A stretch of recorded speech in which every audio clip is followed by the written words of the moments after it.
Howdy, Pokemon trainers. Good morning. We are here in not so sunny and a little bit chilly San Antonio, Texas for the start of the 2025 year here in North America, the San Antonio Pokemon Regional Championships. I'm your host with the most this weekend, Joe Brown, joined by Evan Latt and Gabby Snyder. To return to normalcy, it might be a new year, but we're going back to a prior formula, or a prior regulation, I should say, with Regulation G. Team, how are we doing? Yeah, I don't know if normalcy is the thing I would say about our restricted Pokemon formats, but, I'm doing all right, Joe. Thanks for asking. I'm doing pretty good, all things considered. Do wish it was a little bit warmer, but where I came from, it was very cold. Come on, so. Yeah, this is probably just like a nice light jacket weather for you compared to you, right? Oh, for sure. So we are here in San Antonio, but we do have a lot of events upcoming still here in 2025 on our road to Anaheim. Also, shout outs to Perth and Bogota regionals as well happening. Best of luck to those trainers. But upcoming, the next couple events, a little bit of an international flair with London, with the European International Championships, followed up by Vancouver. Yeah, I think the London International Championships will be really exciting to see another international championships. This will be our third premier international level event of Regulation G after NAIC last year and the World Championships. And not only that, I think there's going to be a lot of stuff that's really cool on site. I was reading the website and it looks like it's going to be a good time. So if you want more information about that, make sure to check out the Pokemon website. But for now, let's talk about San Antonio. Yeah, San Antonio is certainly going to be a fun time this weekend. Obviously, some of the best players, not just in North America, but around the world have come here. We can check out the championship points of who is at the top, or how many championship points, they will earn this weekend. If you come away with that first place victory, you'll get an automatic Worlds qualification as well as 350 championship points. Yeah, and the World's qualification is, of course, the main thing players are competing for when you're going for those championship points. But, of course, those 350 championship points don't go to waste for the winners of our regional championships. That also puts them in line to compete for, potential travel award stipends to New Orleans for the North American International Championships, as well as for the World Championships in Anaheim later this year. Of course, you can see there the system has changed. Instead of hitting a championship points bar, it will just be the top 75 players from North America and the European Union, as well as 50 from Latin America, 20 from Oceania, and 5 from the Middle East and South Africa, who will be able to qualify for the World Championships based off of their championship point standings. Yeah, and every single point counts. I mean, Evan, you and I have competed in formats in the past where there is this sort of line in the sand where if you could cross it with your championship points, be in that top elite standing, you get your invite. And it just gets really down to the wire. So you want to make sure that you're competing actively. You want to make sure that you take every chance you get to earn those points, because it could just come down to 1 or 2 points at the end of the day. Well, let's reminisce a little bit about the long distant past of last month. And if you've been living last year, Joe. It was last year, Joe. I have not seen you since last year. That is true. But if you've been living under a Reggie Rock and are not aware, Wolf Glick was the Toronto regional champion with his patented Perish Trap team that Marco was not so pleased to see, although he did a pretty darn good job in that finals match. It was honestly incredible to watch because you have two of the best Pokemon trainers, arguably of all time, facing off at one of the most intense finals I think we've seen at a regional in a very long time. You have Wolf Glick sort of showcasing his team building skills with a very unique Perish song approach. I mean, that's almost literally his brand at this point. And then you have Marco Silva using the team that he's gotten so many top finishes with. It was the perfect way to sort of put a crown on Regulation H and celebrate all that it brought to the format, while just also seeing some incredibly played Pokemon. Yeah, I really think that this was the perfect way to end Regulation H as a format. Marco, of course, innovated with that Charizard team. It's hard to think about it because Marco then went on to make the finals and win the Latin American International Championships with this team. But this was a Marco Silva innovation that took the meta by storm. And then Wolf bringing out some of those classic favorites like thank you, Wolf, for giving Kingdra and Politoed regional championships in the year 2024. Thank you. Yeah, absolutely. Great job by Wolf. For those of you who did not actually get to catch any of the action, we have a nice little recap video for you here with a familiar voice with Gabby. So let's take it away. 'Twas the last regionals of Regulation H, and all through the hall, Pokemon trainers gathered in Toronto, hoping to win it all. Their teams were built with love and care, with regulation-defining favorites like Archaludon, Sneasler, and Dragonite once again making an appearance on the Day 1 and Day 2 usage charts. Back-to-back Latin America International Champion Marco Silva stuck with his tried-and-true team for Toronto. On Day 1 of the competition, he finished with 2 losses after losing to Wolfie, con Perish. But Marco found a way to remain undefeated, knocking out Giovanni Costa and his trusty Dragonite in top 4 to lock in his spot in finals for his 3rd event in a row. Wolf Glick also locked in yet another finals appearance by defeating Chupacross the 4th in top 4, the reigning Toronto regional champion. But it wasn't Perish Song that won him the set, it was the combination of Politoed and Kingdra who took the final KOs. In the finals, we saw Wolf and Marco mirror the start of their Day 1 match with Jumpluff and Incineroar versus Gothitelle and Kingdra. While Politoed's Rain and Kingdra's Damage won Wolf Game 1, Marco used Jumpluff's Sunny Day in Game 2 to give him the advantage. The stage was set for a decisive Game 3 between 2 of the greatest Pokemon trainers of all time. In Game 3, Wolf led Politoed and Kingdra versus Marco's Jumpluff and Incineroar. This time, though, Wolf was able to encore Jumpluff into Tailwind, so it couldn't Sunny Day. Wolf then used Politoed, his MVP of the tournament, to take the final KO and win him his 10th regional championship title in the Masters division. And with that, Wolf Glick, a historic 10th regional win, one of the best trainers competing again and again, proving it to everyone out there. Think you have what it takes to be our next regional champion? Make sure to check out Pokemon.com/compete for the latest news and updates on how you can compete in the next 2025 Regional Championship Series event. Congratulations to Wolf on his historic 10th regional championship. Quick thoughts here. The only downside is it wasn't cotton candy Politoed. It was just regular green Politoed. That's my big issue. Sorry, Wolf. I wish it was. Whoa, excuse me. Green Politoed is the best Politoed.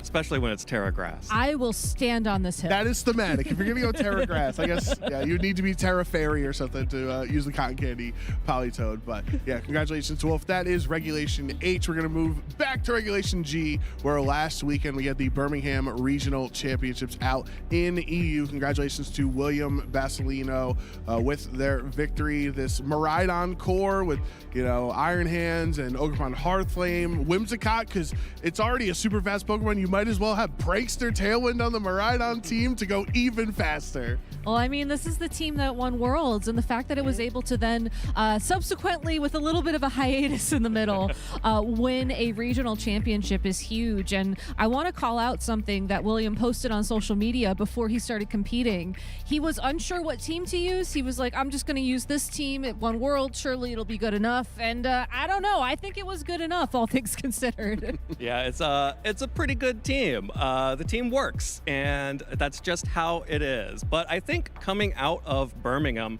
Oliver's team, which is the same as Oliver's Worlds team from last season, with that Roaring Moon Kyogre, we're going to see a lot more of that. I've definitely seen a lot of players who have gotten a lot more interested in Kyogre and Groudon since the World Championships last season. So keeping an eye on the original 2 restricted weather setters. For sure. And Oliver also had some really unique techs on that team that I'm curious if that'll pick up traction. Specifically, the drum beating on Rillaboom was something a little bit novel, and we'll just have to see how that's going to take off in the field. I would not be surprised if Rillaboom is up there in the rankings for usage this weekend. Yeah, we'll see how things are going to shape out here in San Antonio. But if we head down to Latin America, our latest regional champion is Juan Salerno, the Rio de Janeiro regional champion from last week, leading the charge on the Calyrex Ice Rider Brigade. I think there was, 5 Ice Riders in top 8 or something in Rio? Crazy. Giddy up. You just have to be in the southern hemisphere, I guess, if you want to be a Cali Ice player.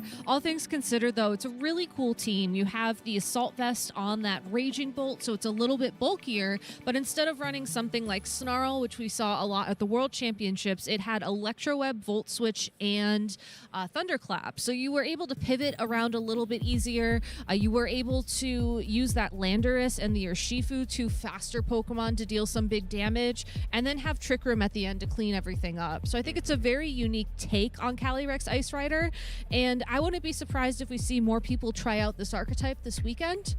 Personally, I still like Calyrex Ice Rider on a team that screams Trick Room as opposed to implies Trick Room, but that's very much a personal bias. Yeah, Calyrex Ice Rider is such an interesting Pokemon because it is one of our more popular restricted Pokemon. It is. But always it often fails to convert into those top 8 placements and into the championship. Not to even to speak of top 8. But, Juan Salerno out here proving that Calyrex Ice Rider is still a real threat here, will be able to still pick up championships. And that's just sort of the case for all of our top restricted threats. Like, you can't forget about any of them. Maybe the meta will shift one way so that one is not as popular as another, but they're all still, they were restricted for a reason. They are really strong, and they will destroy your team if you're not prepared. For sure. I mean, we saw that rotation happen last year throughout Regulation G, where we saw one restricted win, and then everybody made adjustments, and then a different one won, and then everybody made adjustments. And I think Miraidon is really the first time that we've seen a restricted Pokemon have very strong finishes back to back, just ignoring the 3 months of time in the middle. The gap. Little caveat. So I'm very curious to see if that's the start of a new trend, or if we will continue to jump back on that Electro Drift wheel this weekend. Yeah, we talked. Tried. It worked. It worked. I saw that look. We talked about Juan. We talked about William. Let's talk about our North American regional champions so far this season. We have 4 of 9 already solidified. 4 trainers already with their ticket punched to Anaheim. After the end of this weekend, we'll be more than halfway done with the North American circuit. Yeah, and I think this is a really exciting set of 4 trainers so far to have already guaranteed their position in the World Championships. Of course, Wolf Glick, we all know about him. But of course, Carson Confer out here now getting a regional championship in the Masters division after previously being a world champion in the younger age divisions. Andrew Zhang out here after a great finals appearance at the Indianapolis regional championships, the first Reg G regional.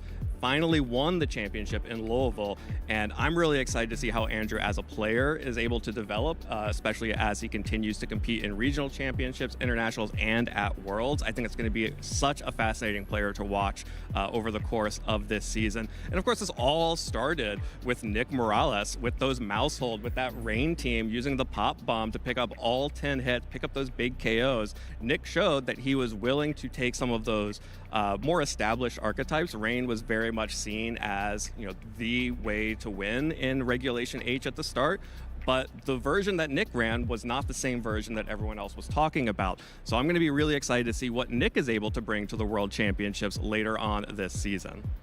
And of course, the leaderboard as well also tells a story of these very strong trainers who, I'm going to be honest with you all, I don't think Joe Ugarte or Jun Shizu are going to bubble Worlds, given that they have over 1,000 championship points already. It's possible. If I just caster cursed y'all, I'm so sorry. But realistically speaking, I would be very surprised if we didn't see these 12 names on the screen competing in Anaheim this weekend. And it also just tells this incredible story of just some very strong players. You have longer time players like Riley Factura, Joe Ugarte. You have newer players like Kylan up there as well, just doing incredibly well. And it's going to be such an incredible tournament to watch in August. But we still have a long ways to go to get there. We sure do. Those are the best trainers in North America right now. Let's take a look across the pond in the EU, seeing their 5 regional champions that they have already crowned this season. Pretty diverse cast here with the country representation. I think there's multiple Italian players though. I think it's the only one of the 5 that has multiple regional champions right now. So Italy is shown that they might be, especially with Marco winning LAIC, they might be the best country. I don't think you could make an argument for any country but Italy as the best country in VGC right now. At least, ignoring Japan and the other countries that are not a part of our circuit. But in our circuit, it has to be Italy. There is no question in my mind about it. For sure. And I hope more Italian players, I hope that there's more trainers worldwide who start going to these other events to sort of compete a little bit more, maybe do a bit of sightseeing while they do it. It certainly helps your championship point count, as we've seen a couple of these trainers compete in tournaments that aren't necessarily in their home region. But it's also just a great way to experience Pokemon. I mean, you're literally living your 10-year-old dream of traveling the world, eating good food, hanging out with your friends, and playing a fun game. Just like Ash dreamed, right? Exactly. Yeah, a lot of Italian trainers on that list there, and you know we have we always change our regulations in VGC. It's always an ever-evolving format, but now we're taking a step back. We're taking a return to glory, return to Regulation G. I think it's a really fun format to cast, and so for spectators, hopefully you appreciate the action this weekend. I think it is a very stressful format to play. Is that fair? Yeah, it can be stressful. I love this format, It personally. depends. Okay, real talk. It depends on how many inaccurate moves you're running. I'm just going to put that out there right now. If you are a Kyogre or a Groudon player, you're going to have a stressful weekend. And that's okay. I mean, maybe you can handle that stress. I think that Regulation G is very unique in the sense that if you are a newer player, you can look at what teams are doing well. You can pick those up. You can try them out. You can make small tweaks to the team. And that's really the extent of team building that happens in Regulation G because these restricted Pokemon are so centralizing. And I think that's fun. I mean, I love the fact that we're able to have about half the year in a format that celebrates unique team building, that celebrates being able to look at the Pokemon available to you and come up with cool strategies, versus Regulation G, where maybe that's not necessarily the sign of the strongest player in the format. Maybe it is just the plays when you're sitting down at the desk, and maybe it is just hitting all your Precipice Blades or Origin Pulses or whatever. Yeah, it's definitely a part of it, but I think the really interesting part about Regulation G is that, you know, like you mentioned, you're not really reinventing the wheel every time. Exactly. You are making some changes, and it does change how teams play, but I would be interested to know if the teams that, you know, William and Luca ran were the exact same team or not, because you can have 6 of the same Pokemon, you can even have the same 4 moves on all 6 of those Pokemon, but how you train your Pokemon in these types of metas is really, really important and actually changes how a lot of these teams play. And you know, a single move difference can make all the difference. Oliver's team is entirely different without drum beating. Well, not only that, the way he trained his Rillaboom as well. I mean, fast. We saw it outspeed that Ogerpon a couple of times in that finals match. So it all comes down to the little things, and I like that. I think it's a nice breath of fresh air. I'm sure that a few months from now we'll all be saying different things, but that's why we rotate formats as well. You know, it keeps things interesting, it keeps things fresh, and it gives more kind of Pokemon players, more kind of team builders ways to shine. Well, let's take a moment here to put on our prediction caps. Let's see if we have the future sight to know how this weekend is going to turn out as we have our caster predictions. Now, it's not necessarily just 4 Pokemon you think are going to be strong this weekend. It's kind of like all of us put a core together. Usually, you'll anticipate seeing a lot of these Pokemon on the same team. So, Evan, we'll start with you. I mean, obviously, it's been a pretty solid core. I'm going to interrupt though, Evan. You have that Anaheim background in your picture. Are you trying to tell us something about the World Championships this year? That it will be in Anaheim? Well, that it'll be a Miraidon win again? Well, you know, the World Championships, we don't know what format that will be played in. If Miraidon is around, I expect Miraidon to do very well. I think Miraidon is the best restricted in the format. It deals the most damage. It just deals bonkers damage numbers to everything. Even resisted hits aren't actually resisted when you're up against a Miraidon. And this is the most common core, the Whimsicott and Farigiraf, to allow for both methods of speed control. And that Iron Hands has popped up as just a powerful offensive threat. When you get that Quark Drive boost, when you get low kicks into any of these other restricted Pokemon, you're doing big damage from that Pokemon. And I love the picks that everyone else has chosen, but I think Miraidon wins each of those matchups. Yeah, that's fair enough. I mean, I will agree that Miraidon has the biggest numbers out of all of these Pokemon. But I also want to say that it's not necessarily about taking KOs. I think that there's a lot of positioning that is celebrated when you're running a Pokemon like Zamazenta. And my personal take is that these players who are able to kind of slow things down, not as slow as Terapagos, I think that's too slow, but slow things down a little bit, have more time to think, have more time to out-position your opponent, are going to do well this weekend. And my team, these 4 Pokemon most notably were used by Federico Camporesi to get 4th in Birmingham, but it's really just a more updated take on the team that we we saw Michael Kelsch do very well with, most notably third place at Worlds, where he had Fluttermane or Galarian Moltres, potentially Latios there to also deal that big, heavy special damage. And I think there's just so much natural synergy between these 4 Pokemon and then a couple of supporters on the side that you can't ignore the big numbers that Miraidon brings, but you can certainly play around them a bit more. Yeah, and Chi-Yu and Fluttermane and Chien-Pao are also able to get some pretty big numbers themselves. Well, you know, Fluttermane and Chi-Yu are roommates after all. You pick one, the other one comes along, so. Yeah, and Gabby, you were talking about how you love Calyrex ice teams that scream Trick Room. Oh, and I think yes. Joe's is hyper-voicing some Trick Room action as well. Just a quick explanation on mine. It's basically a core with 2 really strong Trick Room spread attackers, and the rest of the team you have block priority with Fergraph, you have multiple helping hands, you can also have Decorate, Smeargle on the team, or Amoonguss or Cornerstone to redirect to help you set up Trick Room successfully. I also wonder how Len and Rosemary are going to work together this weekend since they are competing with Kyogre and Groudon as their prediction. One of us may have to be Rayquaza and tell them to knock descend it off. I mean, descend into the Miraidon death. is probably the one that looks the most like Rayquaza if you squint and then maybe have some color-changing glasses on or something. So I think that's you, Evan. Yeah, Yeah, I got this. Don't worry. It should be a really fun weekend here in San Antonio. So make sure you're following along with all of the action. Visit Pokemon.com/broadcast. If you're interested in multiple Pokemon games, we have VGC, of course, the trading card game, and Pokemon Go, all available on our broadcast on the website. You can follow along on either YouTube, youtube.com/Pokemon, or twitch.tv/Pokemon. Different chats for different folks. A lot of different things going on between YouTube and Twitch, but everyone still is just loving and appreciating VGC. There's nothing else to do. You gotta love and appreciate VGC, and especially when we have these big hitters out in the field. I'm so excited to see what's gonna happen for the rest of the day. I've already been looking through. There's some cool teams out there. There are some cool adaptations to the meta after the World Championships in Birmingham. I think it's gonna be a really cool weekend. I agree. Good answer. Thank you. Good answer. All right, I believe we are ready here with the start of round 2, the San Antonio Regional Championship. So that's going to do it for us at the beginning of the day. Let's head over to the caster's desk with Rosemary and Len. Take it away, team. I can't believe that they are already trying to start beef between us before we've even gotten through with the show. They just think we're going to personify Groudon and Kyogre, be fighting about the amount of land back here.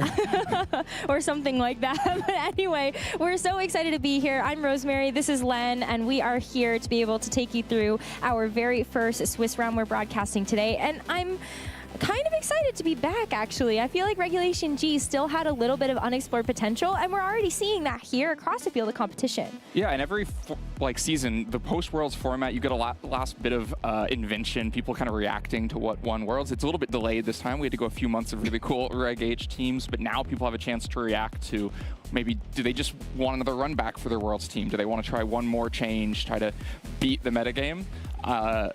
Should be good to see what people bring and how inventive they can be. I mean, listen, it's like you went on vacation for Regulation H and now you're all refreshed and ready to go with a whole new mindset and a clear head about how you want to actually approach these teams. And so, I mean, I think the desk has already talked about this a little bit in terms of what kind of meta adaptations we've seen, but I feel like there's a couple of key Pokemon that really stand out to me. I mean, we're seeing a lot more Roaring Moon on a lot of these teams. Take a look at the teams that were in the top cuts of these last couple tournaments. Yeah, lots of little adjustments as time goes by. All those adjustments trying to have players fight to the top, win some prizing. Let's take a look at what is at stake this weekend. There's a lot of prizing on the line here. Every single event that we've had, we have been able to give out more and more to our top trainers. That is no different as we head into the second half of the 2025 season. $6,000 going to first place in the Masters division, all the way down to the top 16 being able to take home $750. And there's also booster packs.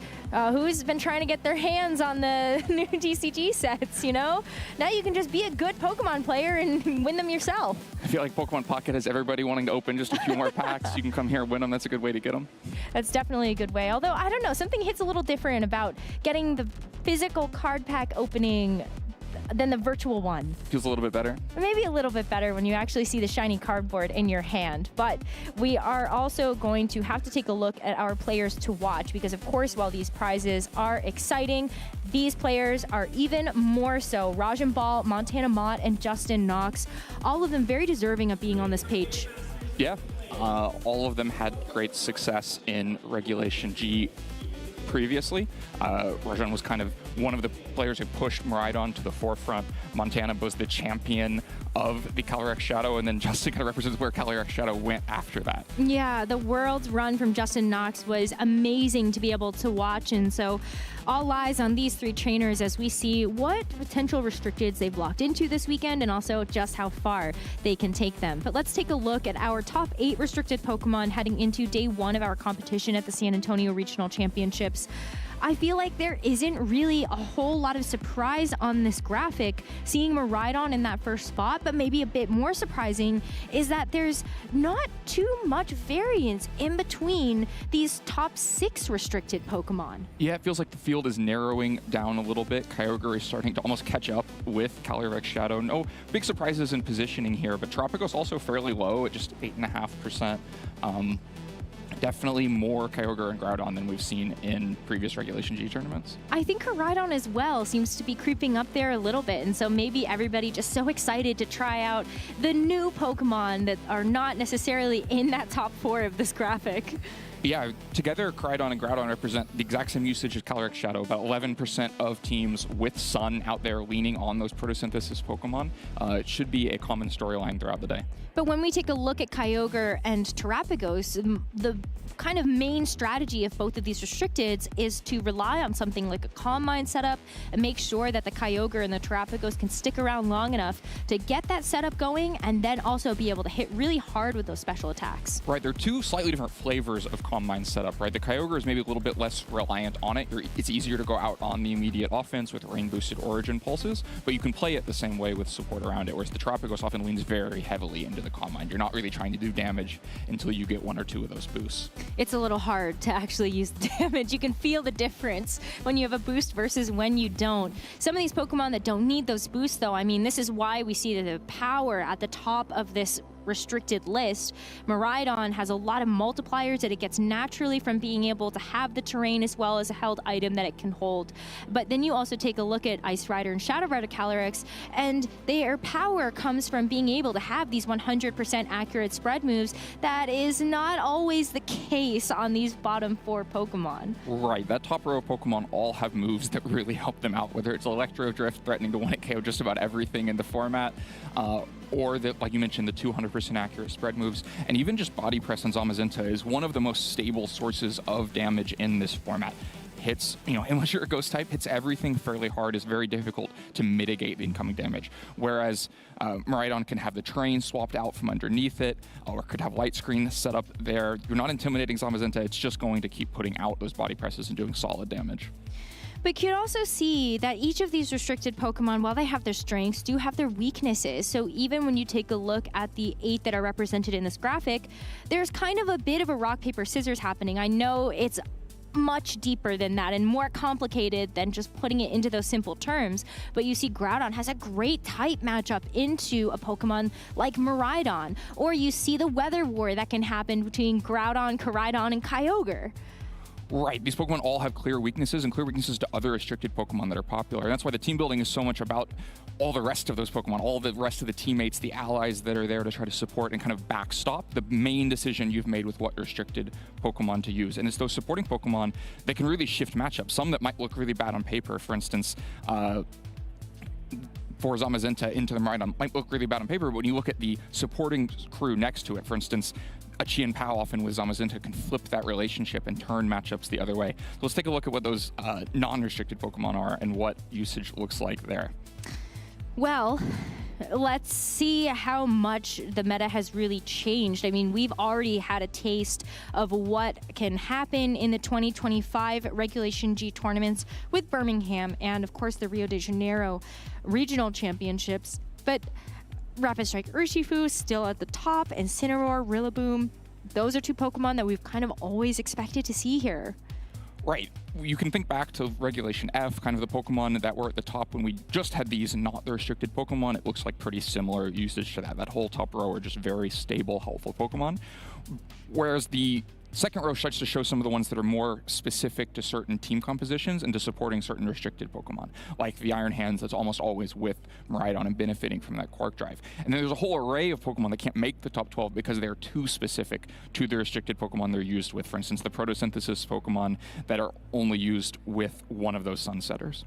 But look at Amoonguss. I think this has kind of been the big star of the show and maybe the big storyline heading into this weekend is Amoonguss usage has really rose. Like, this is a Pokemon that is everywhere. 26.67% of teams in day number 1 have this Pokemon on it. That's over a quarter of the teams we have here. Yeah, you can't keep a mushroom down even when the number 1 usage restricted Pokemon is setting electric terrain and trying to keep everything awake. Amoonguss just still provides so much value. Part of that is what non-restricted Pokemon is at number 1 here. When you have almost half of teams having a Rapid Strike Urshifu, being able to Rage Powder away those Surging Strikes, often with Rocky Helmet Recoil on top of that, makes life so much more difficult for the Urshifu. And there's quite a few teams that really like that option to just, whether it's Calyrex Shadow teams that have a Tornadus mode with the Urshifu, or Kyogre teams that just want to set Rain and go after it that way, or even the Miraidon teams that so often have it as kind of an alternative damage source when you can use Amoonguss to disrupt that and also possibly get a Spore in on the opposing restricted Pokemon. It still provides so much value. But also take a look at some of these Pokemon that would not like to be on the receiving end of something like a Sludge Bomb. Sludge Bomb is one of those moves that has become a lot more popular on these Amoonguss sets, even sometimes actually going over the Protect slot. Fluttermane, Rillaboom, Ogerpon, Whimsicott, all of these Pokemon are going to take super effective damage from that Sludge Bomb, but you also have Terastallization you have to think about. There's a lot of Terra Grass running around the meta too. Right, lots of things. Once they try to Terra Grass to not get put to sleep with Spore, of course, you're vulnerable to Sludge Bomb. It's not a huge damage source, right? You're not threatening a 1-hit KO on any of these Pokemon other than Whimsicott. But it can be enough to chip something down, put it in range for your restricted Pokemon to easily finish it off, or to 2-hit KO a Pokemon that would otherwise be a big problem point for your team. If you can just chip it away with Amoonguss, well, that's so much easier than having to really position a restricted Pokemon carefully to do the job itself. Yeah, it's nice when you have that extra bit of HP from the Focus Sash and you're just like, I guess I'm just going to Sludge Bomb you and take you out before you can get a second turn. So very interesting to see those key adjustments coming through. And of course, as you said, there's a lot of Pokemon that are just outside of this top 12, where I'm sure we're going to be able to talk a lot about as we progress through this weekend. Right, it's such a deep field of Pokemon. The ones that get represented here are the ones that are flexible enough to be on a bunch of different restricted Pokemon compositions, where there's so many cool individual techs that are specific to certain restricted Pokemon and are specific to countering other specific restricted Pokemon. That's those niches that can get filled in a regulation like this, and I'm excited to see those Pokemon today. Well, we're going to see one of them in this matchup right now. As for round number 2 at the San Antonio Regional Championships, we are featuring Keanu Inosanto versus Zhong. Take a look at that Ditto. That was the key Pokemon that I'm looking at right now and saying, well, if you had a problem Pokemon on the other side, why not join that party? Have the Ditto copy it. Ditto, a Pokemon that mostly shows up in restricted formats because that allure of getting to transform into your opponent's restricted and having 2 on your side is so valuable. But normally with the Choice Scarf, this one's pretty interesting that it has safety goggles. So an extra insurance against Amoonguss to be able to transform into anything on the other side and then still not get put to sleep. The rest of this team is going to be featuring this Zamazenta being powered up by something like that Chanpao. And we just talked about Amoonguss. Take a look at Pollen Puff getting dropped on this Pokemon in favor of a bit more damage output with Sludge Bomb. Entei, Fluttermane, really great choices to have here as well. Right, both of them going to benefit a lot from the Sun on the other side, especially Entei between Sun and Sword of Ruin is going to be threatening enormous damage with Sacred Fire and also has pretty good damage with Extreme Speed with no Fergraph or Ghost on the other side. Keanu, a player who's already had success with Zamazenta last time we were playing Regulation G, got a top cut in Indianapolis in the spring, and has continued to iterate on exactly what the partners are around Zamazenta. And this team that Keanu and Michael Kelsch actually built together got Michael Kelsch, I think, a regional win as well. So this is certainly a player that has a lot of experience with Zamazenta and building around it. And you can see those key adjustments in the Ditto and the Amoonguss playing a huge role here at this weekend. Right, there are often players that are at kind of the forefront of their restricted Pokemon. Like if you want to see what the cutting edge of playing a certain restricted Pokemon are, you look towards those players. And Keanu is one of those for Zamazenta. After so many iterations, this is where he's landed for this tournament. And if you're at home thinking about how to build Zamazenta, you might take some lessons from it.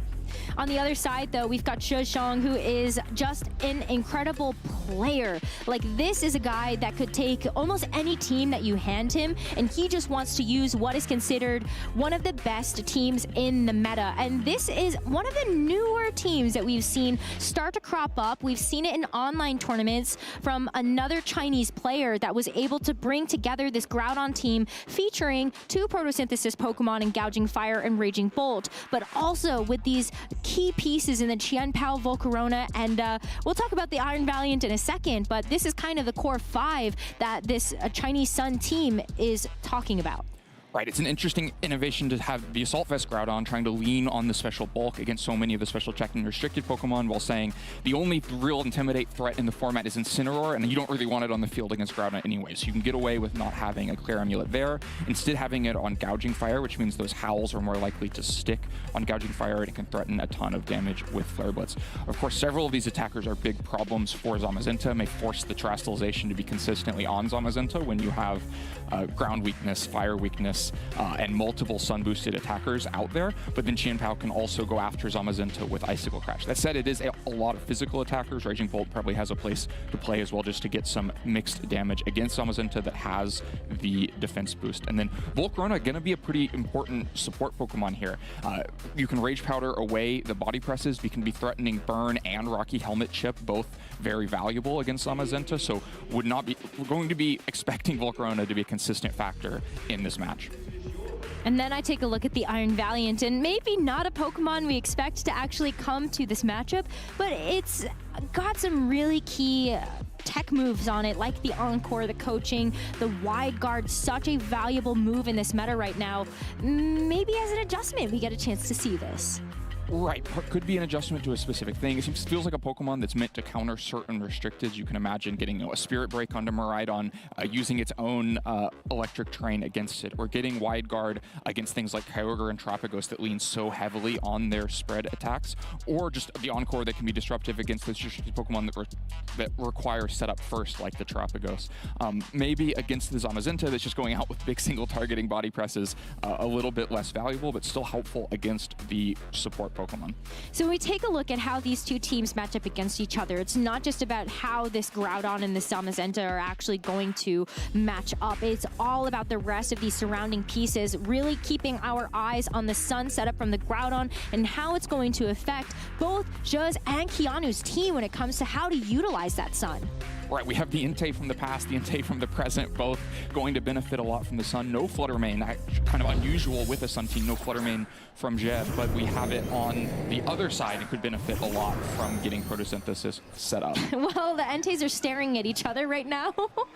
I think I don't know whose odds I truly favor here, because both of them are going to be packing a serious punch when it comes down to being able to throw out these big flare blitzes in the Sun. That's enough to be able to take down anything, and you see right away that Keanu is considering the opportunity to terrestrialize his Zamazenta so it doesn't just get taken out to something from the Groudon or this Gouging Fire. Right, Zamazenta already weak to same type attack boosted moves from both Pokemon on the other side, but otherwise needs to stay on the field here, has good physical defense against both these Pokemon, can threaten solid damage with body press, has to worry a little bit about hitting into a protect on the Gouging Fire and not getting any damage off, but the Entei Choice Band Lock is also going to pick what offense is going out with this turn, what it's going to be able to threaten. It's also really difficult because Zamazenta is going to lose the boost if it switches off the field. So that is something that you wouldn't be able to rely upon later on in the game if you thought that the Zamazenta was in too much threat to actually keep it here. As we see the Terra onto the Zamazenta, Groudon is going to do the exact same thing. Terra Fire, and this Groudon has access to Heat Crash, which is going to be boosted up not just by the terrestrialization, but the weather as well. Breaking Swipe from the Gouging Fire is going to reduce the damage output of both this Entei and the Zamazenta. With a crit onto the Entei, that's going to make it even easier to clean up. Right, the Entei gets chipped down a little bit. Body Press, though, unmitigated, still does a ton of damage to Groudon on the other side, and makes the call with Stone Edge for super effective damage into that Gouging Fire. But take a look at how well the Gouging Fire actually took that Stone Edge as well, and that is the power of the Breaking Swipe to be able to make sure that that Gouging Fire is around for another turn. Groudon being able to follow it up with the high horsepower means that Keanu is already down one Pokemon, but with this open slot, you get the Ditto in here to be able to copy this Gouging Fire. Right, Entei from the present didn't work. Let's try another one from the past. Time machine time. Really strong turn for Jay there because the terrestrialization was spent trying to take a Sacred Fire for resisted damage, and Keanu made the call anyway. Still got the super effective Stone Edge, but like you said, because the mitigation came in first, not that much damage. Pretty solid damage, about 40% to both Pokemon, but no KOs, neither Pokemon in immediate KO threat either. Should mean that Jia gets another strong turn to try to fight back against this. The Ditto on this side will be speed tied against the Gouging Fire on the other side. Could be a pretty important situation as well. Yeah, now that the Groudon has been able to do a little bit of work, it's going to take a rest, and it's going to be the Volcarona that takes its place. If there's another Body Press that comes its way, then it does have the potential of burning this Zamazenta if it does make contact. Another attack drop onto the Ditto, and you see the Body Press come through. With the Rocky Helmet recoil, we do not actually see a burn as the Gouging Fire is able to clap back with this Breaking Swipe of its own. Pretty solid Rocky Helmet recoil onto both Pokemon there. Zamazenta hasn't taken really a real attack yet, just a couple of Breaking Swipes and that Rocky Helmet, but is already down to just over half health. Ditto now also under half health. Volcarona pretty valuable here. And the speed tie win for Gouging Fire on the other side helps the damage pretty significantly there, because you weaken the Breaking Swipe on the other side before it comes out and don't have your Breaking Swipe weakened in exchange. But will that same sort of speed interaction play out in this next turn? Because that could be pretty critical. Keanu's going on the defensive, though. With this Protect onto the Zamazenta, it's going to keep it safe. Another Breaking Swipe to come through, and Keanu's own Gouging Fire is just under such threat. It is so low now that any attack coming out from this Volcarona could be enough to take it out. But you see a Flare Blitz, and in fact, this Gouging Fire might just knock itself out here, as Ditto not only had the recoil from the Flare Blitz, but also the Rocky Helmet chip. Right, that Rocky Helmet just providing a ton of value. The Zamazenta protects itself from no real incoming damage. Instead, Tailwind just goes up, which is going to make life a little bit more difficult for this Flutter Mane as it comes out. So far, just a pretty straightforward played game. Both players just attacking out, but not going in Keanu's favor at all. He's lost 2 Pokemon already in these damage trades. And now with the Tailwind setup, this Gouging Fire is probably faster than this Flutter Mane, right? Or is it going to be close to call? I would expect it to be faster than the Flutter Mane, be able to threaten Flare Blitz damage. Now that it's been weakened from a Breaking Swipe, maybe not threatening it when it KO. Probably depends on how Flutter Mane is trained, but definitely is possible if Flutter Mane is not especially bulky. And then Zamazenta has to worry about just taking more damage from a Breaking Swipe or from Volcarona going out for a Will-O-Wisp as well would be pretty problematic for Zamazenta. Put it on a timer with damage and also mitigate body presses further. The Groudon's still fairly healthy in the back, so if Zamazenta ends up burnt from either attacking into the Volcarona or from taking a Will-O-Wisp, makes it that much more difficult to deal with Groudon. Oh, Zamazenta tried to go for the double protect, but it's not going to get it, and it's going to leave this Flutter Mane vulnerable to the Flare Blitz. And even though you saw that Breaking Swipe to be able to lower its attack stat by 1, Flutter Mane is just a paper bag when it comes down to those defensive stats for this physical damage.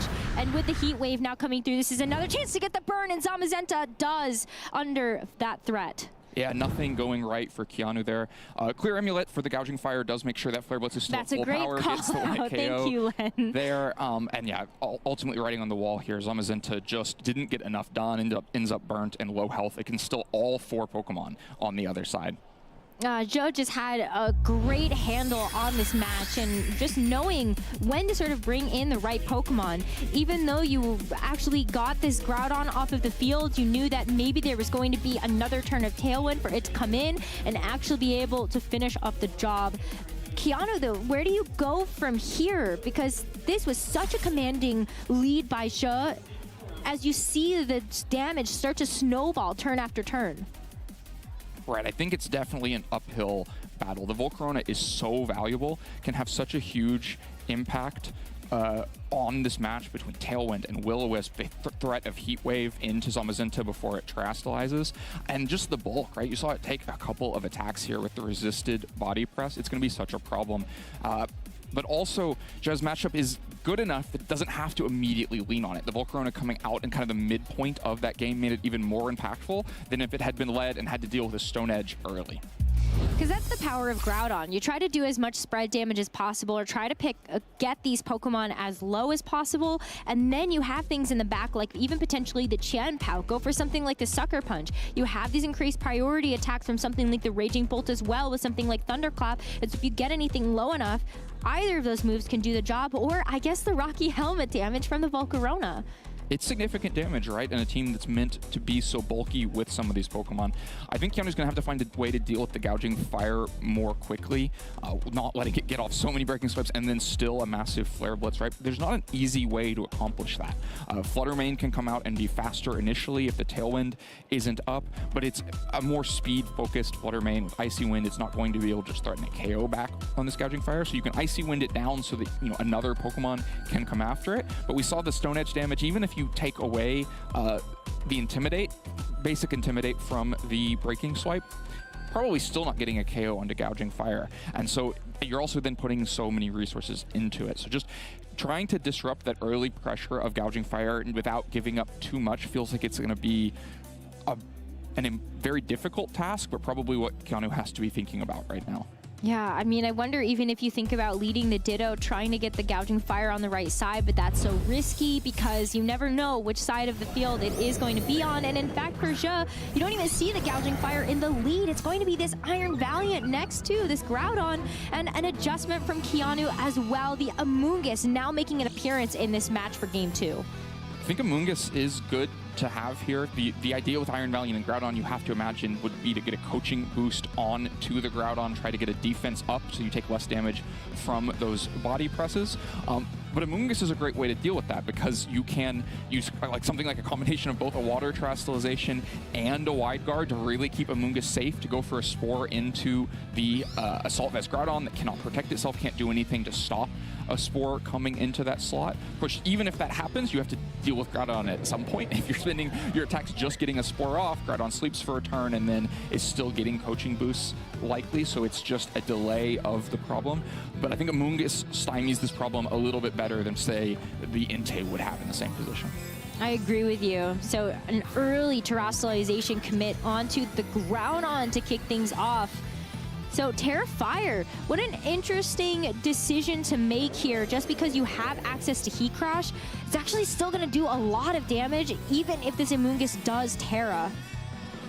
Right, it'll be full power, but Amoonguss wants to take it as best as it can, so goes for its own water terastallization. Both players spending terastallization here on the first turn to try to get the most out of this opening.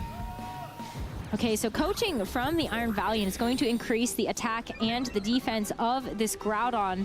And so even a bit more of a boost to be able to try to go for a big turn onto this Amoonguss. The Behemoth Bash into the Iron Valiant, though, is actually not enough to be able to get a one-hit knockout. As a Heat Crash comes through from the Groudon, this Amoonguss does take about half HP damage.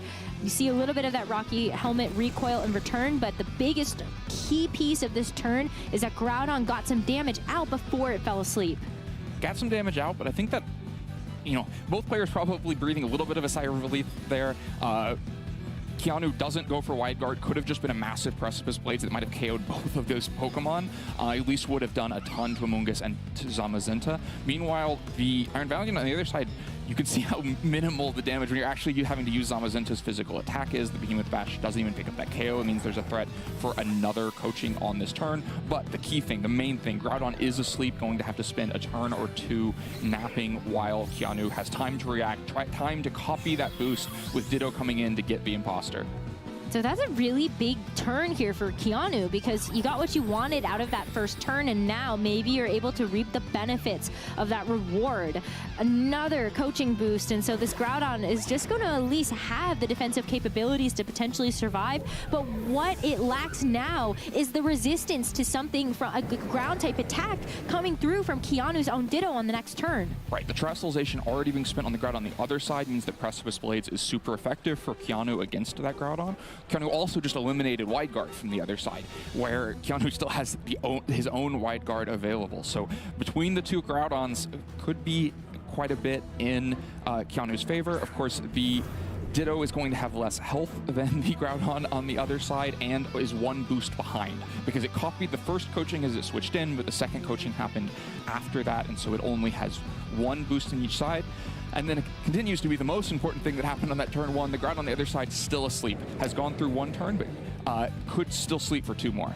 Oh, I love this play, though, by Keanu, because you've got two Pokemon in front of you that are going to potentially go for spread damage, Precipice Blades, but this Gouging Fire coming in now has access to that Breaking Swipe. Now, that's no longer a threat to be able to drop your own Groudon's attack stat, so you get a chance to hold on to that coaching boost. Right, the Wide Guard really helpful for preventing the Breaking Swipe, from mitigating damage, trying to keep this Ditto that's now a Groudon to be the main threat on the field.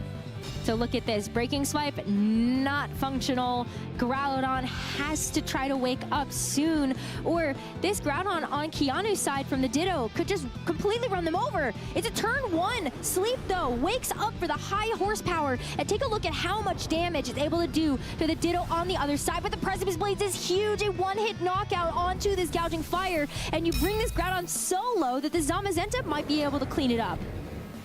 Zamazenta could threaten it. It does have two defense boosts. Zamazenta might not have the damage to get there. Of course, Rage Powder will also have something to say about it. But meanwhile, this is kind of looking like a flip of the previous game. Now it's Keanu who's up 4 Pokemon to 2, and what's been a pretty straightforward trading of damage.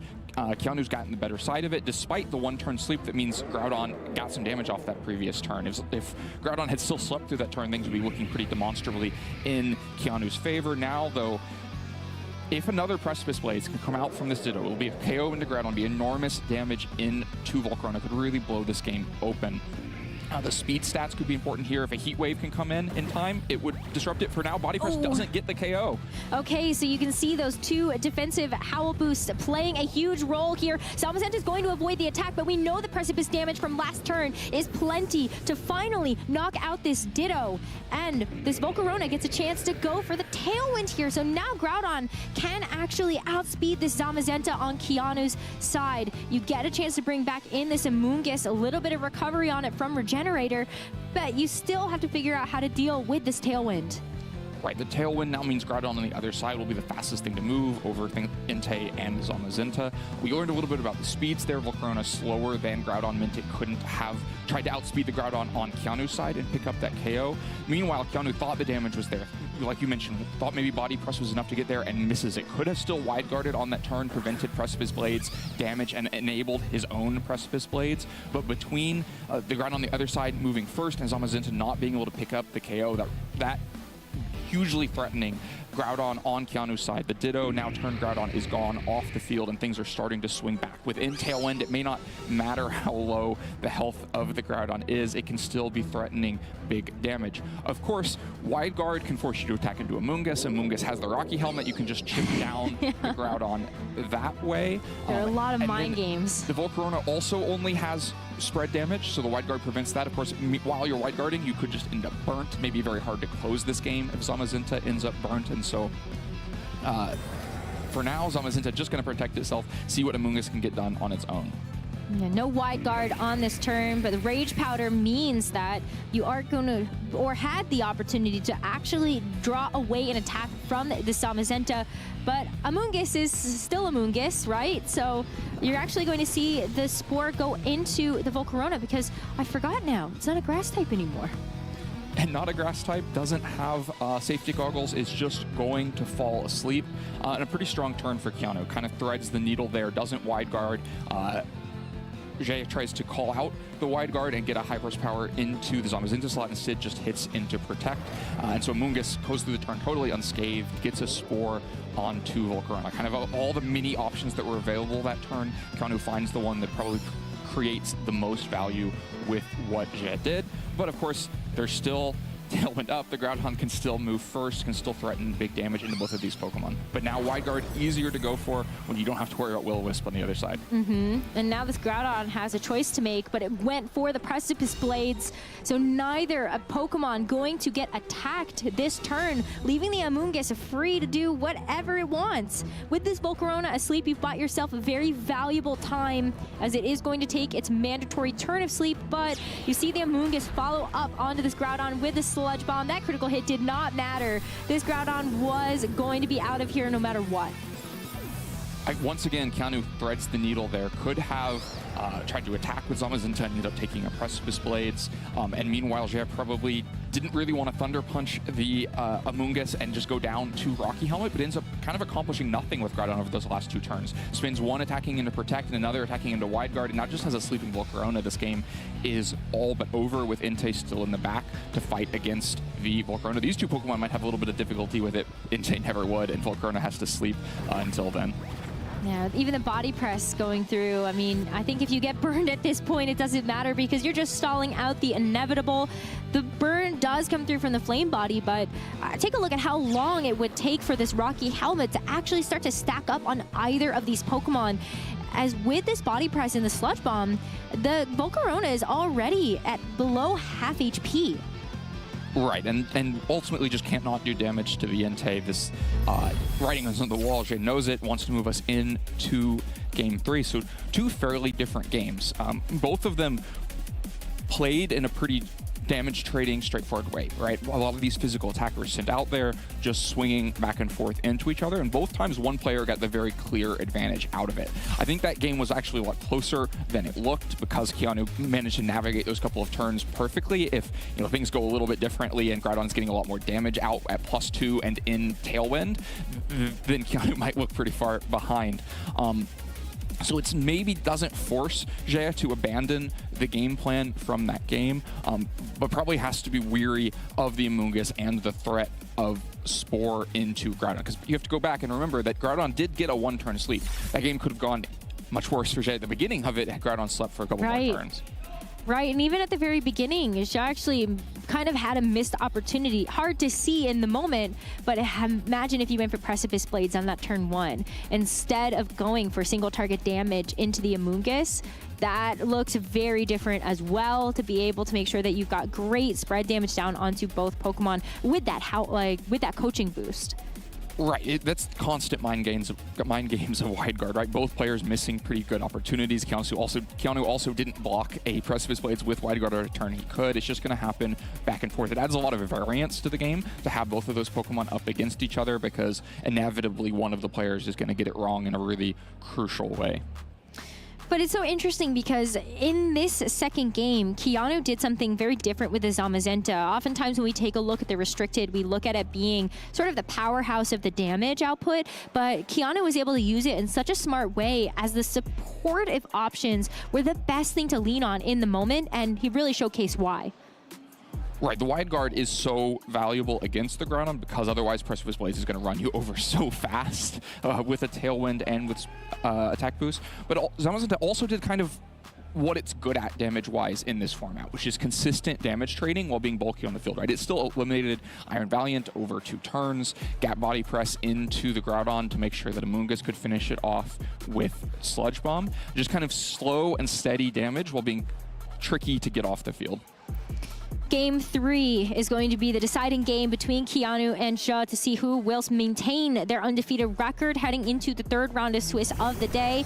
and we will see the Gouging Fire make a reappearance next to the Groudon, and Keanu's going to run it back from game 2. Both players going back to what won them a game in this set, but it gives us a new league matchup that we haven't seen yet. The Amoonguss, very vulnerable here, has to worry about fire offense from either of these opposing Pokemon, may force a quick Terastallization again. But you have to remember, when Zamazenta was in this position against these two Pokemon in game 1, it was the thing forced to Terastallize quickly because it's also vulnerable to damage from both of these Pokemon. You can't have it both ways, and so if Terastallization is spent early on for Keanu, the other Pokemon is going to look very vulnerable against these two. Well, Keanu at this point is really reliant on this Amoonguss being able to buy him just a couple of turns. Another Spore would be such a great lead for Keanu to have accomplished in the first turn of this game 3. We do see a Terastallization commit. It is going to be onto the Amoonguss, and as the slowest Pokemon in the field, this is going to tell us that Joe didn't actually go for a Terra on this first turn. Yeah, probably no strong need to, no damage that he needs to get away from, and the Heat Crash at +1, even as a fire type, wasn't enough into Amoonguss anyway. It was only about 50% damage, means that without fire Terastallization would be enough if Amoonguss doesn't Terastallize, so instead, no Terastallization spent. A Howl, a Heat Crash. We've seen this story play out before, and this Amoonguss is still nowhere near close to being able to get knocked out by one of these fire-type attacks, and Groudon gets put to sleep again for all of its troubles. This time is a little bit different, though. This Gouging Fire is very fast, and it gave itself a Howl boost as well. Gave itself a Howl boost. It's going to be able to go out on the offense. Does have to get worried about taking down. It's a little bit easier to just throw body presses into that slot because there's no burning bulwark on the other side, no threat of getting burnt. And even at +1, the Zamazenta, it's going to be tricky. Zamazenta has +1 defense as well. Might be enough damage, or it might not be, in which case you put Keeldon back to yourself in recoil with Flare Blitz. But here we're going to see it. Flare Blitz into Zamazenta. Oh. Not enough. Not quite enough there, even with the Howl boost, but you still get the Zamazenta low enough. Groudon, though, the critical hit, that's a huge amount of damage there into that Groudon, as it has to take a turn of sleep now. And Amoonguss, it is just getting the work done. Now Gouging Fire going to have to go to sleep. A really valuable second sleep here, because now, if you had just taken out the Gouging Fire on the previous turn, Groudon would be healthy and pretty soon to wake up. But now it's structured in a way where Gouging Fire has to sleep the next turn. Zamazenta can just outspeed Groudon and KO it, unless you're going to switch something in. Groudon can't even wake into a Protect because it's holding Assault Vest. That then gives Amoonguss maybe time to Sludge Bomb the Gouging Fire on the other side. Pretty easy to pick up a couple of KOs here. Yeah, the two Pokemon sleeping at the same time really just tilts this into Keanu's favor. Again, we have another game with just a lot of damage trades. We have Flare Blitzes coming out, Heat Crash coming out, Body Press into both slots, but this time it's leaning into Keanu's favor because of that Spore once again. Yeah, but imagine if that Gouging Fire was able to get that one-hit knockout onto the Zamazenta. Very close, but not quite enough to get it over the line. And so Zamazenta still around to body press this Groudon out of here.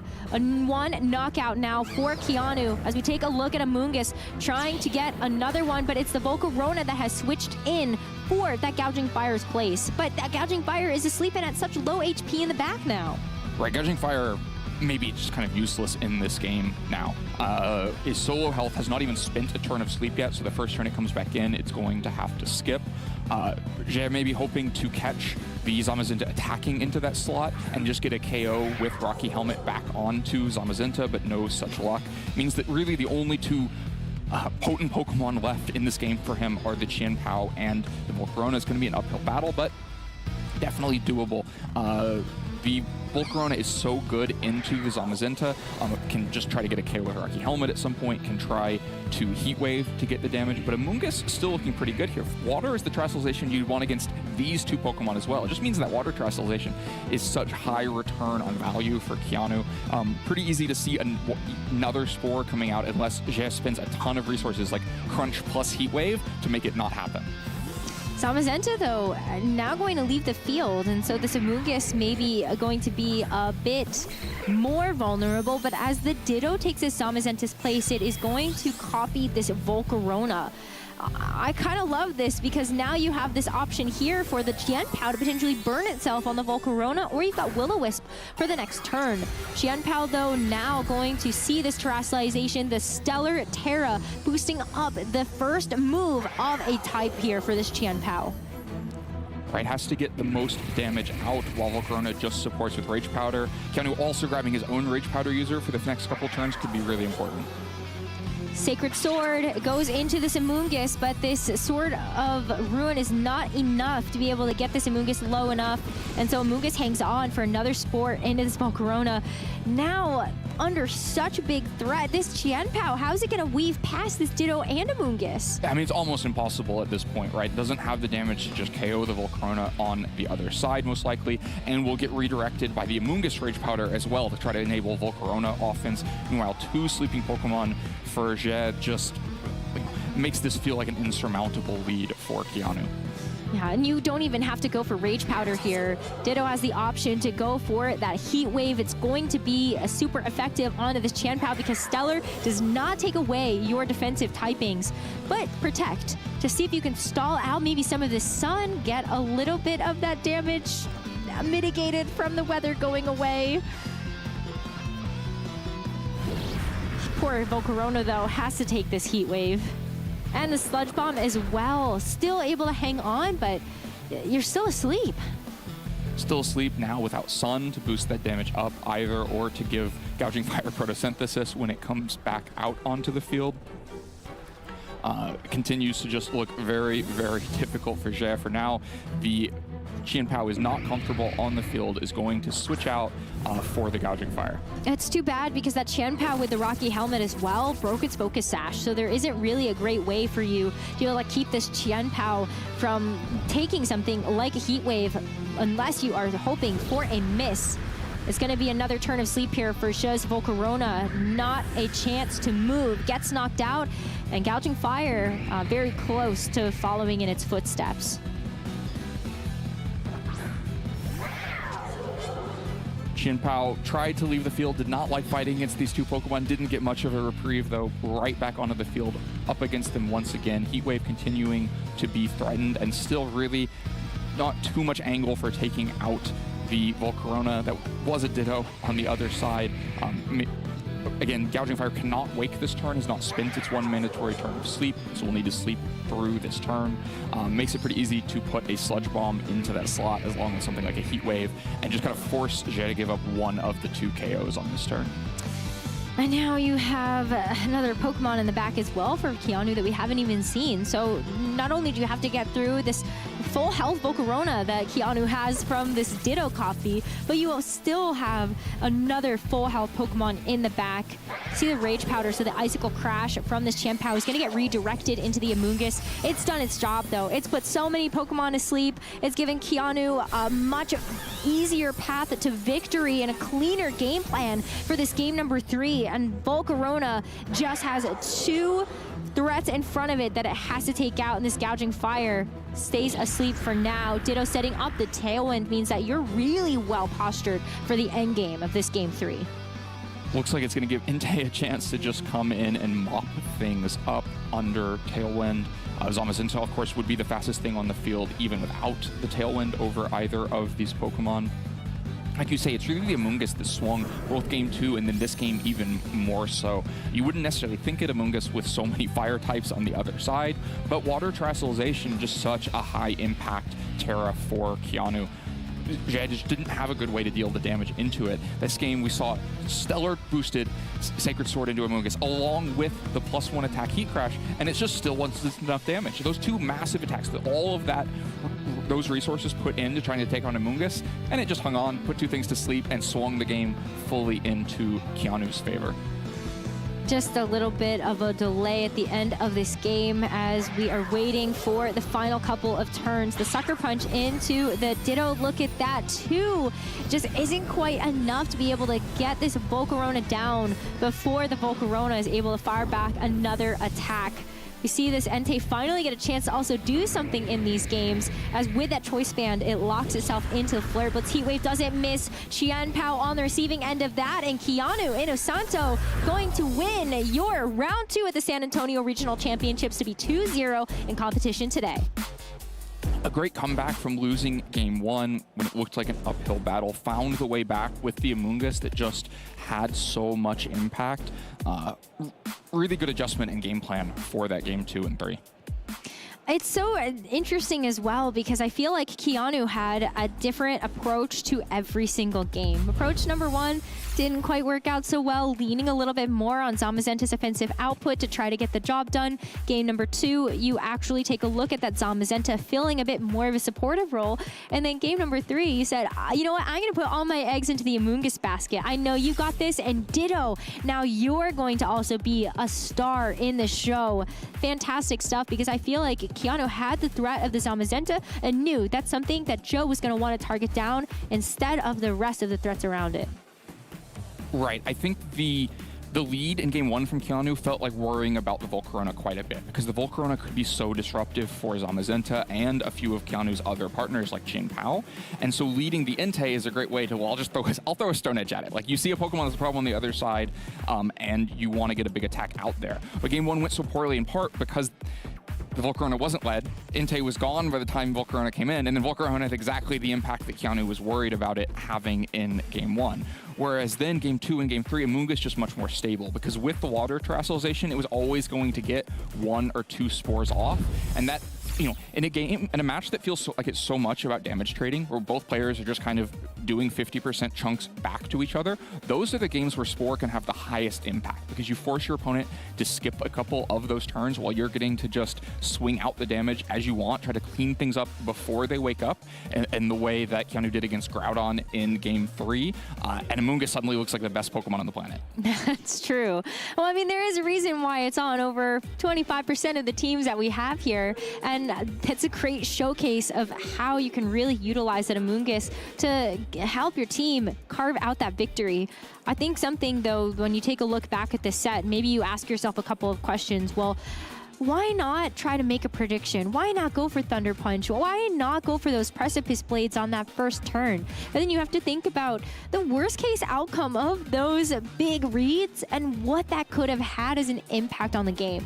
No one wants to be Thunder Punching a Grass-type Amoonguss. I'm not sure if it was going to be enough to get the KO no, anyway into the water Amoonguss, which really just put in a difficult position, because there weren't, you look down the team, there aren't that many things that can deal with the water-type Amoonguss. Of course, Raging Bolt would be the main one, but there was hesitance to bring it. It seems like it was not in any of those games. Doesn't have great matchups into Zamazenta otherwise, and could get disrupted by Grass-type Amoonguss on the other hand, because you would have to force the terrestrialization first. So ultimately, just nothing there to stop Water-type Amoonguss.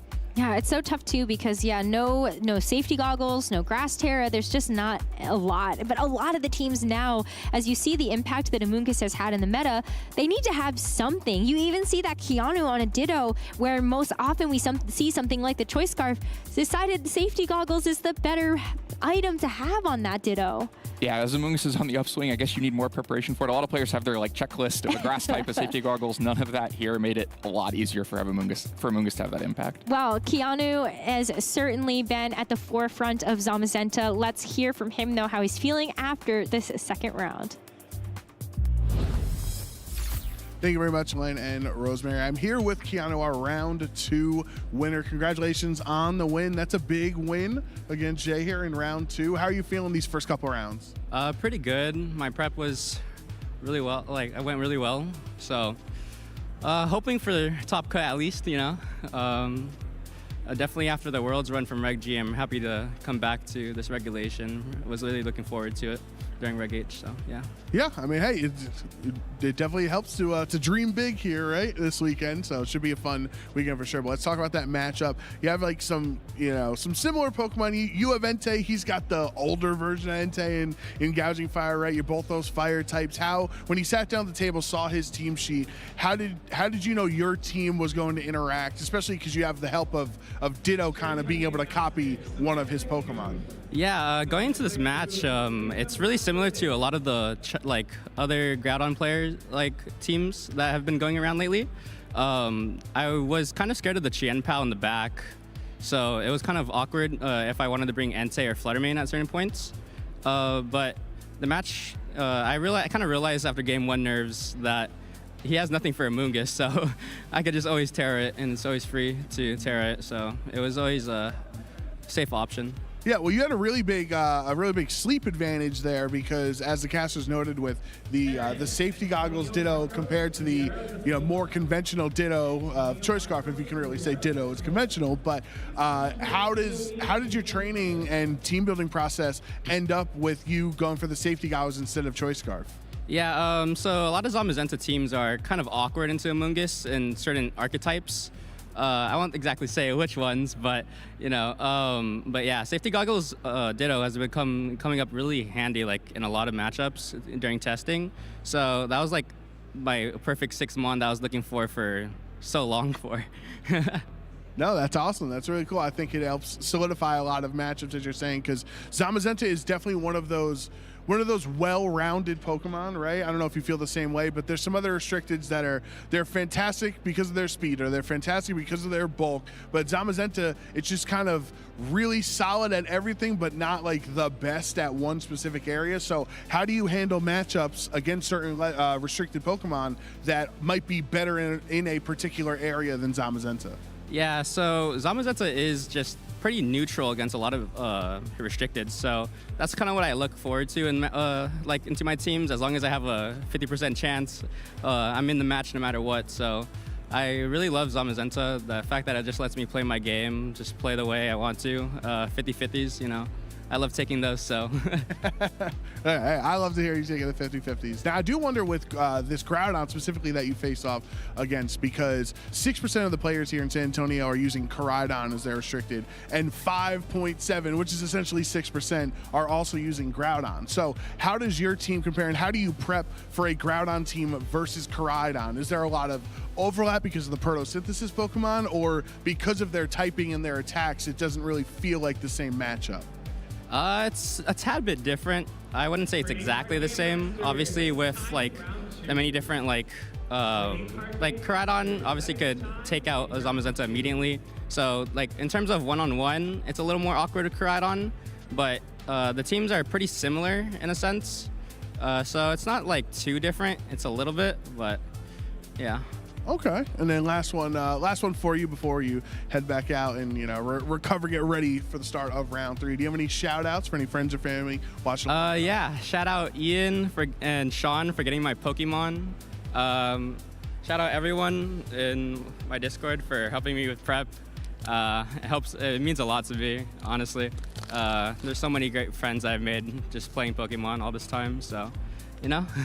Yeah, awesome. Congratulations, Keanu. You're starting off 2-0. Hopefully, wishing you luck to finish out the rest of day 1 strong, and hopefully we'll see you tomorrow. Thank you. All right, so great job by Keanu. We're going to head back to the casters over at the casters desk. So, Rose and Len, take it away.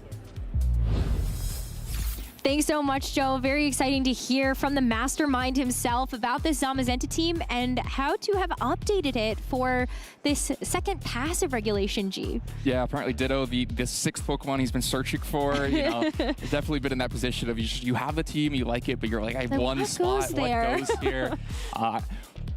And the safety goggles for Among Us. You won't tell us yet which exact matchups. I'm eager to hear maybe more later.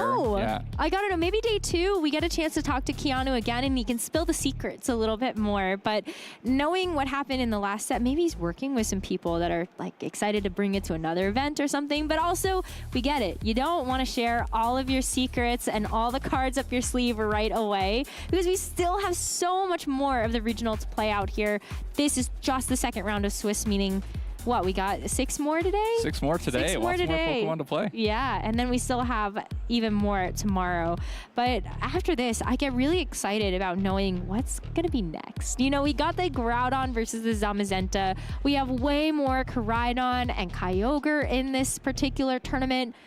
I'm excited. I want to see also a classic Groudon Kyogre. We have to be here for that. Yeah, you're ready for some classic Weather Wars? I'm ready. Yeah, bring it. It'll be good. Yeah, there's so many different restricted Pokemon that have really specific matchups against each other. Restricted Pokemon that are on the rise or on the fall. And so to give us a little bit more deep dive on all of those options in Regulation G, let's head to the lounge. All right, thank you very much, Len and Rosemary. We're back here in the lounge, Joe, Evan, and Gabby, and that was a pretty exciting way to start our day.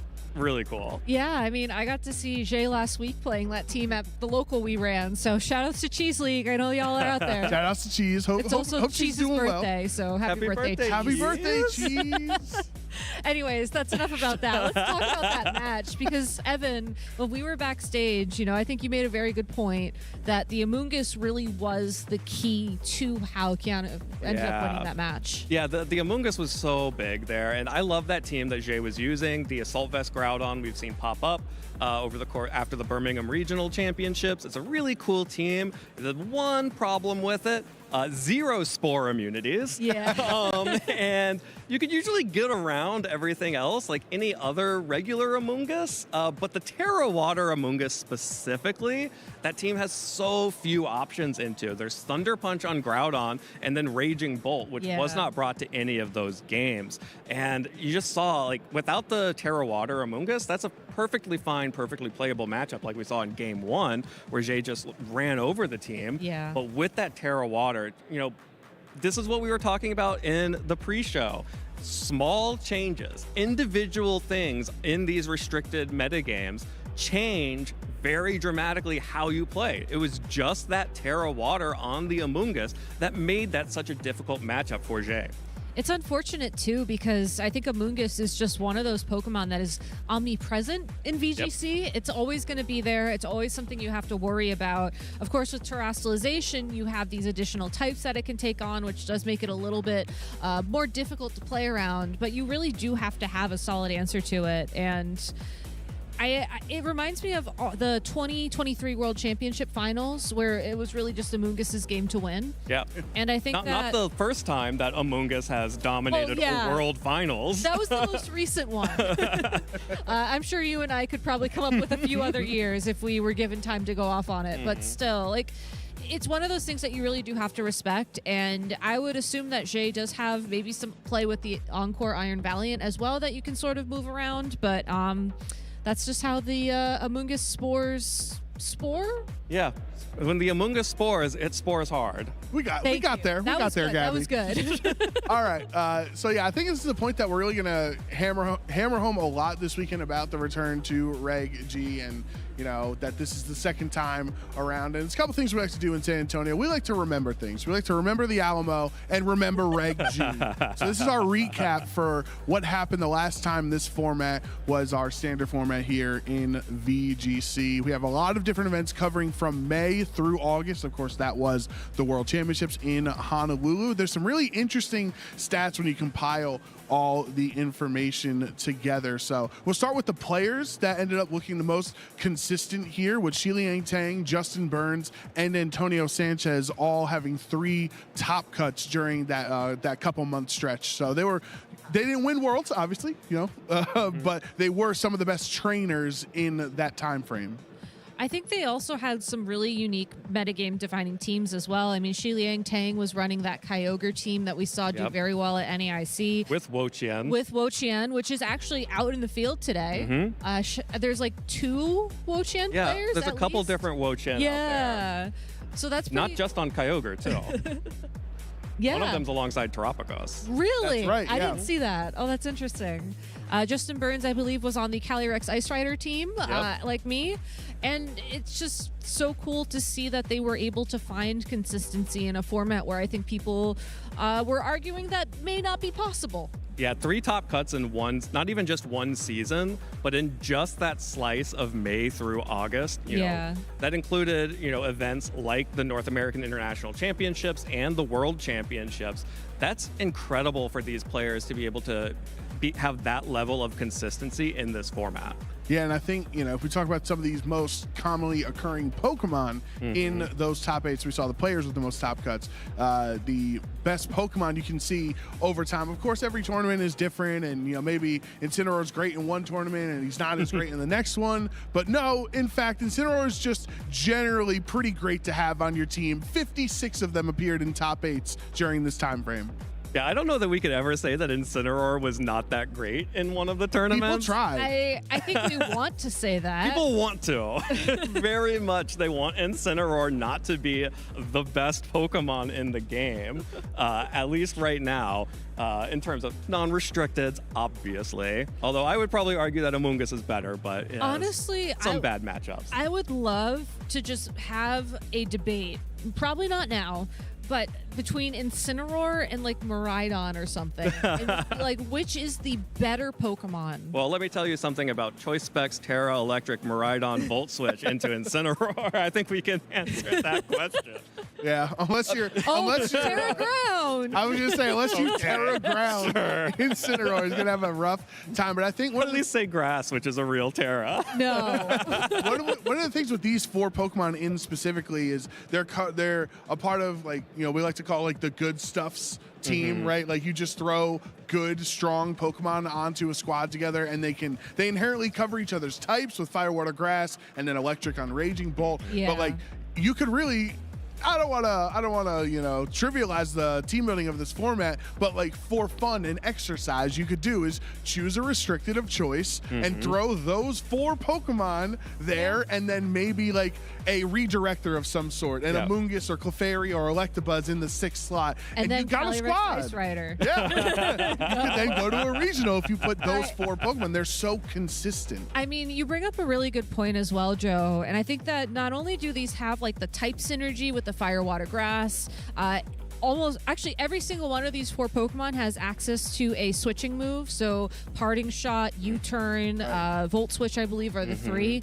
So they have decent priority access with Thunderclap, Grassy Glide, Aqua Jet, Fake Out. Like, they have all of the utility that players look for in VGC to give themselves the ability to pivot, to give themselves to stop their opponent, to give themselves the ability to remove items. Like, knockoff is huge. Yeah. And I think that they are the most popular Pokemon for that reason. It's not just that they have the synergy in types, they have really good team building synergy. And if you're asking yourself, like, well, I'm running this team, I have this weakness, I need something to stop it, odds are something on one of these 4 Pokemon is going to get you there.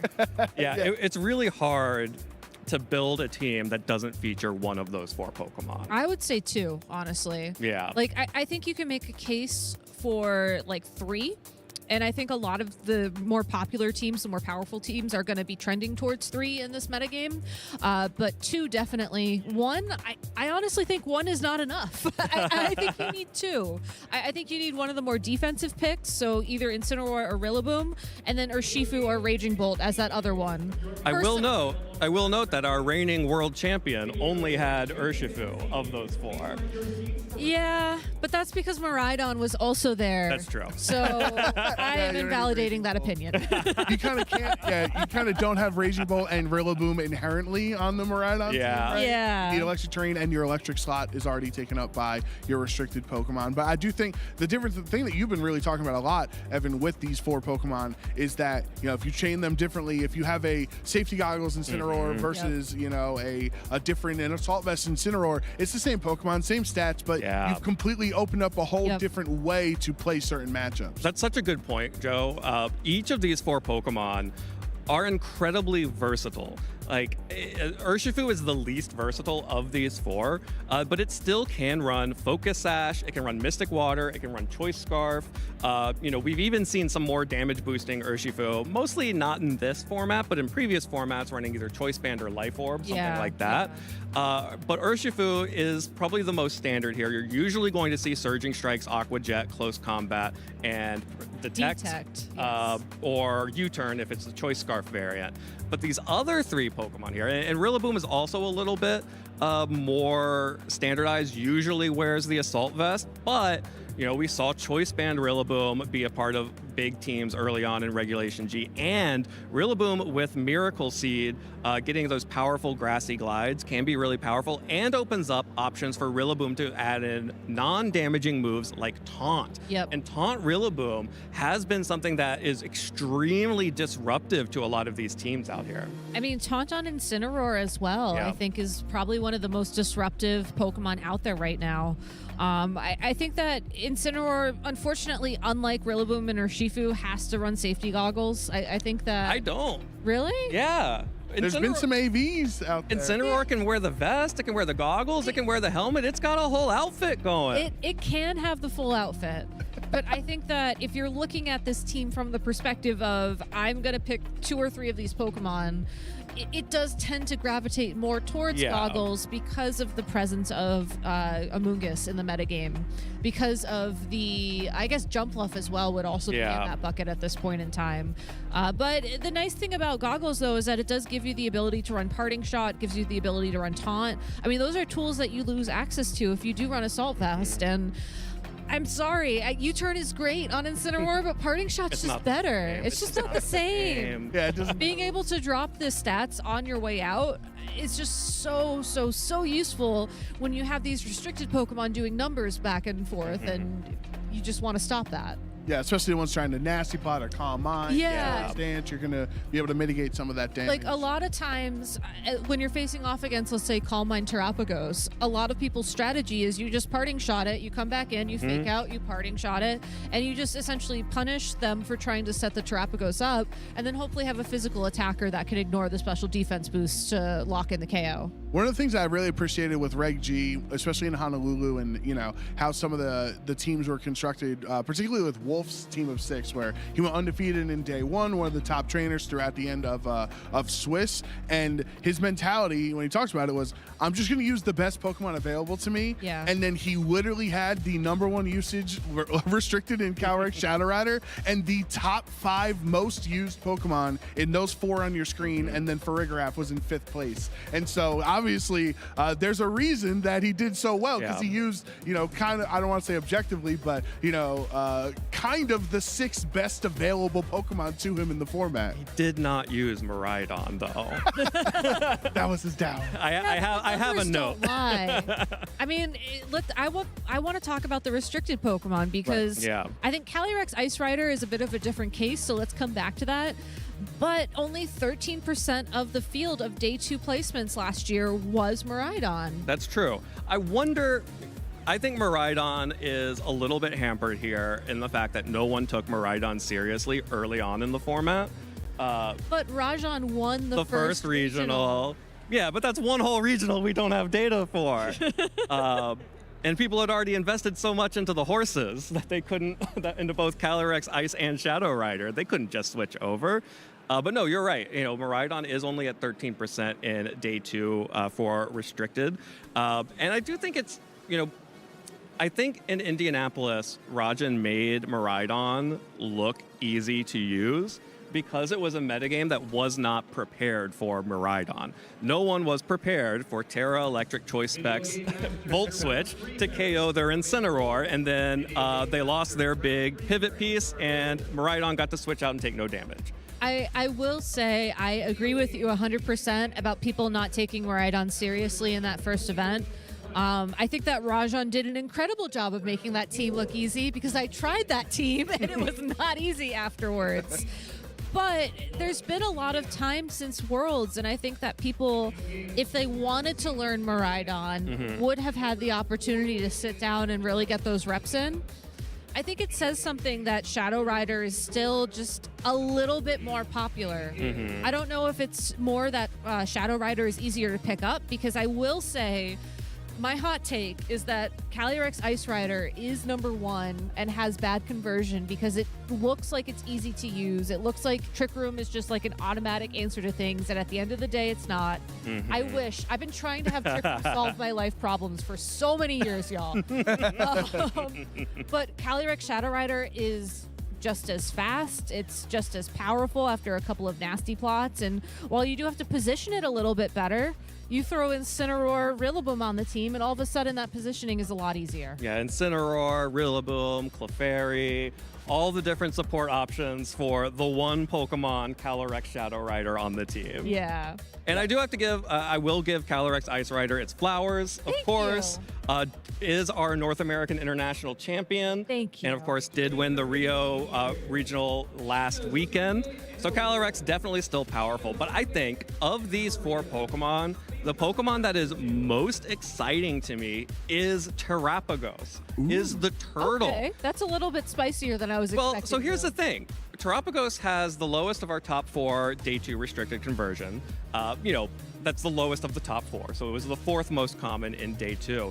What you're not seeing is in that most top 8 appearances section, if you go just a little bit deeper, Terapagos makes it into the top 6 of our top 8 appearances. Wait, and who's 5? I don't recall. That's okay. But Terapagos is, I believe there were 22 Terapagos who made top 8 appearances. And so that puts it in the top 6 amongst all of the Pokemon, not even just among restricteds. Okay. It is the 6th most common top 8 Pokemon in Regulation G. Now, that hasn't necessarily converted into, big championships. It has certainly won, but it has not converted into it did not convert into Worlds, did not convert into the international championships. Of course, we have not had more of those yet. We will have more opportunities coming up in London. But the fact that Terapagos is our most common top 8 restricted is really fascinating to me because I think it's a Pokemon that people were really excited for at the start. But never really figured out how to use it. And now we've got some really weird sets going on as people are trying to figure out how to make Terapagos work and get it over that top 8 hump. Well, let's see how Terapagos is faring here today in San Antonio. We'll talk about the unique Pokemon another time this weekend, but we can see that Terapagos is currently the 6th most used restricted Pokemon, 8.5%, as you're saying. Kyogre is a little bit higher there. If you were to combine the 2 Sun restricteds, that'd be 12%-ish, right? So they'd be higher than Terapagos, but it seems to be dropping in usage, and it might be a part of the reason of that kind of unknown territory of how should I operate this restricted. So here's the thing, though. I think that a lot of the Terapagos in the field today, based off my own personal observations, seem to be that Calm Mind Leftovers variant, where you take a lot of time, you set up, and then you hope for a very strong end game. I just don't think that Terapagos competes well in a field where 17% of the field is Miraidon ready to go, where you have the Zamazenta there immediately able to threaten with body press. I think we need to see people pivot back towards the choice specs Terapagos that we saw Aurelion do so well with at NAIC. Of course, there's obviously other ways to run Terapagos. I'm hoping that some people are out there experimenting in the field. I just don't think you can necessarily play the bulk that Terapagos has been gravitating towards at this point in time. Yeah, I don't know that this is a particularly favorable top 8 restricted list for Terapagos. So it's going to be really interesting to see if any of those 8.5% in the field will be able to convert into the top 8 again. Agree, yeah. 14% Zamazenta really scares me if I'm a Terapagos player out in the field right now. And that's even ignoring, 16% into the Calyrex, which also hits physically. Yep. 6%, almost equivalent Koraidon, which is going to blow up your turtle instantly. I think it has an okay matchup into Miraidon, just because of that Terra Shell and the ability to boost its special defense. And usually almost those Leftovers variants will always have Rillaboom on the team as well. That's true, yeah. To double up on the healing recovery. So you can play around that. But Calyrex Shadow only at 11.67. That's by far its best matchup under Zamazenta. Not looking super favorable for Terapagos here. But the huge increase in Kyogre, I think, is an incredible story to tell here. Kyogre is historically one of the strongest restricted Pokemon. Yep.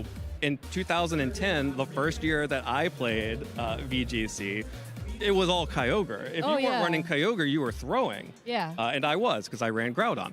But the fact that Kyogre is back here and you're seeing Oliver do so well with it making finals, I'm really interested in this because Kyogre, I need to see people prove to me that it can win a championship because it's just so many rounds of Pokemon. If you're relying on Origin Pulse, you're going to miss them. Yes. And you have to have a plan for that. Well, I think something interesting to note about Oliver's team and some of the other Kyogres I saw in the field is that I think people are coming up with better contingency plans for when Origin Pulse misses. Yeah. It's same thing with Groudon players. I mean, we've seen a lot of people run that Gouging Fire Groudon combination that we saw Jay run in round 1, and by boosting your attack power, you can sort of mitigate. Well, if I need to hit 1 out of 2 Precipice Blades, that's easier than hitting 2 out of 2 Precipice Blades. And I think some people are trying to figure out the same sort of setup for the Kyogre. That being said, I do think that Kyogre has the biggest target on its back this weekend, especially after what we saw in Birmingham last weekend. Miraidon, obviously, it won Worlds, it won Birmingham, but I feel like after watching that event personally, my takeaway was, oh, snap, I think we're all sleeping on Kyogre. Yeah. So, and that's why I think it has a bigger target, and I'm not sure if it's going to be able to convert for that reason. Yeah, and I think the variant that Oliver was running with the Roaring Moon is very popular. It's really cool. Yeah. Or you can also see Iron Jugulus in the same slot. Booster Energy, Tailwind. Yeah, some kind of booster energy dark type with Tailwind is available to the Kyogre teams. And I think it's really interesting. Kyogre definitely has seen a lot of development since the early days of Regulation G. And Groudon is starting to get that development as well. Yeah. I think it's really interesting. You know, when Kyogre first popped out as a top threat, it was the Assault Vest Kyogre. Yeah. And now Groudon is back on the field as the Assault Vest Groudon. And Assault Vest remains the best item in the game. And the restricted Pokemon are all excellent holders of the Assault Vest. With probably some exceptions, Calyrex Shadow or Terapagos you probably don't want.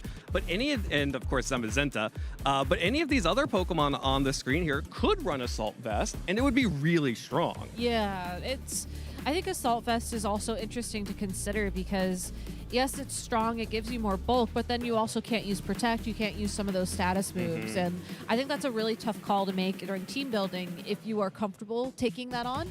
Yeah. I think with the Groudon team, at least, you have enough Pokemon there to support it that it's not necessarily as big of a deal.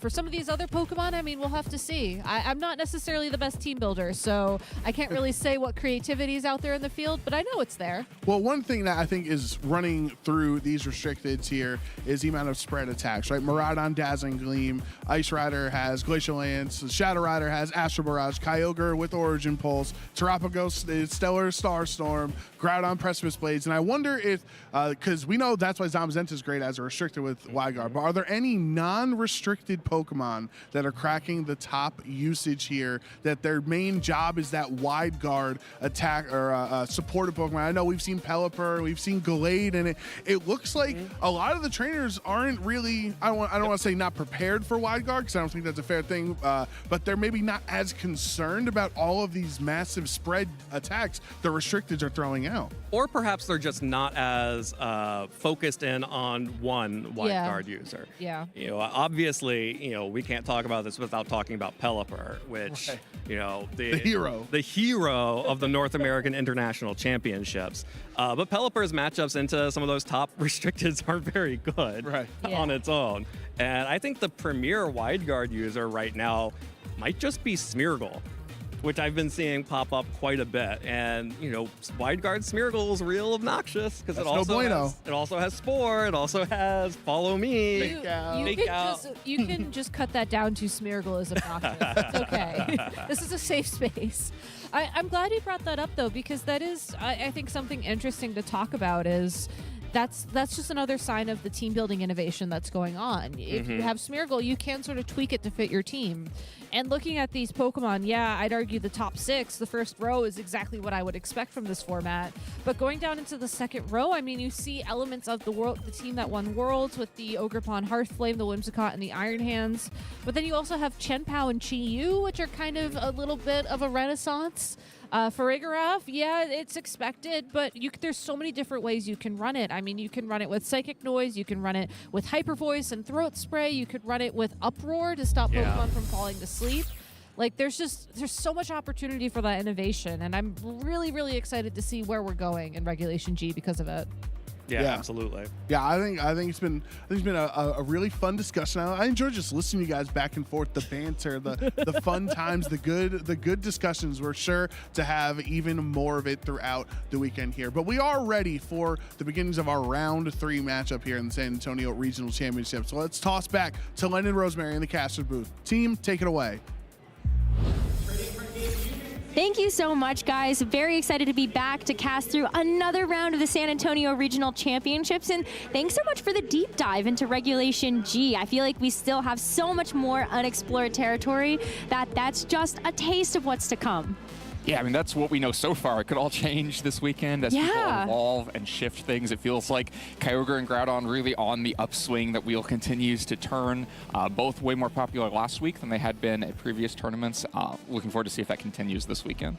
Well, spoiler alert, we might see that again and maybe very soon. But let's take a look at the notable matchups that we have heading into our round number 3. We are going to be featuring Marcus Dion versus Brendan Zhang, but there are a lot of really great players out there. Shiliang Tang, one of those players that did get 3 top cuts in the last legs of Regulation G. Justin Knox, one of our players to watch coming into this event, as well as Rajan Ball and Renzo Navarro, big player coming in from Latin America. Yeah, making the trip up and already has the guaranteed invite from getting top 4 at the Latin American Championship. So he's just here to spoil, win some prizes, and play some Pokemon.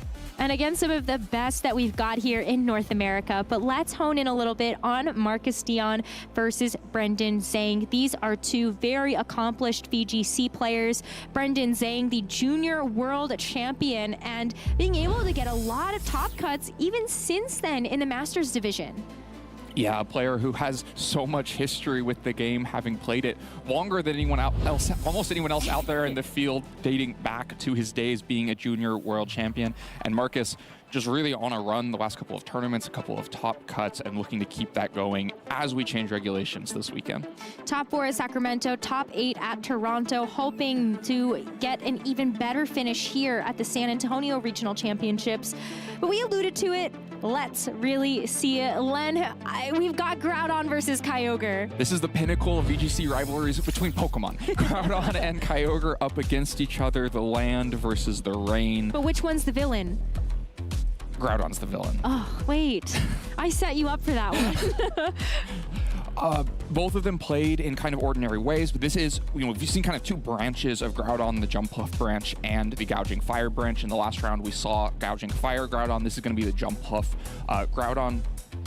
Also features things like Ogerpon Hearthflame that can just put out crazy damage in the sun with Ivy Cudgel. So many of these sun teams, it's really about that other fire attacker. Like, where can you get the big damage from? And there's not many better places to get fire offense from than Ogerpon, but of course has to manage it in the rain. There's no manual sun on this team, unlike teams like Marco Silva's in the last regulation. No sunny day on the Jump Puff, just other support moves, means that all of the weather in this game is going to be about switching in and trying to take control of it with drizzle and drought. And this Groudon's going to look a little bit different because we get a chance to draw some parallels in between these 2 teams, the Chinese Sun that we saw in our previous game and now the team that Marcus is running. But this Groudon does still have the clear amulet, the more popular set that Groudon first started Regulation G with. It's going to help it against the Intimidate on the other side, but it hurts it for things like coming into a water attack. With only manual sun control, you might be tempted to try to switch Groudon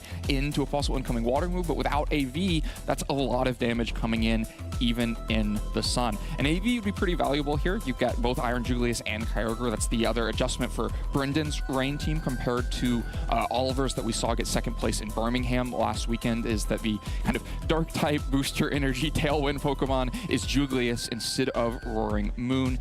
Gives Snarl, which is really helpful against Calyrex Shadow, but with no Calyrex Shadow on the other side, it's just a different version of Tailwind and with special offense with Hurricane. And you already called out, there's also no manual weather on this team either. Where's the rain dance? That's going to be another thing that Brendan's going to have to rely on, this Kyogre being in at the right time in order to set up the rain. Absolutely, and gonna need the rain to protect these double grass types. Has become a staple of Kyogre teams recently to have both Rillaboom and Amoonguss, but 2 Pokemon that are very vulnerable in the sun, whether it's Groudon with fire offense or the Ogerpon or Incineroar going out on the offensive.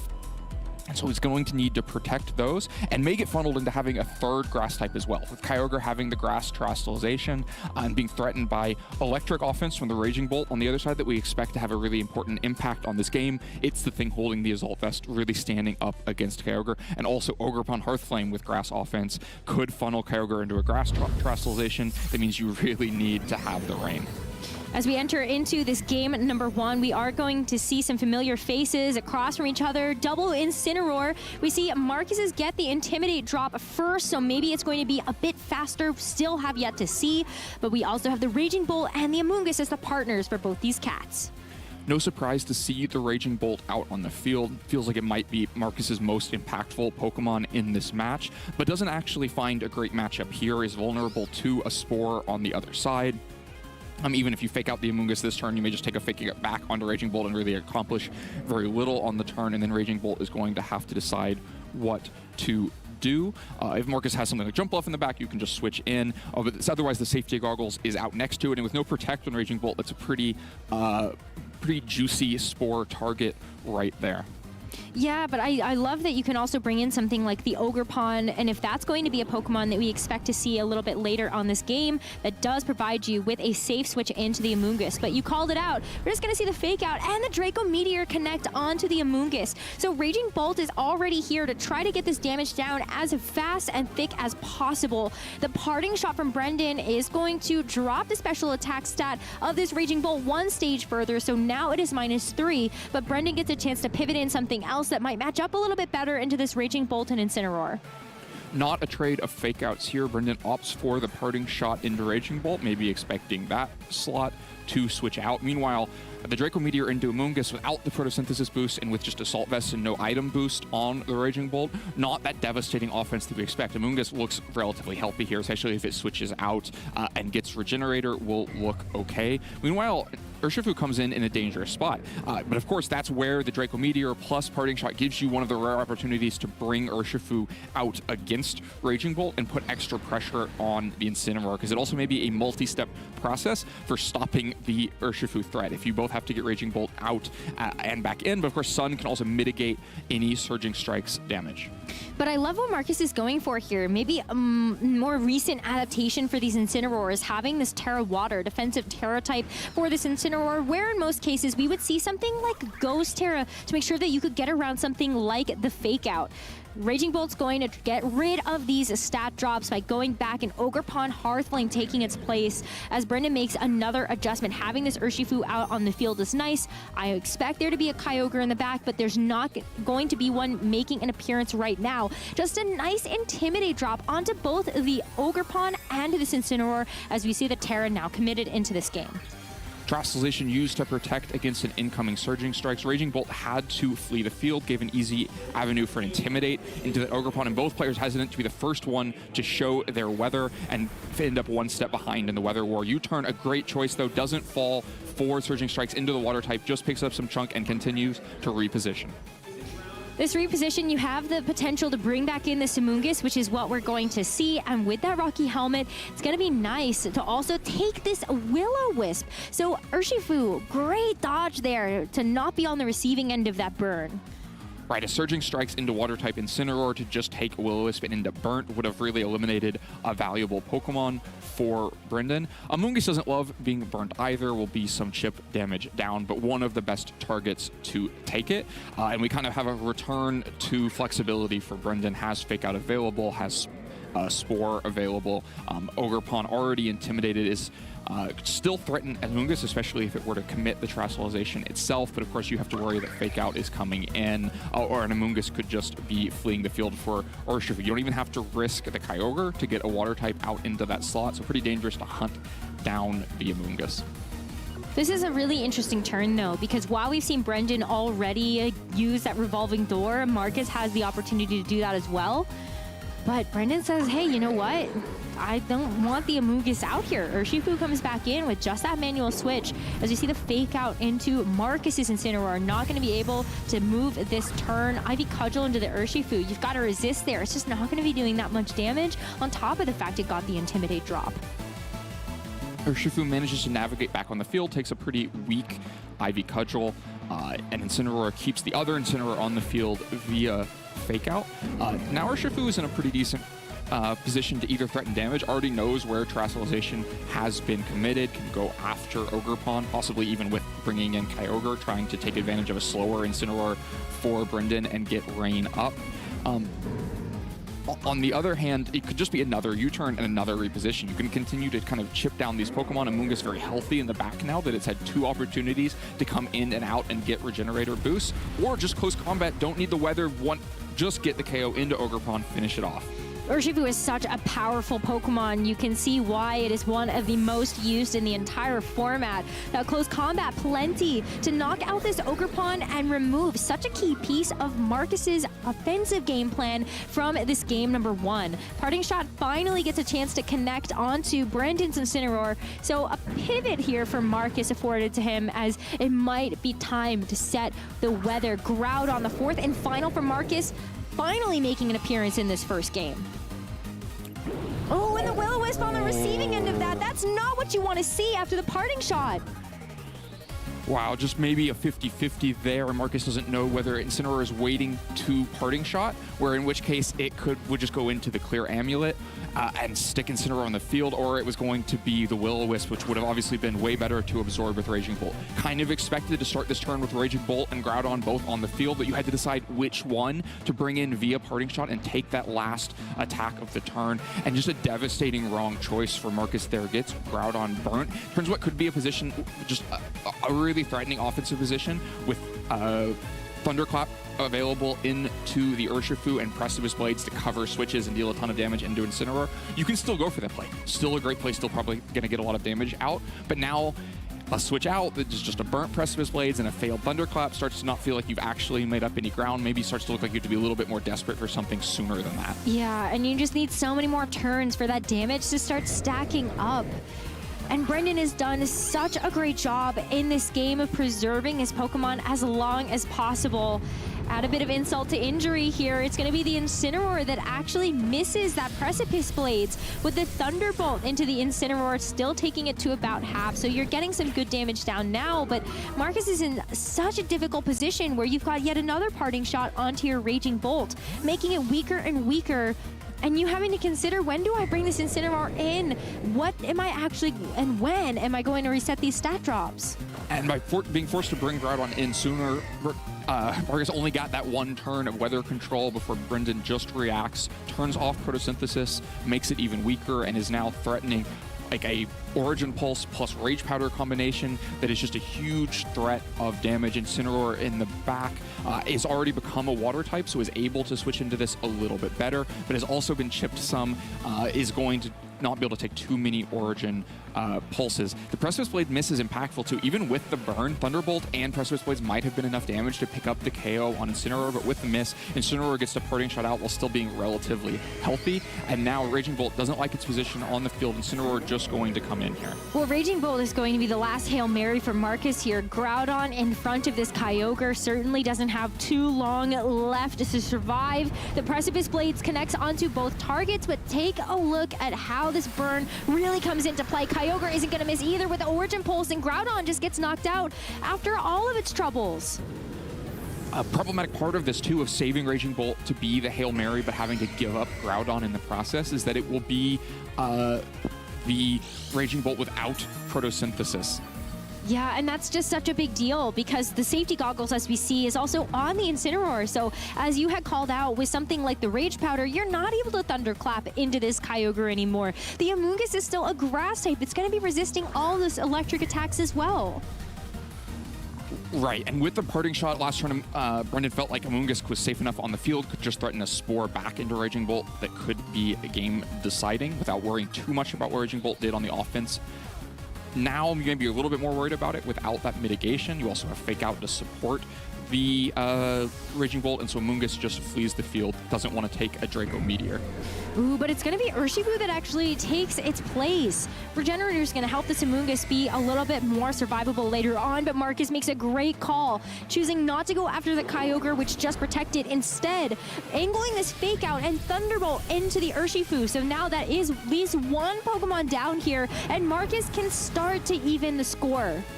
Right, I think a KO that Marcus needed to get at some point. I think it's not a KO that Brendan minds giving up that much at this point. The Urshifu has kind of done its job in getting rid of the Ogerpon and forcing the Terastallization onto Incineroar was going to be really hard for it to have much impact beyond that. Like maybe one close combat if it can get past a Thunderclap. So giving it up in that position to reset Incineroar back on the field now with fake out pressure on Brendan's side is pretty valuable. It can go after Raging Bolt with fake out. Of course, Raging Bolt can't protect itself, and could also then follow up with parting shots. Right. The Incineroar is still so valuable. Marcus understands the position is just so difficult from this point. Amoonguss, of course, also has gotten the Regenerator, is fairly healthy back there. Is going to be threatening Spores again in the future, and Kyogre just looks like it's sitting pretty in the rain as Brendan takes game 1. All right, I'll give you Kyogre this round, Len, but let's see if the Groudon can make a comeback. Marcus, I felt like, was just a couple of turns off of being able to get some really valuable damage down, and so maybe this does look like a different story if the Groudon is able to hit those Precipice Blades. You're able to actually avoid that burn in the first place. Right, the Will-O-Wisp was really felt like the turning point in this game. It was a very delicate opening. Both players just kind of repositioning with Amoongus's and Incineroars. The first big turning point in where this opened up was Ogerpon going down to close combat and Brendan taking the first KO. Often in games that are going to be so positional and revolve around so much rotating, the person who takes the first KO and really limits their opponent's options is in the best place and can start to break the game open from there. And then Brendan follows through and breaking that open by getting the Will-O-Wisp into Groudon, getting Kyogre safely in on the next turn. So now he's got weather control, damage mitigation, and the first KO, and it is pretty easy to follow up the position after that point. And Brendan still had options. If I'm not mistaken, he didn't use Terra at all in that first game, so he still had a defensive option available, or if he wanted to take an offensive route, Brendan still had multiple ways to be able to navigate through that end game. Right, he kind of had it all by the end, right? The Kyogre was still going to be able to use a Grass Terastallization to help itself against Raging Bolt. That doesn't mean that this whole matchup is that one-sided, though. It really was down to those couple of turns where things swung in Brendan's favor. I'll be interested to see if either player commits to the weather earlier on. We saw a very slow opening, involved all of the non-restricted Pokemon. Urshifu, Ogerpon, Incineroar, Amoonguss, they were all on the field several times before we ever saw either restricted Pokemon because no player wanted to commit to it. But Marcus may need that early pressure, not just of the Groudon and the Precipice Blades itself, but also of the sun to turn on photosynthesis and be forced to kind of commit to it sooner. Yeah, well, we're not going to see it in the opening hands for either of these players, though. It's just going to be a bit of a run back. Instead, for Marcus, though, it's going to be this Ogerpon Hearthflame that takes the field in that stead of that Raging Bolt. But I agree with you. Groudon would force Brendan's hand to have to switch in the Kyogre, and regardless, you get a chance to actually kind of take some damage early with Precipice Blades. It stacks up. Right, it's got to start chipping things down so that Amoonguss doesn't have quite such free reign to threaten Spores and force switches later on. Of course, Ogerpon also can do a great job of forcing Amoonguss off the field, but for now, Ogerpon already at -1 because of Intimidate, and possibly at Fake Out threat here. But I think we've seen Marcus's Incineroar be consistently faster, so you can just threaten like Fake Out into Incineroar plus an attack into Amoonguss, so that's going to scare Amoonguss off the field for now. Yeah, but even still, like, Marcus led the anti-Amoonguss pair. You've got the safety goggles on the Incineroar and the grass-type Ogerpon, but it's going to still be a very quiet first turn as the parting shot, actually, no Fake Out, gets a chance to drop the attack stat of Brendan's Incineroar and allow Marcus to bring in something extraordinary. We saw that Groudon waiting in the wings, potentially something that you could bring in, but I like the Raging Bolt too because you've got two powerful options of maybe what you want to put that Groudon next to if you see an opportunity to hit the gas. Right, you can just suddenly boost up either of these Pokemon's offense. You can try to do it on a turn where Brendan can't as easily react with Kyogre because he doesn't know if the Groudon is coming in at this point. Amoonguss scared off the field, ends up with Urshifu safely in the field, but because the position was so strong early for Marcus, kind of had all the control in the position, was able to go for Parting Shot rather than Fake Out and reposition Raging Bolt on the field to now be a problem for Urshifu. There's no Fake Out pressure this turn. That means that Urshifu, if it doesn't just raw switch, is going to be vulnerable to a Thunderclap, which kind of may force Brendan's hand for just another switch out, but does go for the U-turn, gets some chip damage, doesn't take a Thunderclap in the process, but means whatever's coming in is going to be vulnerable. And it could very well be the Amoonguss that comes in, though, because Brendan very patient to be able to actually bring in that Kyogre. You don't want to be the first player to make sure you set that weather, especially knowing that Marcus still has all 4 Pokemon to rely upon. He can easily make that difference in decision for later on. So Mungus comes in first. At least it has the Rocky Helmet, but yeah, you've got this Ivy Cudgel that's just going to smack down on top of that Amoonguss. And look at the Intimidate, it's going to help it stick around, but not after the Thunderbolt follow-up, you would think. Amoonguss just bulky enough, though, to be able to take that as it enters back onto the field. Yeah, no sun means that neither of these Pokemon is at full strength. Amoonguss is able to hang on, but the careful positioning from Marcus has created all of that damage onto Amoonguss. First threatening Amoonguss out with the Ogerpon, then using the Raging Bolt to threaten the Urshifu out, and Brendan, like you say, is being very hesitant to bring in Kyogre. So if you have Incineroar in one slot, Urshifu in the other, and you want to switch to something, and you don't want it to be Kyogre, well then Amoonguss is going to have to come in and take an Ivy Cudgel for 80%. But Amoonguss was really crucial in Game 1 by being healthy enough to threaten Spores, force Raging Bolt off the field, provide Rage Powder support. This game, it's going to be a lot more difficult to get to that point because Amoonguss has taken so much damage, even though it didn't go down. But for now, Urshifu back on the field, and with Amoonguss to support it against a possible Thunderclap. But if it is not a Thunderclap, if it's Ivy Cudgel and Thunderbolt, you still have all the damage into Urshifu. Ogerpon, though, is like, I don't want to catch these hands right now. You got an Urshifu on the other side. It could just close combat me, or it could go for something like the Surging Strikes. But here's maybe where we get our answer. Groudon now making an appearance has maybe the tankiness to actually deal with something like this Urshifu, but Brendan is also making an adjustment. If it's the Kyogre that comes in, that would have been a big deal, but it's just the Incineroar. Clear Amulet going to protect the Intimidate drop from this Incineroar. The Amoonguss switching first means Urshifu's going out on the offense, and with the Thunderclap, with the Photosynthesis, it's just enough damage into Urshifu. No Rage Powder, no switch to Kyogre, no switch for Urshifu, and Urshifu is down. That's a big KO here for Marcus to get, but that's something that's sort of been the reward of all of this patience.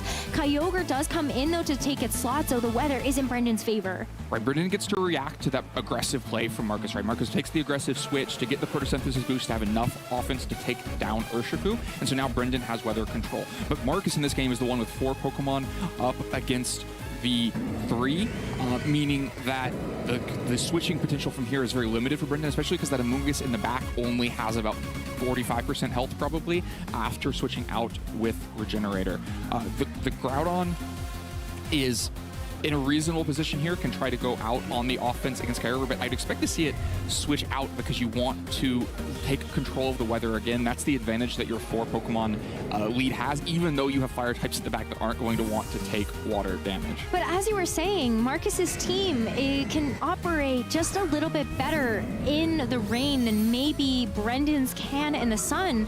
And so instead of seeing this Groudon switch out, it's the Raging Bolt, Incineroar coming in, and Groudon just gets a chance to go for the Precipice Blades into the Incineroar. It is a one-hit knockout, and look at Kyogre's damage.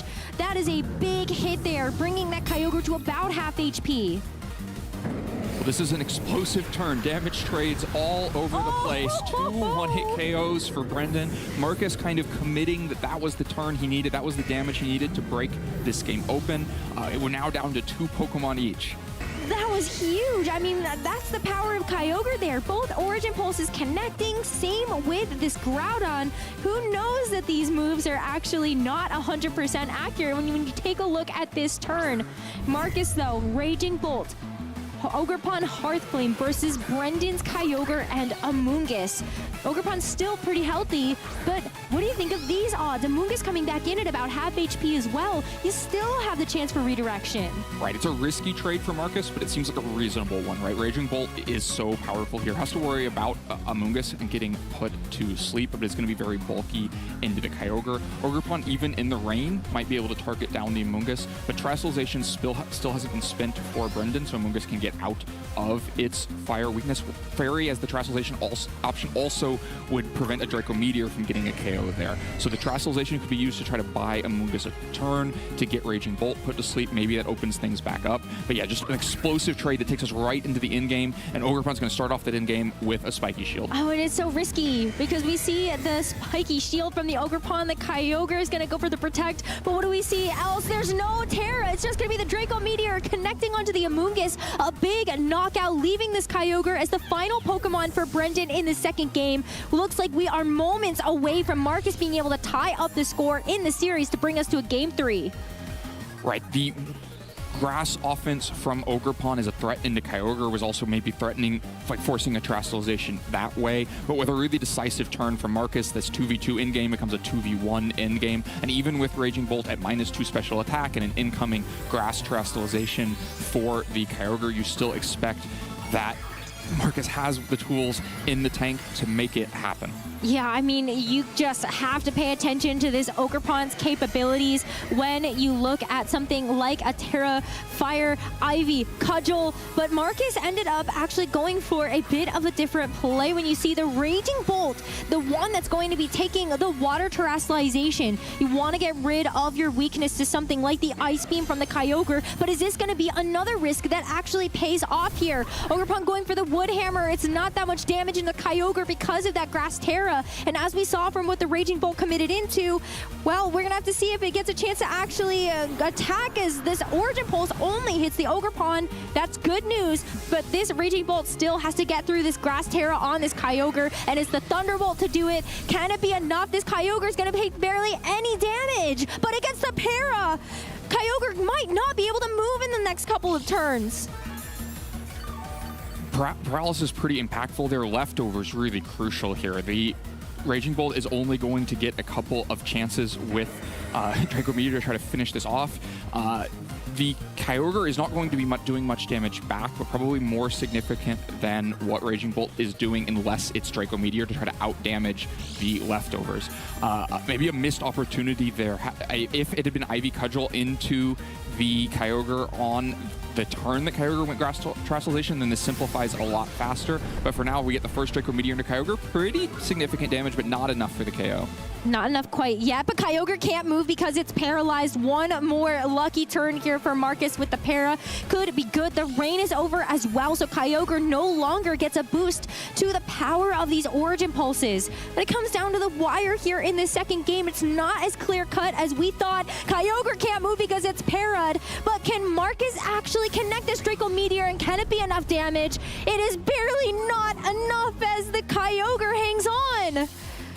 The paralysis is just going to make it so much harder for Brendan to stitch together the leftovers. You can tell because of the order there that what Brendan was trying to do last turn was protect, because you just want to get another turn of leftovers. But two fully paralysis in a row cannot get the protect, cannot get the extra leftovers recovery, and so Draco Meteor lands again.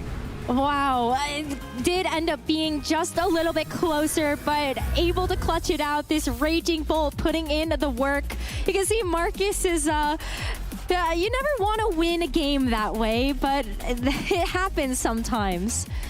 Yeah, the one Thunderbolt into Kyogre into 3 consecutive fully paralysis. Someone's going to have to calc the odds on that. It is not good. Of course, Brendan still may have had an uphill battle. It was going to take a lot of turns for Kyogre to do the damage into Raging Bolt.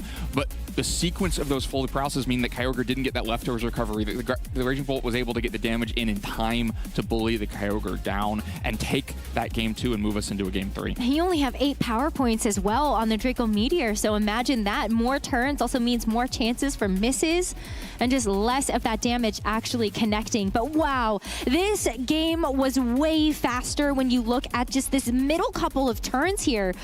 The double Precipice Blades hit for Marcus. Brendan able to fire back a huge Origin Pulse to be able to get that double knockout onto Marcus's Pokemon. And all of a sudden, we're in that 2v2 where you gotta get these turns correct. Wow, what an amazing end game for this game too. Yeah, Marcus really opted to kind of blow the game open with the choice to leave Groudon on the field and go for a Precipice Blades while switching Raging Bolt out, leading for that huge 3 Pokemon trade. And then we were in a pretty delicate endgame, right? If Amoonguss had gone for a Fairy Terastallization to be able to take Draco Meteor, then Kyogre is very vulnerable to a Wood Hammer, but maybe it can get a Sludge Bomb into the Ogerpon or a Spore into Raging Bolt. But instead, it's just Draco Meteor and enough damage. And then it was the Ogerpon. Maybe if it just goes for Ivy Cudgel, even that's what I thought was going to happen. It would have the damage into the Kyogre, but survives that turn, gets us into a kind of tricky 1v1 that probably neither player really wanted to be in, right? Neither player had big damage potential, and Marcus just swings it with the paralysis. I'm going to be interested to see how both players approach the weather war. We've seen it two very different ways in game 1 and 2. So far, Marcus has shown a high willingness to leave Groudon in on the field against Kyogre. We'll have to see if that shifts after that close call at game 2. Well, I mean, this is kind of a big deal, though, because once again, as we saw in that game number 2, Marcus is leading a little bit of an anti-Amoonguss lead. You've got this Ogerpon right away, but with the adjustment of the Raging Bolt, you now have 2 very good options for partners if you switch in that Groudon, making Brendan have to pick and choose what's actually sticking on the field. You can't switch in Groudon while attacking with both Pokemon, though. We've already seen the -1 Ivy Cudgel into Amoonguss that it wasn't enough damage to pick up the KO. Spore is really valuable targeted into the Raging Bolt, especially with Fake Out being threatened back into Ogerpon. Raging Bolt can't not protect itself. It can only Draco Meteor for what we've seen is a solid chunk of damage, but only about 50%. Well, now this leaves this Raging Bolt free and clear for this Amoonguss to land that Spore. But I like that you just get the damage down now. Neither of these Pokemon in particular are actually threatening you to get a knockout, so you have a couple of turns to actually get the wake up. But what about something like Knockoff? Knockoff could get rid of the Assault Vest, make it easier for Kyogre. The damage is also down for now, but for how long? And so far, this feels like game 1, where Marcus got the Draco Meteor into Amoonguss, but Amoonguss just switched in and out the next couple of turns and was able to recover that off. For now, though, Amoonguss is just staying on the field, was risking an Ivy Cudgel, well, not risking an Ivy Cudgel with a Protect, but not immediately trying to get that Regenerator boost. Still a little bit of a slow turn, but what is this Incineroar on Brendan's team up to? It's just a parting shot.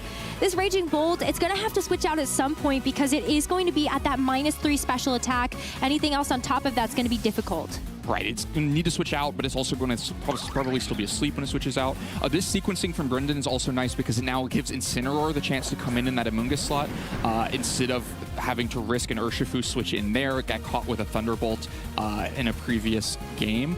Now Incineroar is very easy to bring in there at almost no risk. Meanwhile, this is like we saw again in game 1, where the Urshifu came on the field against a Raging Bolt that was already at -3, and so really no threat back to Urshifu, except this time it's even better for Brendan because the Raging Bolt is asleep on the other side. Urshifu in that game 1 just went for a U-turn into Ogerpon to get some chip damage and get off. But we've also seen how much damage Close Combat can do. For now, though, Amoonguss is just going to switch out into the back. Wow, this is really risky. It's not going to be any switches from Marcus as we see the Kyogre now take that Amoonguss's place. So any sort of water type attack from this Rapid Strike Urshifu is going to be boosted. You can see the Rapid Strike hits into this Ogerpon are going to be enough for 2 hits to knock it out.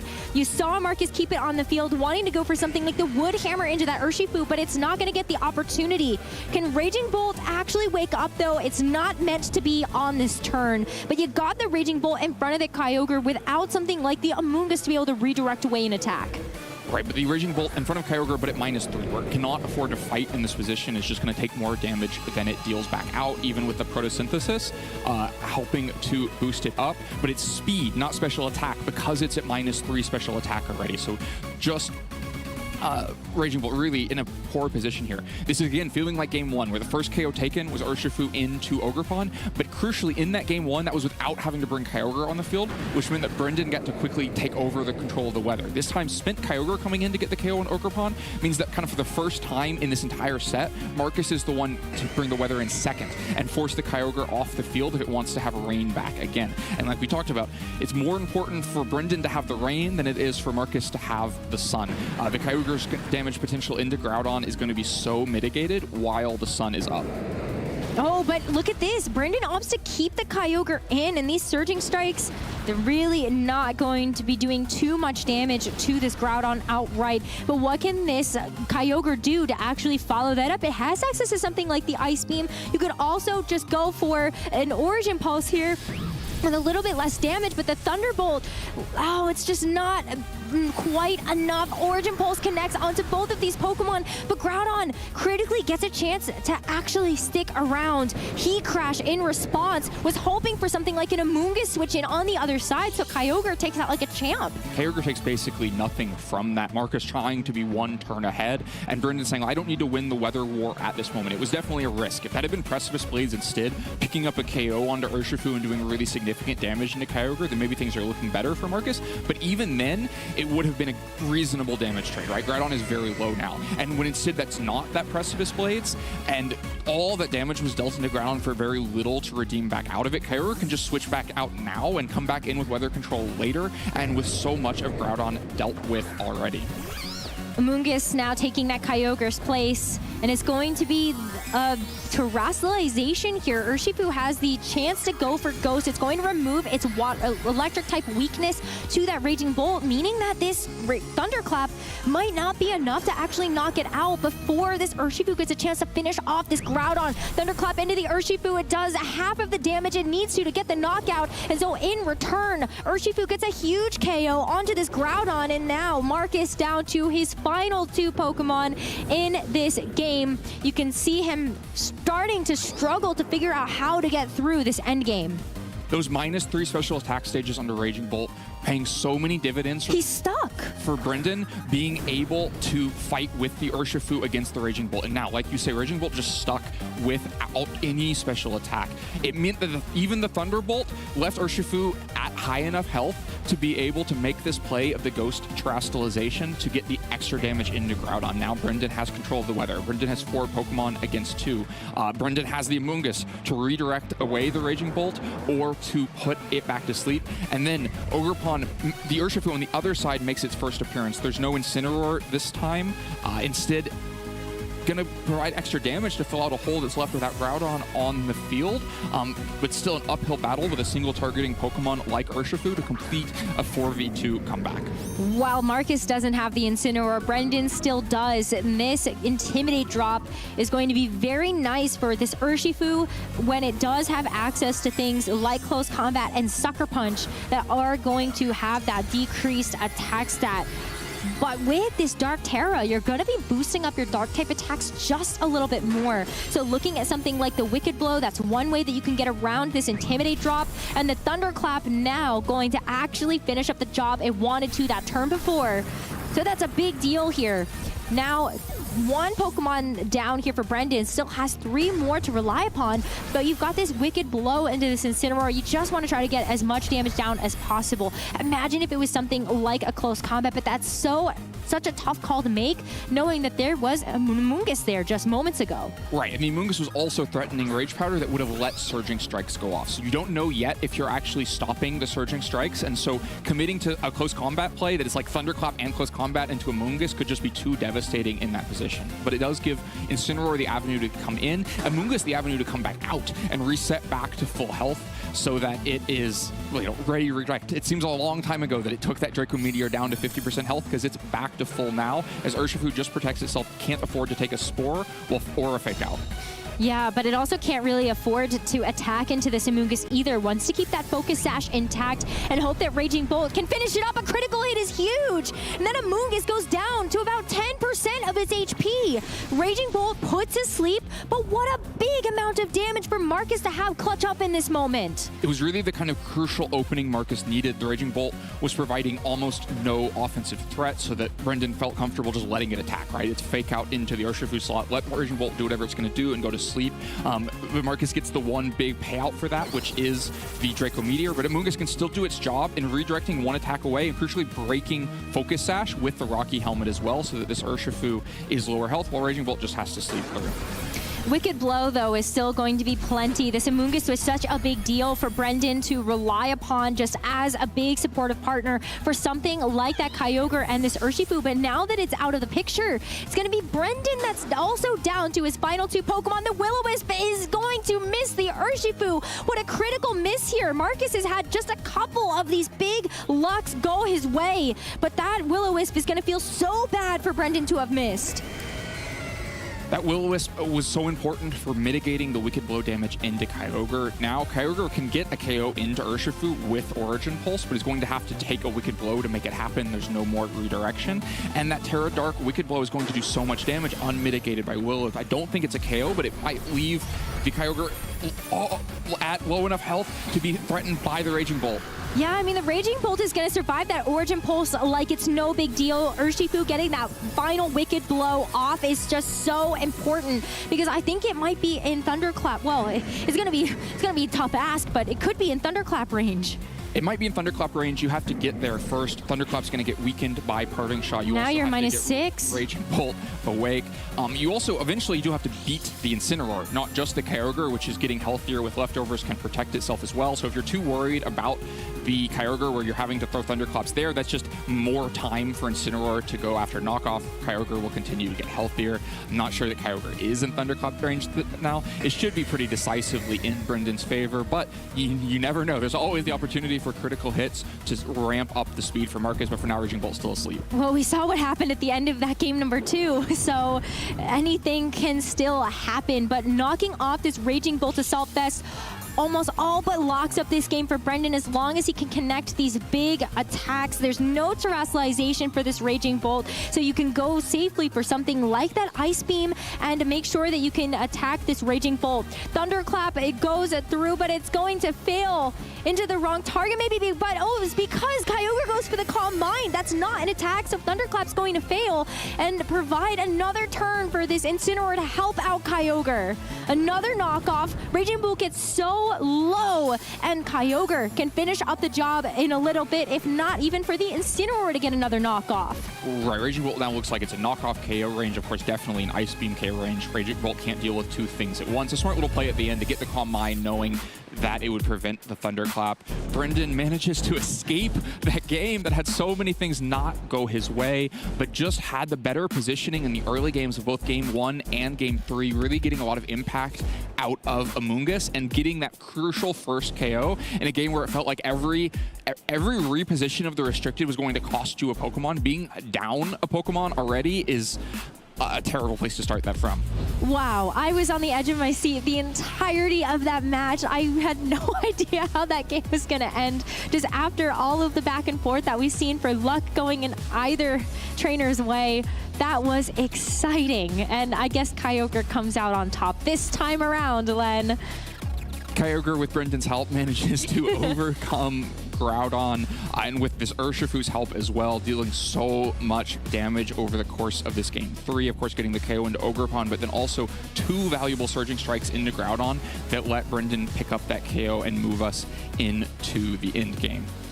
Such a smart use of the Terra as well. I think oftentimes we take a look at terrestrialization and you're thinking about how do I get max value, and sometimes a hard choice to make when you know that your Pokemon is already at such low HP. But Brendan understood the calcs, understood how much damage this Urshifu would take if it removed that electric type weakness, and really used that to full effect. If Urshifu goes down there, this looks even like a different game. Right, and Urshifu is a great Pokemon to do that with because it's all a little bit more guaranteed. With an ordinary Pokemon, you take a hit, you might just be hitting into a Protect. Urshifu, you know you're getting some value out of that, and so getting 1 extra Surging Strikes off would have, in that position was either going to be a KO into Groudon or going to be a hit into whatever was in the back, in that case the Urshifu. If Urshifu takes that big Surging Strikes, then it's a lot less valuable in the end game, so either way, Brendan's guaranteed good value out of getting that 1 more Surging Strikes off. We've seen Kyogre be so successful looking at Birmingham, looking at Rio de Janeiro just last weekend. And Brendan is one of the team creators of Marcus Stotter's team, who ended up actually getting that top 16 as well at Birmingham. So we know that this team has proven success already. But Brendan being able to pilot like this unique choice in this Iron Jugulus to be able to have that just kind of extra bit of, I would say, je ne sais quoi on the team. It's very cool to see him be able to show us that. Yeah, it's his own flair to it. Of course, we didn't get to see it in the set. Well. It wasn't the right matchup for it. But managing to pilot Kyogre and deal with it can be a tricky matchup in these Weather Wars. I'm excited to hear from him more about it. And for that, we've got an interview with him ready in the lounge.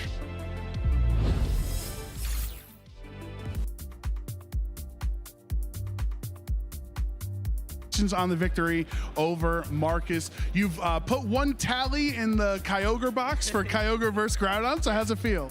think it feels pretty good. It's a pretty natural kind of typing advantage, so I'm glad that I was able to pull out the win there. Yeah, no more primal desolate land, getting rid of water attacks, right? So you're pretty comfortable with this Kyogre team. Obviously, you've been using it for a really long time, had success with it. Is coming into San Antonio, since we're returning to this format, was it always a foregone conclusion that you'd opt right back into this Kyogre team, or did you spend any time team building with any other restricteds? So yeah, looking at Worlds, I used Miraidon at Worlds, and I didn't do as well as I wanted. And looking at like all the top teams at Worlds, I thought that the Kyogre team that OE used was really, really cool, and had a lot of elements of Pokemon that I really like using, like Incineroar, Amoonguss, Rillaboom. And so yeah, I tried it out. I didn't really understand Roaring Moon, so I threw on my favorite Iron Jugulus. And it worked out really well. My friends, Billa and Marcus, used it last weekend, and they did really well with very little practice, so that gave me a lot of confidence bringing it to this tournament. Yeah, I was going to say, this Iron Jugulus seems like a staple of your friend group. I know Marcus also won a regional with the Jugulus, and in this matchup in particular, that second game got really scary. I mean, you got paralyzed 3 times, and then Marcus hits 3 Draco Meteors. Like, how do you deal with that stress? Because it really was out of your hands at that point, was if you could attack through paralysis or if he would hit Draco. Yeah, I think coming out of game 2, I felt really happy that like I was still able to like almost win the game, and that Marcus needed so much luck to kind of dig his way out of it. So I kind of just like put that aside. I knew like I won game 1 like pretty handily, and then the first couple of turns of game 3 was going really well for me. So I was kind of, just comfortable, not really thinking about that game.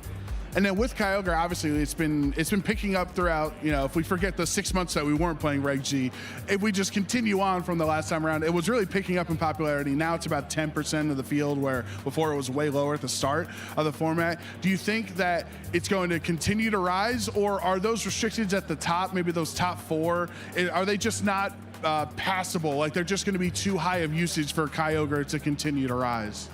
I think in terms of strength, like I personally think it's a top 3 restricted. Obviously, that's why I'm using it. But I think it's a really difficult restricted to use. Obviously, you have to deal with Origin Pulse inevitably missing. You have to deal with like just this slope, pace style team that a lot of people aren't used to. And I think especially for like newcomers, it's not like the most intuitive team to pick up. So I don't know if necessarily the usage stats will reflect its strength, but I think it's definitely a top 3 restricted. And then how do you handle that matchup, right? Like Kyogre's good into Groudon, but then of course Groudon has Raging Bolt to cover Kyogre. The Sun gives it the boost with Photosynthesis. Like there's this little rock, paper, scissor action going on in the matchup. How do you deal with those turns when one misplay could really cost you the game? I think one thing that's cool about Kyogre is that you always have this constant pressure of rain, which makes fire type attacks not as threatening. So like there was always this constant pressure where like I could always switch in Kyogre and just put my opponent's Pokemon to sleep, and there wasn't much that he could do to prevent it. And I feel like in that match you really saw like my opponent was really trying to play around that, and he wasn't, effectively able to play around it. So I think Kyogre, like, it's hard to lose the match just based on like getting a read wrong. Like there's a lot of wiggle room for the Kyogre player, and that's why I love using it.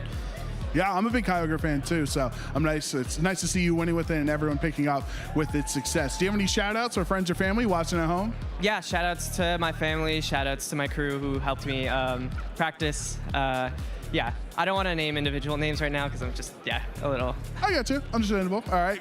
Congratulations, Brendan. 3-0. Hope to see you continue on your success throughout the rest of the day. Yeah, thanks. All right, we're going to head back to the casters. Brendan is so accomplished that he has had a top cut at Worlds in every single age division. That's how long he's been playing the game, and that's how good he is. And we got, I think, a chance to see that on full display in that last game. Just the mind games and the positioning, you have to have so many turns ahead to be able to pull something like that off. Yeah, you heard him talking through some of the positioning with Kyogre. It's very delicate, especially in a matchup like Groudon, and came out on top with the positioning in that last match.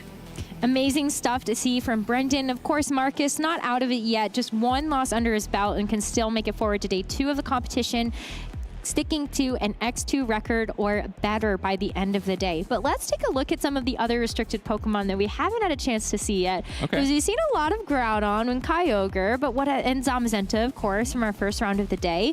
But where's my Calyrex? Where is it? So Len, tell me. Forget where you parked your horse? I don't know where half of the horse is on Lauriston, somewhere in Texas, but not anywhere yet on our Swiss rounds. Well, Calyrex Ice Rider, there's still a few out there. I think Renzo Navarro is at 3-0 with it.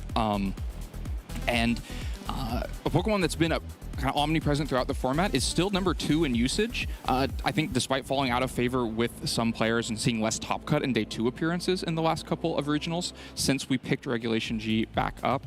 But it's still doing the same things it always does. Has Trick Room and Glacial Lance to be able to control the speed for itself and deal a ton of damage. But I think what's really interesting about the evolution of Ice Rider Calyrex in this format is that when we first saw Ice Rider Calyrex get used, a lot of the power of Ice Rider Calyrex came from not only just being able to set up Trick Room and be able to operate in that, but we've recently seen it towards the end of Regulation G in 2024 become part of more balanced cores or more balance-oriented teams. And even now, when we take a look at 2025, we're seeing adjustments in the Terra that it's choosing as well. Yeah. What it gives it value in those kinds of balance teams is instead of just the speed, it's the amount of bulk, right? It's one of the hardest Pokemon in the game to take off the field, and with Clear Amulet, you're not able to mitigate its offense, and so the Glacial Lances are just coming at you, and if other Pokemon, by pivoting around or things like Landorus able to chip things down, are getting things in Glacial Lance range, then it kind of run out of control, right? It can stampede through your team with those as one boosts. And then the Terastallization choice is always about enabling that bulk, that staying power in the given meta, right? That's why it is so like fluid as the popularity of different Pokemon shift, because you want to make sure you have a Terastallization that means in every position you're not getting your Calyrex like forced off the field or forced to not have much impact. At the very beginning, we saw a lot of the Calyrex sort of default to what we've seen as very popular defensive choices like fire, water, or grass. Grass, a great Terra to have for being anti-Amoonguss. You got the fire for anti-Will-O-Wisp. And then water, of course, is just a generically good defensive Terra type. But as you take a look at some of the usage statistics from the first 2 events of the year at Birmingham and Rio, we're seeing Ice Rider Calyrex with way more options. Terra Fairy, so good for Zamazenta and Qianpao and Urshifu single strike. You have Terra Normal that's going to really help you out against those Astral Barrages from something like a Shadow Rider Calyrex, and even still looking at Terra Ghost. Because why not when you've got something else like Zamazenta you might be worried about? Yeah, the Fairy is what Renzo has out in the field at 3-0. Kind of throughout this generation, Fairy has been used as a generic, very bulky Terastallization option because it has so few weaknesses, and Poison and Steel are such uncommon attacking types that you can get to neutral damage against so many things. And Calyrex is so bulky that neutral damage is often all you need to make sure that you're able to get through the turn to get a Trick Room up or to get a devastating Glacial Lance off. Something else that we've seen as an adjustment for some of these Ice Rider Calyrex teams is not only have we seen it move towards balance, but one of the more unique choices that's being included on these Ice Rider Calyrex teams is now that Ogerpon Cornerstone. One of those great ways to be able to have that sturdy Pokemon you can guarantee you can get the Trick Room up, which was something that we've seen a couple of other of these Ice Rider Calyrex teams sort of struggle with. But you know, follow me, hey, you need 2 hits to knock out that Ogerpon now, on top of the fact that Ogerpon's just giving you some really good rock offense. Right, rock offense is a really great complement because you both need to deal with fire attackers, and Incineroar in particular that could be knocking off your Clear Amulet and being a problem for Glacial Lance. And so the rock offense deals with these fire attackers before they can hit you and deals with these fire defensive Pokemon that resist Glacial Lance, and so just ends up as a really good complement for what Calyrex is offering. So Ice Rider Calyrex, I'm sure we're going to see it a little bit more in the future. At least I hope so. And then of course, Shadow Rider Calyrex, its counterpart, is definitely going to be another horse that is in this race still for the Regulation G rule set. But I want to turn attention to one of our other weather setters. We've got Koraidon. Now, this is a Pokemon that I feel like has struggled a little bit. Very powerful, as we've seen Miraidon have the capabilities, but like this particular sandwich-eating dragon, is a little bit harder to utilize and to find the right path to victory. Right, I think it's falling a little bit out of favor compared to Groudon. I mean, it's still more popular in this tournament than Groudon, but the relationship between those two has been shifting. Part of that is single target offense. Only, all these moves listed here are just going to hit one Pokemon, whereas Groudon has the Precipice Blades.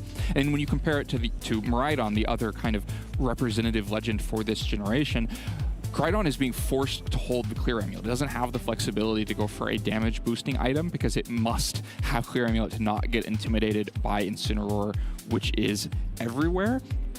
But even then, often you have your Clear Amulet, the Incineroar comes in, you can get past Fake Out, and then you want to just get that super effective collision course in against it, and then they just have a defensive Terastallization that lets them not be too threatened by Koraidon. So it just has a lot more difficulty with those really common Pokemon. But what it does do really successfully, similarly to Groudon, is enable all of the photosynthesis Pokemon.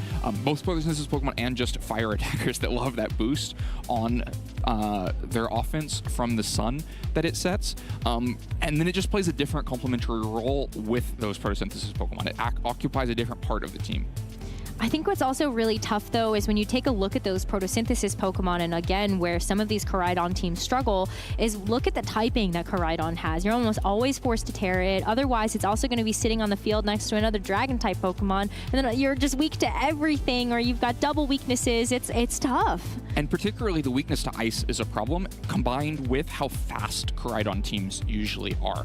They're relying on a couple of photosynthesis speed boosts, the Koraidon Flame Charging itself means that they end up being very weak to Calyrex Ice Rider teams because you are worried about the Trick Room, you're worried about the Glacial Lance, and the Koraidon forces your Terastallization to be used very quickly, which means it's not there for other Pokemon. And Calyrex Ice Rider is almost 20% of the field out there.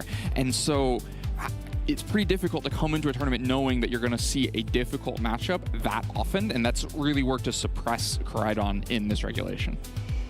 I love this Pokemon, though. It's so cool. I've always been a past Paradox Pokemon fan, and so while I appreciate Miraidon and everything that it's done for Regulation G, I can't help but want more for Koraidon and want to see it in a bigger spotlight. To see it have that big breakthrough success moment. Right, exactly. It's just such a cool looking Pokemon. I think the past Paradox Pokemon designs are amazing. It's got one of the best hairdos in Pokemon, right? It does. Yeah, absolutely. So I think Koraidon, certainly another Pokemon that I've always been hoping can make that big breakthrough. And it's gotten really close. Taking a look at some of the results from Birmingham, we saw quite a few Koraidon that were right there, top 32, top 16. So close to being able to actually get it done. So maybe, I don't know, maybe this is the tournament. Yeah, there are a few prominent North American players who are built with it and have continued to try to bring it to tournaments. So it will likely have that breakthrough moment at some point into a big top cut finish. We'll have to see if that's this weekend. Well, these are just a couple of the other Pokemon that we think are going to be making big appearances and waves here at the San Antonio Regional Championships.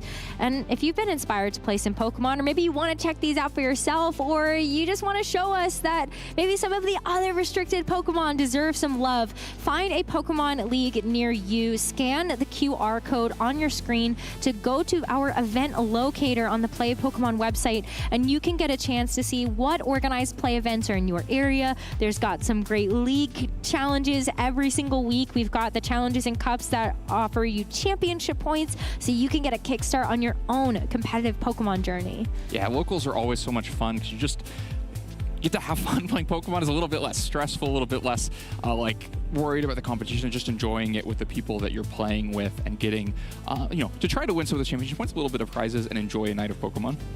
And here are a couple of places that you can do just that. We've got Shenanigans as well as Heroes Hideout. You can check out the addresses on your screen, and there are even more places that you can find in the San Antonio area that can get you that tournament experience. And I agree with you. I love going to locals. I think it's so fun to be able to have that just personal experience with all of the people that love the game as much as you do. And so it's always fun to be able to go and try your best.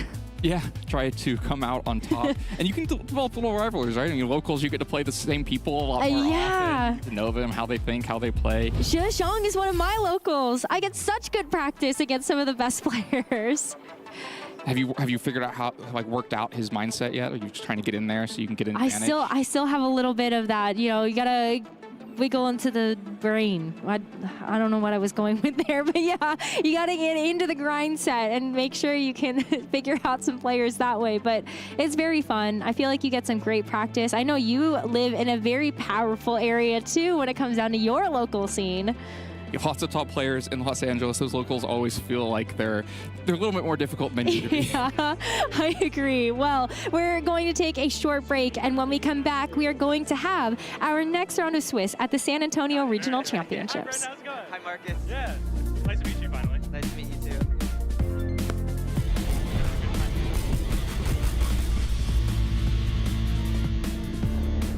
Hey Pokemon trainers, welcome to Pokemon Championships History, a series where we showcase important matches throughout the history of competitive Pokemon. In every trainer's journey, luck plays a valuable role. But what is luck? At its core, VGC is a game of risk management. The double flinch rock slide. Assessing when it's worth it to take a risk for the chance of glory. This is the game we play. And another flinch! Knowing every turn there's a chance the game doesn't go your way. Commentator Adam Doricott had a favorite phrase that perfectly encapsulated luck in Pokemon. You've got to buy a ticket to win the raffle. Adam believed that luck leads to opportunity, and that opportunity can make for some of the most iconic moments in competitive Pokemon. To knock out the Landorus. Oh, and a freeze! Exactly. Kuno gets it. Let's flash back to top 4 of the Salt Lake City Regional Championships in 2022. This was the first live event for Pokemon in over 2 years. With a new competitive format for the season and optimism all over the venue, Pokemon Sword and Shield was finally ready to take the spotlight. This was the first official event for the VGC Series 12 format, which allowed 2 restricted Pokemon per team. 2 of North America's best were vying for a spot in the finals. Joe Ugarte was a regional champion known for succeeding with Sun teams. Groudon and Zacian were the restricted duo, but Gmax Charizard was the powerhouse of the team. Aaron Traylor, the Dallas regional champion, with over a decade of experience in VGC, was always willing to go for the unconventional play, like Dynamaxing his Whimsicott, doing anything necessary to win. Both of these trainers here in Game 3, only one unfortunately can move on to the finals, and one of these guys is not going to be able to realize that dream. In Game 3, with 3 Pokemon apiece, in a tale as old as time, Groudon versus Kyogre, the combination of Sun and Gastrodon hindered Aaron's Kyogre game plan. Behemoth Blade, though, now into the Groudon. This is in the Sun with the Salt Vest. It's not enough to take out the Groudon, so he will get 1 attack into Zacian, which will be enough to knock it out. Aaron is now down to his final 2 Pokemon here. After losing his Zacian, Aaron would rely on Kartana, the Pokemon he Dynamaxed in all 3 games, to bring this game back to neutral.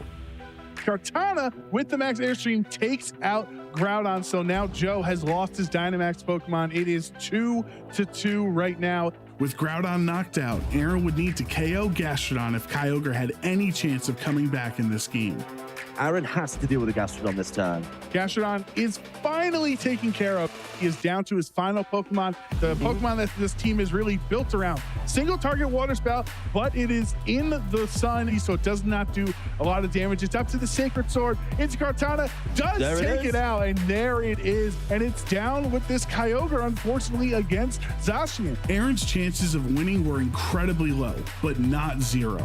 And as luck would have it, Kyogre bought in for a chance to win the raffle.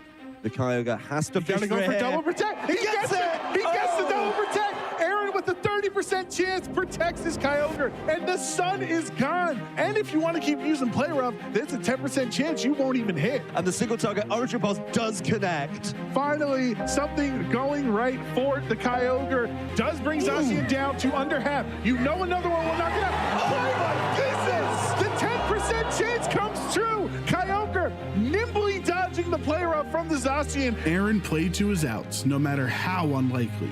The odds of getting a double protect, Origin Pulse hit, and a Play Rough miss were less than 3%. But now it was time for Kyogre to cash in. But Joe, you've got to buy a ticket to win the raffle. You sure do, Adam, and I think Aaron agrees with us. Water Spout with all that HP, Zacian is down, and Aaron Traylor is moving on to the finals here in Salt Lake City. Kyogre wins the raffle, and Aaron Traylor proves that luck is a skill in VGC, so never give up as long as you have a chance. Thank you for watching, and let us know some of your favorite competitive Pokemon moments by using the hashtag PlayPokemon. And we are here with Dr. Aaron Traylor, the star of our latest Pokemon Championships history video. Kyogre wins the raffle. Aaron, it's been a couple years since Salt Lake City 2022, but I want to really get back into your mindset. You were the Dallas regional champion. It's the first live event after a couple years away. Let's talk about how that worked out. What was your mindset in Salt Lake City 2022? That's a great question. So it had been a little while prior, Dallas was in 2020, and then that event was in 2022. So I was just mostly happy to be playing Pokemon again there. I was with my friends. We were just excited to see each other for the first time in a couple years. And then, I made a pretty deep run with a team that I really liked, and I was really just happy about, that the weekend was lovely. What I remember most from the weekend is the day after we went tubing, because it was Salt Lake City. We just went down the mountain in a tube a bunch of times. Yeah. Oh, yeah, you have to. It's Salt Lake, absolutely. So let's talk about that match. You're facing Joe Ugarte, at the time regional champion. You're a regional champion as well. Two of the best players in North America. This is top 4, so the winner moves on to the finals. Is there a lot of pressure in top 4? The fact that if you lose the tournament, it's over, or would it still be tough if you face Joe in round 5 just because you're both good players? Yeah, I think that's a great question. I really like the framing. Is there a lot of pressure in top 4? The answer is totally up to you and what you're feeling, right? I think you covered it well.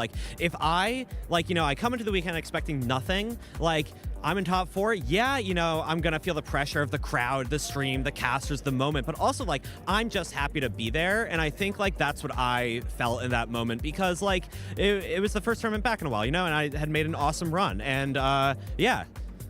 And I think what's so cool about that moment, because not that people would forfeit or lock in the run and move on, but I think most of the audience, and maybe some players, if they're being honest, if they were in that perspective, would have felt like the game was over in that moment, and you needed so many things to go your way, starting with a double protect and a play rough miss and an origin pulse hit, right? That I think most people watching in the moment thought, oh, GG, Joe's moving on to the finals. But how did you keep your composure in that moment, knowing that no matter how slight the chances were of moving on and winning that set, you still had to play to those outs? I mean, this is something I think for myself, is that anyone can win a Pokemon game 90% of the time. Clip this, I guess, after I miss a Draco Meteor this weekend. But anybody can win a Pokemon 90% of the time, but the level of mastery that you have to exert over the game to win 100% of the time is that's the lifetime to master part of VGC to me. And so in that moment, I knew what I had to do. He knew what I had to do. The audience probably knew what I had to do, and it's all right there. But that's part of the game. I would be cheating myself if I didn't take that path out of the game. And for example, Joe put Play Rough on his team. That's variants that he introduced, not me, I think about that for Origin Pulse, for Hydro Pump.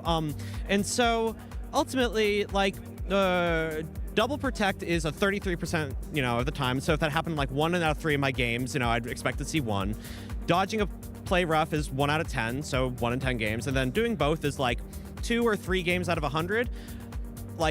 I've played 800 games before this regional, so I've seen so many like this. It's just part of the game, So it wasn't anything special. I was locked in, he was locked in, and I happened to, be on top. I do think one of the fun moments about it with the crowd, because that's our first event back at live events, and we're all still kind of timid. We're also trying to figure out how this new brave world is going to work in Pokemon and VGC and everything. And the crowd really got into that moment once you got the double protection. It's there's a buzz in the air. Yeah. And when he misses the play rough, it's wait a second, Aaron might have a crazy comeback going on here. So do the crowd interactions, do you feel that in the moment? How's that work when you're on the stage? First things first, Joe, the crowd is always in my heart when I'm out there. So, it was hype. I think that's the stress of Pokemon, of course, is happening in those 45 seconds when you're thinking through all your moves. That's the stress. But then the real stress is watching it all play out, how many times have I or you or anyone been in that hot seat and you're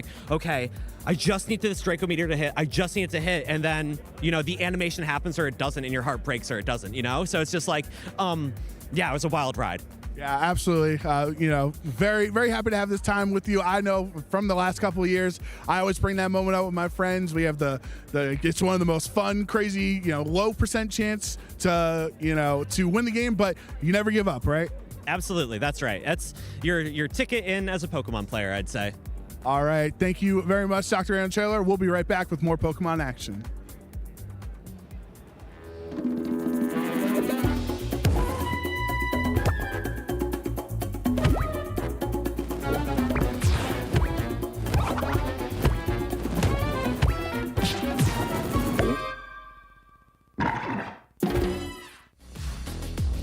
Hey, thank you to past Paradox Joe Brown and Dr. Aaron Traylor there for that walk down memory lane here. We are back in San Antonio for the first regional of 2025 and the return of Regulation G.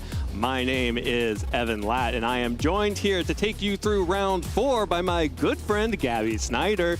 Gabby, welcome to San Antonio, and welcome back to Regulation G. Howdy morning. I think it's been a pretty good return to Regulation G so far. We've seen a lot of fun teams already on stream. There are so many fun teams in the field. When we were talking through matches earlier, trying to figure out who we wanted to see on stream, a lot of it was like, well, but this person's running this, and that's really cool. So hopefully we'll be able to show some more of those soon. Definitely a lot of like, ooh, shiny thing. Let's go do that. So we're gonna see some pretty cool teams over the course of this weekend if that bears up. We have seen a lot of interesting restricted Pokemon so far. Not exactly the matchups I think we all expected to be seeing. We've seen 2 Groudon, a Kyogre, and a Zamazenta so far. None of the Calyrex, no Miraidon until today, till now, round 4, when we are going to go into our next matchup featuring 2 more restricted Pokemon that we have not yet seen. That being said, there are plenty of other players in the field. Of course, we will be watching Cedric Bernier versus Chase Liebert, but of course, other incredible matches out here. Zachary Weed versus Aaron Grubbs. Zachary, I know, is one of your locals, and we saw him earlier on in the season looking incredible in his debut Masters season. For sure. And I mean, talking about other notable trainers, our #1 in the NA championship point leaderboard, Joseph Ugarte, is playing Dominic Vogel. We have Brady Smith versus Justin Tang. Both very notable trainers. And of course, Brendan Zhang, who we just saw win the previous round up against Jimmy Friedel. So I'm excited to see Cedric and Chase play. We were talking about this a little bit earlier. These are both longer time players. I know that Cedric has actually won a regional in every age division. Wild. Which is absolutely insane to think about. It's really fun to have that coming right after Brendan, who has top cut worlds in every age division. But those players who have stuck around are succeeding in every age division. For sure. And Chase as well has been playing for a bit longer. And like you said, we're seeing a new restricted, at least one new restricted on stream. And I'm sure it's the one that you're looking forward to talking about the most. That's correct. We had been talking about a couple of other matches, so I forgot our teams for a second. But we will have Kyogre versus Miraidon. So Miraidon now the first appearance here in San Antonio. Chase running a very different look at Miraidon teams, using the Hisuian Ursaluna alongside the Miraidon and Whimsicott, with Iron Crown as well as the Urshifu Rapid Strike and Incineroar. I think it's going to be a really interesting team. The Iron Crown in particular, very much better in the mirror, so we'll have to see how that's going to do up against Kyogre, which Cedric is bringing. Exactly, and if you think Cedric's team looks familiar, it's because we just saw Brendan running a very similar, if not identical team the previous round. I love that a lot of these Kyogre trainers are now relying on Iron Jugulus as their Tailwind user. You can use that booster energy to get your speed up even faster, and then you can outspeed with Snarl or Tailwind, or have a perfectly accurate Hurricane if the rain is on the field. So we saw how Brendan played that team in the previous round. I'm curious how Cedric's going to pilot it, because on paper this matchup is a little bit more difficult for Kyogre players to play through. Absolutely. Well, and also very interesting, Rillaboom has the drum beating, just like we were talking about at the start of the day. An adaptation some of these players have been making, especially next to the Calm Mind Kyogre, to make sure that you have some speed control here that's not just your Tailwind setter.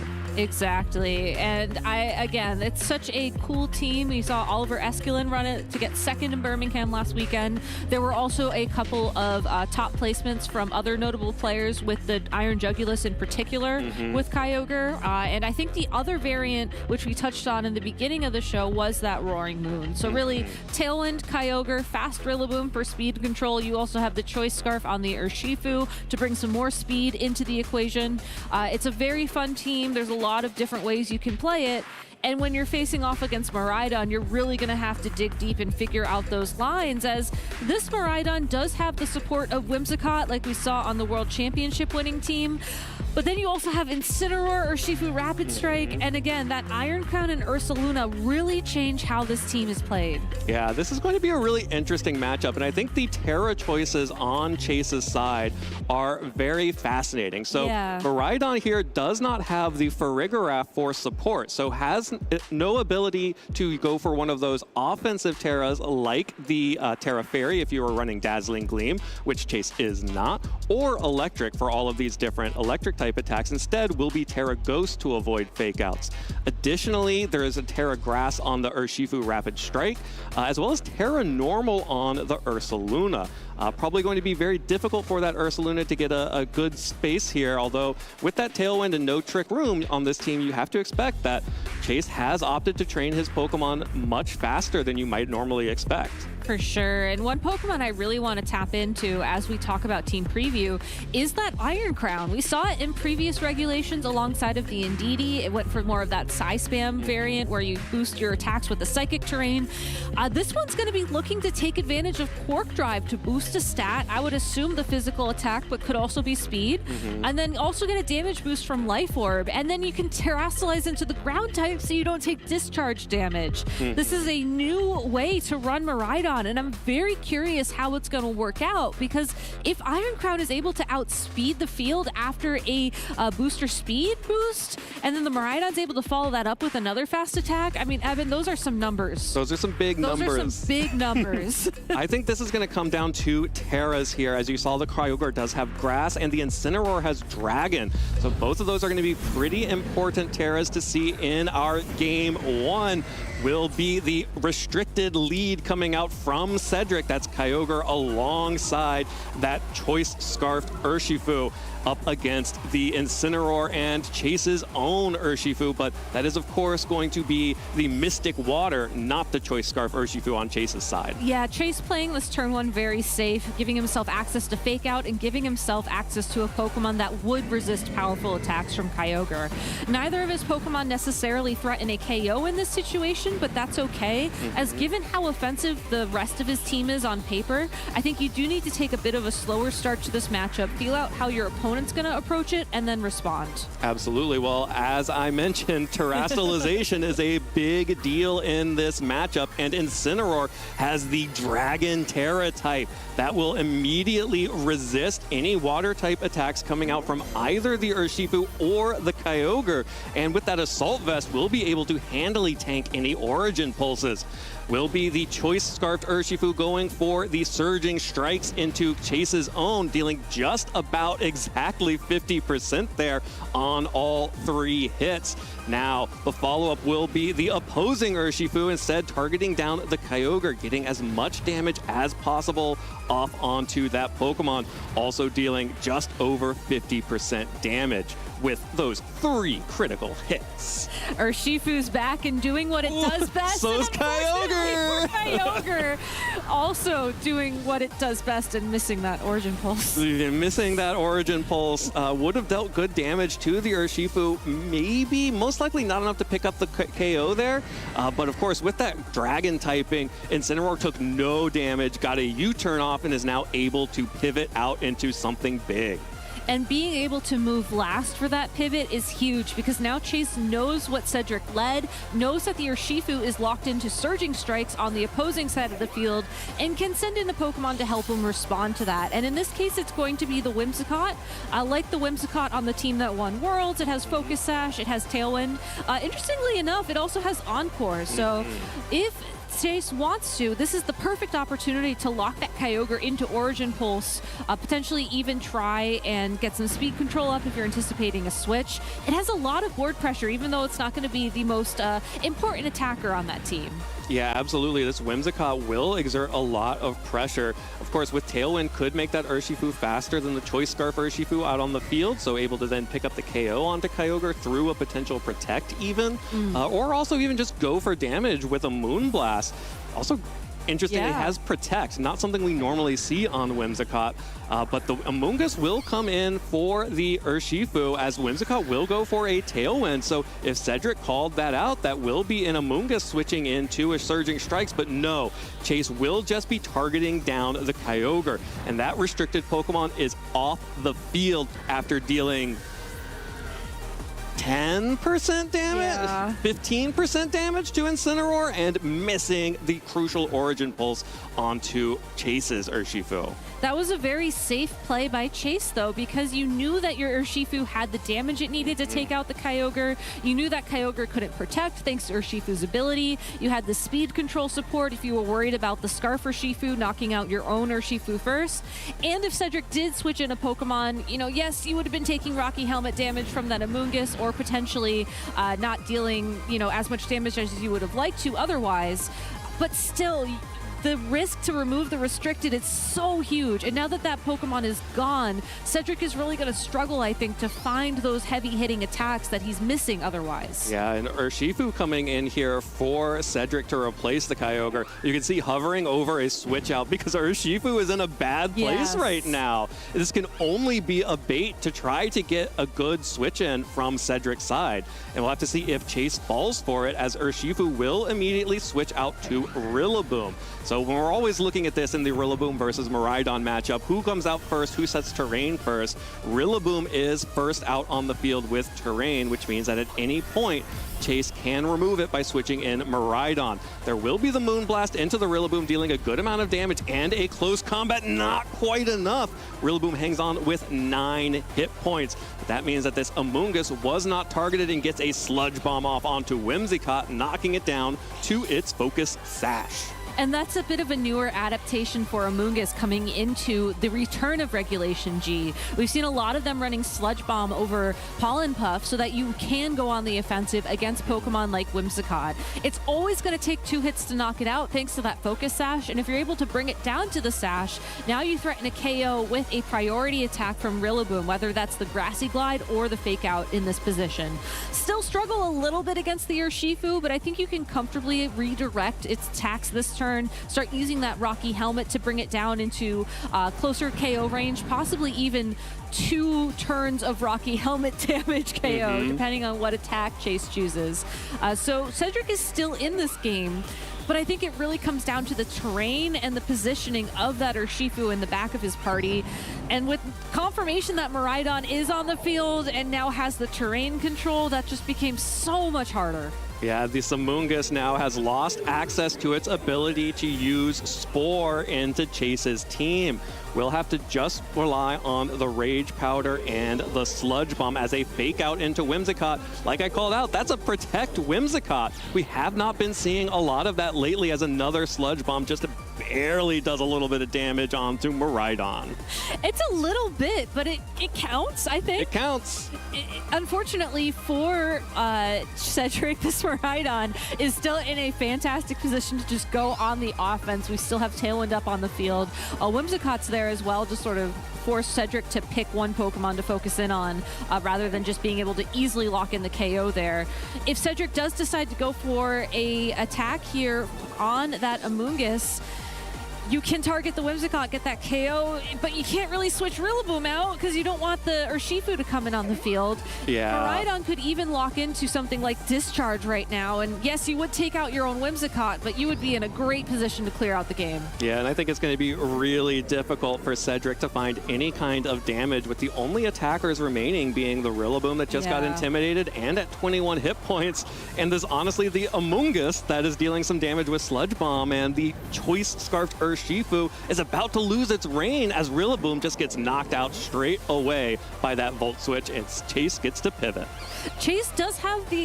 Cedric does have time, though, to think through his strategy for game 2 at this point. You can still play through a few more turns if you're unsure, and I think it's also interesting to note how Chase is choosing to play this Miraidon. It was not led on the field initially, as a lot of Miraidon players like to use, and even though he was in a situation where the Rillaboom wasn't necessarily feeling comfortable to switch around, Chase still did target down the Rillaboom for the KO this turn. So that's really good information you can take and adapt moving forwards. Well, and there is the end of the reign. So Urshifu, with that Choice Scarf, no longer has the boost to the Surging Strikes.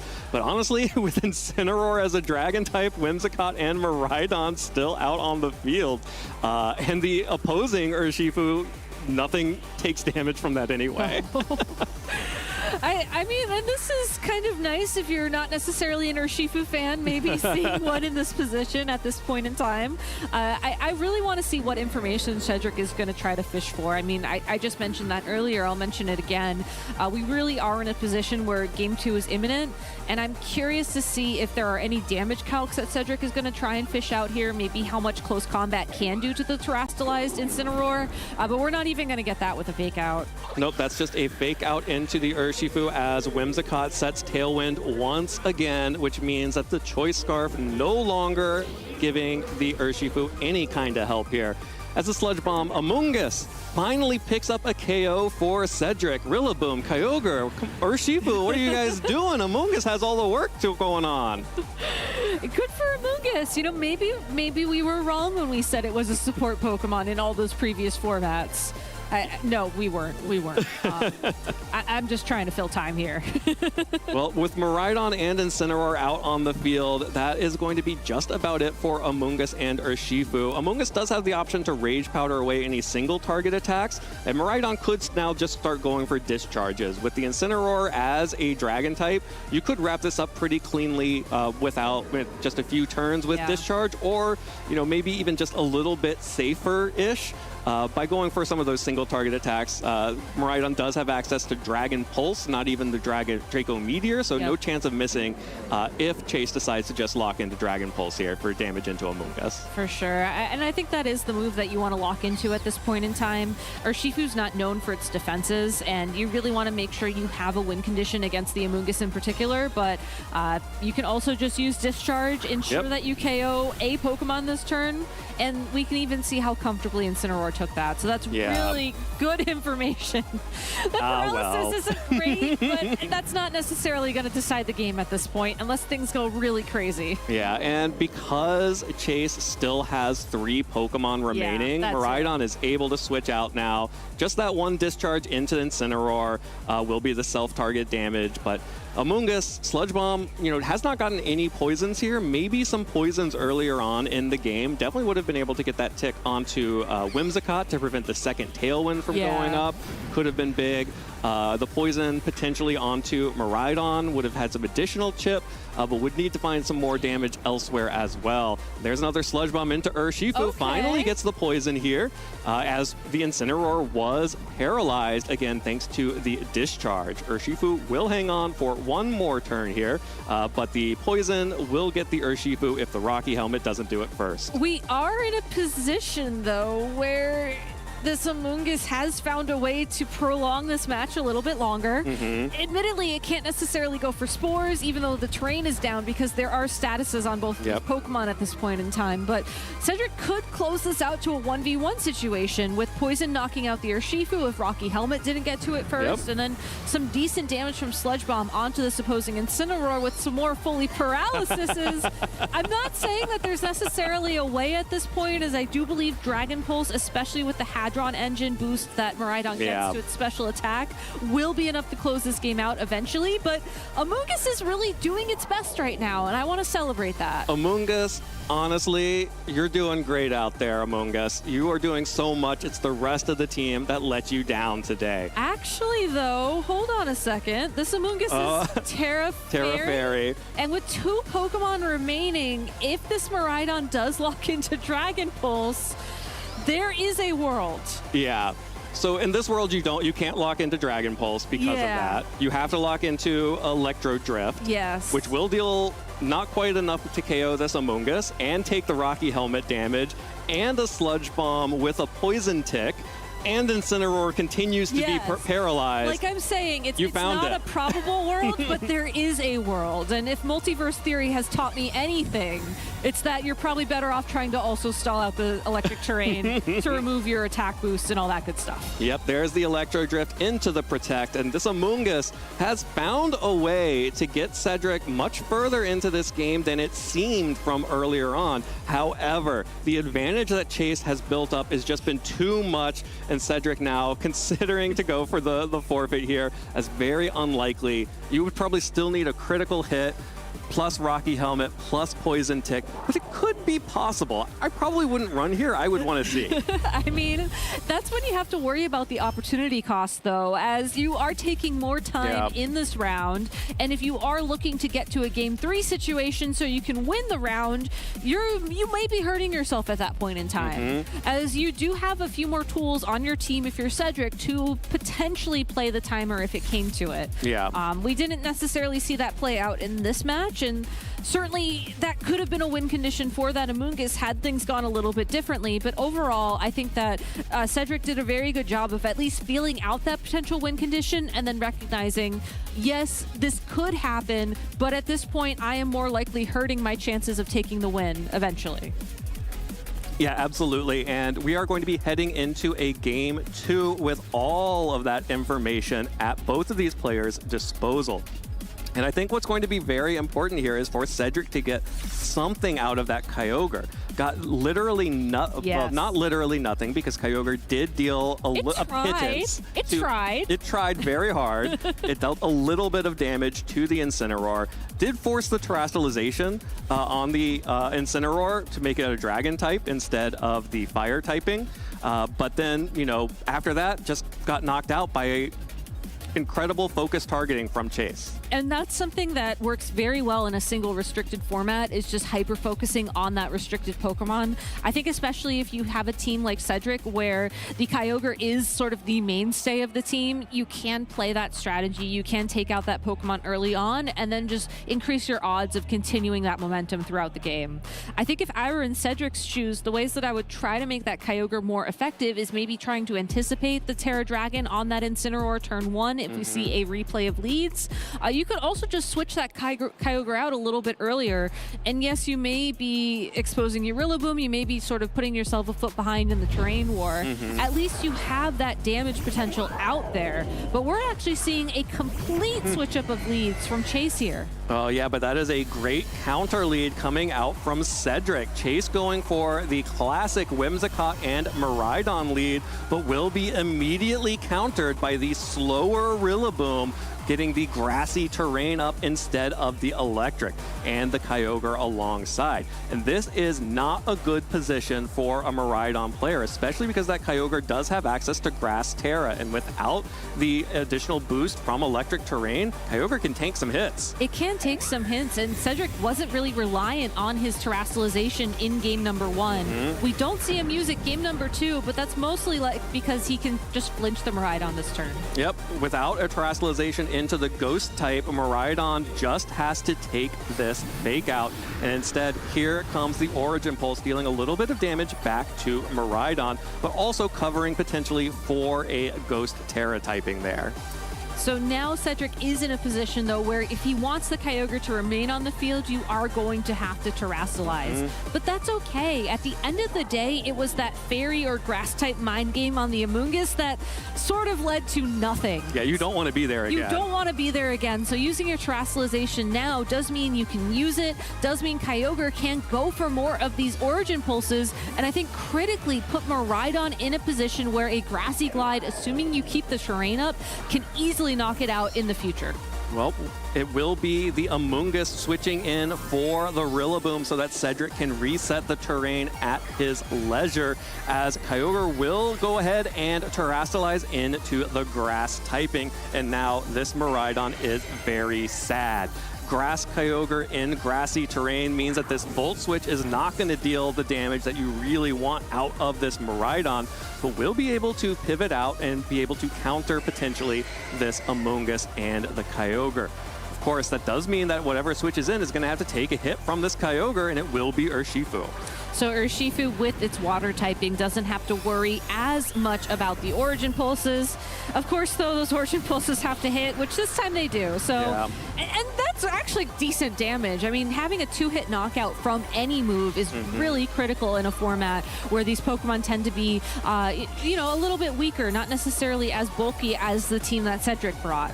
So going into this next turn, even though we saw the speed control come up, even though we've seen how much damage Urshifu can do to Kyogre, I don't think a double up of the Moonblast plus a Surging Strikes would do enough to pick up the KO here. So Kyogre can just keep going for these Origin Pulses time and time again. And with a little damage support from the Amoonguss, from the Rillaboom, these Pokemon are getting to that critical point where they will be knocked out by any attack. And that's exactly how you want to play a team like this Kyogre. Yeah, absolutely. This is a night and day game for Cedric here. Whimsicott and Urshifu hate that Amoonguss is out on the field now. It threatens the KO onto Whimsicott. It threatens Rage Powder to draw the attention of the Urshifu away from the Kyogre unless Chase goes for a Terastallization into the grass type for himself. But it will be the Rillaboom switching out in for the Kyogre now. So Kyogre will protect itself from some additional damage, and there is our Terastallization coming out from Chase's Urshifu. It will now be a grass type, which means it cannot be Rage Powdered away, but now it's just weak to Sludge Bomb. I was going to say, I wonder if Chase went for the grass Terastallization here to recognize that Spore is currently in play to that slot. Unfortunately, though, if Cedric goes on the offense, you're just going to take more damage. Yeah, this is what happened in game one. Rillaboom now down to 7 hit points, just like last time. I believe it had 9 before, so a little bit better. But Urshifu will crucially go down. Amoonguss takes another KO.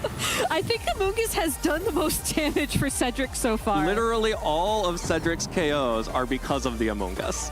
And that's what's a very unique thing about this team is that, again, Origin Pulse brings those Pokemon down to knockout range. Kyogre doesn't have to do the knockouts itself. Amoonguss, Rillaboom, or Urshifu, maybe even an Incineroar potentially could take the KOs at that point in time. That knockout does mean Miraidon can come back on the field, get the terrain back under control, and this Rillaboom will have to manually be switched out if Cedric wants to try and play that terrain control game moving forwards, which is a little bit of an unfortunate position, I think, for that Pokemon. That being said, though, I think with the damage that we've seen so far, you really do need to rely on the terrain control moving forwards, because otherwise Miraidon is very capable of putting Chase back in the driver's seat.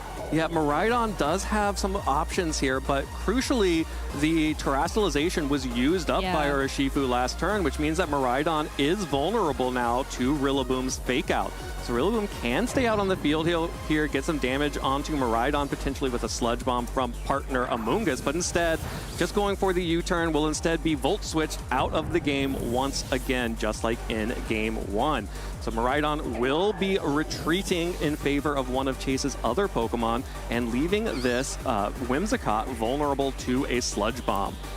It will be Incineroar that Chase sends in as well, which does make sense. But what I'm curious about is whether or not Chase picked up on the fact that Cedric was okay with letting Rillaboom go down that turn. Yeah, absolutely. You would be very... typically, when you're playing against Miraidon teams, players are very conservative with their Rillaboom, but instead, just letting, for the second time, Rillaboom go down. Will mean that there is a free switch in here for either the Kyogre or the Choice Scarf Urshifu. Most likely that Kyogre. The Choice Scarf is not a great fit when you have Fake Out pressure on the opposite side. But with Terastallization gone for Chase and the Grass-type Kyogre out on the field, this is scary for Chase, and Cedric has made some incredible adaptations. Cedric has, and even if the Kyogre isn't able to attack this turn because of the Fake Out, I don't think Miraidon has the damage necessary to pick up the KO on this Kyogre. and then the next turn the Amoonguss can provide that Rage Powder support. Kyogre could also just protect and stop all damage as well. Yeah. Cedric is in a very strong position at this point. Really just has to keep this momentum up. Yeah, well, Cedric will go ahead and double protect to blow the fake out and see what Chase is going to lock into on Miraidon. But crucially, that is also going to be the last turn of Rain. So a little bit of the damage for Kyogre's Origin Pulse and for the Urshifu in the back is now gone off the field. Miraidon will lock into the Dragon Pulse, so not locking into an electric type attack against these two resists. But that does mean that this Kyogre will be free to fire back with an Ice Beam. I think the thing to note is that Cedric, because he already used the Grass-type Terastallization in this match, this Miraidon is much more comfortable locking into a Dragon move against these Pokemon. Yeah, absolutely. Why not just get the damage off with Dragon Pulse? Connects onto Amoonguss, and who needs Draco Meteor? 100% accurate. Dragon Pulse picks up the KO onto that damaged Amoonguss just fine. But Kyogre is also able to pick up the KO onto Miraidon, and that Pokemon is going down. And unfortunately, with the rain ending though, this Flare Blitz deals good damage, but not quite enough. 9 hit points, the leftovers and the grassy terrain coming up huge for Kyogre. But now Cedric just gets to bring in Urshifu and clean up game 2 and force another game 3. This is so exciting to watch just how these adaptations played through for both these trainers. I think Chase had the right idea coming out with Miraidon and Whimsicott after how we saw Cedric approach game number 1. Unfortunately, though, Cedric was just one step ahead, and I think the staggering of the grass types with the Rillaboom in the lead and the Amoonguss in the back meant that he could switch around and play around the terrain, play around the Miraidon, and just open up the board for him. Absolutely. And I think what was really crucial in this game too was the turn that Chase went for the Terastallization on his Urshifu. Yes. Not just because it made the Sludge Bomb super effective against it, but also it removed any other opportunity Chase had to Terastallize in the game. Having the Ghost Terra type available to Miraidon immediately afterwards could have been huge, because it at least means that you have to think about the fake out. Having the Dragon Terra type available for Incineroar could have been huge there in the end game. That Assault Vest Incineroar probably takes one Ice Beam, even with the Assault Vest, and would have been able to clean up there and definitely be able to resist any Surging Strikes. Close Combat probably still cleans up there, but it'll be really interesting to see if Chase is more conservative with his Terras moving forward into game 3. I'm glad you brought that up, because in game 1, Cedric arguably struggled to use the Terastallization effectively. And then in game 2, he won because he forced his opponent to use their Terastallization in a subpar way. Going back to Regulation H, a lot of times Terastallization was a tool, but it wasn't necessarily the be-all, end-all, because the games were a bit longer, the power levels were a little bit smaller, and because of that, there was just more time to play.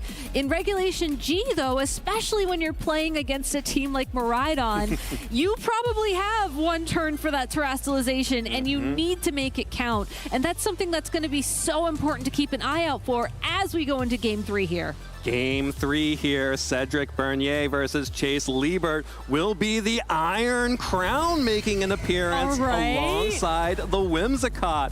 And it will be the Amoonguss and Kyogre lead for Cedric here in Game 3. Iron Crown being led out here just sort of screams, Amoonguss, get off the field.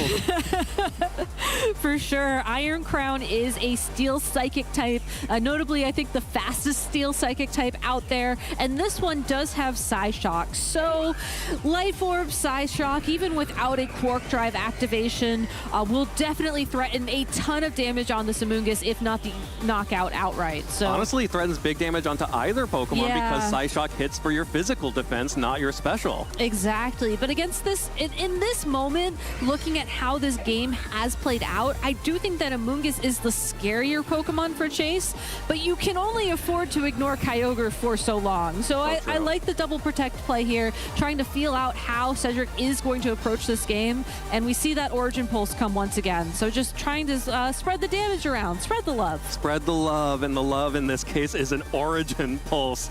Both of these Pokemon will avoid it, however, as Amoonguss goes for a Spore. And now, so the double protect, having protect on Whimsicott opens up for very interesting encore shenanigans here. Oh, yeah. So now Whimsicott has the ability to lock either the Kyogre or the Amoonguss into either Origin Pulse or Spore. But not both, crucially, because, you know, if you could lock Amoonguss into Spore and the Kyogre into Origin Pulse, you just switch in Miraidon here and you're good. Exactly. But you have to pick one. And that's a really tough pick to make as well, because if you do lock Amoonguss into Spore, send in the Miraidon so that you don't have to worry about that Pokemon being put to sleep, you may take an Origin Pulse for your troubles. And we saw this Miraidon be able to take one Origin Pulse, but two is where it starts to get a little bit dicey, and I'm glad we don't see any switches from Chase here as a result. Instead, just going straight on the offense, trying to find the KO against the Kyogre.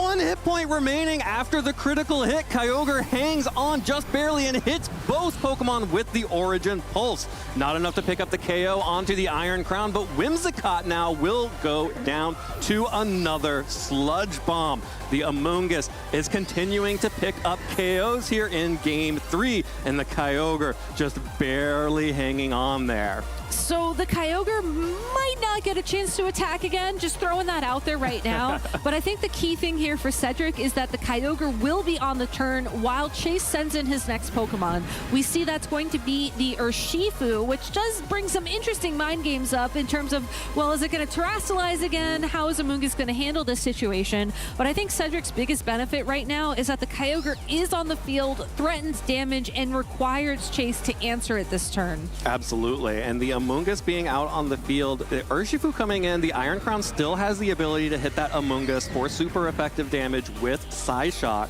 The only way for Cedric to survive that would be to Terrastalize into the Fairy typing, but then Urshifu is going to be able to clean that up just after if Amoonguss tries to protect that Kyogre here. For sure, and that's a tough spot for Cedric to be in. He needs to pick whatever's going to align best with his backline, and I like protecting the Amoonguss here. Again, Kyogre probably not going to get to attack this turn unless something unique happens, maybe a double into the Amoonguss potentially, but it will be able to at least allow you to respond, and that's really, really important. Yep, and Cedric will spend this turn protecting Amoonguss and getting a free switch in here as the Kyogre goes down. So the final two Pokemon we see are Rillaboom and the Urshifu of his own. That Choice Scarf Urshifu is safe to come out here, as both of these Pokemon have no ability to prevent it from attacking, and it will be the fastest thing on the field. And because it's the fastest thing on the field, this means that it can go ahead and threaten a knockout into the Iron Crown before it can Psychic the Amoonguss. And then Amoonguss could try and Spore the Urshifu if you don't think it's going to Terrastalize, or you could then use the Sludge Bomb again like we saw in Game 2. Cedric has the opportunity now to potentially force a 1-on-3 situation, which even though he's lost the Kyogre and it's probably the Miraidon in the back of Chase's party, those are pretty decent odds, all things considered. Yeah, those are very decent odds, and there is no reason not to just attack with the Urshifu and Rage Powder with the Amoonguss. Worst case scenario, Chase uses the Terrastalization on the Urshifu again to avoid the Rage Powder, and then, the Terrastalization's gone.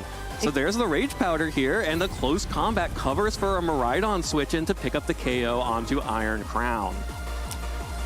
Urshifu will be taking some defensive drops for its trouble, which I think could come into play in the future. But for now, with Amoonguss right side by side, it's going to take this close combat very comfortably and also be able to deal a little bit of damage back with the Rocky Helmet that it's holding, which could come into play later. Absolutely. It is a really tricky situation there for Chase, because if you go for the Surging Strikes, you're just getting redirected into the Amoonguss and taking 3 hits of Rocky Helmet recoil. If you go for the close combat, the other option, you deal a little bit of damage into the Amoonguss and just take 1 Rocky Helmet recoil, but you also then drop your defenses, and Cedric has locked into close combat. Cedric will be able to keep close combating into that Urshifu or even the Miraidon here.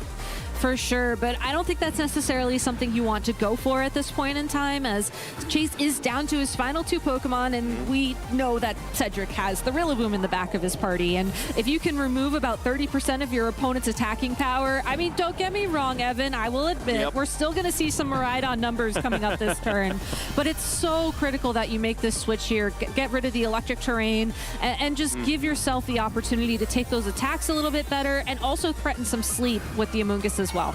Yep, well, there is going to be the grass terrestrialization on the Urshifu once again for Chase to dodge out on Rage Powders from that Amoonguss and avoid spores. But this Dragon Pulse will deal good damage into the Amoonguss, not enough to pick up the KOs because of the terrain. And Rillaboom switching in takes just one attack this time, so it's much healthier. And the grassy terrain means that Amoonguss gets to spore Miraidon.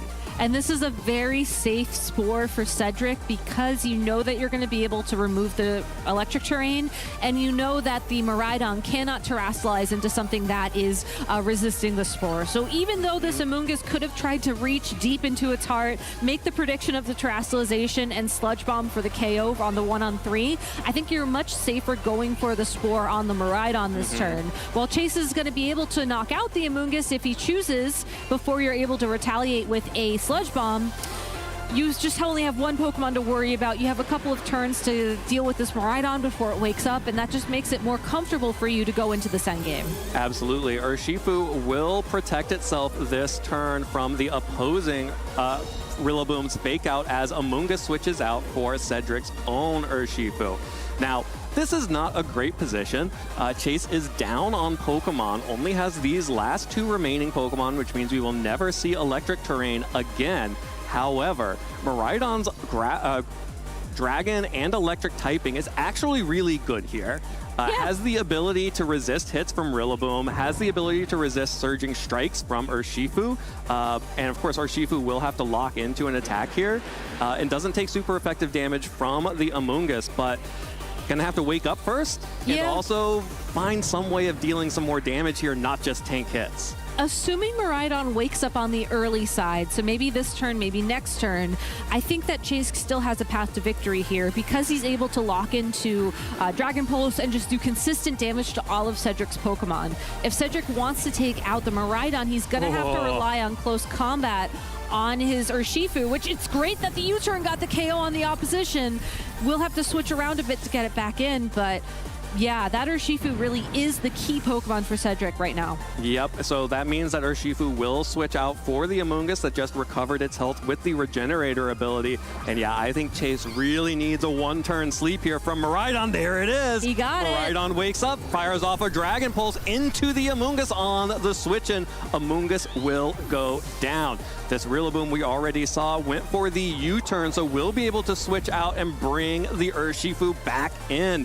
And also bring the Rillaboom back in, so we'll have Fake Out pressure once again. And Miraidon, you're tanky, but you cannot tank two close combats from this Scarf Urshifu plus whatever this Rillaboom wants to do. Exactly. So turn one, you Fake Out close combat. Turn two, you close combat. And then if you're worried about how the speeds are going to interact, I guess you can Grassy Glide. If you're not, you can go for a different attack.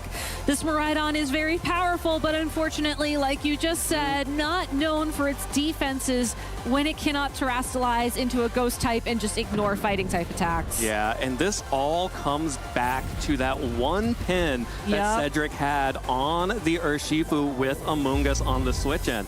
Being able to either, Chase had to make a choice. Do I take the defense drops or do I take the extra damage from Rocky Helmet? I'm not so sure there was even a choice there. I think this still ends the same way every time. But since that turn, Cedric had the ability to make this play that we just saw create the end game. It meant that the opposing Urshifu would go down to that U-turn, would be able to then switch out, have the Rillaboom switch out as well to reset Fake Out pressure onto the Miraidon. And Chase got a little bit lucky there with a one-turn wake-up, but even if he had targeted down the Rillaboom, Cedric had set up a position where he was always getting two close combats off into that Miraidon. And he didn't even need the two close combats at the end of the day, which just was like icing on the cake. But I love Chase's team. I think it's really cool. I wish we could have seen the electric terrain interaction with the Iron Crown, as I'm pretty sure that's a way to get around some of the more unique techs that people are bringing to counter Miraidon Whimsicott as the Worlds team. Cedric just had very consistent play there, was able to land the Origin Pulses when they mattered, and as a result, just navigating to that end game was very well done by him. Absolutely, and this is really interesting because a lot of people see the matchup between Kyogre and Miraidon and say, oh, well, Miraidon's an electric type, Kyogre is weak to electric types. Of course Kyogre is very disfavored in this matchup. But I think the Kyogre matchup is actually really difficult for Miraidon players because it often ends, like we've seen, with 3 grass types on the Kyogre player, with Rillaboom, with the Amoonguss, and a Grass Terra Kyogre. And Kyogre is so specially bulky that it can very much tank some of those hits, especially if terrain's off, and especially if it uses its terrestrialization. And Cedric made incredible plays there in game 2 and 3 to make sure that he had the advantage up against the Miraidon. It's kind of a glass half full, glass half empty kind of thing. Like if you're running Kyogre in Regulation G, it needs to be Terra Grass. You need to have Rillaboom and Amoonguss with it so that you can play Miraidon teams. But you're also a Kyogre, you also have a Rillaboom, and you also have an Amoonguss, which, they're good Pokemon. Yeah. That's just how they are. Yeah, you're just running good Pokemon at that point. Exactly. And we've seen time and time again, Wolf Glick mentioned this on his media recently, that you run good Pokemon, you're going to do well. Yeah, it turns out the good Pokemon are good Pokemon for a reason. Exactly. And I think that's something so important to keep in mind in Regulation G in particular, when you can only have one restricted and when your margin of error is just that much smaller. Absolutely. Well, let's go ahead and toss it down to Joe to hear from our winner in that last round. Take it away. Thank you very much, Gabby and Evan. We are here with Cedric, our winner here in this latest round. Congratulations. Very tight match. How are you feeling? Were you sweating up there? I was nervous just watching. Yeah, it was definitely a nerve-wracking set. After game 1, I missed the Origin Pulse on the Urshifu, which of course happens, inaccurate move. I think that would have knocked out and it would have been a decently playable position, but once it didn't, I was really just clawing for some good luck. Didn't get it, and then game 2 and game 3 I had to lock in and make something happen. Yeah, now this matchup in particular, a simple person like myself might see Kyogre versus Miraidon and be like, uh-oh, we're in trouble, electric beats water. But you have that access to Terra, and you have so many, fake outs and other ways to, try to mitigate some of that Miraidon damage. So how were you able to be so successful into Chase's Miraidon in this match? So I think the presence of Rillaboom and Amoonguss is, of course, very important. Amoonguss be able to redirect any single target attacks, force it to go for discharges, which it doesn't love doing anyways because I have Terra Grass on Kyogre. But I think the unsung hero of that matchup is definitely the Terra Fairy Amoonguss, just because you saw, even without terrain being active, Dragon Pulse doing close to 100% on my Amoonguss. The fact that I could threaten Terra Fairy and force Chase never to go for that the whole set was, I think, pretty critical.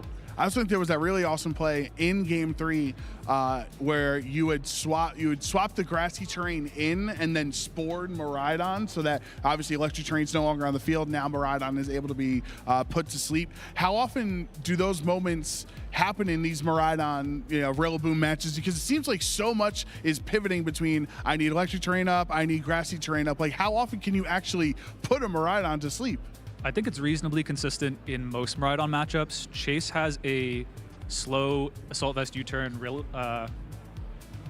Incineroar, which was very useful in the first game. I definitely couldn't go for the switch to Rillaboom, put it to sleep play if they just switch out the Miraidon in U-turn, and then you're in such a bad spot. But I'd say it comes up pretty often. I think it still could have gotten hairy there. I maybe should have covered for close combat Dragon Pulse into my Amoonguss slot, because I almost went down. If he had covered it with a close combat, I go down. I think I maybe should have gone for a Terra Fairy there. Hard to say. I think there's a lot of terrestrialization reads there. Since I got him right in game 2, Chase was a little scared in game 3 to go for some of his own, and it paid off for me. But yeah, that's the end result. You ended up winning the match anyway, right? So even if you have improvements to look back on the stream match, it's still good to know that you came away with the victory. And you're facing off against Chase. You guys are, very, very veteran VGC players. It's kind of was a blast from the past kind of matchup. How does it feel when you play against a trainer that has been playing for, such a long time, just like yourself, compared to maybe a newer trainer who started in either Scarlet and Violet or more recent seasons? It's definitely a thrill to be able to play someone who's been around not quite as long as you. I've been playing since 2010. I think Chase was either 2013 or 2014 was when he started on the scene.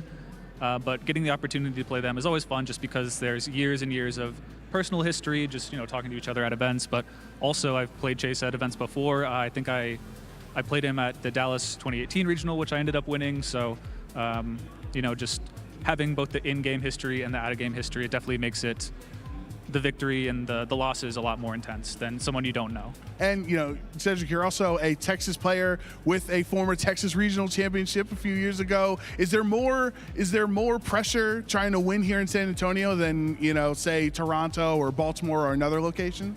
I definitely don't think of that in recent years. Maybe in the past I would have been, but I think I've taken more or less of a step back in the intensity of competition for myself. I've been focusing a bit more on other avenues of the game, YouTube, etc. But to do well at the home regional, it definitely does feel good. I am actually from San Antonio. I live here. I was originally from Dallas, but yeah, it's definitely nice seeing all the local scene and representing on the big show for them as well. Yeah, awesome. And then, you know, speaking of, you know, content and everything, you have any shout outs or any friends or family watching at home you want to say hi to? Yeah, I'd like to shout out Kirsten. I don't think she's watching. I didn't tell anyone that I was on stream. Shout out to Dracula. Always shout him out. You might actually see him. Maybe I'll bring him to the venue tomorrow, Joe. I mentioned him like a couple stream matches, maybe like a year ago. But yeah, shout out to them. Definitely my rocks. And yeah. All right. Well, congratulations on the victory. Hope you continue to succeed here in day one. Hopefully we'll see more of you in day two tomorrow. So Cedric has to go get ready for the next round. So we're going to toss back to the casters with our next matchup. So Evan and Gabby, take it away. That's right, round 5 has been posted, so Cedric's got to get into game just like we do. But I love watching Cedric talk about Pokemon. One of the great players at explaining his decisions, and has been here since the juniors division, and it's always incredible. You know, since I've been playing since 2010, like I know you have too. It's so crazy to like see all these players that we've seen grow up and like continue to do well and continue to succeed at Pokemon and only get better. For sure. I mean, I remember Texas as being one of the scariest regions for Pokemon within North America, at least. And I think Cedric shows why it's still a huge threat to be wary of right now. But for now, I believe we are going to take a quick break before we are back with round 5 here at the San Antonio Regional Championships. So please stay tuned, everybody.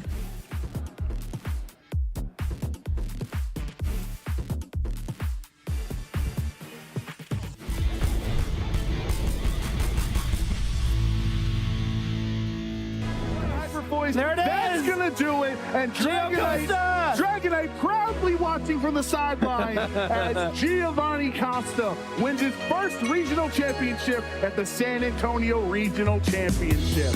I got first into Pokemon when I moved to Los Angeles in 2015. I was looking at a way to make friends. I was like, oh, I like Pokemon. Let me try this so I can make friends. And then just been playing ever since. I transitioned to competitive play because I'm a pretty competitive person, and being able to talk to people that's also competitive was sort of a way to like share this love. What drives me to compete in Pokemon is honestly just to have an opportunity to hang out with my friends. I only get a chance to see these people a few times a year. It's just a really fun experience to be able to spend time with these people that I honestly love from the bottom of my heart. My favorite moment from Pokemon is my 4v1 comeback with my Dragonite back at 2017. I don't think anybody thought I was be able to come back from that, but Dragonite pulled through. It gets the knockout on Nihilego. It gets the knockout on Hariyama. Absolutely crazy. I could hear the crowd through the headphones. That's how loud people were. So, wow, what a comeback there. Oh my man. Okay, Gio defying all the odds. Honestly, my #1 goal is to become the world champion. I top cut worlds back in 2016. Ever since then, I've been chasing being able to get to that place again. And it only gets more and more difficult every single year. And if I can get that one title, then I can say I accomplished what I wanted to with Pokemon. One of the things I learned very early on is like I like to make my own teams. I like to just try my own things, and I think that has translated very well to other things in my life. If I were to give one advice to someone is like always march by the beat of your own drum. Do what you think is right, and I think you'll be successful no matter what you do.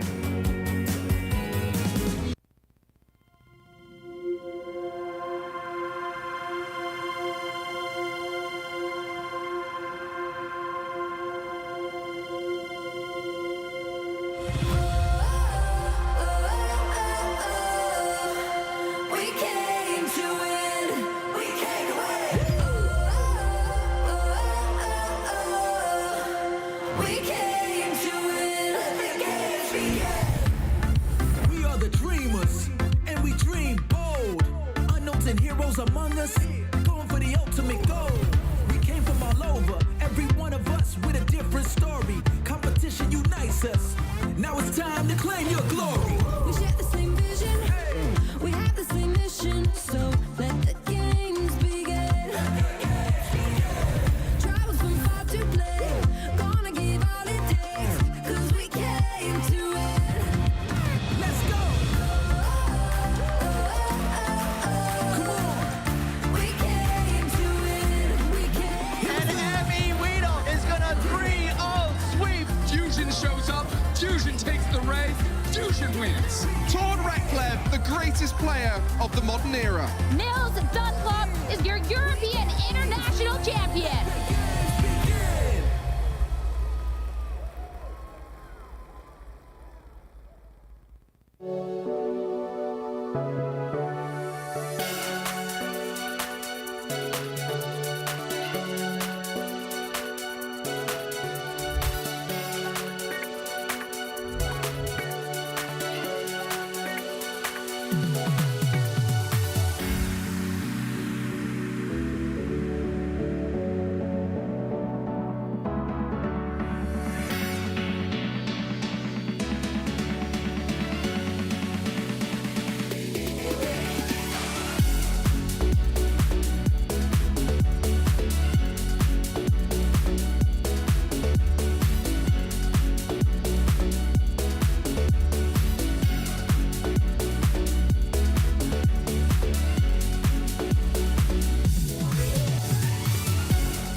We are back in San Antonio, Texas, where the boots are huge. And we are going to have some big matches as well as we head into our 5th round of Swiss. And you've got myself, Evan Latt, and my good friend and colleague, Gabby Snyder, to take you through it. You know, I loved seeing those highlights and sort of forecasting for the European International Championships and, of course, from LAIC. I think the International Championships are arguably some of the funnest Pokemon events out there. So if that looked entertaining to you, make sure to look at the Pokemon website for information on how you could attend EUIC or potentially NAIC in New Orleans coming up later on this year. Yeah, last year was our first year in New Orleans, and it was a blast here at the North American International Championships. But to get there, players are going to have to win some regionals and do well at these tournaments if they want to get a travel stipend to either of those events. And here are our current Swiss rankings. Some of these are players that we have already seen on stream. Some of them are players that we have seen on stream in the past. And a lot of these are fairly new names to our stream here and doing very well at 4-0. Of course, Cedric we just saw, as well as Keanu Inosanto earlier, both won their games on stream, obviously, and they are both 4-0. But also incredible players like Zachary Weed, who has made it into the Masters division, aged up into the Masters division, also undefeated. And shout outs to Marco Perez, currently in 8th place, still running Wo-Chien after all this time and still doing very well. Yeah, eventually Wo-Chien is going to work. I mean, I feel like it's just the tortoise and the hare, right? I mean, Wo-Chien's really slow, it's bulky, and eventually it'll cross the finish line. It just has to wait for all of the hairs of the metagame to just, I don't know, get distracted along the way. Sadly, Wotian is more of a snail than a turtle, I know, so I don't but know. I'm trying to make this work.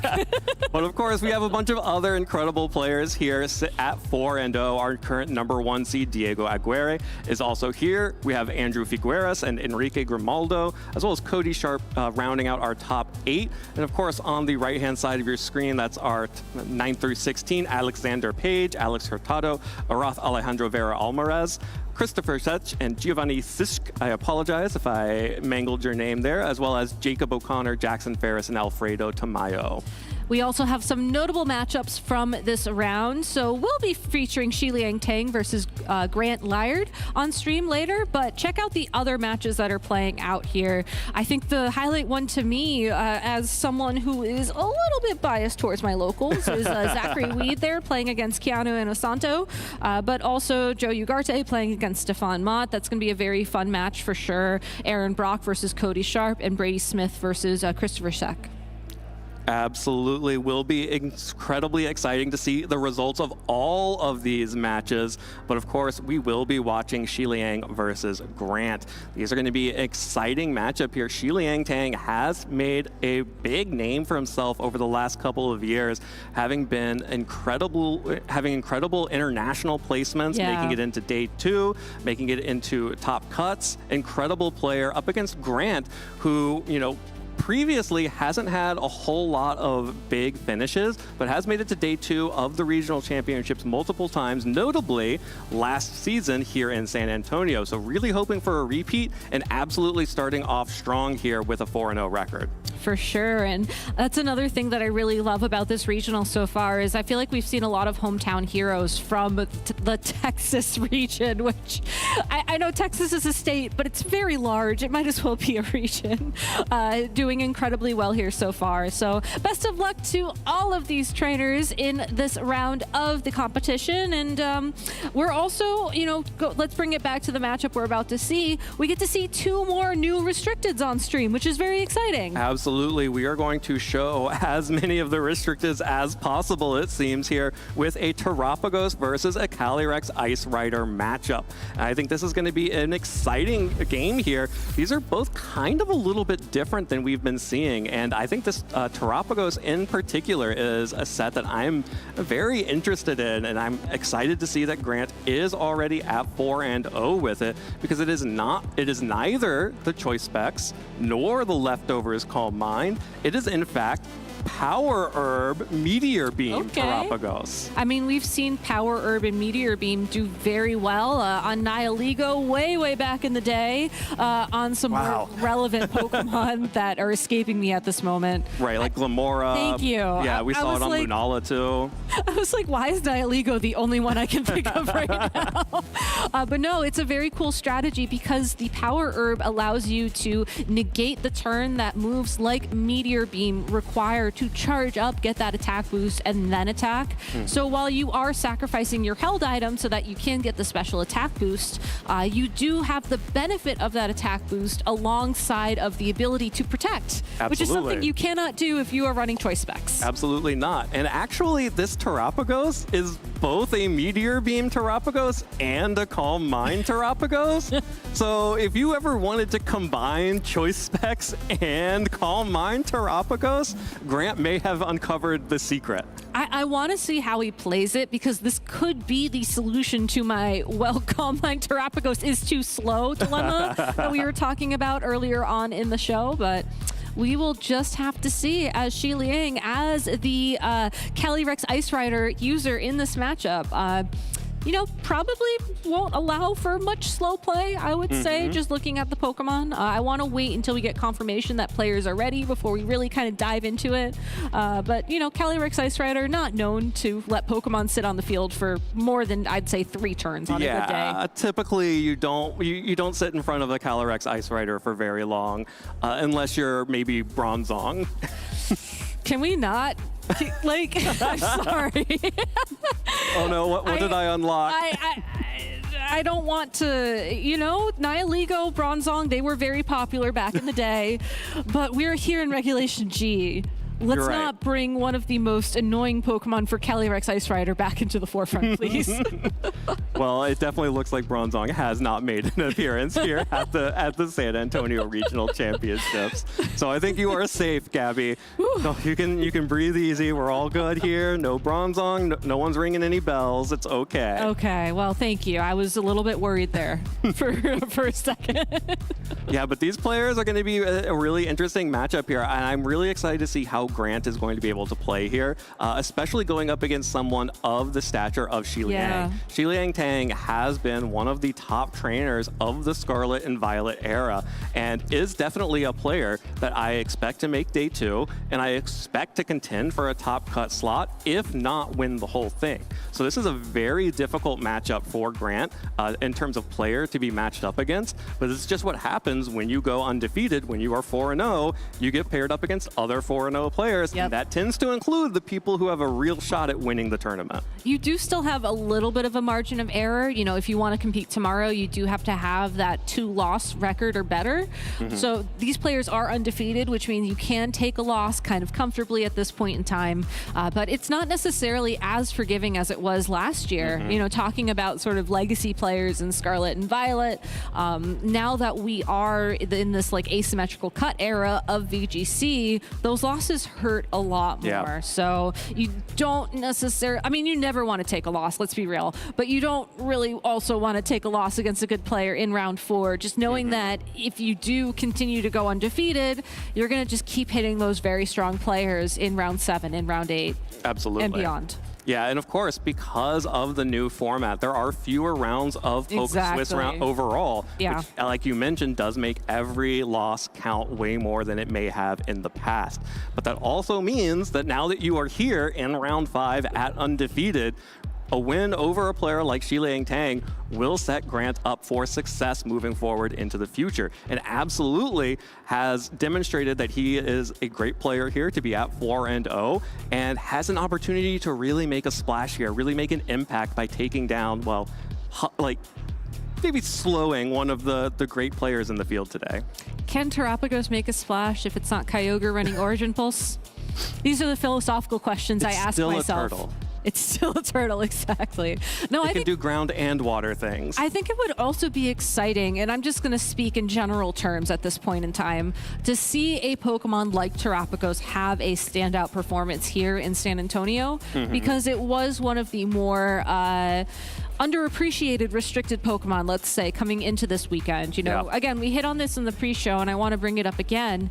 These Pokemon are very powerful. You know, they're restricted for a reason, but then at the same time, that means people will overlook certain Pokemon. They'll maybe try to follow metagame trends a little bit more closely rather than just kind of breaking out and doing their own thing. And we saw Miraidon do that at the World Championships with a very unique matchup, which was, or team composition, excuse me, that was exciting. And who knows, maybe we'll see Terapagos or Calyrex Ice Rider, or, I mean, we saw a couple of Eternatus's in the field. Maybe we'll see them have a breakout performance. You never know. Absolutely. These are all Pokemon that are capable of winning a championship. There is no doubt about that. And Terapagos, even as we saw, maybe is sort of fallen out of favor a little bit, still has incredible players piloting Terapagos teams, still was the top 4 in terms of day 2 success for restricted Pokemon, meaning it's like, at minimum, you could say it's maybe the 4th best Pokemon in the restricted Pokemon in the format, which of course means that there are people out there who will absolutely argue that it is the best restricted Pokemon in the format, and very well could be. And I think there's still plenty of room to experiment with this Pokemon, not just in the Pokemon itself, but in the team composition that supports that Pokemon as well. A lot of, especially the leftovers and substitute variants with leftovers, substitute, Calm Mind, sort of lock themselves into also including Rillaboom on the team to include, you know, more health recovery. So that when you do substitute, you can potentially get your Terra Shell back. I remember trying to make that work with Orthworm to try to pass a 3 substitute. All over to Terapagos. If anyone wants to take that and run with it, please do, because I love that little worm. I was going to say, I think I've actually seen some people building like Miraidon Earthworm. I don't know where or how or why that's in my brain, but anyways, we're going to leave that where it's supposed to be left for now, and let's go ahead and get into this battle of Grant versus Xi Liang.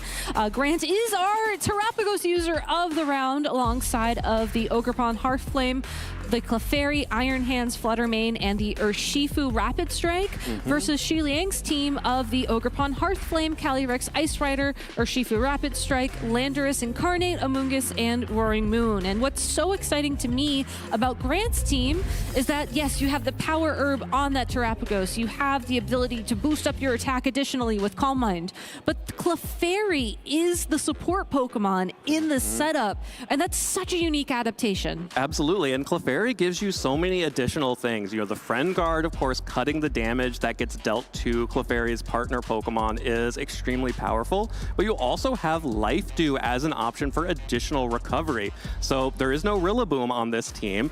There is not a substitute Calm Mind Terapagos. Instead, it is that Meteor Beam Calm Mind, but you do still have the option for 25% recovery at any time if Clefairy is able to get this Life Dew off.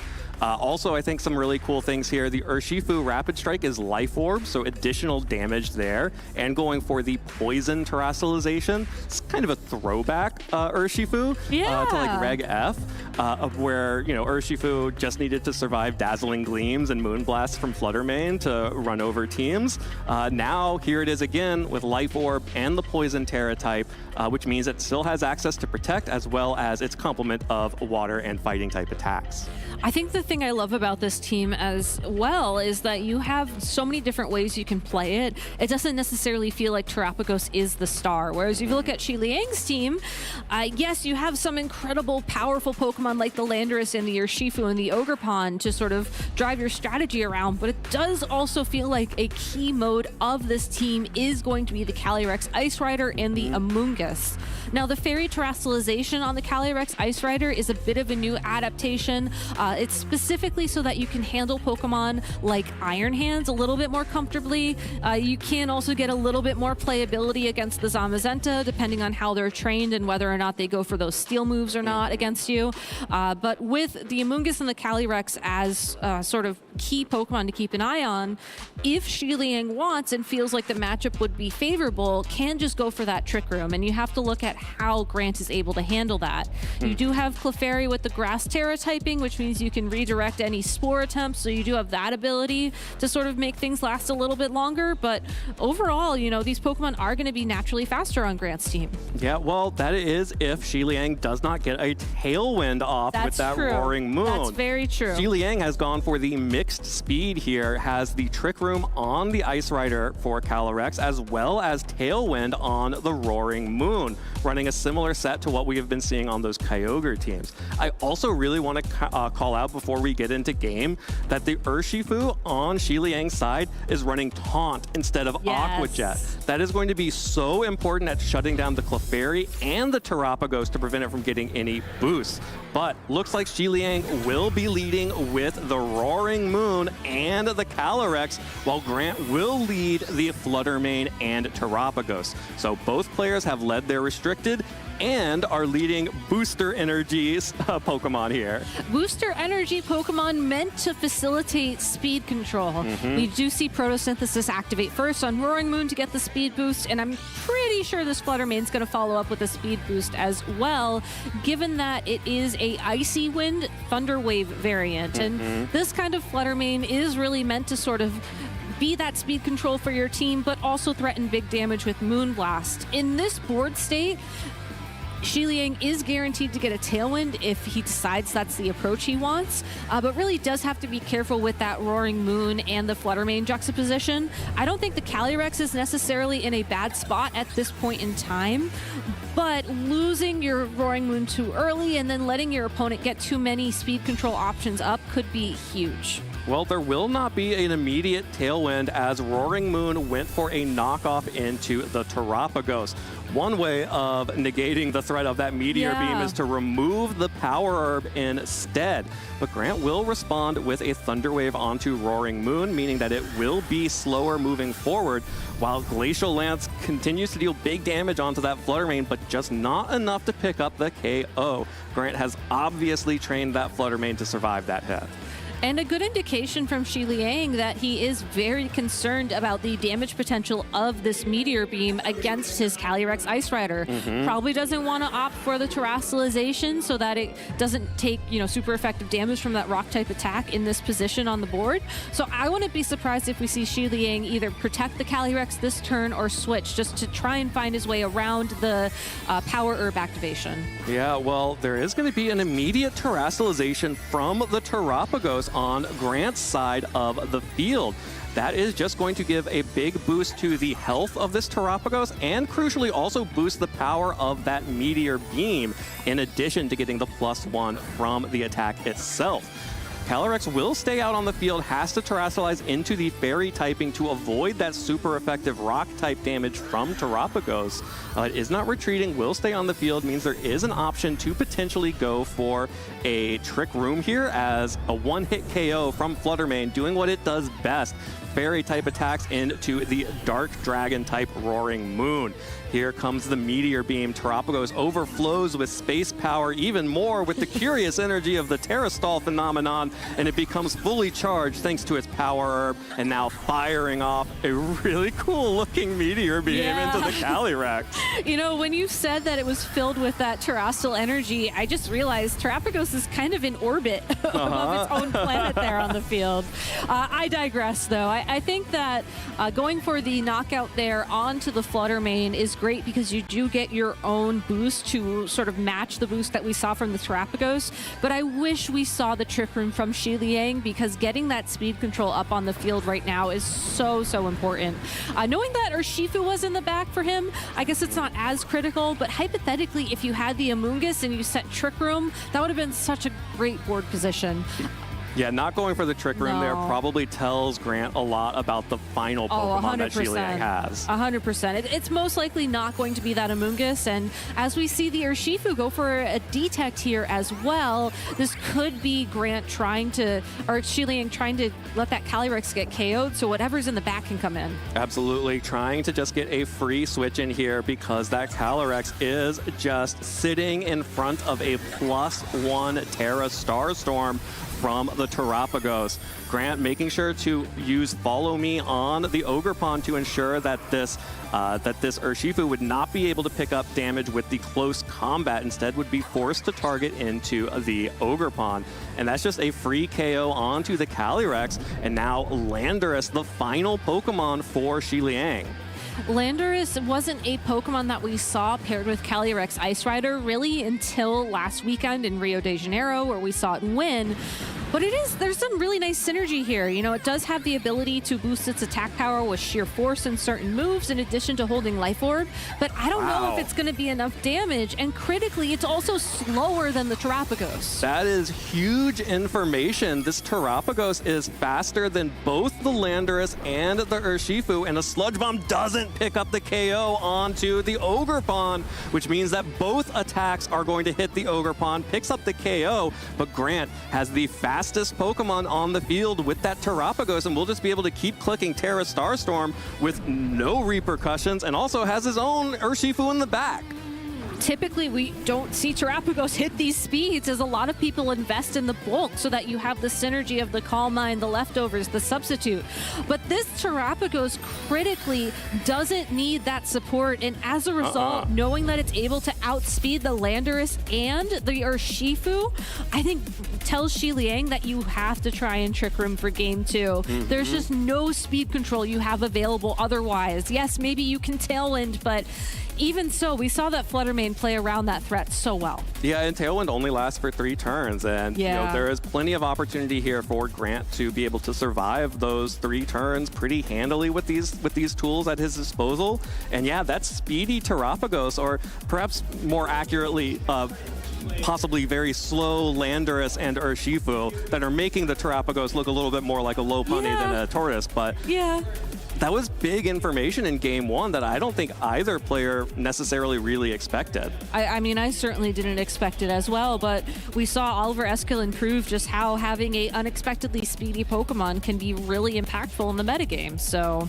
a very good call at team building for Grant there. I'm curious to know as well if Xiliang maybe invested a little bit more in bulk in his own Urshifu Rapid Strike and Landorus, but we'll just have to see how the rest of the game plays out at this point in time. As going back, you know, we did see the knockoff try and stop the Meteor Beam. That opened up the ability for Landorus to go, or excuse me, for Grant to go on speed control duty and really just win the game in his favor. Absolutely. That was a really important play there. Obviously, you know, Xiliang trying to go for the knockoff, that's what you want to do against these power herb Pokemon. Yeah. But of course, not being able to actually hit the knockoff and just taking a Thunder Wave for your troubles there meant that the Roaring Moon got to do nothing that entire game. 100%. And again, I'm curious, you know, you hear my prediction for Xiliang, go Trick Room, go Trick Room. Biased. Evan, what do you think Xiliang's going to do to try and adapt to this game too? I don't know, because I think that was really interesting. I think the Urshifu came out a little bit, you know, did not have a good opportunity to get rolling. It's a great counter to this Terapagos, both in that it can shut down the Calm Mind, as well as it deals super effective damage, even through Protect with close combat. So I think that is a Pokemon that did not get nearly enough utilization. Of course, because Xiliang missed that KO onto the Ogerpon as well, very important survival there with 3 hit points on that Pokemon. Potentially that's a roll, and if this happened all over again, this looks very different with close combat then being able to pick up the KO there. But without that, you know, we still had the Urshifu in the back for Grant, with the potential ability to pick up big damage with the Aqua Jet, Surging Strikes, and close combat. So I think that's I think Xiliang was in a decent position there, except for not getting the KO onto that Hearthflame Ogerpon. And if that is simply how the Ogerpon is trained, then that's going to be really difficult for Xiliang. If it is not, and it was a roll, then there is an opportunity for Xiliang to basically do the same thing, but have wildly different results. Unfortunately, there was a bit of a judge ruling there, and we are resetting the score. They are going to be replaying game 1. That being said, I think all of our analysis still applies. The mythic 4-game set. We're doing it. I mean, you know these players are going to use the information they got in that previous game to approach this next game. It's just how you play Pokemon at the end of the day. And I do think that you're absolutely right. You know, if the Ogerpon was able to hold on consistently, that is going to change how this game is played moving forwards. I want to see the Clefairy. Yeah. I don't think you necessarily need to bring the Clefairy. I think that the Terapagos did a very fine job on its own that previous game. But I do just want to see like more of this team that Grant has built, because I think there's some really cool options here. And I think seeing the Clefairy and the Terapagos side by side is just a very unique take on the Clefairy and the Calyrex Shadow Rider we saw do incredibly well last time we were here in Regulation G. And sometimes, you know, when we are in this situation where we have potentially 4 games of Pokemon into play, I want to put these things out into the universe because I think it'd be neat to see. Absolutely. And, you know, Clefairy supporting Calyrex Shadow Rider is not that different from Clefairy supporting a Calm Mind Terapagos. Exactly. Very much about buying time for your Pokemon to get boosts, as well as offering the Friend Guard ability to prevent, you know, some of the big damage. That could potentially help with, you know, limiting Urshifu's close combat damage from Xiliang's side, as well as potentially just, you know, having that healing option with Life Dew. We are about to get into our first game of the set. Like you mentioned, Gabby, the scoreboard has been reset. It is now 0-0. That game did not count, and we will be heading into now our game 1. I mean, that's just more Pokemon for us, though, at the end of the day. So good luck to both these trainers once again. I think we've done a really good job of breaking down just what these players are thinking about going into this next round. So I do want to take like a step back and just, you know, we spent a lot of time talking about how unique Grant's team is. I want to highlight Xiliang's unique team as well. I think that Ogerpon Hearthflame is a very unique choice for Calyrex Ice Rider. We've seen a lot of Cornerstone Ogerpon be popular with that Pokemon. It's because of the synergy between the Sturdy ability and Follow Me. You know you're going to take 2 hits to get knocked out, and as a result, you can redirect attacks. You don't have to worry about being put to sleep by Spore, which is a very common answer for Trick Room users in the metagame. And then you can also just retaliate with some big damage, of course. And Ogerpon Hearthflame still has a lot of that available to it. It does have Mold Breaker instead of Sturdy, so you may have to know your calcs a bit better or potentially invest in a little bit of bulk. But that's a really cool adaptation for Xiliang to make alongside of the Calyrex Ice Rider. I think also having Roaring Moon as a Tailwind Pokemon on this team is really exciting. And it's not really something you see outside of Kyogre in Regulation G. So a lot of cool team building here on display. Absolutely, and I'm going to be really excited to see how Xiliang adapts here. I think the Tailwind mode is a potential answer. Again, not getting any use out of the knockoff in turn 1 was really unfortunate. Just took a paralysis and then just got knocked out immediately afterwards. Setting up the Tailwind at least would give Xiliang some opportunity. Would probably end up trading the Roaring Moon for those 3 turns of Tailwind, so you really got to make good use of them. But definitely does give Xiliang an opportunity to potentially start using those other threats. I will say, if your preferred backline in this situation is going to be that Urshifu Rapid Strike and Landorus again, I think that's a trade you're okay making. Absolutely. You just get it in for free. Yeah, well, we're going to run back game 1 on Xiliang's side of the field. There you go, Gabby. I mean, it's the Clefairy, so I got what I wanted, but I wasn't expecting to see it alongside of the Urshifu, just given that a lot of times these Clefairy really want to be with their preferred restricted partner Pokemon to sort of open up the board state for it. But like we saw in the previous game, Grant was very comfortable letting Terapagos just do its own thing. The Meteor Beam and the Power Herb combination allowed it to sort of exist without Clefairy support. So if Clefairy is going to support another Pokemon, a more frailer pick like the Urshifu, who is going to be looking to deal damage with Life Orb, which is a very unique pick on this Pokemon coming into this weekend, is a great partner for it. Yeah, let's also not forget about the Helping Hand that Clefairy has available, being able to further boost the damage from the Urshifu. The Life Orb plus a Helping Hand will deal big damage to basically everything on Xiliang's team if it can be targeted correctly. There will be the Surging Strikes that the Urshifu will be locking into, while we are going to see our first terastallization of the game, and Xiliang is not going to let this Roaring Moon go down to a close combat immediately, going to go into the flying typing to give itself an additional boost to the acrobatics. And there is the Helping Hand from Clefairy. That is not a Follow Me, that's just a knockoff onto the Urshifu. Will knock off the Life Orb, so will reduce that damage on the Urshifu, as those Surging Strikes with the Helping Hand, but without the Life Orb, are a little bit sadder for it. I mean, that still does 50% damage, though, to that Calyrex, which means it is in 2-hit knockout range, and this Glacial Lance will not be able to return the same threat to really either of these two Pokemon, thanks to Clefairy's Friend Guard, and thanks to just the natural typing of these Pokemon. That being said, though, Calyrex isn't necessarily the scary Pokemon in this board state. Terra Flying on Roaring Moon. You mentioned the additional boost of that attack. Acrobatics actually gets a boost if you consume your held item while Roaring Moon is on the field, and that's exactly what Photosynthesis and Booster Energy allows it to do. So Clefairy could redirect a Acrobatics away from this Urshifu and get knocked out in the process. If Clefairy tries to support Urshifu with another Helping Hand, it might not be able to find the damage it needs, because Roaring Moon is the fastest Pokemon on the field. So Xiliang in a fantastic position here to go on the offensive with Roaring Moon. Well, there is the Acrobatics from the Roaring Moon. It flies through the air without a care, but Clefairy will hang on. Urshifu's Surging Strikes will now target down the opposing Roaring Moon. Not going for the Calyrex on the other side. Deals well over 50% there onto the Roaring Moon. Without the Helping Hand, without the Life Orb, may not have even been able to pick up the KO onto that Calyrex, as Calyrex will finish off that Clefairy with that Glacial Lance and a critical hit onto the opposing Urshifu, making sure that it took plenty of damage, as well as getting a +1 boost to its attack with that Chilling Neigh.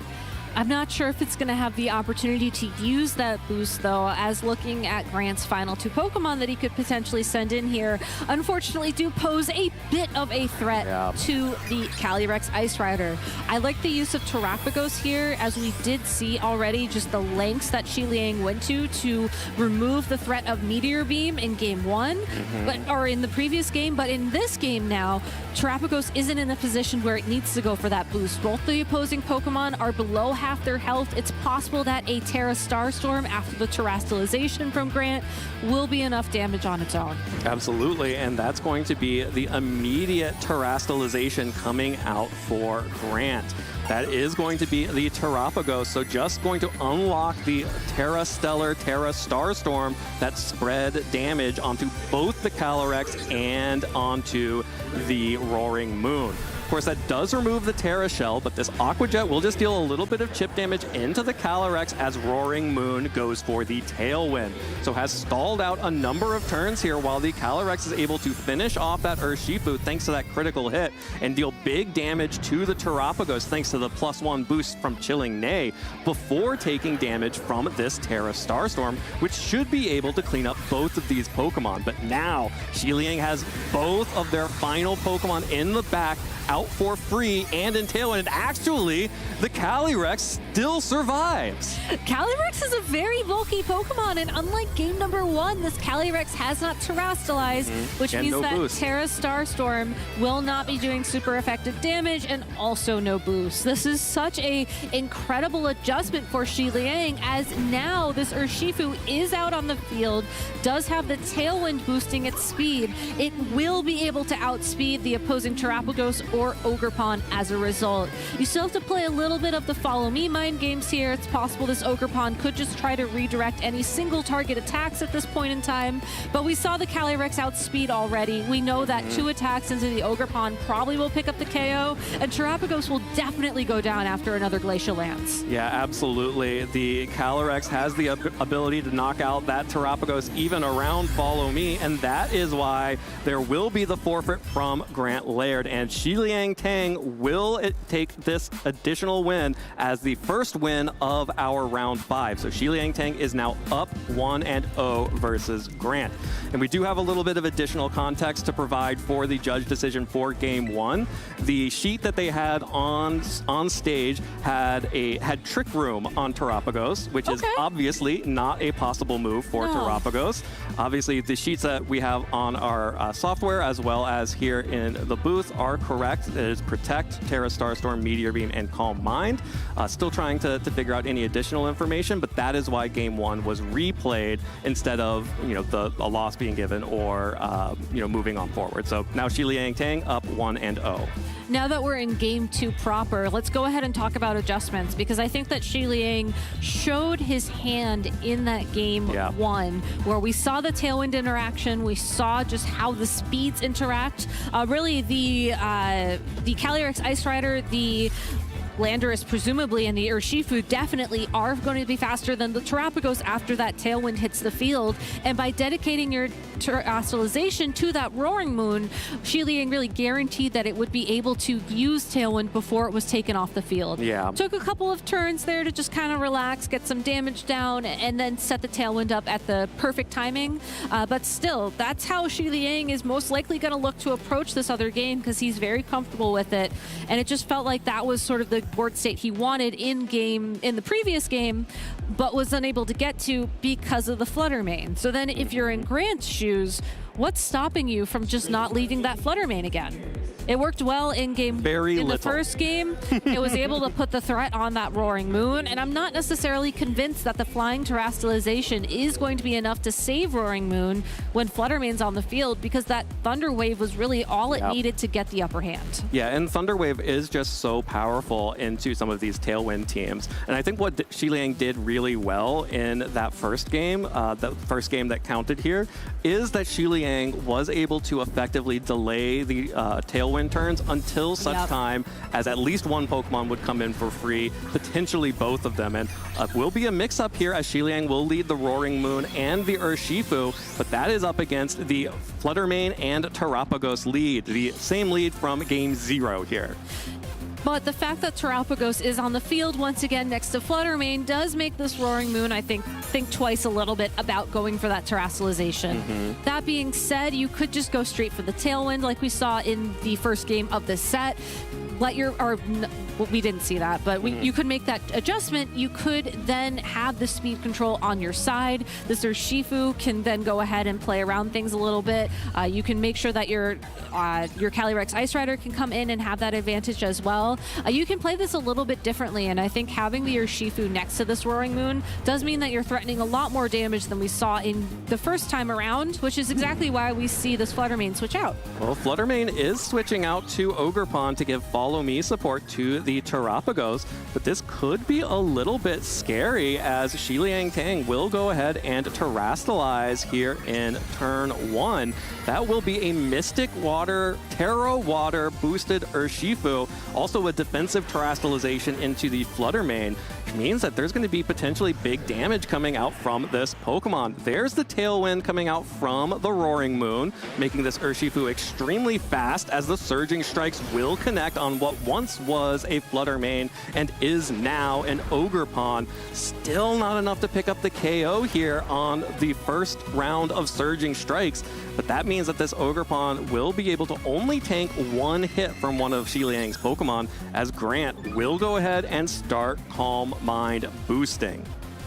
It's interesting to see the Terapagos go for Calm Mind in this situation where it still has the Power Herb and Meteor Beam combination available to it. That would certainly deal a lot of damage to this Roaring Moon and possibly get the knockout. So it's a great indication that Grant predicted that the Urshifu wasn't necessarily going to taunt that Pokemon, was anticipating going on the offense. That being said, now you have your one boost. There is terrestrialization on the opposing side of the field, and you have one opportunity to redirect attacks.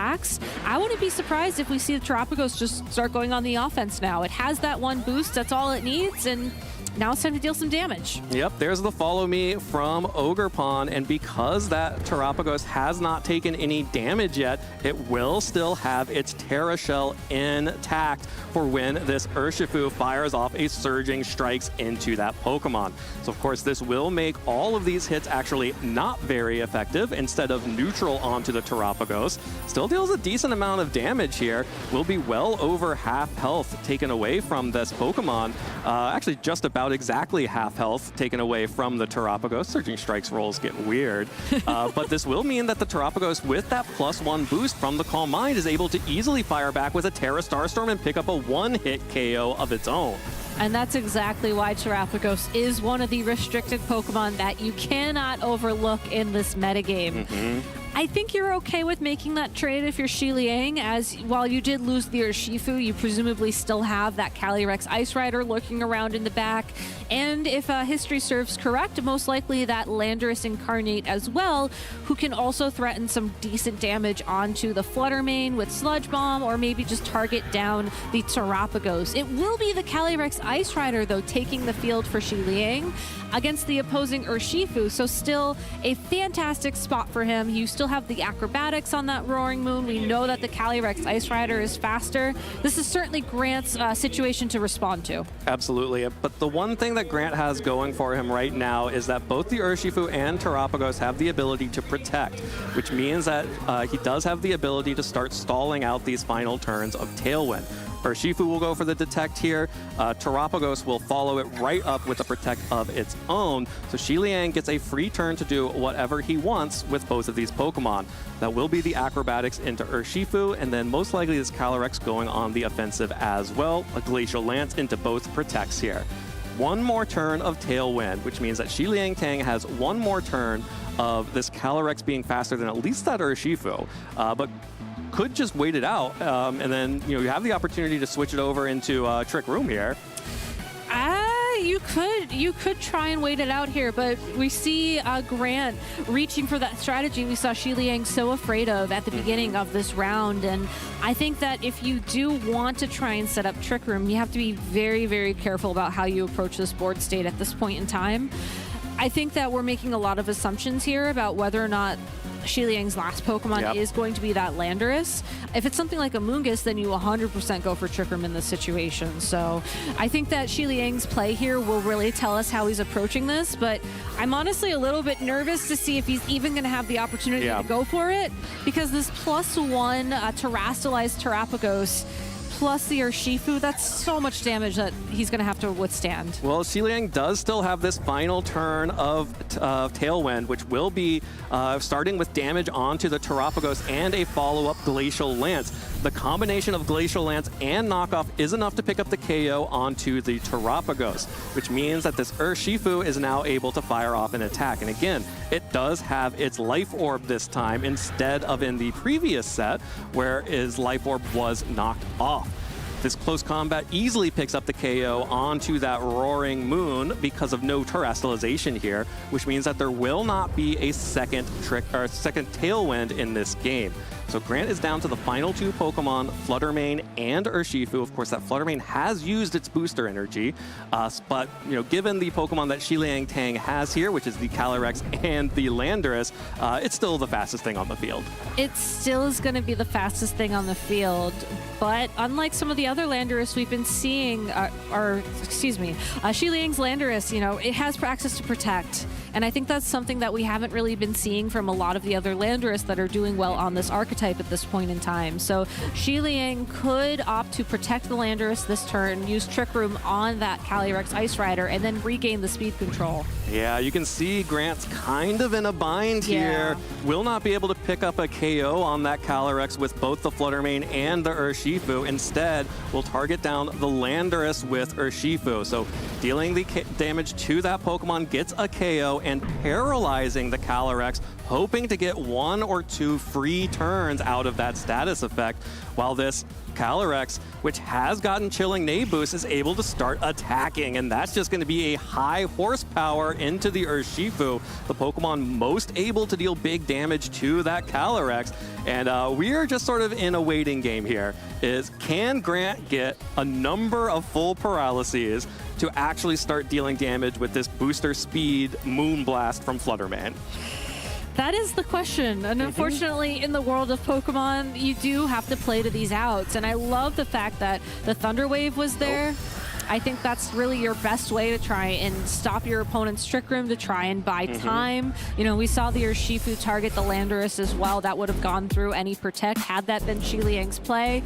But Xi Liang just very confidently realizing that, especially with all those boosts we saw the Calyrex pick up at the end of that game, had the attack power needed, just had to connect that high horsepower, and then the game would hopefully eventually be his. Yeah, Xi Liang not feeling confident in the Glacial Lance damage, opting instead for the high horsepower, potentially did open up a world where Grant could have double targeted with damage into that Pokemon and have gotten it down and then taken on the Landorus with Icy Wind Fluttermane. But unfortunately for Grant, that did not happen, and Xi Liang Tang in 2 games will defeat Grant here and become 5-0 heading into round 6. With a really fun take on the Calyrex Ice Rider team as well. I was really excited to see those speed interactions, especially once the Tailwind hit the field with that Calyrex Ice Rider. I think that's kind of like the modern renaissance of Calyrex Ice Rider that we're in right now.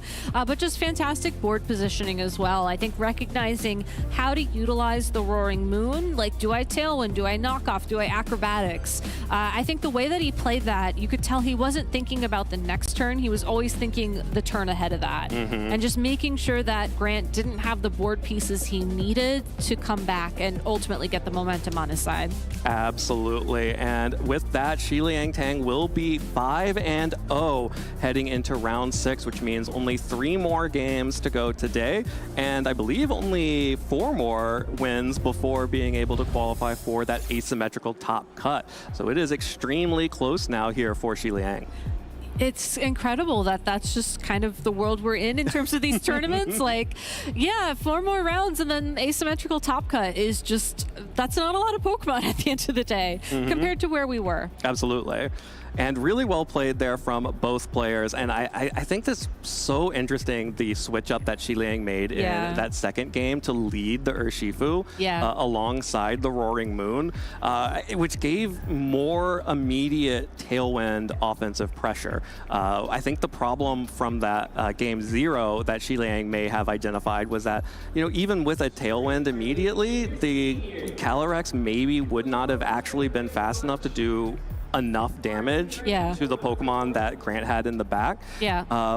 But without that, with Urshifu leading instead, was able to immediately threaten damage, force that Flutter Mane out, and put Grant on the back foot that entire game, as opposed to game 0, where Grant was just well ahead of Xiliang.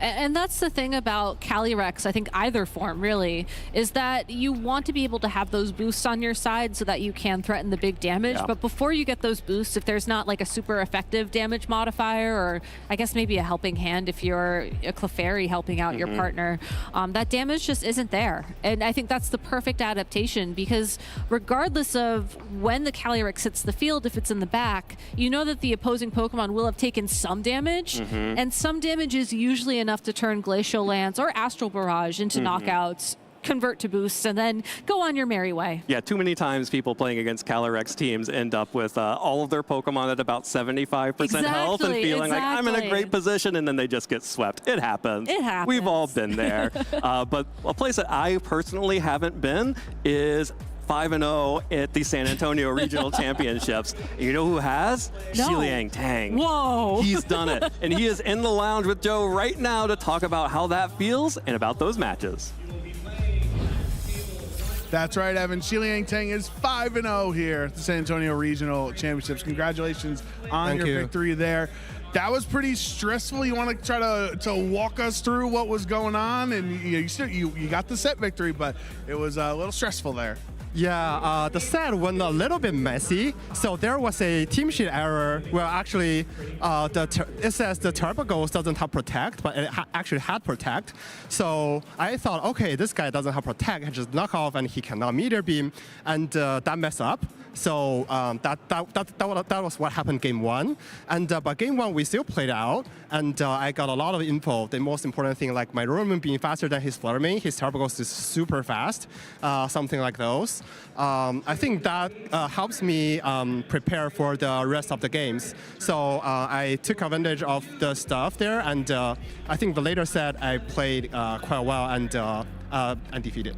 Yeah, I think you're a player that I always notice your play style, at least on the stream matches we get to see, is it feels like you are very strong at controlling the pace of a match where, if you want a game to be over in 4 turns, like your opponent is going to have to try to be defensive, or if you want to stall out a match, right, let's like your Wo-Chien team or whatever, then you're going to force your opponent to play slower. Is that something that you do try to do, that you want to be in control at all times in the match?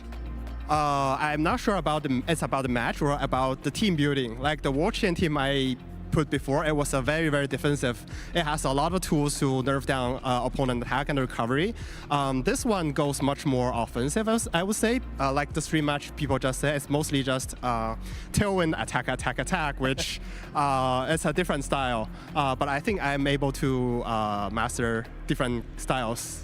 Yeah, no, absolutely. I feel like you can roll into any tournament with any type of team and perform very well with it. Let's talk about that tailwind. Talk about Roaring Moon and why it's come up in such popularity over the last couple of weeks, especially in Birmingham, but here in San Antonio as well. It's not a prankster tailwind, right, the way that maybe Whimsicott has, but with a booster energy and a speed boost and being a really fast Pokemon, it's like kind of like prankster. So how did you decide to bring Roaring Moon as your tailwind setter compared to, say, a prankster tailwind user like Tornadus or Whimsicott? Yeah, so I think compared to pranksters, tailwind users, Roaring Moon has a lot of defensive value.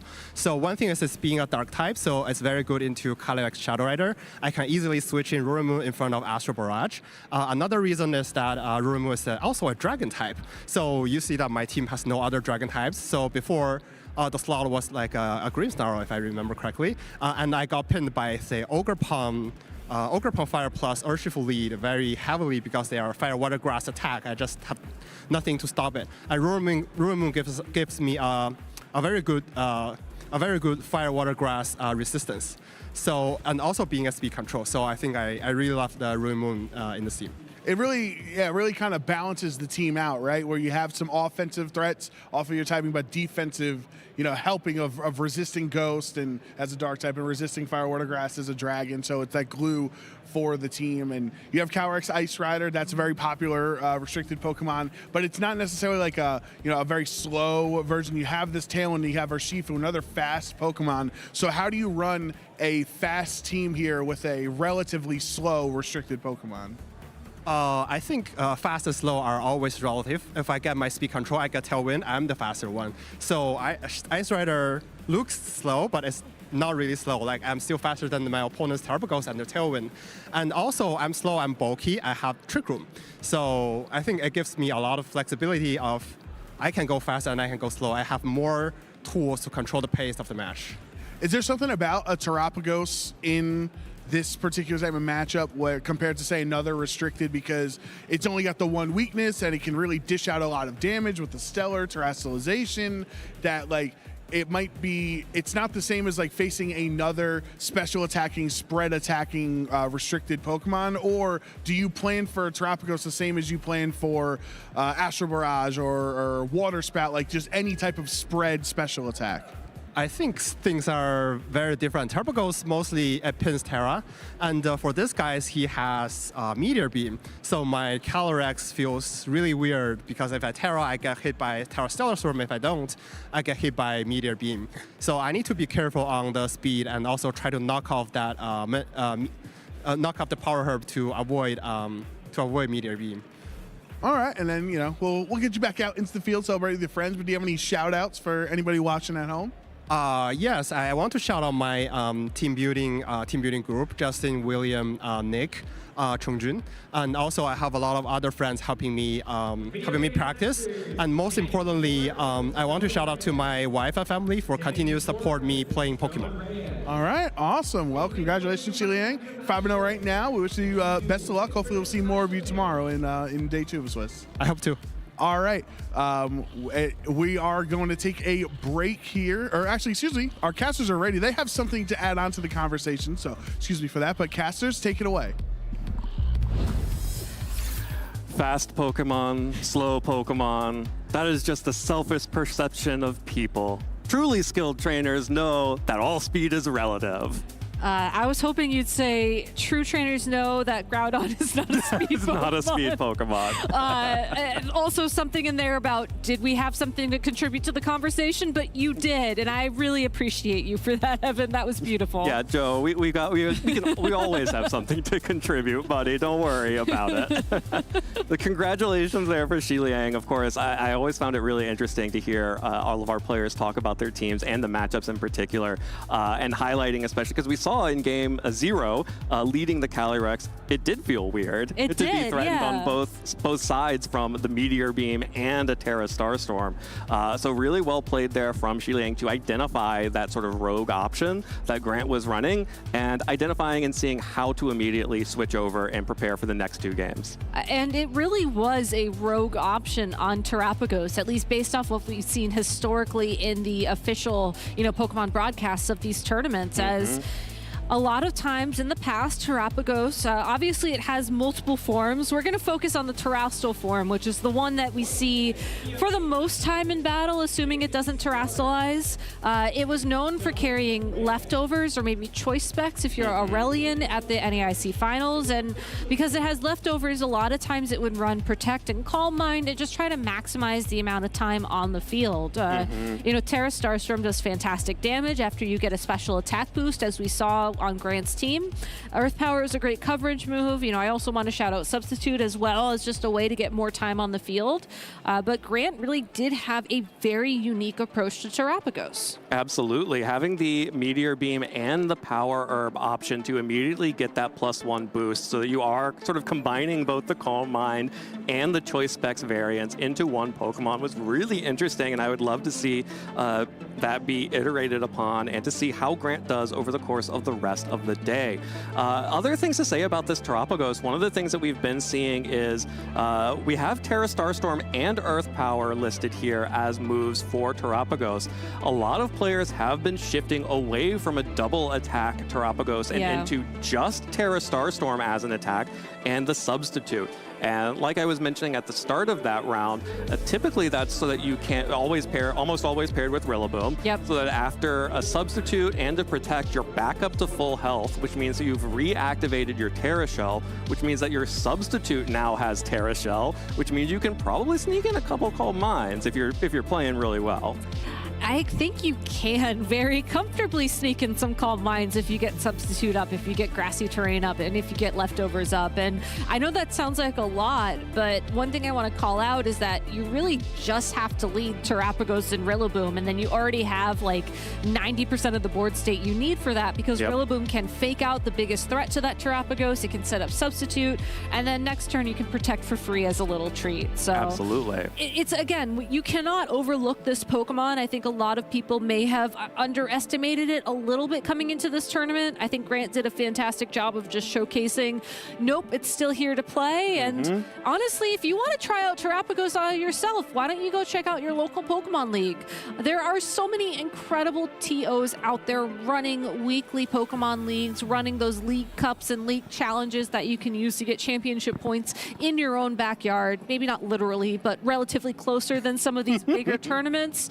And honestly, it's a great way to make friends. There are so many people from my locals who travel together to these events. The flight, the one direct that was from San Antonio and Boston yesterday had a bunch of people on it, and honestly, it's always an amazing time. So absolutely. Make sure to check out your local leagues, and if you are local to San Antonio, there you go, Shenanigans. That's a fantastic name.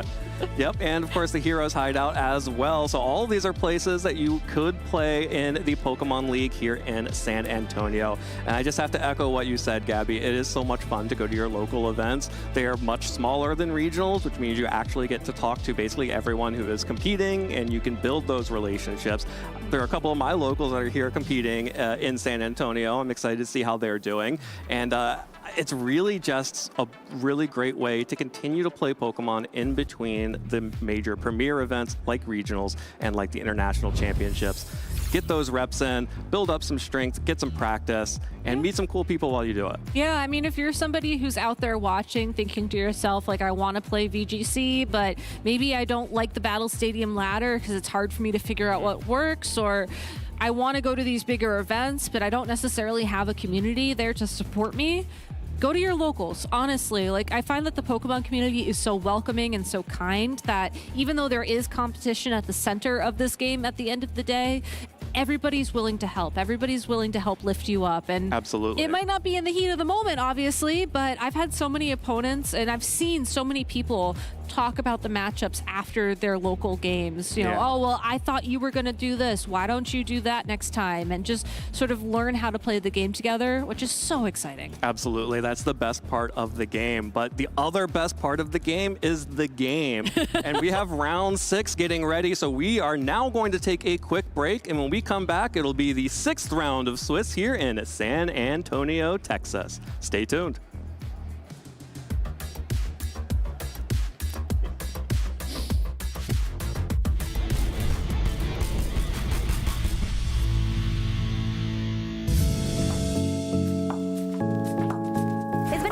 To see Nicholas Morales' journey throughout the Baltimore Regional Championships. My name is Nicholas Morales. Currently, I live in Georgia. What Pokemon typing would I be? I want to say the poison typing. I think the poison typing has a really good defensive toolkit. I think they have a bad rep for being kind of bad, but I think there's a lot of amazing poison types out there. I first got into competitive Pokemon when I was around middle school, actually. I found it on the internet, pretty much. It's like competitive Pokemon videos during the Platinum days. That was my first step into it. I actually skipped Gen 6 and 7, but I really picked up during Double Restricted in Swish. I really liked that VGC format. The overall strategy was just playing towards rain, Archaludon, it's almost impossible to one-hit. You have Basque Legion 2, who's a massive threat. Multiple threats, multiple big number guys. The first time I was on stream, I felt like the crowd was kind of rooting against me. I could kind of hear them. He was doing really well for most of the match. I was sitting there like, I don't know, like I gotta focus. Like, what are you doing? 3 HP and a dream. The second time on stream, it was over pretty quickly. It's really nerve-wracking. I can keep my cool during like a high stress situation, right? Like I don't when I was playing up on stage, I didn't really let it get to me too much. Like maybe my leg was shaking, but like everyone has that, right? It's gonna be the newcomer, Nicholas Morales. Finals, I could tell when I heard the crowd counting down the population bomb hits, I was like, okay, they're rooting for me. That's really cool. Can it do it? Another one. Give me 2 more. Oh my goodness. This is his first tournament ever, and he wins it all. I've never been to locals before. Well, this is my first one ever. Feels surreal. I didn't even think I would day 2, let alone hitting the whole thing. My friends really kept pushing me along the way. My good friend Ming, he's really into the VGC scene. I would never have known what EV spreads to use, common line, team comps, or whatever. I would never know any of that without him. The power of friendship, right? But honestly, they help you push that goalpost so much more, and then you all push the goalpost together. If I don't have fun with it, I'm just not gonna play. I did a lot better than I expected to, and qualify for Worlds is great. I still don't think it's real. If I were winning my first regional ever, into winning my first World ever, I would permanently retire.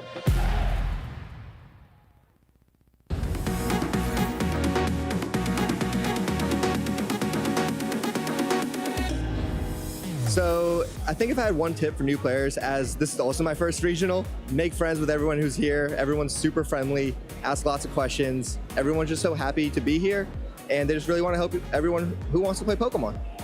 If I had one tip for a new player, it'd be to practice, to scrim a lot of people and just keep practicing. A tip I would have for new players would be if you just pick a deck and you practice it a ton and you just play it, then you can do well. It's a game that you learn by doing, so getting in as many matches as you can and learning from your mistakes, making note of any misplays, any ways that you could have played better. One of the things that I did to prep for this tournament was practicing with my friends and just playing some friendly sets and just kind of sharing feedback with each other. And so really having that community helps a lot. Practice is the biggest thing, really. If you're not practicing your events, you're not going to know your matchups, you're not going to know what to play, and you're going to have a bad day. But if you pick good decks, practice lots, you'll do well eventually.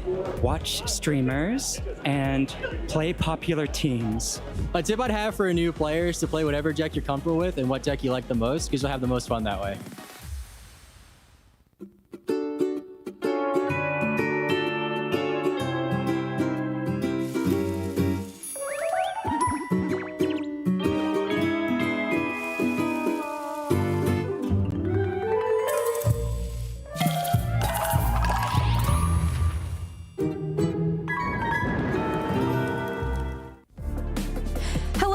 And welcome back to day number 1 of the San Antonio Regional Championships. I'm Rosemary Kelly, joined by Len Duell, and we are so excited to bring you through the next round of Swiss.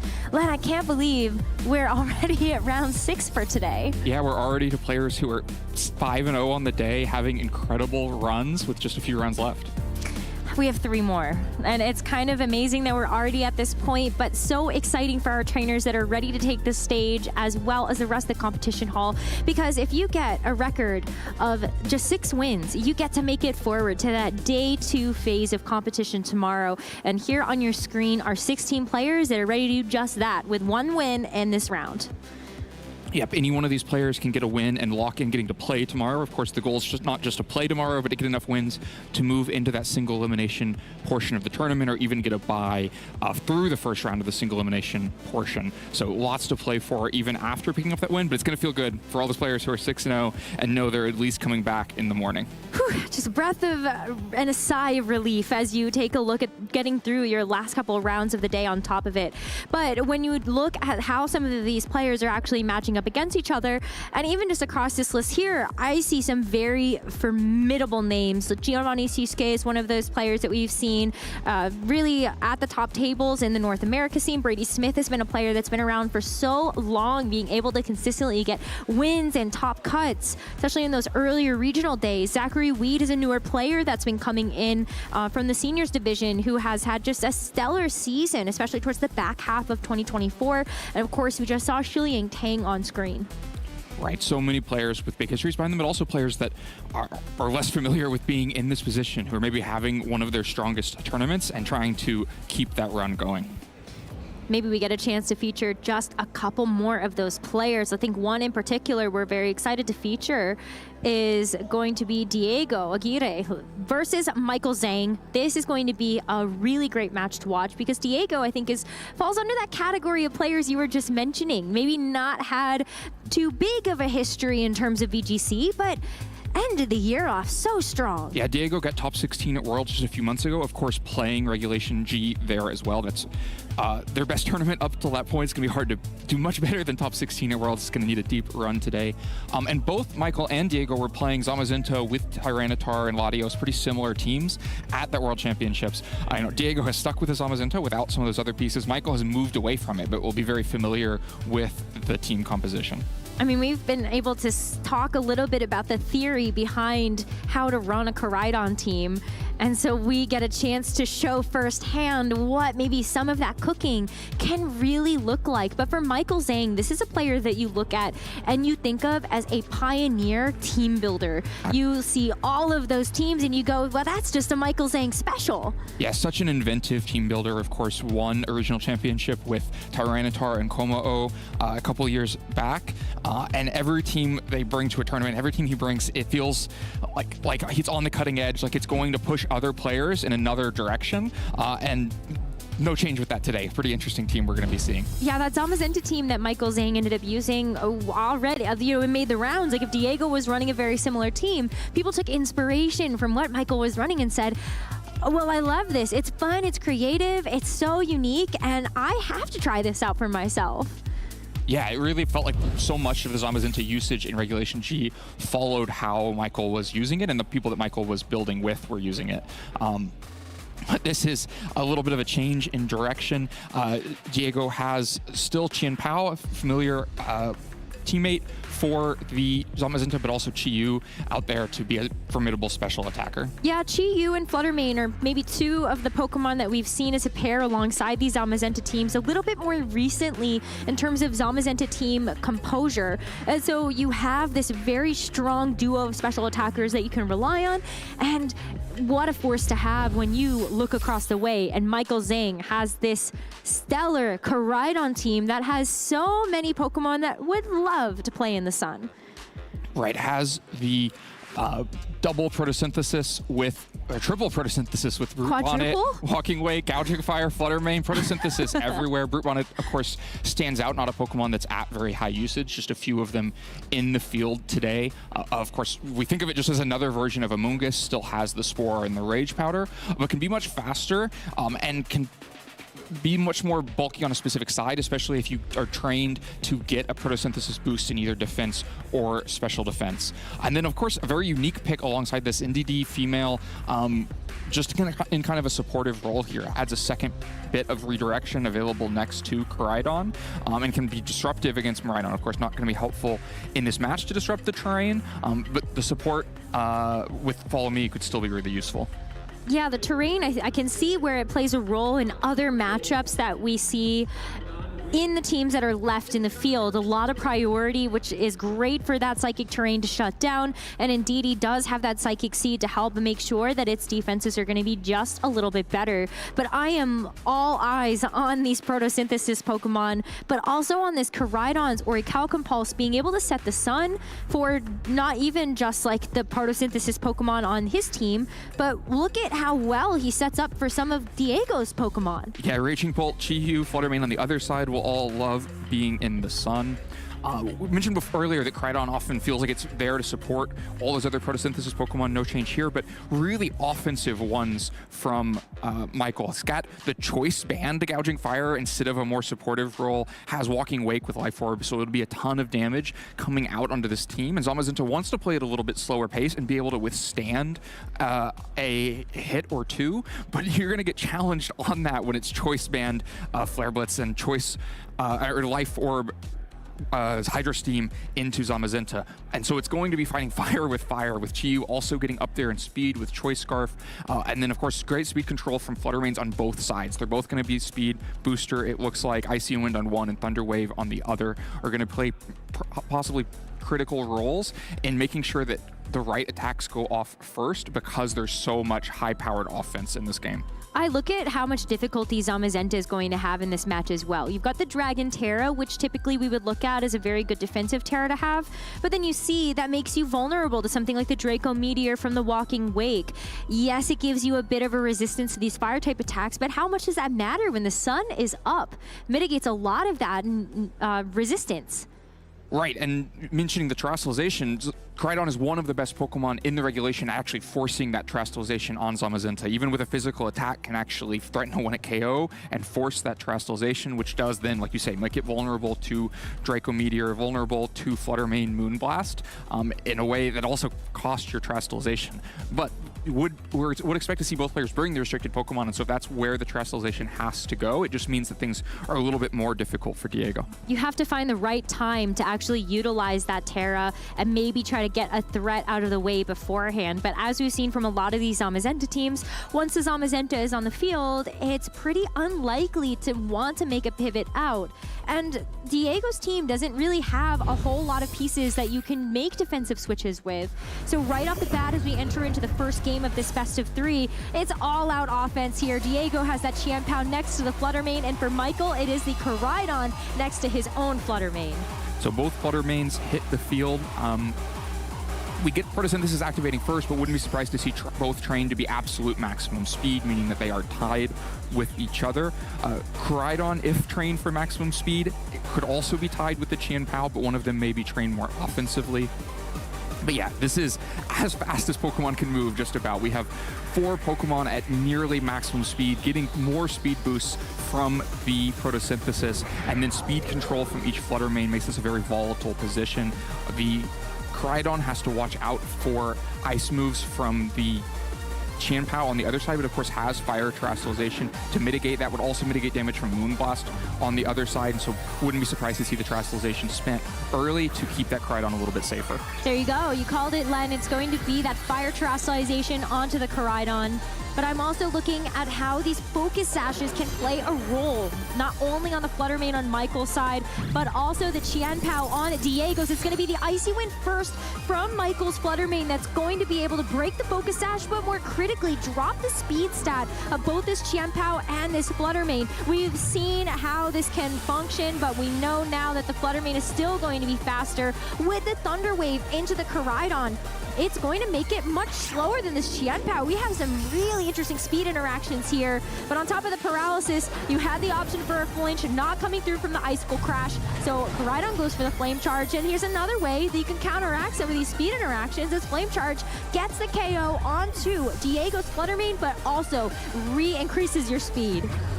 Such dynamic speeds. We have so many speed effects here. So the first thing to note is that, like we thought, the Flutter Mane's probably tied with each other. So really crucial for Michael that Icy Wind comes out first, but then it's not enough speed. Even the Flutter Mane dropped one stage of speed is still faster than the Koraidon on the other side. So he gets to throw out the Thunder Wave to change the speed recipe again, pushing the Chianpao back above the Koraidon. But then now Koraidon gets one speed boost back up. Now the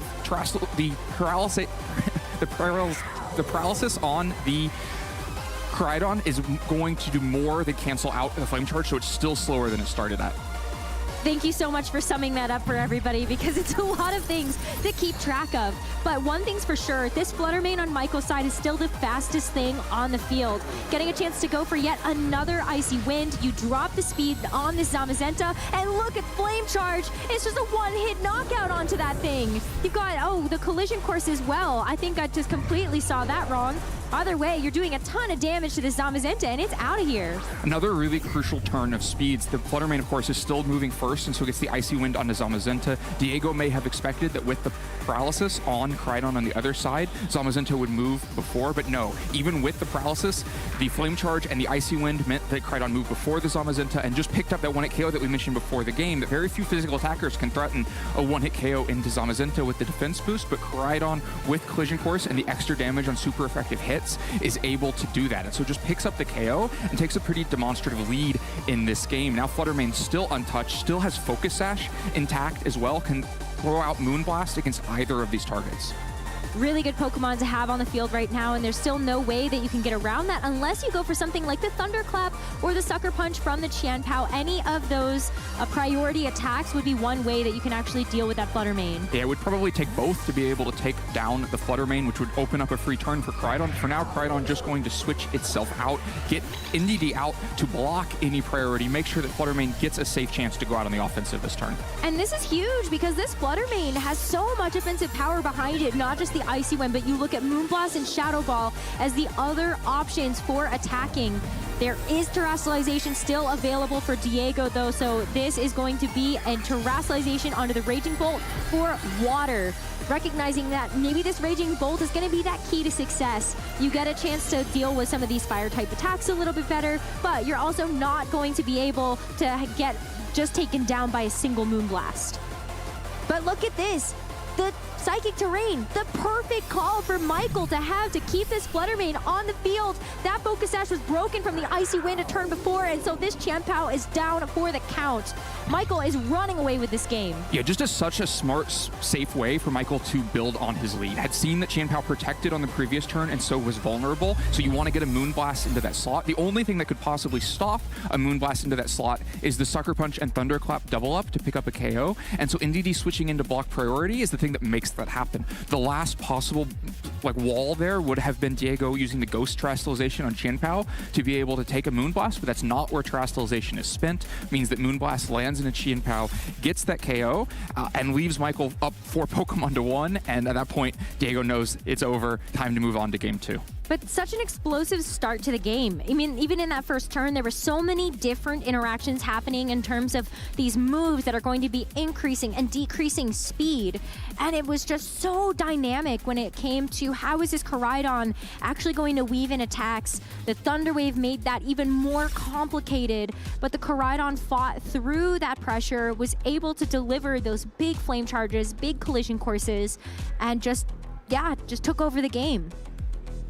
Really took over the game with the help of the Fluttermane, right? That is the key piece there. The Icy Wind to drop down opposing speeds, to break Focus Sash on Qianpao, to land the Moonblast that was the final KO of the game into it.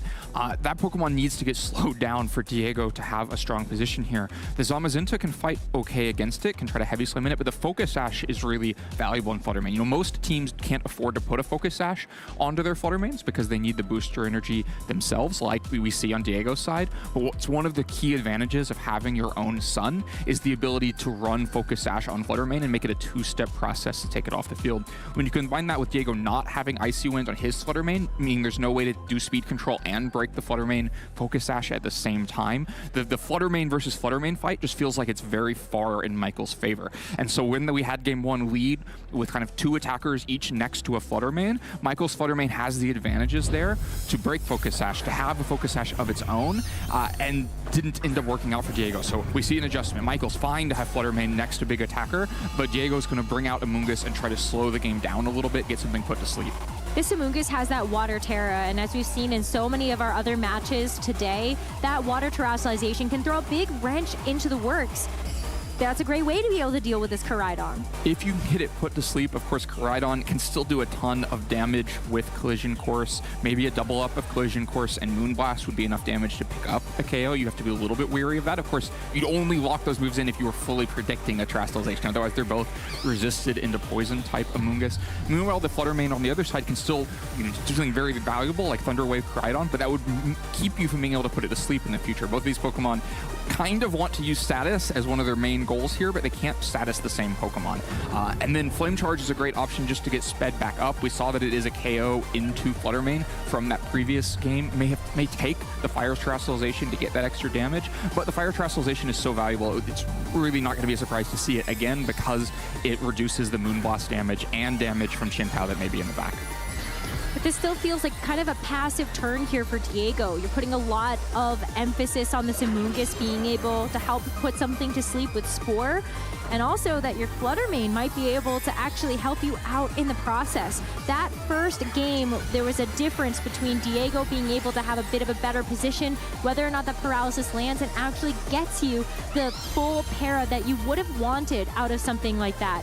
But as you see it protect from the Flutter Mane, we really get a chance to dig into the first turn of this game number 2. And we see the Thunder Wave connect its mark onto the Koraidon, so it's not going to be a Spore into the Koraidon at the very least. You're hoping that this paralysis is going to buy you enough time for this Amoonguss to do something bigger. But Koraidon works through that pain. Flame Charge into the Flutter Mane is almost going to be a one-hit knockout, so it looks like it might be a roll. The Icy Wind was the extra bit of chip in the previous game to lock in that KO. Doesn't happen this time, but of course Michael can go for it on the next turn. And ultimately a pretty expensive trade for Diego, right? You get the paralysis onto Koraidon, which is really valuable, but then it undoes part of that speed mitigation with a Flame Charge up. And meanwhile, Diego got no damage dealt while Flutter Mane was almost KO'd. Now Moonblast into the Amoonguss that has already used Terastallization makes it easier to go for that double up if that's Michael's goal. Well, that Flutter Mane is going to be taken out pretty well in the future, but as we see the collision course into that Amoonguss, it is going to be the perfect target when it has Terastallize away from all that poison typing that you just mentioned. So perfect target for both of these attacks. Michael is taking out such a big issue for him to deal with on Diego's team. Yeah, you've eliminated Terastallization and gotten rid of Amoonguss with anything falling asleep. And we talked before turn 1 that you might be able to get the damage on Amoonguss if you could commit that double up, but it's so risky to do it before Terastallization is shown. But because Terastallization was used defensively on turn 1 to no effect, because no attacks were going into that slot, it made that double up perfectly safe on turn 2. Now, that has left Flutter Mane on the other side of the field still healthy and has put enough chip damage into the Flutter Mane on this side that it can either hit a KO with Shadow Ball or a KO with Sucker Punch while the Flutter Mane on the other side goes out on the offense. So it's not going to be easy to get your Icy Wind off here. You'd love to get the Icy Wind to both break a Focus Sash and KO the Flutter Mane on the other side, but with the damage already down, it's all pretty risky. You can try to make the same play of bringing in NDD in order to block a Sucker Punch, and then maybe you can win a Speed Tie, get an Icy Wind off. But it's not for granted at all.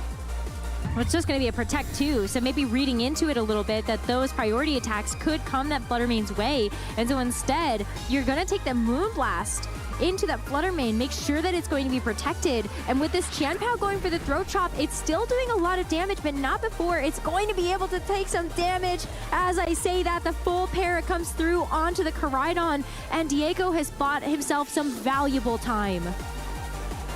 The Fully Paralysis keeps a KO from going out from Koraidon on that turn. Michael recognizing there was an opportunity that Koraidon was bulky enough to get taken down in one hit, and the Flutter Mane was a juicy enough target that Diego wasn't going to double target into the Koraidon, so had the opportunity to go for damage with Koraidon on that turn. But now that it's been lowered, there's the potential for just a target into either slot taking 2 KOs, and so Michael has to react, has to switch out for the NDD, set the Psychic Terrain, and try to get an attack off with Flutter Mane. But that's perfect because this calls back to an earlier strategy that you were discussing in terms of having the Psychic Terrain to ensure that this Flutter Mane on Michael's side would be able to go for something like the Icy Wind. The Protect, though, on Diego's Flutter Mane is going to ensure it's not going to get KO'd to the Icy Wind from Michael's Flutter, but the Icy Wind still, if it connects, can do a little bit of work. It misses, though, and so Qianpao free to go for the Throat Chop, and it's still going to be able to stick around for another turn. Michael not finding the most fortunate outcomes in all of these trades. The Icy Wind miss and the fully paralyzed turn from Koraidon means that Qianpao is still healthy, still has Focus Sash intact, and the Flutter Mane on the other side still going to be the thing moving first. NDD, though, has really valuable redirection here. It may just go down quickly to a Qianpao on the other side, but it should at least buy a turn for the Walking Wake, despite the weakness to Moonblast from the Flutter Mane on the other side, because the Flutter Mane will move first and would get redirected by Follow Me before the Throat Chop came out. Yeah, and I love this call that Michael is making, because even though there's this flutter on the other side, just protected, there is still a fourth and final Pokemon in the back. Diego is going to finally reveal that Zamazenta. And in the face of this this Walking Wake here, I don't know how it's actually going to fare. Walking Wake is going to be fast. It's speedy with the Hydro Steam. Look how much damage it does to the Zamazenta in the sun. Does a big chunk, but doesn't get a KO and continues to not damage the Chien-Pao. But that's a pretty valuable exchange. Having the NDD not go down to Throat Chop and leave it to redirect for one more turn buys that Walking Wake a little bit more time.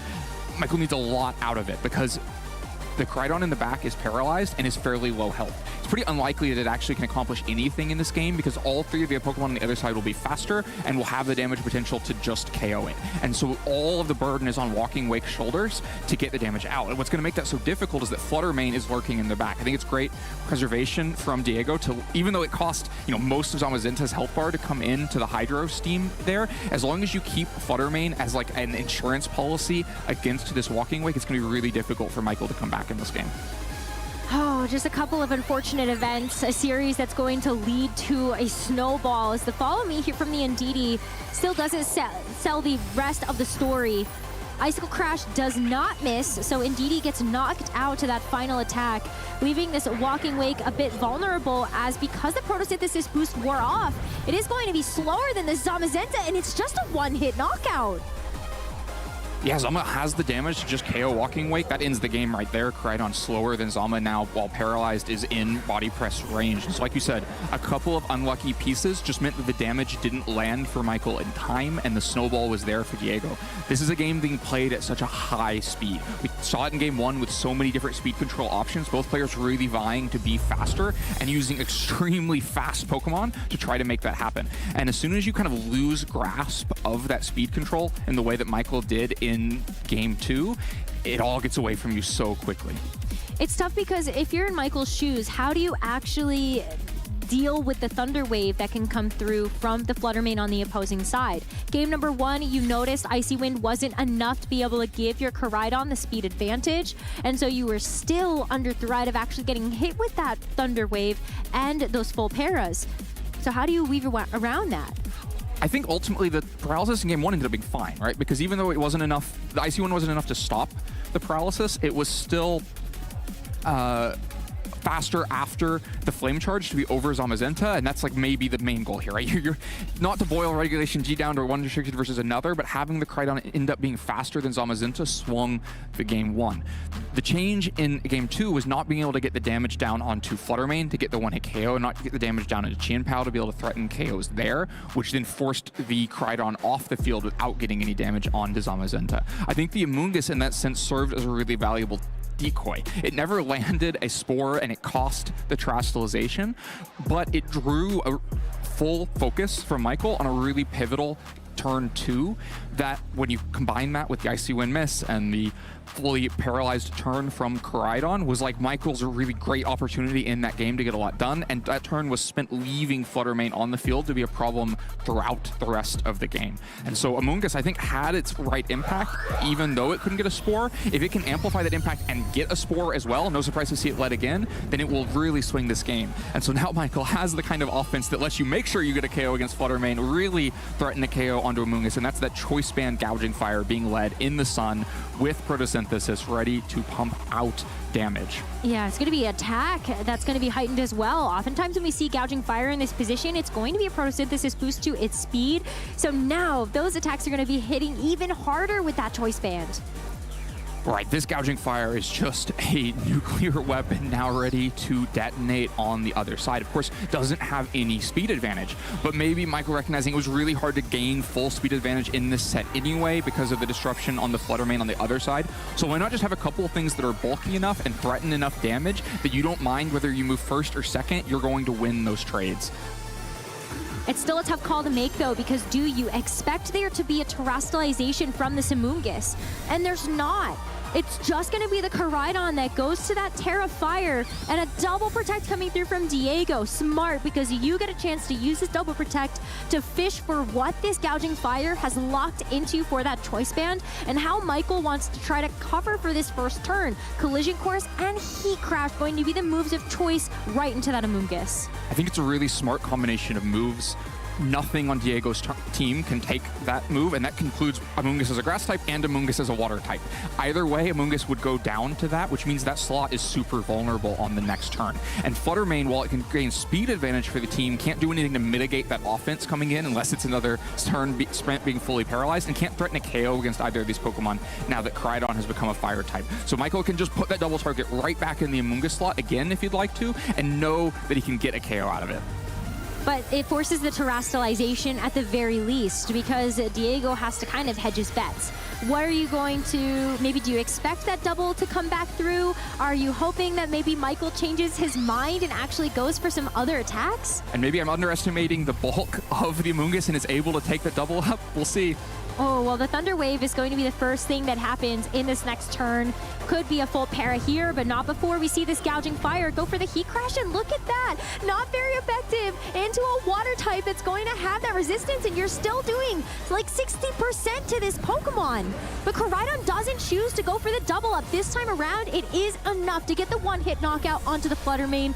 So I'm thinking there might have been a little bit of a play involved.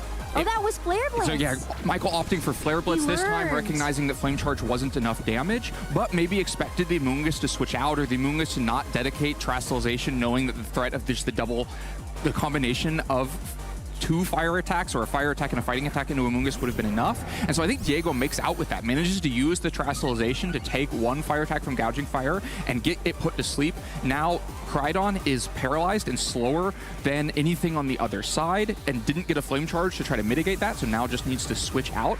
And the Gouging Fire hasn't taken a sleep turn, is going to be really vulnerable for a couple turns. Michael needs to buy time with things, so trying to find a Fluttermane switch into a Body Press. That was a great call there, because as a ghost type, you would not actually take any damage from that body press. But similarly, Diego says, okay, my Amoonguss has kind of done its job. I know I also have a turn because that Gouging Fire is sleeping, so let's put in this Qianpao, get this Sword of Ruin to activate. But it's the perfect call, because this body press is not going to hit its mark. That's not going to be lower defenses that matter right now. It's the kind of play that Diego needed to make to kind of keep control of this game. The idea is that Qianpao can come in and body press with Sword of Ruin is enough damage to just KO the Koraidon, which means Koraidon can't attack, and you know Gouging Fire can't attack because it's asleep. So you're guaranteeing that you take no damage from that turn, but then Michael makes the right response, which is to get Fluttermane in and kind of waste that turn of full momentum for Diego, while Gouging Fire burns 1 turn of sleep, and then now Fluttermane able to protect through a 2nd turn and the Throat Chop. And now it still gets to keep its focus sash as well, as the body press goes into the Gouging Fire instead. A 1-hit knockout, essentially. I'm going to call it what it is there, as we see that Gouging Fire go down. Sun is still active, though, and so Walking Wake, a great Pokemon to be able to bring in here. We saw how the speeds interacted in that last game, but here's some really critical information for Diego. There is no Indeedee in this 3rd and final game. He doesn't have to worry about there being a switch in to create that Psychic terrain. Right, is able to use priority moves however he'd like.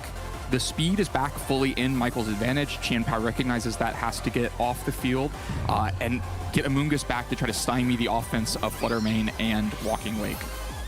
But with that Terastallization expended, this Zamazenta is forced to go on the back foot. A Protect to go defensive. Fluttermane uses the Icy Wind, and while the speed drop doesn't matter on this Amoonguss because it's still going to be the naturally slowest thing between all of these Pokemon, it's still just any bit of damage here. Walking Wake wanted to go for the Weather Ball into the Zamazenta, though, so a good Protect here from Diego to stave that off for now. And now the Sun is also gone. The Sun going away probably does the most here to change the relationship between Walking Wake and Zamazenta. Both that now Zamazenta is faster than Walking Wake, and that Walking Wake won't have the offense to threaten a 1-hit KO against Zamazenta on the other side. That may force the Koraidon back on the field. Of course, Koraidon paralyzed maybe isn't that valuable other than setting a another 5 turns of Sun to try to support the Walking Wake, but really you have to be very precious with the resources of this Walking Wake and Fluttermane. If a trade is made, for instance, Fluttermane switches out to the Koraidon while Walking Wake gets a KO into Zamazenta, that's probably still a losing trade if there's a Spore in response onto the Walking Wake. So really almost nothing can be given up by Michael in this position. Well, you've seen how much Michael wants to try to get rid of this Amoonguss at all costs. So even though you see this Rage Powder, Michael was like, I gotta get rid of this anyway, so I'm just going to attack right into it. Body press into the Walking Wake. It's a critical hit. You can see Michael shaking his head. That's a big knockout for that Zamazenta to have taken. If there was a follow-up attack from that Walking Wake, that Amoonguss is down. And now Michael is forced to rely upon this paralyzed Koraidon and the Fluttermane as his final 2 Pokemon in this 3rd and final game. It's going to be hard to find the offense against Zamazenta, especially because of the speed relationship between Zamazenta and Koraidon. When we saw Koraidon move first despite being paralyzed in game 1, that was because of an earlier Flame Charge. So there's going to be no time to get that Flame Charge in this game. And then, yeah, Michael committing, really wanted to get rid of that Amoonguss right then before it could put something else to sleep, and so couldn't get the Sun up. But that meant that the Walking Wake was slower than the Zamazenta. Even without the critical hit, we saw that body press does so much to Walking Wake. But with the critical hit, it's just the KO, a really game-swinging KO here. Oh, and a double protect here from Diego. Still smart to play towards the end, stalling out these turns of Sun as long as possible. And so this is just going to be a great way for Diego to kind of assure a victory against maybe something just awful happening in this last couple of turns. Well, one thing to watch out for here is that Koraidon is probably bulky enough to take a body press if there's no sort of ruin, and so you may be tempted to try to get Qianpao in to make that happen, but that prevents you from going for redirection at the same time. Koraidon, of course, did show Flare Blitz there. Even if you took a body press, you would go down to Flare Blitz recoil. But if you can get rid of the Zamazenta, then Fluttermane can probably close this against Amoonguss and Qianpao. Well, Koraidon protecting itself for now, and there's no switches, so Fluttermane gets a chance to land the Moonblast into the Amoonguss and even up the Pokemon count. It is now 2 versus 2. The Qianpao and Zamazenta trusted duo versus this Protosynthesis pairing of the Koraidon and the Fluttermane. Michael continues to stay alive in this game, has diffused a couple of body presses, one into Fluttermane and now one into a Protect, that if they were landing on target to deal damage, things would look really far ahead for Diego. But now, like you say, we're into a 2-2 position, but now the Qianpao is in next to Zamazenta, meaning that those body presses are amplified into Koraidon, threatening a KO. There, the speed advantage is there, but the double protect is there. Koraidon manages to live through another turn. That's a huge double protect. Unfortunately, it leaves this Fluttermane to have to take a Sucker Punch, bringing it down to its Focus Sash, but Fluttermane still gets a chance to fire up one more attack. The Icy Wind hits into both Pokemon, so the Qianpao gets its Focus Sash broken, and Zamazenta is finally going to have its speed dropped, but is it actually enough to get this Koraidon back into the fight? The idea here is that if you get 2 Icy Winds into Zamazenta, then the Koraidon is faster than Zamazenta. But Qianpao Sucker Punch actually denies that, because Icy Wind is a damaging attack would mean that Sucker Punch hits, and so there's just no way to get an Icy Wind off as long as Diego is willing to click Sucker Punch in, and so Fluttermane has to just protect itself, can't go for the Icy Wind on this turn. A huge call to have to make, though, because Qianpao is going after the Fluttermane once again. It does fail because of the Protect, but the body press from the Zamazenta sort of ruined enough to soften up that Koraidon enough for the body press to do the job. It's just down to this Fluttermane, and Diego is one Sucker Punch away from being able to win this series and maintain an undefeated record. Michael throws in the towel, and there it is. Diego Aguirre goes 6-0 in day 1 of the San Antonio Regional Championships. Manages to make it happen with all the speed control and the speed control denial in the end. Fluttermane too scared to click Icy Wind, knows the Sucker Punch is coming, and so just leaves Koraidon on an island to go down to body press. That was such an explosive match, though. We talked about some of those high-octane turns where you're looking at trading damage with some of these big attacks, collision course, knowing that you can get some big knockouts, that gouging fire threatening everything with either a Flare Blitz or a Heat Crash. And Diego had some really great defensive plays there to make sure that he still had control of the game, especially in that game 3. Right, it felt like the only way Pokemon were taking attacks in this game were because they lived with Focus Sash, but that's not quite true, because the other way Pokemon were taking attacks was Amoonguss, and Amoonguss continues to feel like the MVP of this tournament so far. It feels like every round we watch, is an Amoonguss just swinging the game simply by being able to take an attack or two. And once again, it's a water terastallized Amoonguss that's able to take a fire attack, get a disruptive spore off, and really cause problems for the opponent that broke down Michael's momentum and opened this game up. Those body presses from the Zamazenta, this is really where the power in this restricted lies. Looking at how it operates next to that Qianpao Sword of Ruin, you look at that and I was like, oh, well, nothing on this team wants to take a body press. Fluttermane can take it fine naturally, but what about everything else? You can't switch anything into that attack. I mean, it's the drawback of having such an offensive team, right? Michael has so many offensive tools, both with speed boosters and attack boosting, all these photosynthesis, but had very few defensive tools. And a defensive tool that he'd probably use in a lot of matchups is the Brute Bonnet that was trained to get defense photosynthesis boost, but you can't use that against Zamazenta. Your defense is not going to help you when you're a dark type worried about body presses, right? And so that kind of defensive backbone was gone, forcing Michael to play an all-out offensive way that Diego find the right tools between Amoonguss and the disruption of the Thunder Wave to, keep up and stay at the same pace as such an offensive team. Yeah, I think I look at that Brute Bonnet and said, oh, Ghost Terra, that makes it so good. But then the Qianpao on the other side has 2 dark type attacks. Just get throat chopped, and it's just not going to be enough, I think, to really get you over the finish line. And Terastallization was also such an important resource, because if you do spend it to make Brute Bonnet a Ghost type, then Koraidon is very vulnerable as a Dragon type. The Fluttermane with the Speed Booster on the other side can just go after it. Yeah, very tough decisions to have to make, but Diego Aguirre stands as the winner after this round. Let's go to the lounge with Joe and hear from him about how that match went. Thank you very much, Len and Rosemary. That was a crazy matchup against Michael Zhang. There was a lot of sun going on, a lot of photosynthesis. Even you take the advantage of the photosynthesis. So how are you feeling right now at 6-0? Really surreal, honestly. And Michael Zhang is probably like such a figurehead within the community. I ended up using his team for Worlds, so he's a huge inspiration on my side. So just being able to beat him or like face him was really interesting and really fun. Yeah. Well, I mean, you had success at Worlds, right? So you're continuing on here in the same format. I guess I could ask. You might be a little biased, but how's your perspective on Regulation G? Do you enjoy the format? It's all right. It's all right. I think it's okay.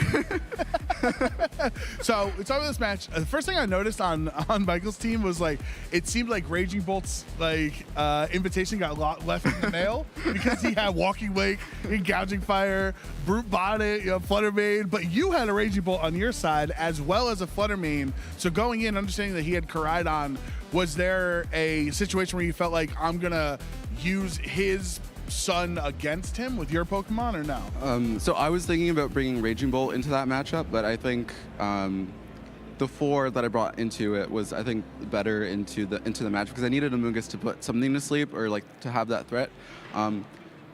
I did use Fluttermane, but I had my own photosynthesis, so I didn't really get to use the Sun on my side, unfortunately. But yeah, it's good. Yeah, I mean, there was a lot of damage trades back and forth, a lot of focus sashes being activated and everything. And one of the things I appreciate about your team is it seems just very well-rounded. Like, it's not, obviously Zamazenta is one of those jack-of-all-trade Pokemon that it's just like, it's generally solid into most matchups. It's not overwhelmingly good at one thing. It's just very strong as a general Pokemon. But then, so you have Zamazenta who's well-rounded, and it's like, well, I have Chi-Yu to help my physical attacker, or excuse me, Chi-Yu to help my special attackers, and then I have Qianpao to help my physical attackers. So does this team have like a specific core that it's built around, or is it just generally versatile Pokemon?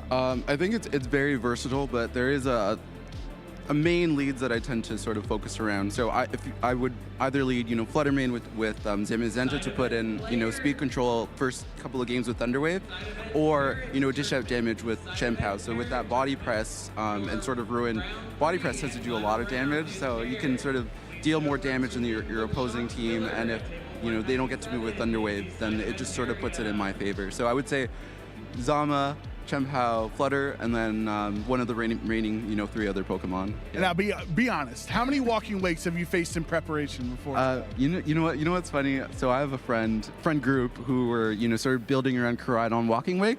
Oh. So I faced it quite a bit. So I had a game plan going into it.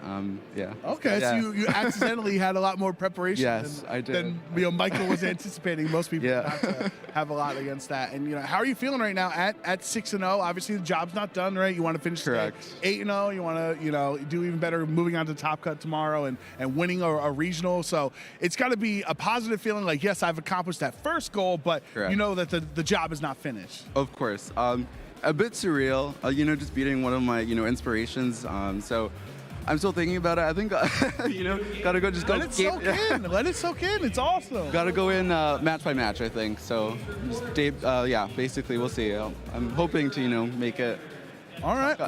Well, besides Michael Zhang, we'll give him a shout out as being an inspiration for you. Are there any other trainers that inspire you? Any family members at home you want to give a shout out to? So my parents, of course, for supporting me throughout this, journey.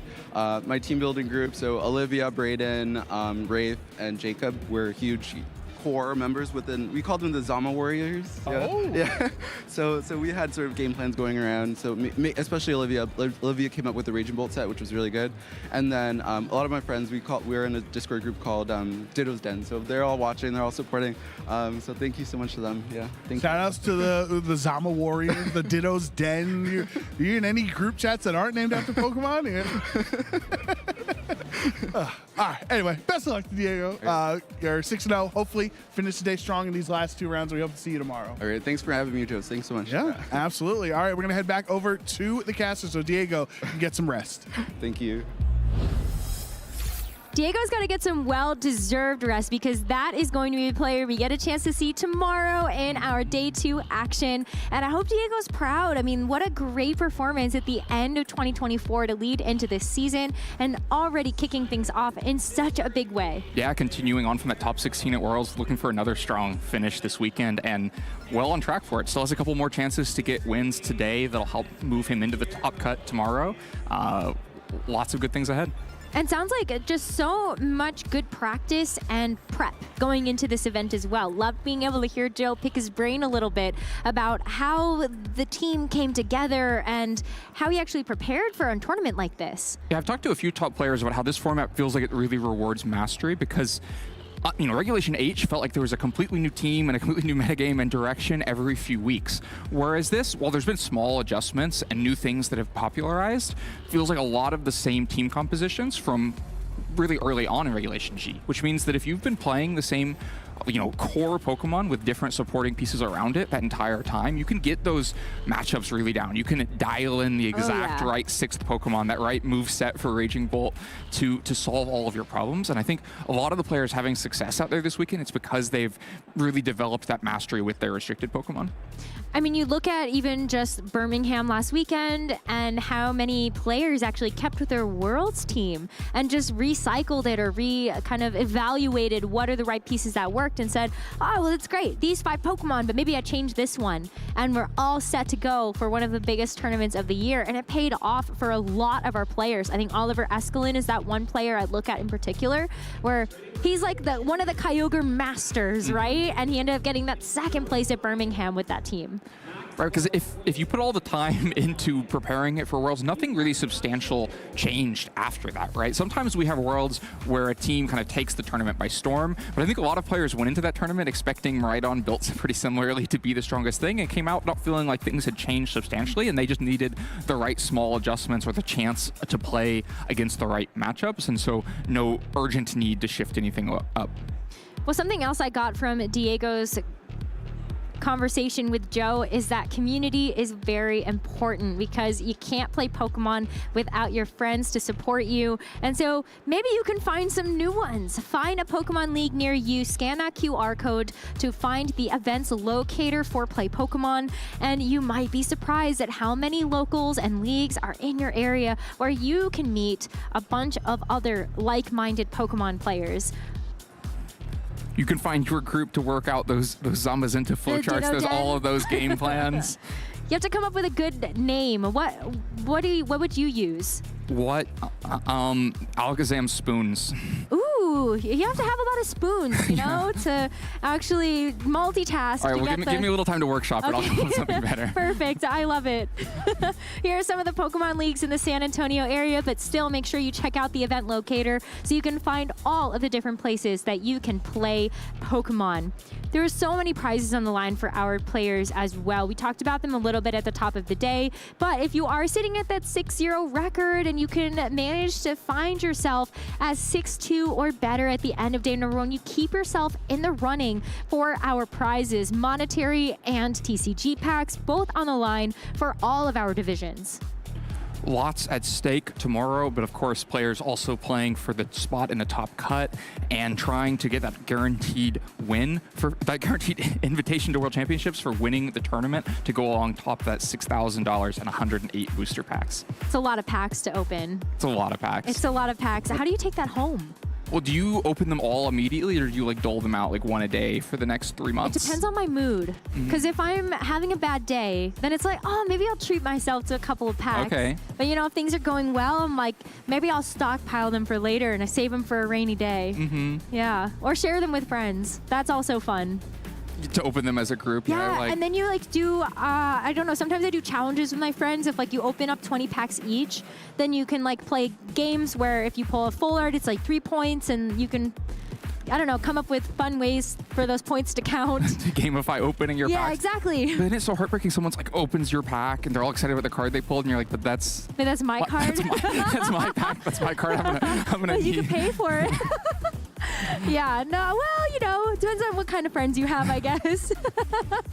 Anyway, that's our prizing that our players here are going to be vying over. But it's not just competitive Pokemon on this channel. We also have other ways that you can engage with our Twitch and YouTube. On Twitch this week, we are going to be having the Pokemon Black-White Adventures in Unova and Beyond.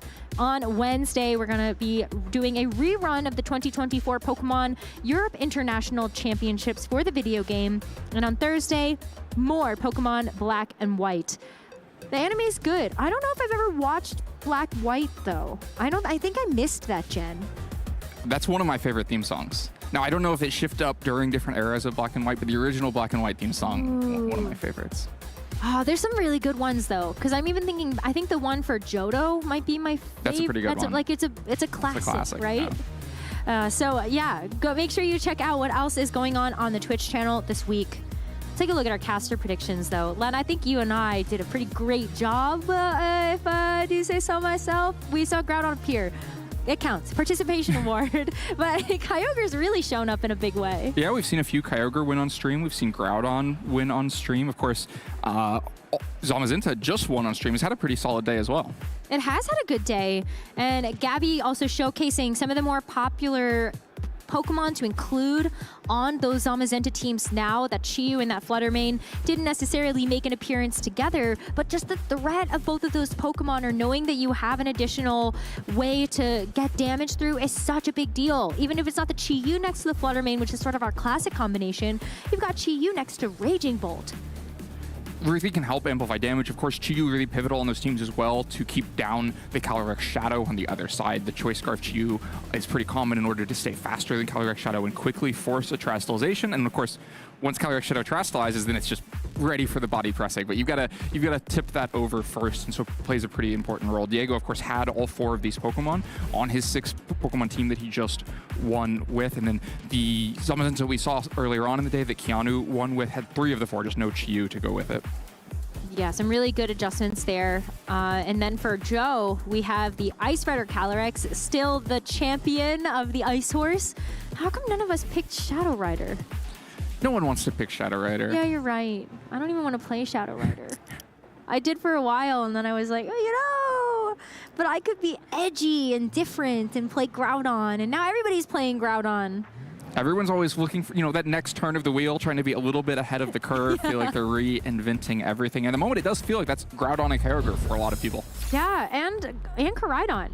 I know not necessarily finding the win from this last match, but I think that match ended up looking closer than people realized too. I think we're saying this a lot. Right now, Regulation G feels like a game of inches. And if you give up just any little bit of push, your opponent's going to pull everything away from you. And so that really can domino effect into one tiny little lead extending into a giant one. Yeah, absolutely. That game could have definitely swung the other way with just a few different things.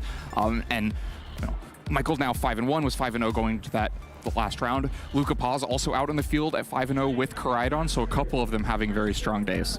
It's just time for weather. I think that's what it is. So we have Jake over here to give us the weather report, but he's not here at the moment. So maybe we'll have to check back in with him in a little bit. Thanks for watching so far the coverage of the day 1 of San Antonio Regional Championships. We're going to be taking a short break, and when we come back, more Pokemon action.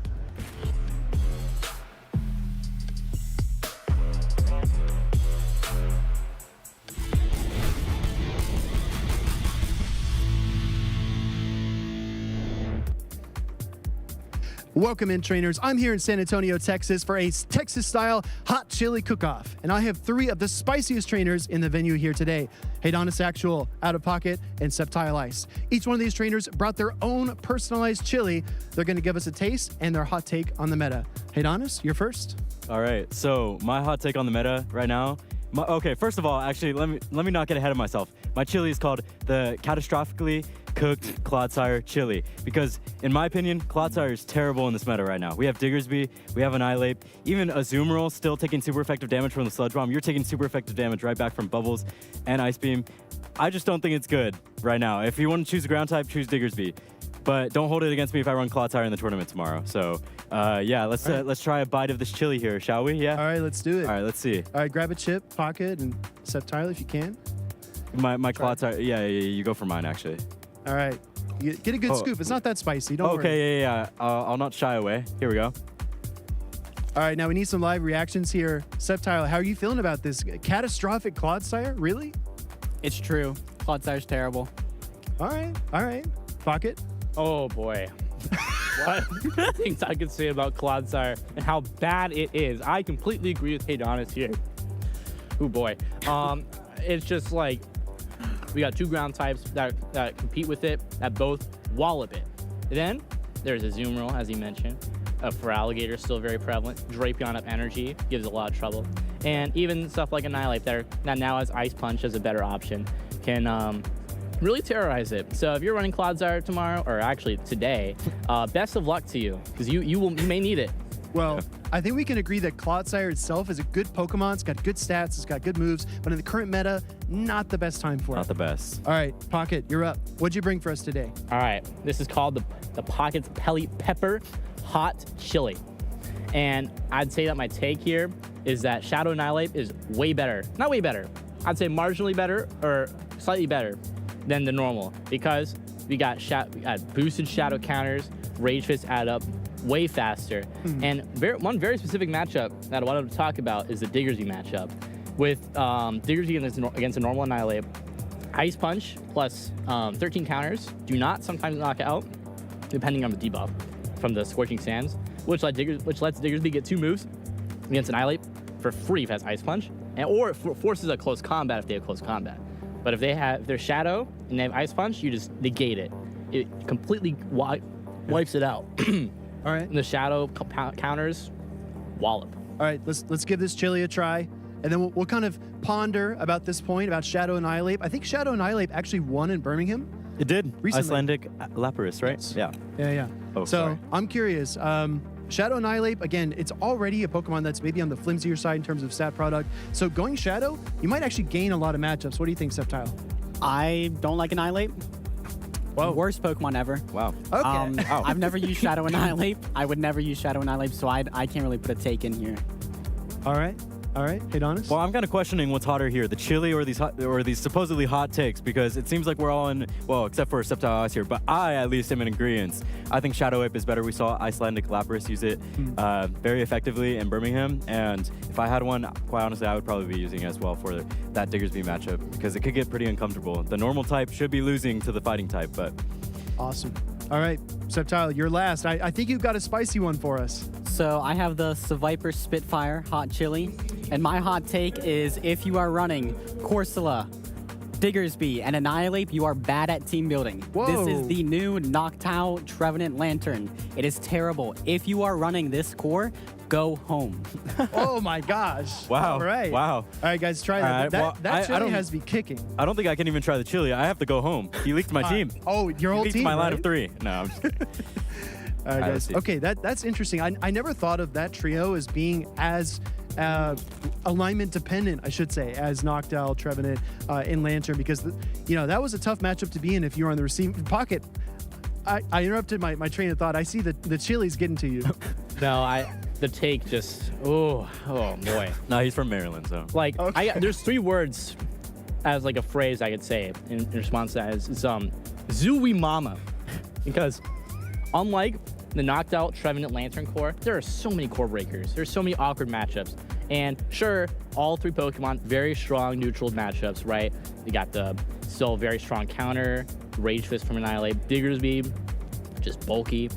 And then Corsola, all 3 moves recently got buffed, very strong. But there's still a lot of iffy matchups in that for all 3. We got Talonflame, Mandibuzz, especially with Air Slash, as well as things that are very safe in all 3, like, for example, Shadow Kanto Marowak.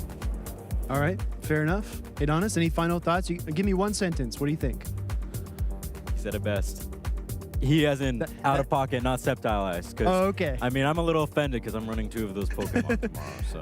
All right, everybody. Well, Sceptile Ice, Pocket, Adonis, thank you so much for joining us on the Hot Chili segment. Back to the action.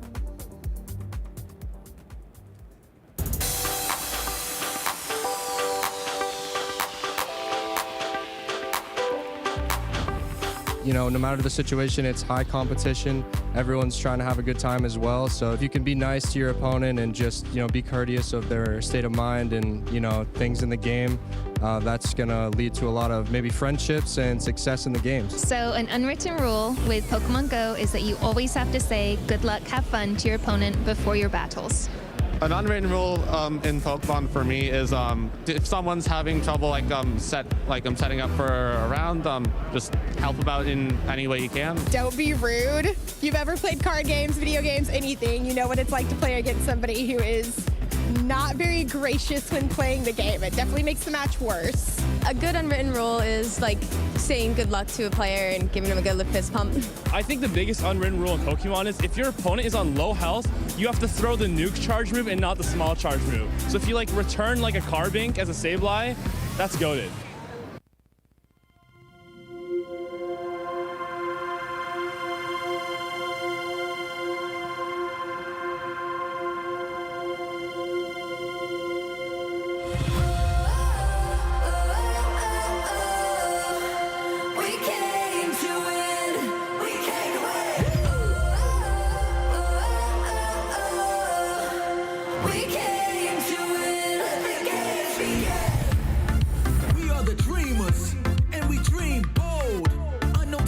Among us, going for the ultimate goal. We came from all over, every one of us with a different story. Competition unites us. Now it's time to claim your glory. We share the same vision, we have the same mission, so let the games begin.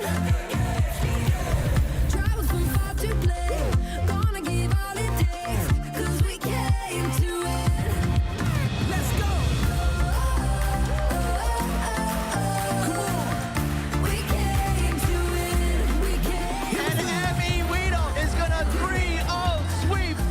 Shows up, Fusion takes the race, Fusion wins. Torn Ratcliffe, the greatest player of the modern era. Nils Dunlop is your European International Champion.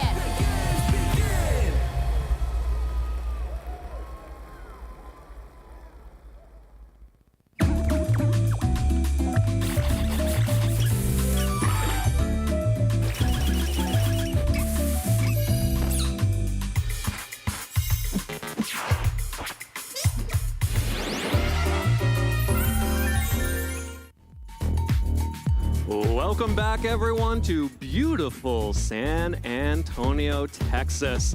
It is the end stage of our regional championships here in San Antonio. The players have been competing all day long, and we are now in our final 2 rounds of Swiss, starting with round 7.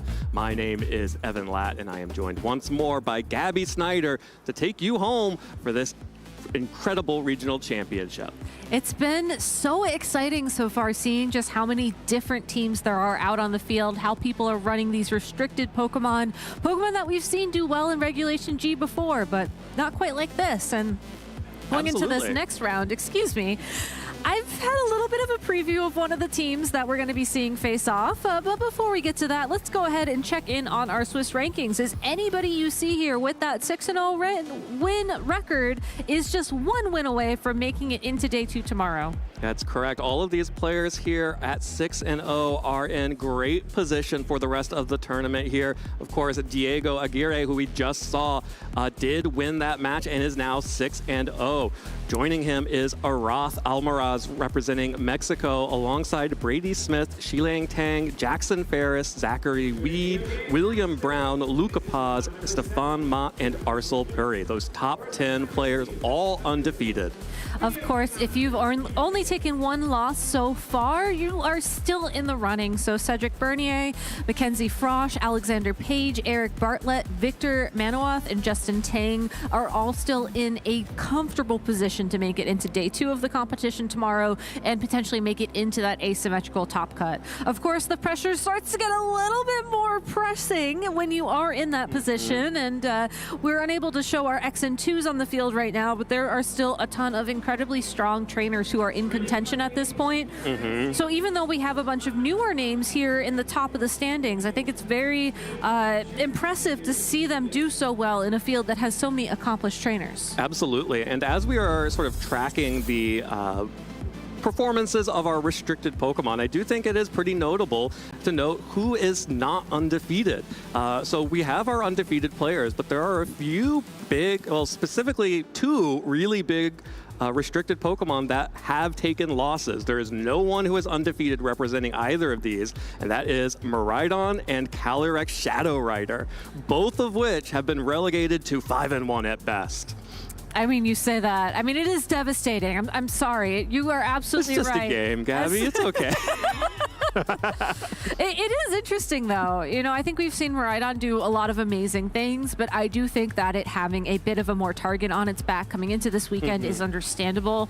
Calyrex Shadow Rider, I think, is definitely one of those teams that you can't overlook. And while I'm surprised that there isn't one that's undefeated, I'm not as surprised as I could be. I think that a lot of the strongest Calyrex Shadow Rider players are players that we see come in at 1 or 2 losses and then just play incredibly well in day 2 of the competition. So yes, they are undefeated, but that may or may not define how they're going to do tomorrow. Absolutely. Of course, you do not have to be undefeated to compete tomorrow. You just have to have no more than 2 losses to your name. So you will be fine if you have taken 2 losses, so long as you win out for the rest of this. So both of those Pokemon are not out just yet. I do think it's also notable that the big Sunsetter that we were all expecting to see do extremely well coming off of the Birmingham and Rio regional championships, Groudon, is also not in our undefeated list. That's not too strange. Groudon has not made a lot of appearances as an undefeated Pokemon, but instead it is the other Sunsetter, it is the other dragon type from Scarlet and Violet that has made a huge impact here in San Antonio so far. You might even say has had a collision course with this regional championship. It's Koraidon is actually having an incredible tournament so far. And that's something that's really interesting to talk about, because I know that I've personally had these conversations where who's better, Groudon or Koraidon? Because on paper they both do the same thing. They set up the sun for those photosynthesis Pokemon. We saw Michael Zhang's team really built around photosynthesis at the end of the day. But beyond that, you know, Koraidon's faster. Koraidon has a higher attack stat, especially thanks to its ability, getting that additional boost that the sun brings, or a Calcum Pulse. So I don't know. I think that there's definitely different ways to play them. I'm not surprised to see Koraidon doing better in this tournament, just because I think in a field that seems like it's rewarding people who can go fast, deal big damage, and sort of win the momentum that way, Koraidon is favored in that position. But that being said, you know, I think the team that we saw from Zhejiang earlier on in the stream with that Groudon and the Gouging Fire combination was really cool. And there's still some really cool Groudon teams out on the field too. Absolutely, and I expect we will continue to see some of those teams heading into day 2 as well. But it really is about Koraidon right now, and I think it's going to be really, I would not be surprised to see, you know, 2 or 3 or 4 remaining Koraidon stay undefeated. The only trouble is they'll start running into each other, and then they will no longer be undefeated, at least one of them. I kind of want to take a moment here to peek and just see how many more Koraidon we have in the field that are undefeated. Do you know the answer already? I think it's actually 3. Okay. Could be 3 or 4. I'm going to quickly just take a peek here. It's definitely, you know, the other Pokemon that have been succeeding really well in this tournament so far have been the Calyrex Ice Rider and the Terapagos. Yeah. Both of which Koraidon has really strong matchups into. So at this point, if you are a Koraidon player at the top table, you got to be feeling pretty good about yourself. Yeah, I do believe it is 3. So again, it's interesting to see that Koraidon is in that position, just given that a lot of us, I think, anticipated Groudon having that spot. But so it goes. You know, the thing is that Koraidon is just an extremely powerful Pokemon. It has the same speed as Miraidon and hits about pretty much just as hard with Collision Course, with Flare Blitz, with even Flame Charge. Once you invest the Terrestrialization, Terra Fire into it, that's a Pokemon that is going to be doing a lot of damage. And the one thing that it has over Miraidon is the access to things like the Flame Charge. Miraidon does not need a Tailwind Setter to go fast. It just needs a free turn to get a boost off of Flame Charge to start going fast. And it also opens up so many additional partners for Koraidon. I think you said we've seen Koraidon 3 ways over the course of the day. We will see 3 ways. We will have seen it 3 ways. That's a little bit of a sneak peek, but we'll get to that later. You want to talk about the similarities. I want to talk about the differences with Miraidon, because Miraidon can very comfortably use Choice Specs. It doesn't have to worry about any Pokemon like Incineroar and Intimidate weakening its attack power. Whereas Koraidon, I feel like most of these successful Koraidon that I've seen are all holding that Clear Amulet because Pokemon like Incineroar are such a problem. Admittedly, you can still deal super effective damage back, as Collision Course is a fighting type move, but that Intimidate will still, you know, sort of ruin your chances at even getting there unless you're holding that Clear Amulet. So absolutely. Because you're holding Clear Amulet, that means you can run Protect, and I do think that even though, you know, their speed stats are the same, even though their attack boosting capabilities are the same, because you have to, you know, take that item and you can run Protect as a result, you do play Koraidon very differently than someone would approach Miraidon. Absolutely, and the abilities of Sun is just a better field effect than the electric terrain in general. We have seen Sun teams be extremely powerful in the history of the video game championships. And of course, Marco Silva proved how strong Sun offense could be in Regulation H with that Charizard team. Of course, you've only gotten more abusers of Sun added into the field with the return of Regulation G. Like we saw Michael Zhang's team with 4 Photosynthesis Pokemon on it. Yeah. Those all got free stat boosts because of the Koraidon being out on the field. You know, that's just something that, in addition to these traditional like chlorophyll users, in addition to sort of fire offense for a Sun team, there are so many different boosts and things that you can do with a Koraidon team. Like, it's not even just about offense. Like that Brute Bonnet that we saw earlier can get boosts in its defenses instead of into attack or speed. And I think it's going to be really interesting to see which Photosynthesis Pokemon each Koraidon player who is making it this deep into the tournament is deciding to use, how they're using it, and if there are any real answers to that, if Pokemon like Kyogre are unable to keep up, and thus the Sun just gets to be out there for free. And what's really interesting about that as well is that I would argue Sun versus Rain is a very well explored concept within VGC. You know, we've had Groudons and Kyogres, we've had Politoads, Pelipers, Torkoals, Ninetales, I guess the Kanto Ninetales specifically. There's so many different iterations of that kind of positioning that exists historically in VGC that when you come to these matchups of like Koraidon versus Kyogre, you can sort of rely on those experiences that you've had to sort of help dictate how you want to approach your team building. And what's really interesting about Zachary and Luca is that their Koraidons do have some photosynthesis users on their team. I believe the Raging Bolt is on both teams, and the Fluttermane is just on Luca's side of the field. But the rest of the team is very unique. Yeah, they both have the Chi-Yu as well to make use of the sun. But, you know, Zachary has opted for the Venusaur, which gives him a chlorophyll user, which means he also has access to sleep powder and the ability to then start putting initial threats on Luca's side to sleep, but also mixing the paradoxes here with the Iron Crown. This is actually fairly similar to an Iron Crown that we saw earlier. It has the ground Terra type as well as the Terra Blast, but because there is the Indeedee female on the team, it also is making use of the Expanding Force. Yeah, I actually had the pleasure of watching Zachary compete with this team last weekend at Locals, and what's really interesting about this team is that you can lead the Koraidon and the Venusaur. You can go for those sleep powders, kind of like you'd see a Jumpluff do on the Groudon variant of this archetype, but then the Venusaur has so much more attacking power that's backing it up at that point in time that it allows you to play it a lot differently. And the Iron Crown and the Indeedee as well just give you a different approach to that sort of B mode of the team that you have to be responsible and respectful of if you are the opponent. In this particular mirror, I want to talk a little bit more about just how these photosynthesis Pokemon are going to interact, because once the sun is active on the field, it's not going away before those 5 turns are over. And I do think that it'll be interesting to see, especially how the Raging Bolts interact, given that Zachary's is holding Life Orb, whereas Luca's Raging Bolt is holding that Assault Vest. Yeah, other important item differences here. The Chi-Yu on Zachary Weed's side is going to be the Choice Scarf variant, as opposed to Luca, who will be running the Covert Cloak Chi-Yu. That means that Zach will be running a full offensive Chi-Yu with Heat Wave, Dark Pulse, Flamethrower, and Snarl, versus Luca, who has a little bit more of a supportive Chi-Yu. It's really just one move different, but it makes a big difference. That's going to be the Snarl, Heat Wave, Overheat, and Taunt. So opening up the ability to taunt on Chi-Yu can be really important when you start having to worry about Pokemon like Venusaur, who does threaten to put any of these Pokemon to sleep unless they can be protected by the Cornerstone Ogerpon on Luca's side.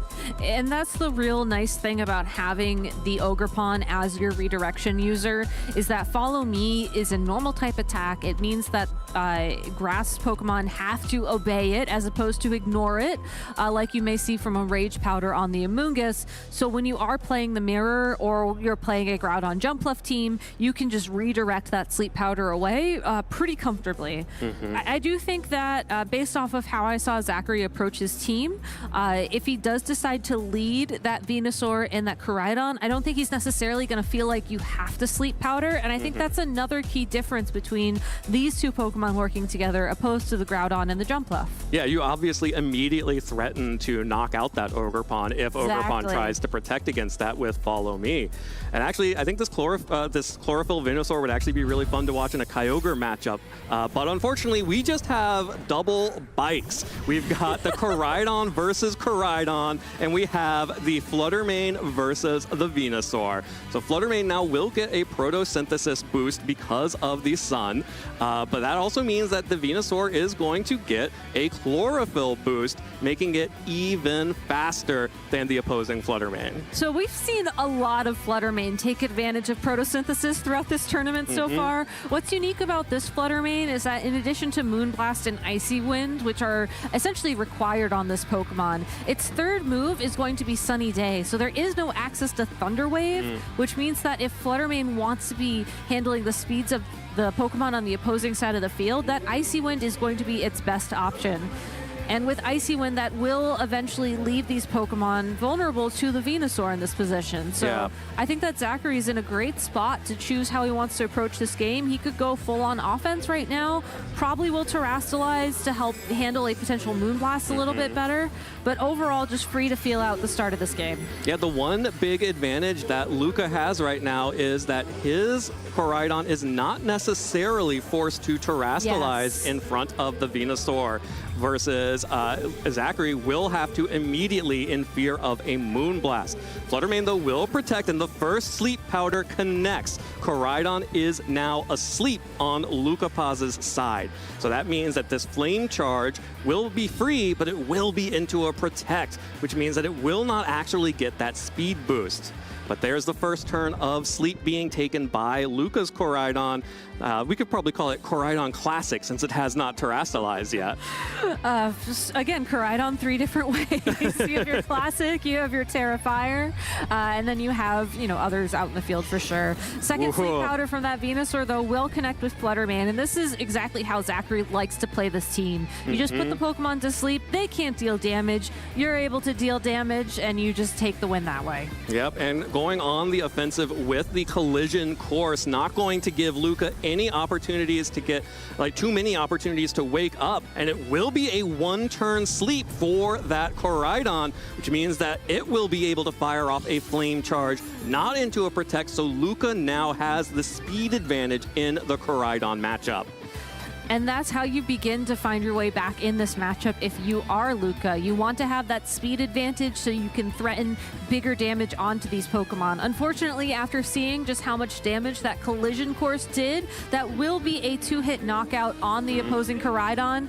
I don't think that's necessarily something you can rely on at this point in time. Maybe you protect your Koraidon this turn, hope that your Fluttermane wakes up, and then you're able to navigate through this a little bit more cleanly. Still in a tough spot, but if it does come down to a 1v1 or potentially Koraidon versus, I don't know, maybe an Iron Crown, maybe a Raging Bolt in the back, that speed advantage is going to be huge. Yeah, and it is also possible, depending on how these Pokemon have been trained, that even after a +1 boost, Koraidon could be faster than the Venusaur. That too. But there is going to be a Protect from a Sleep Powder as Fluttermane takes a second turn of Sleep. Now, Zachary will be able to fire off a Flame Charge here. This time does connect onto the Fluttermane because of that turn of Sleep, and now has matched the speed boost against Luca's Koraidon. I think the key thing to keep in mind this next turn then is exactly what you just said until we got the reveal of the Ditto on Luca's side of the field. Hey, buddy. The fun thing about Ditto is that it will copy the opposing Pokemon. It'll copy its stats. The only thing it doesn't copy is the HP. So right now we have 2 Koraidon at +1 speed versus 2 Venusaur with the same exact speed. There's a potential here for some speed tied shenanigans. And there's a potential for the Koraidon on Zach's side to go to sleep. Yep, so Luca will be able to move first with Venusaur. So Venusaur is the fastest thing on the field. And you know what? Zachary said, hey, it's not just the imitation that gets to put things to sleep. I can hit all 3 of my Sleep Powders. I love to see that Luca brought the Ditto to this matchup, though, because this is the exact situation where Ditto is so helpful. You cannot be put to sleep because you are now a Grass-type Pokemon. You can match the speed for free, essentially, and then you can also threaten that same style of slow play. Does come down a bit more to sleep turns at this point in time. Who's going to wake up first? Obviously, Zachary still has the Pokemon advantage. But if Luca gets lucky with that Koraidon staying to sleep, this could be a very different game. Absolutely. Depending on when these Pokemon will wake up, that could be the defining feature here as the Grass Knot is able to cleanly pick up the 1 hit point KO on the opposing real Venusaur. So we have fake Venusaur and Koraidon Classic up against Terra Fire Koraidon. Both of these Pokemon are going to take another turn of sleep away once more as Indeedee comes out onto the field. Indeedee is holding the Psychic Seed, so we will see it get a special defense boost, which will help mitigate some of the damage from the opposing Venusaur. But when that Koraidon wakes up with the sun still active on the field, it's going to be taking a lot of damage from that physical Pokemon. So the nice thing here is that Indeedee can decide to redirect away attacks if you're worried about the opposing Koraidon waking up before you do. That being said, though, I think you have to try and deal damage with this Pokemon at this point in time because of this exact scenario. Yeah, Luca's Pokemon wake up first. Koraidon is the first thing to move here and will deal just under 50%, almost exactly under, and the first Sleep Powder will miss. Venusaur unable to land that last Sleep Powder as Psychic finally picks up the KO on Koraidon Classic from Luca's side. Because Luca has not terastallized, that is still weak to the Psychic type damage from that Pokemon, and Ogerpon was in the back the whole time. It's interesting that the Ogerpon didn't switch out, but I can't say I'm surprised, as you don't want to take damage on your sturdy Pokemon upon switching in. I think it's the same reason why we saw that Ditto sort of manually come in after a Pokemon was knocked out rather than being swapped in and potentially losing that Focus Sash. It's just not something you want to take. That being said, though, I think that this Ogerpon is in a great spot to deal some big damage with those Ivy Cudgels, assuming the opposing Koraidon stays asleep. Luca very confidently here, I think, just assuming it's probably going to wake up this turn. Let me just try and play around that. Yeah, I believe it has already been asleep for 3 turns, so that will be a wake-up for Koraidon, which will connect this Flame Charge into the Venusaur. Not falling for the trap, is not actually able to pick up the KO, but it doesn't matter because Ditto had the Focus Sash anyway, and Indeedee dodges another Sleep Powder. Ditto just isn't as good at landing these Sleep Powders as actual Venusaur. And without the sun on the field, that extra damage needed to pick up the one-hit knockout on the pseudo Venusaur was just not there. Which means we have more turns for Sleep Powder, I guess. Well, unfortunately, because the sun is gone, Venusaur is now slower than Koraidon, so it still just gets to fire off these attacks. That's going to be a collision course into Ogerpon that is only hanging on because of its sturdy ability right now. That would have been a one-hit KO many times over without, and unable even to pick up the KO on Indeedee in return. Sleep Powder, though, finally lands, which means that there will no longer be any follow me's. So if Luca is able to target that Koraidon with an Ivy Cudgel, could still be able to pick it up, but that's going to be really difficult to do, and it's going to be a guessing game. It is going to be a guessing game. You could try and just guess the guess and then maybe try to go for another Sleep Powder somewhere, but I think given the accuracy that we've seen from this Ditto, I wouldn't risk it. I like the Ivy Cudgel straight into the Koraidon. That's the damage you need. You do still have to worry about whatever Zachary has in the back, but at least the Koraidon's gone at that point. That's so true. Koraidon will be gone. And actually, you see a neat little quirk of Ditto, which is that Ditto only has 5 power points per attack. So actually, you don't ever want to waste a turn like Sleep Powdering into a Protect, because then that actually limits how many you could possibly use. Venusaur Ditto will Protect this time around, hoping that Koraidon is going to target into that while the Ogerpon is able to fire back with an Ivy Cudgel. Indeedee stays asleep, but the Flame Charge actually connects onto the Ogerpon. Zachary did not fall for it. Ogerpon goes down, and this Koraidon is so fast and so safe to knock out this final Pokemon on Luca Paz's side. I love seeing this Koraidon consistently going for those flame charges.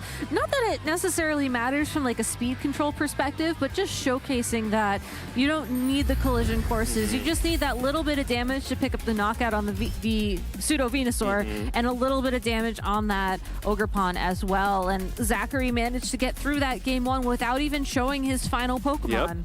I think that Luca could probably make an educated guess on what it may have been, given that Indeedee was the Pokemon of choice, but Indeedee provides so much support for this team even outside of the potential synergy with that Iron Crown. It was able to redirect those Sleep Powders away. Of course, those dodges really helped as well. But just Psychic alone was enough to pick up the KO on the non-terrestrialized Koraidon from half its health. That is a huge damage calc to keep in mind moving forwards, and I think that'll definitely influence Luca's choice of terrestrialization going into this game too. If you assume your opponent's going to bring those Psychic-type Pokemon again, I think you have to plan on terrestrializing your Koraidon. Yeah, well, I think it's going to be really interesting to see how these players adapt in Game 2, because Game 1 was all about Sleep Powder. Zachary hit all of his Sleep Powders. Luca missed a couple of crucial ones. And, you know, the sleep turns were relatively easy. Luca got a little bit of an early wake-up, but the rest of them were pretty even. I think the big question mark that I have for Luca is, what did Fluttermane do in that set? Was Fluttermane useful? It did not get off a Moonblast or an Icy Wind. It just went to sleep and then got Flame Charged. Obviously, if it can dodge a Sleep Powder, a whole new ballgame. But if it can't, well, we'll get another shot to see as the Ditto lead actually catches the Venusaur on the leads. So that means that Luca will get a free Venusaur. Said, hey, your team looks cool. What if I use it too?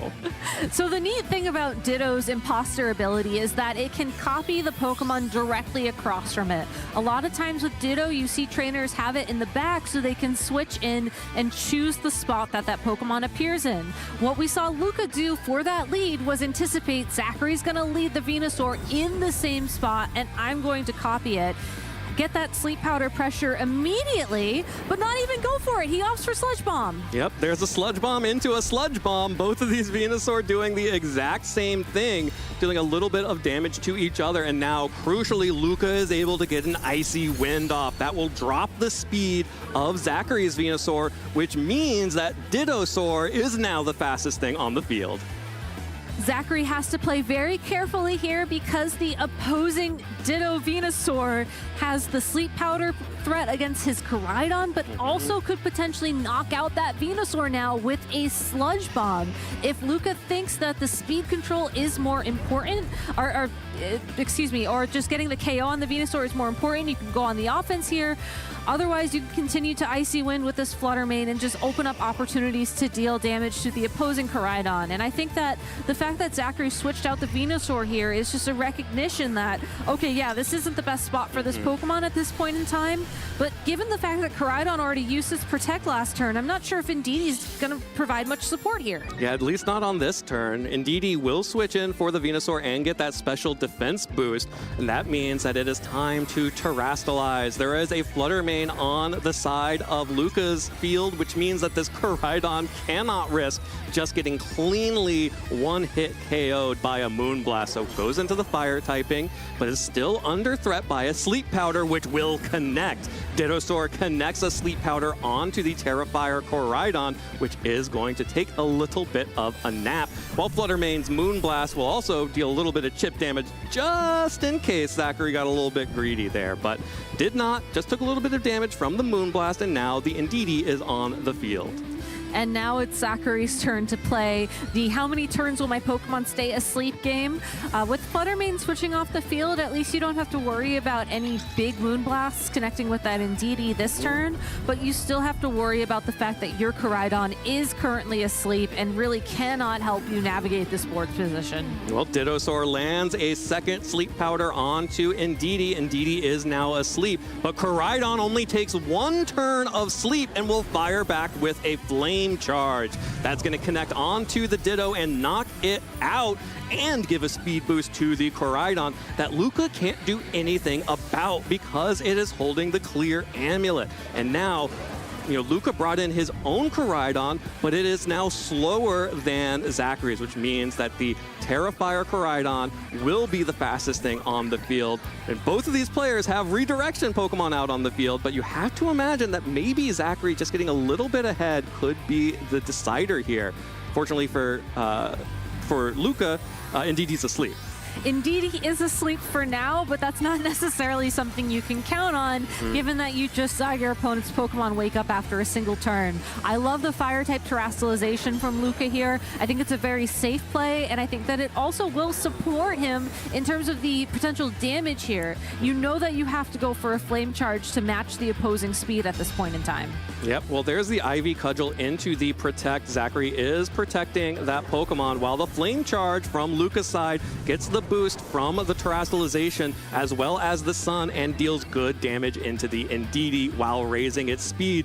And Zachary's Indeedee takes another turn of sleep. That is now 2 turns of sleep for that Indeedee.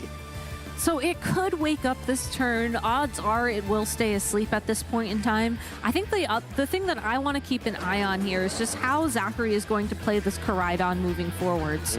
You can't deal enough damage to that Ogerpon to get the one-hit KO because Sturdy is still intact. And because of that, you could potentially be taking 2 attacks from this opposing Koraidon and the Cornerstone Ogerpon unless Indeedee woke up, which it did not. Yeah, with another turn of sleep here, that means that this Koraidon on Zachary's side is vulnerable.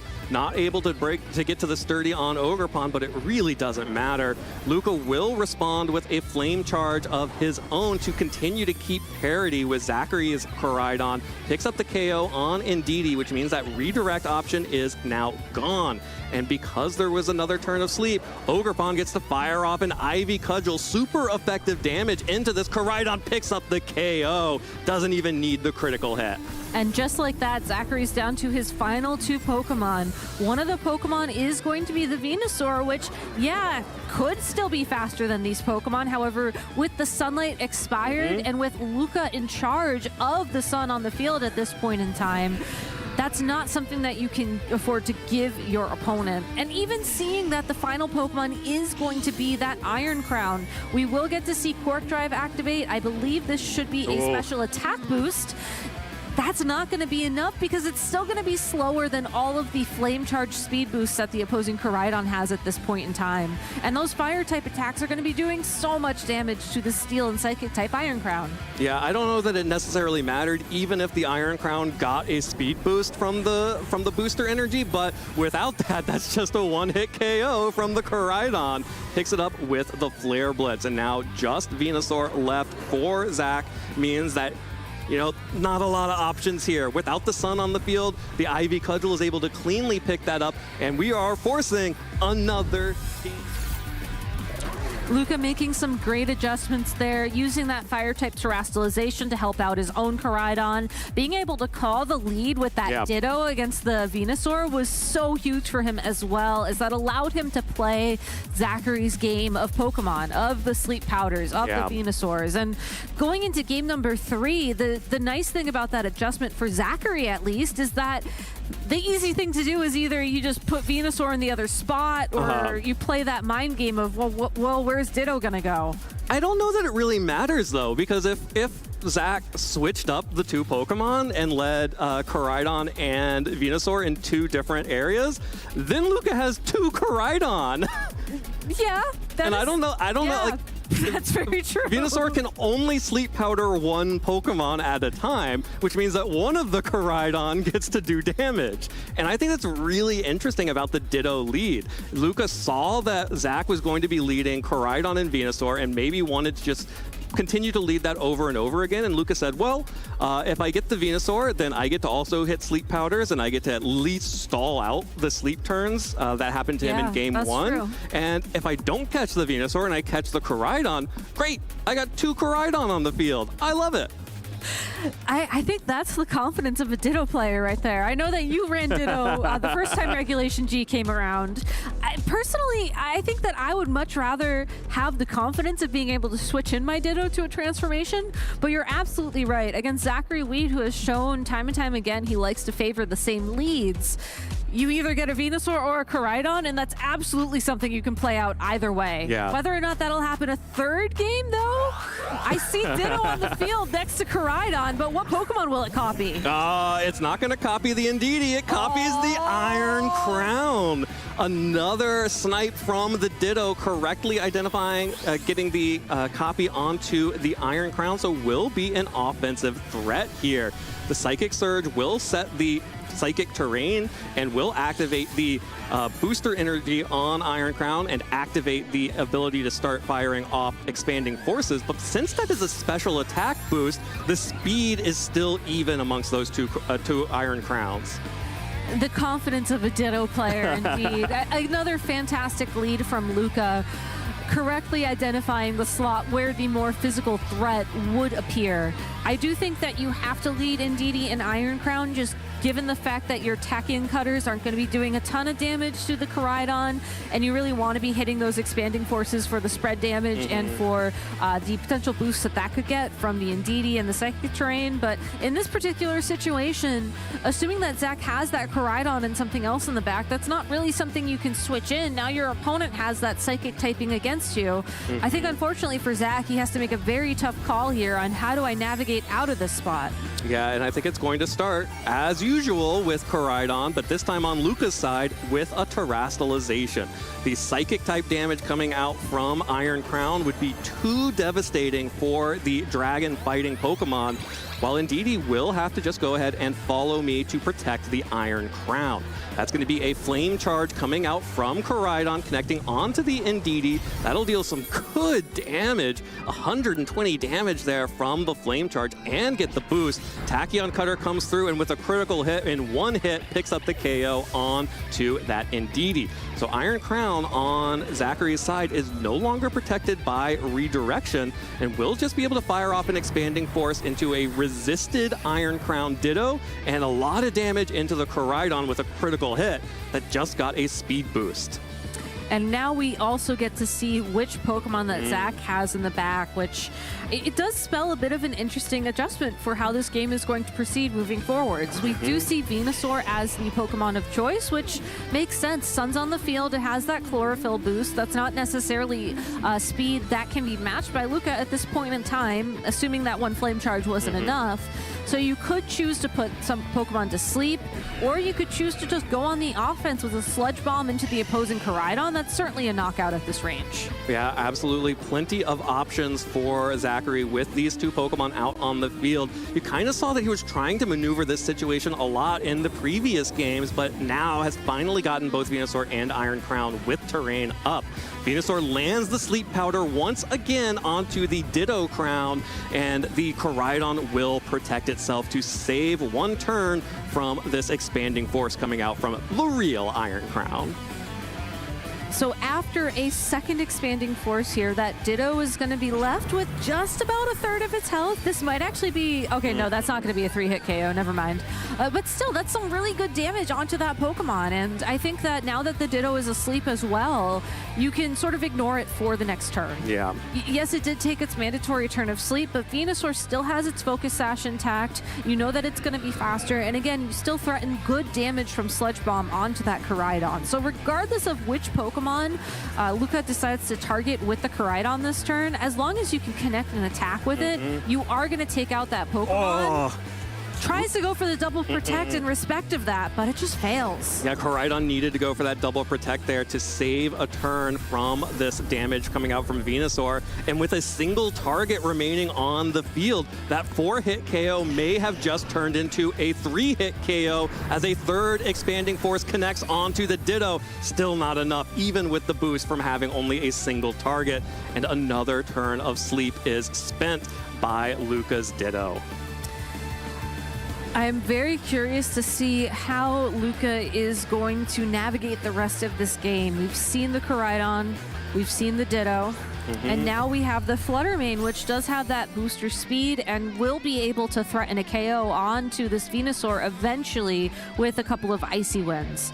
That being said, though, the Iron Crown is in the perfect position to go on the offense against the opposing Fluttermane. And as long as this opposing Ditto Crown, as I heard you call it, remains asleep, then Luca's really going to struggle to get back in the game, and that's why he keeps going for Protect on that partner Pokemon. He's trying to let this Iron Crown wake up.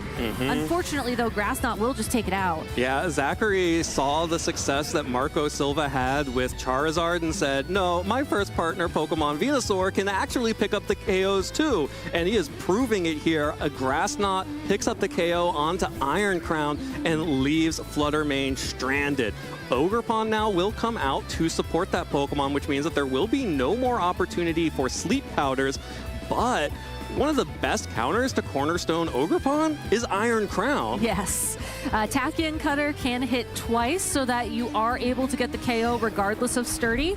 Sludge Bomb as well does good damage to that Pokemon. So the reason why that this Fluttermane is going for the damage onto the Iron Crown is that it is the scarier Pokemon for Luca. Unfortunately, without a critical hit, just isn't able to find the damage. And Zachary's only a couple of Tachyon Cutters away from taking the win this round. Yeah, I think that is about all she wrote for Luca Paz here in Game 3 of Swiss Round 7. The sunlight finally disappears and the terrain finally disappears. It has only been 5 turns in this game so far, which means that Ogerpon had the opportunity to move faster, but as the only Pokemon with 3 Pokemon, Zach did not reveal his 4th Pokemon, did not show a restricted Pokemon yet in that last game, and still managed to defeat Luca Paz, an incredibly strong trainer. Congratulations to Zachary Weed in his first year as a master. Yeah, congratulations to him. We saw him last on stream in top 8 in Orlando, I believe it was, last year, and just... You're right, this is his 2nd year as a master. Yes, it's... I mean, I guess it's 2025 now. Yeah. Anyways, I think it's a really fun team, and I think that Zachary has identified some really unique and interactions between the Indeedee and Iron Crown that a lot of people anticipated may stay behind in Regulation H or maybe even Regulation F when we saw trainers like Justin Karras pilot those two Pokemon. But well, I think we saw why it's still really strong in this game, especially when you see it matched up against Pokemon like the Cornerstone Ogerpon, which has been much more popular here in Regulation G than in any of the other regulations prior. For sure. And the other thing that I like about this team is that the Venusaur puts so much board pressure on the field, but also then has the offensive pressure to back it up. You know, Jumpluff and other Sleep Powder users, I guess Amoonguss with Spores, the other side of the spectrum, they're great Pokemon, but sometimes you just want to have that damage potential to ensure you don't have to switch around. You don't have to set up that Sleep Powder and then waste a turn repositioning to get into a favorable spot. Venusaur just has everything going for it, and as long as that sunlight's on the field and you're not necessarily playing that weather matchup, it's very comfortable just dealing that damage. Absolutely, and I think what was really interesting about that Game 3 and what I loved about Zachary's switch up was after seeing that Luca was incredibly willing to lead Ditto into the Venusaur and Koraidon lead, which again, either of those is pretty decent to catch with the Ditto. Leading instead with the Iron Crown and Indeedee actually means that neither of them was very good for the Ditto to copy. So by leading the Ditto, Luca was kind of behind that whole game. There was no opportunity to switch Ditto out because Iron Crown could just pick up big damage with Expanding Force onto anything. And or Tachyon Cutter. And the Indeedee, you know, it did go down immediately, but that was even better because that just meant that more threats like Venusaur came out, and you know, Zachary was able to preserve, assumingly, his Koraidon in the back just using the sun that Luca had so thoughtfully set for him on turn 1. Yeah, and that's a very unique way to play a mirror matchup at the end of the day. A lot of times with these weather wars, when you have two Kyogre on the field, I feel like you may just want to get them out on the field against each other depending on, you know, these sets and whatnot. Maybe you want to use the fact that you'll have some time to set up those Calm Minds, or maybe if it's Choice Scarf, you want to just outspeed and handle the partner first. In this situation, Zachary was able to play the mirror by not really playing the Koraidon, which was really exciting to see. And I think just a good shout to just how strong of a trainer he is. Absolutely. Incredibly well played there from Zachary. Of course, now we'll be 7-0. One more win in the day remaining, potentially for Zachary to go 8-0 and then be in day 2, where we'll only need to win, I believe, one of the matches tomorrow to make it into the asymmetrical top cut. Of course, we will see these players tomorrow in day 2 regardless, but incredibly well played there as well from Luca, who I believe was using the same team that he used for the World Championships in Anaheim. And I was really impressed by that Ditto play, especially in game 2, and with just the guts that it takes to lead Ditto.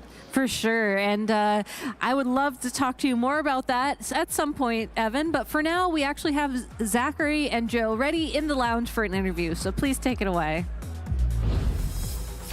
Thank you very much, Evan and Gabby. We're here with Zachary, 7-0 on the day here in San Antonio. Now, my first question, you're already qualified for day 2. Obviously, the goal is to win the tournament, right?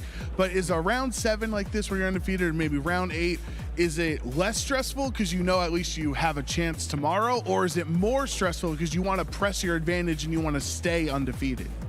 I would say for me that it's less stressful because it's just that you already have the weight off your shoulders of making day 2. So now you just have to focus on getting more wins as opposed to like fighting for your tournament life. So you at least have that safety net of already having day 2. Yeah, I think that's an understandable position. And in this particular match, you're facing Luca, regional champion, a very strong trainer, a mirror match in restricteds, right? And Ditto throws a crazy wrinkle into this because you're the one with Sleep Powder, but now he's saying like, no, I have access to Sleep Powder now. So how do you deal with a mirror in this situation where it seems like your opponent's using your Pokemon against you to their benefit? So normally I like using Venusaur in the mirror, as we saw, because it pressures a lot of Sleep Powders, especially if the Flutter Mane is slower like it was here. And game 3, I realized that he doesn't really have any Psychic type resistances, so I was just able to pressure Expanding Force the entire game. I think that's the big or the interesting part about this team with the Iron Crown, because it's not a Pokemon that you see all over the place. It is a really strong special attacker, right? And if there are no psychic resistances, as you're saying, like even on the other side, even if Ditto transitions or transforms, into an Iron Crown, like it's not going to hit back as hard as you're hitting. So, were you expecting Ditto to come in all of the games, or like did he catch you off guard in game 2 when it transformed into Venusaur versus game 3 when it transformed into Iron Crown? I was expecting Ditto to come because it can give him a second restricted or give him access to the Venusaur. I was a little caught off guard by the Ditto lead in game 2 and 3 because it's very risky, because like depending on which slot it's in, he might get a Koraidon or like get something completely different. So it might not be like a necessarily reliable lead.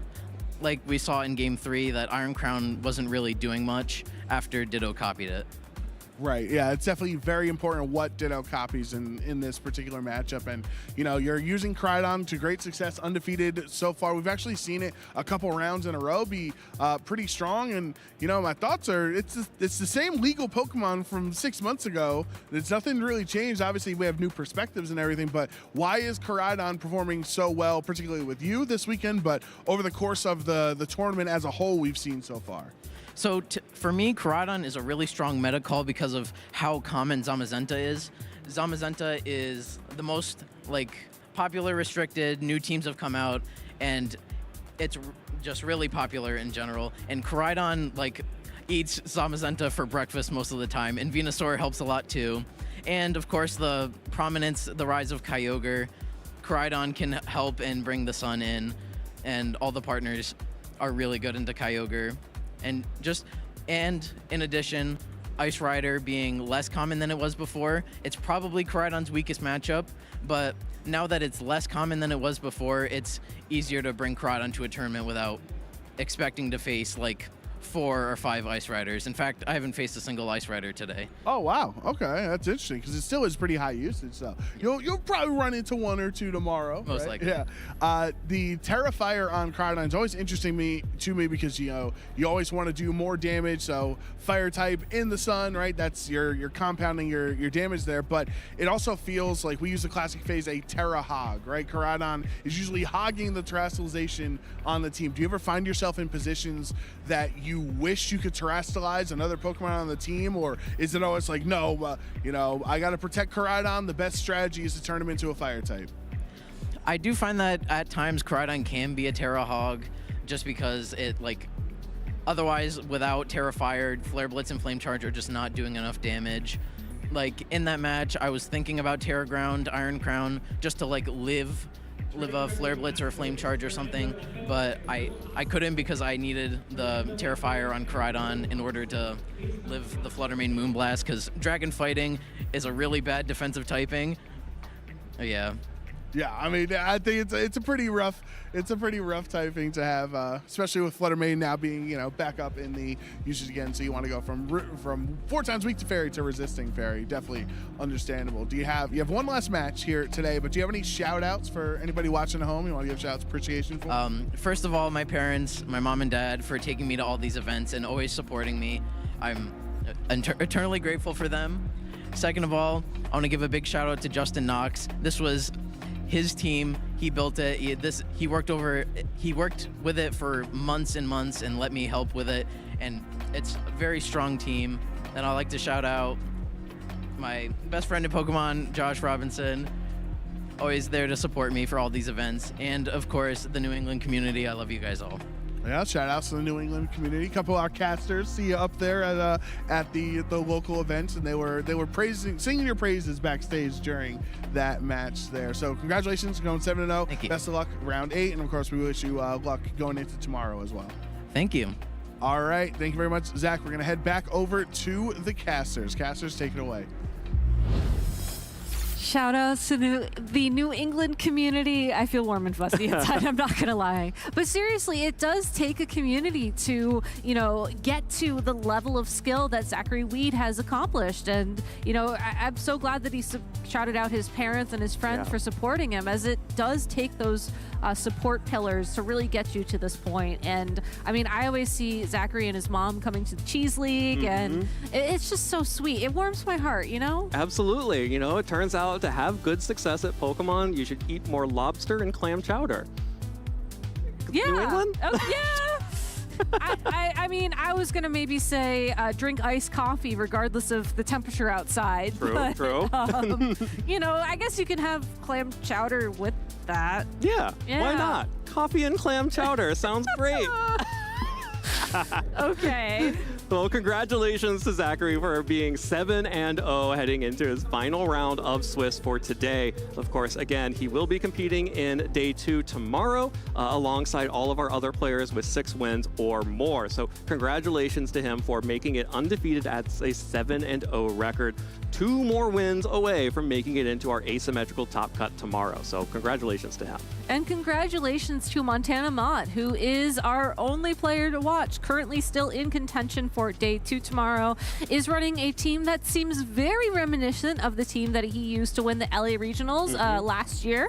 Unfortunately, Rajan Ball and Justin Knox are eliminated from the competition, but I want to just say, Rajan, I thought you were really cooking there with your team. He has a Doug trio, which is very exciting.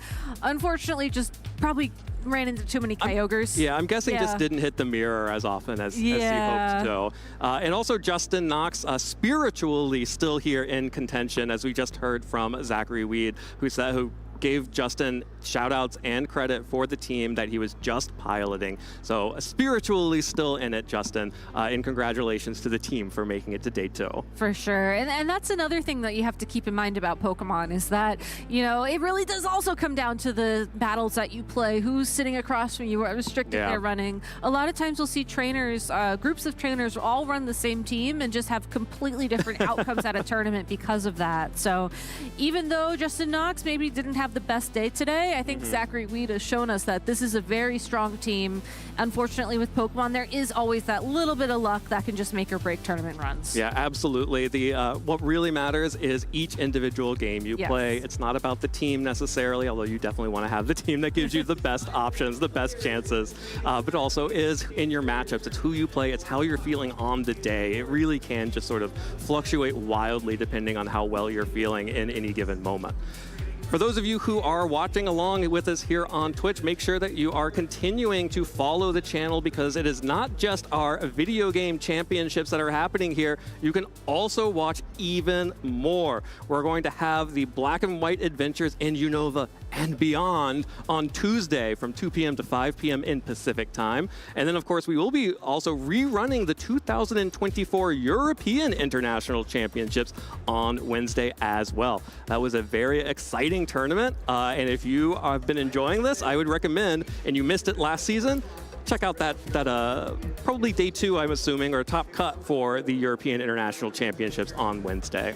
Definitely set your alarms if you have them. If you do end up missing the Pokemon Black and White Adventures in Unova and beyond runs happening this week, you can always go check out Pokemon TV on YouTube. I believe that they've started also posting the episodes of the animation there, which is really exciting. Yeah, I was rewatching some of the Indigo Plateau League this past week and getting my nostalgia on, which is very comforting. That's incredible. I love hearing that. Well, let's take a look at the day 1 meta. This is where our players have been competing against. And number 1 for restricted, Miraidon. Buddy, I'm so sorry, but things seem to be going poorly for you in this tournament. 17% usage, but no representation at the top tables. Of course, Calyrex, Ice Rider, Terapagos, and Koraidon have been doing the best so far, with Zamazenta also in the mix. And Kyogre, one of the least consistent Pokemon in the game, thanks to relying on Origin Pulse, still making it undefeated so far. There's one other undefeated restricted in the field, Evan, and it's not on this graphic. Oh, that's right. Which one do you think it is? I would have to guess that that's going to be my good friend Ho-Oh. Is it Ho-Oh? No, it's not Ho-Oh. Sorry. Maybe someday. Not with Cornerstone Ogerpon around. Maybe someday. But no, there's actually Jackson Ferris is running a Zacian team, which is really exciting to see go undefeated in this field. I think Zacian was one of those Pokemon that was very, very popular in the Dynamax era. Behemoth Blade being able to deal damage regardless if the Pokemon Dynamaxed or not. The numbers worked out approximately the same.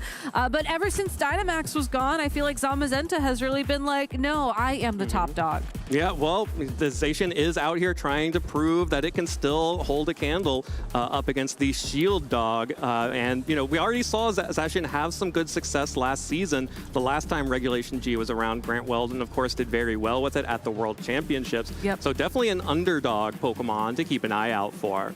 As we move on to the other sort of supporting actors here in our day one usage, of course, the not restricted, but is Urshifu at the top with 46% usage. And of course, all of our familiar cast and characters, our friends from Regulation G, are back here in our top 12. But so many different ways we've seen trainers run this Pokemon. I mean, just last round, we saw Luca pause with that Fluttermane and Sunny Day to provide some much-needed weather support against teams like Kyogre that can switch that weather around. Mm-hmm. We've seen the Raging Bolts with Life Orb. We've seen them with Assault Vest. We've seen even Assault Vest Incineroar versus Safety Goggles Incineroar. There's so many different ways you can run these top 6 Pokemon, and I feel like we've seen a lot of different permutations on them today, which is what is exciting to me. Yes, Absolutely. The faces are the same, but really, with all the differences we've seen, I'd argue that they play like completely different Pokemon. Yeah, I would agree with that. And the other thing that I'm excited about this weekend is that last match. That was such an enjoyable match to watch that I have got to do it again. I really want to hear a little bit more about some of the ins and outs of that particular matchup. And I believe we have both Joe and Len standing by to break down that match in even more detail for us. So, Joe and Len, take it away. Thank you very much, team. We are here with a new segment we're trying out. Welcome to Area 0, your main station for Pokemon analysis. We have our great analyst, Len Duel, here to walk through that last round 7 matchup in the San Antonio Regional Championships. And this should be a fun segment. We're going to be going back and forth, talking about the plays and the big moments between that matchup between Zach and Luca. So I say we get started, Len. The most important place to start is turn 0, I would argue. I think that's the place to go, right off the bat with the leads from the first game.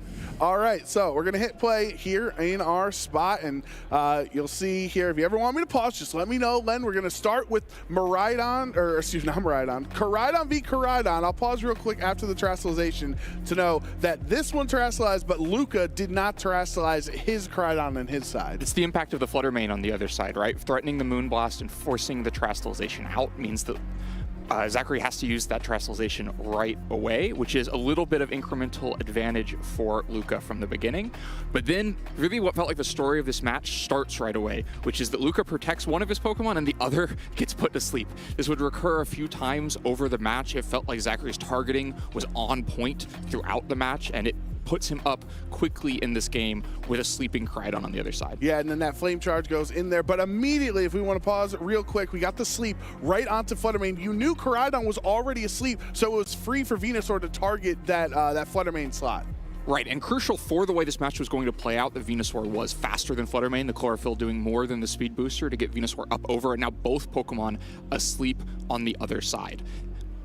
Yeah, that Fluttermane going to sleep, second turn of sleep for Koraidon, and it's something that as the adjustments went into the set, Luca just didn't want to deal with his Pokemon being slept. We know in future games he was able to bring the Ditto to try to abuse that, but that Collision Course doing half damage is pretty strong, putting in a half spot, and this Flame Charge bringing Venusaur down with the Sun, it's just so much damage. Yeah, the one-turn sleep was really working to keep Luca in this game. We see another big difference between the leads here, which is that Flame Charge goes into Venusaur and doesn't get a KO because of the Focus Sash.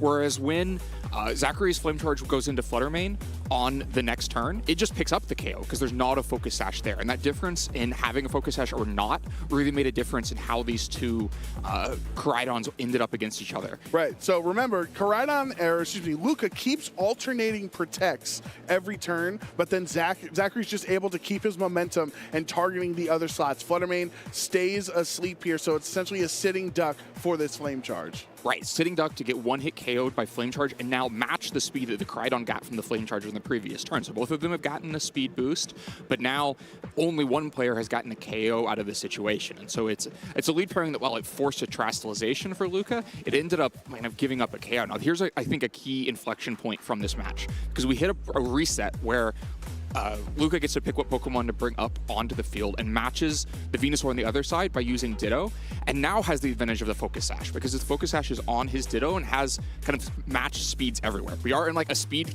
tie hell here with both Venusaurs tied, but it's really crucial decision what Luca goes here, because you could use Venusaur on the other side to just try to KO the Venusaur on this side before it can move, because it's down to 1 HP, but you risk that if you lose the speed tie, you get a less impactful KO while allowing your Koraidon to go to sleep. So instead, Luca opts in for just both players getting the sleep powder off and both Koraidons falling asleep, and kind of sets this end game up to be about which Koraidon managed to wake up. But it's not all about that, because even with the Koraidon on Luca's side eventually waking up first, it didn't swing the game in Luca's favor. So I think this was a moment where Luca maybe could have had more by going after the Venusaur on Zachary's side. Right, because as long as you keep Venusaur on the other end, then Zachary's just going to be able to continue to go for those sleep patterns. So even if you're punishing him by getting access to your own sleeping, sleep abuser, you can still, the Venusaur on Zachary's side is unpunished.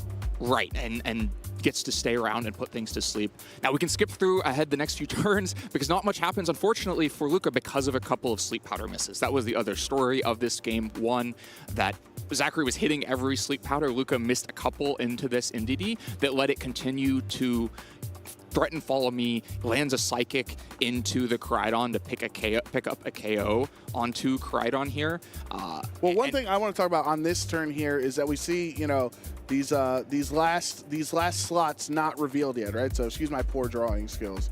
But we know that the Ogerpon's going to be a big, and we know that Zachary hasn't revealed that fourth Pokemon. So Pokemon's a game of information. It feels like you already revealed the Ditto trick up your sleeve, right, on Luca's end, and whoever reveals that fourth Pokemon next might be in trouble. Absolutely.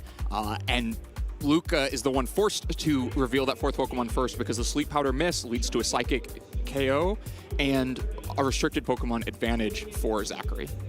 Yeah, so we move on to our next play here, which is the Ogerpon. This is the cornerstone of the team, the least used form of Ogerpon, but it has access to Sturdy, so it can't get one hit KO'd by super effective attacks, has that redirection. It's the most defensive option, but what Luca needed in this moment was more offense, and all you have left is this Ditto and the Ogerpon. Well, I mean, the Ogerpon offers really good offense into a Fire Trastalized Koraidon. Eventually, that would be a big part of how Luca won game 2.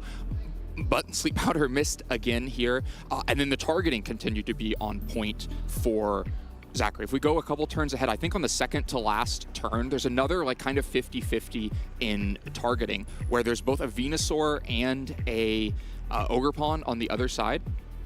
So that's the Ogerpon turn. Yep, sorry, excuse me, everybody. We're gonna make this work. Don't worry. Pause and I think, are we in game? We're still in game 1 right here. So that's the. This is game 2 now. No, it's game 1. We're good. See, it's still 0-0. So we're gonna go a couple turns in and hit play. We're learning on the fly as we go, team. Everybody. Well, so on that last turn before the concession, Here we go. So this Zachary right makes here, another really good targeting decision where the Venusaur protects itself and the Flame Charge goes into the Ogerpon on the other side. Just another kind of 50-50 of where the targeting is going to go, and or rather the collision course, and then the next turn, the Flame Charge into Ogerpon while Venusaur protects itself continues to build that lead for Zachary. Yeah, so this Ogerpon goes into the Indeedee thanks to the Follow Me. They both have access to redirection, so these teams really show how similar they are, even though they're using different Pokemon. You have Ditto to match Venusaur, you have Indeedee to redirect the same way that Cornerstone redirects. Right, both have redirection options and good ones with Follow Me that mean that even Venusaur can be redirected. So if we move on to our next clip here, that was the protect on this Crowd. Keep it safe. You don't want to, mess around with the potential Ivy Cudgel into that slot. And you know that Luca is down to these last 2 Pokemon. Zachary still hasn't even revealed that 4th Pokemon in the back at this point. Right. Zachary just has an enormous lead here because of all of that good targeting earlier on. We go one more turn. We saw the sleep there. Be able to advance a little bit. Here's the Venusaur Protect you were talking about. Right, so Venusaur protects itself, and Zachary once again stays on point with the targeting. And in a game where he's already far ahead, takes the decisive KO that causes a concession on the next turn. It causes Luca to have to rethink things a little bit and what to do in team preview going into game 2. So yeah, that's going to be it there. We're going to see the move on to the next game. Here we are with the Imposter Ditto. We'll pause it right after it transforms. Now you have 2 Venusaurs. Again, it's a very scary position, especially with the sun up, with the chlorophyll on your side too. Yeah, Luca recognizes needs for change, wants to get both Venusaurs on the field. Possibly wants to get Venusaurs both on the field, but of course had no real control over that. You have to had just led Ditto in the first turn. And remember, and it's on this side here in game 2. It's going to be important in game 3 of the Venusaur. And the Venusaur in game 1 was also on the right side. So if Luca was expecting the same thing, then he got the transformation that he wanted in getting matched Venusaurs here without having to first get out of an early position. And then Flutter Mane next to it still forces Protect and eventual Trastalization from the Crydon on this side. Yes, the Sludge Bomb from Ditto into the other side doesn't even do half to Zachary's, and you see that Sludge Bomb does a little bit more. But this Flutter Mane, you noted, importantly, it was slower than Venusaur, even after the Photosynthesis boost here. So the Icy Wind will change that. Right, the Icy Wind makes sure that now the Venusaur and the Flutter Mane on the other side are going to be faster than either thing for Zachary. Yeah, here we are into the next play. We can see Indeedee and Iron Crown being brought in the back this time around for Zachary. So that is an adjustment, which credit to Zachary for making an adjustment after a victory. But it might have been something that Luca was actually anticipating, or maybe better got a better result because that Zachary changed up his Pokemon. Right, Zachary changes things up a little bit, but I think also just the lead matchup being so different really worked in Luca's favor, and Luca was kind of fishing for that if we think ahead to the next game, and then Zachary makes the right adjustment to continue to change up that lead matchup. But yeah, the Trastalization is continued to be forced by Flutter Mane, but Crydon just goes to sleep. Crucially, this ended up being a 1-turn sleep. That means the Crydon is back awake quickly, but the Trastalization still diffuses that Moonblast for the turn. Yeah, that Moonblast really doesn't do too much damage. He will be put to sleep, but in the next moment, this next turn that we were talking about here, he's able to wake up. Flutter Mane does switch out in this spot, so now Luca gonna have to reveal the 3rd Pokemon on the team. He doesn't really want this Venusaur position, or Ditto, I should say, to change at all. And one thing that ends up happening a few turns later on in this game because of the Crydon switch here is that the sun expires and leaves the Venusaur that's in the back for Zachary as the slowest thing on the field, because now both Crydons are on during this first sun. So this sleep pattern goes into the Indeedee, and I think Indeedee got slept for multiple turns in this slot. It's very high variance when you introduce multiple sleep pattern Pokemon. 1, are they going to land it to begin with? 2, how many turns are the opposing Pokemon going to be asleep? Right, but Crydon does wake up here, so the variance of sleep turns goes in Zachary's favor right there, and gets the KO onto Venusaur. Yeah, so we move on to our next play. Ogerpon comes in here instead of re-bringing the Flutter Mane in. I think now Luca does something really clever on this next turn. So the Ogerpon on the other side is threatening an Ivy Cudgel into the Crydon, and the sturdy on Ogerpon means that you can't deny that Ivy Cudgel hit, and Zachary's gonna have a really hard time winning this game if he allows that to happen. So what you want to have happen is for Indeedee to wake up and be able to follow me redirect that Ivy Cudgel away. So Zachary protects himself from an Ivy Cudgel on this turn and spends a necessary sleep turn with Indeedee. But on this turn, Luca opts to use Fire Trastalization on his own Crydon in order to amplify the damage, and then flame charges the Indeedee, which swaps their speed relationship between Luca's own Ogerpon and Crydon, so that on the next turn, had NDD woken up into Follow Me, the turn sequence would have been Koraidon finishing off the KO with Flame Charge, and then Ivy Cudgel landing into Koraidon to take the KO. Now, ultimately, Luca gets his cake and eats it too, because that's what I was going to say. Doesn't even wake up, and so gets the Ivy Cudgel anyway. But that Flame Charge on that turn is crucial to change up that relationship and mitigate the risk of a one-turn sleep on the NDD. Right, yeah, that's what was so huge there, is that if Zachary's trying to rely on Ndidi waking up after the first turn, well, Koraidon also just woke up after the first turn, so you're really trying to rely on some very low % chances of happening. Right, but even if it had happened, it was not going to help here because of the play. Because of the Flame Charge. Because of the play that Luca made with the Flame Charge. Yeah, so here on this turn, now Ndidi has been asleep on 2 turns. He goes for the Follow Me, but it's a 3rd turn of sleep, so really tough luck for Zachary there. Maybe it evens out since Koraidon pretty much woke up right away. Flame Charge into the Ogerpon slot to match the speeds on this turn, but Lucas is already faster, so he's going to get the 2nd Flame Charge, gets the KO on Ndidi as well, maintains the speed boost, and remember that Sun is going to run out.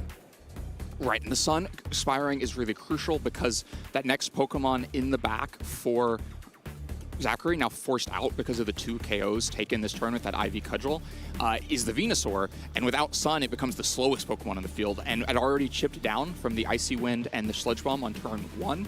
It is vulnerable to Ivy Cudgel just outspeeding and KOing it, which takes away all the flexibility for Zachary in this game, because now you can, it's just a simple Flare Blitz into the Iron Crown, Ivy Cudgel into Venusaur, and there's nothing to be done. Yeah, you're +2 speed, you have the redirection if you wanted from Ogerpon, but this Iron Crown, I think that might have really opened Luca's eyes going into Game 3, that Iron Crown was the 4th Pokemon in this particular matchup. He already had a game outright, because, as you mentioned, with this Flare Blitz from the +2 speed into Iron Crown, but I think that definitely led, or made Luca think like, okay, I'm just going to bring Ditto, and whatever it turns into should be advantageous.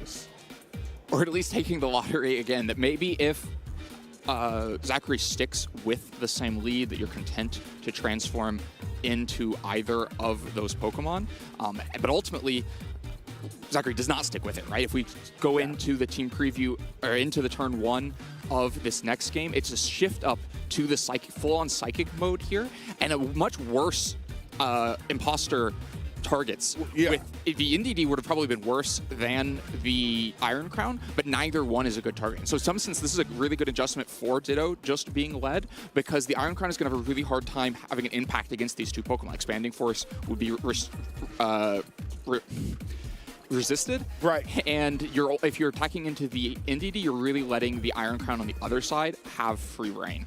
Well, that's the thing that that Zachary talks about, was that the Expanding Force into his entire team, besides the Ditto turning into Iron Crown, there wasn't a resistance. So he felt very comfortable leading it in Game 3 and just clicking as Expanding Force as many times as he wanted, even if it's into a resisted Ditto now turned into the Iron Crown. Eventually, the amount of damage being provided by this Iron Crown, it also forces Terastallization out of Koraidon, since it's naturally a fighting type. You want to get rid of that Expanding Force weakness. It just was such a great lead for Zachary, even though Luca, swapped sides with his Ditto. You never know where to put the Ditto on turn 1 because you have no information.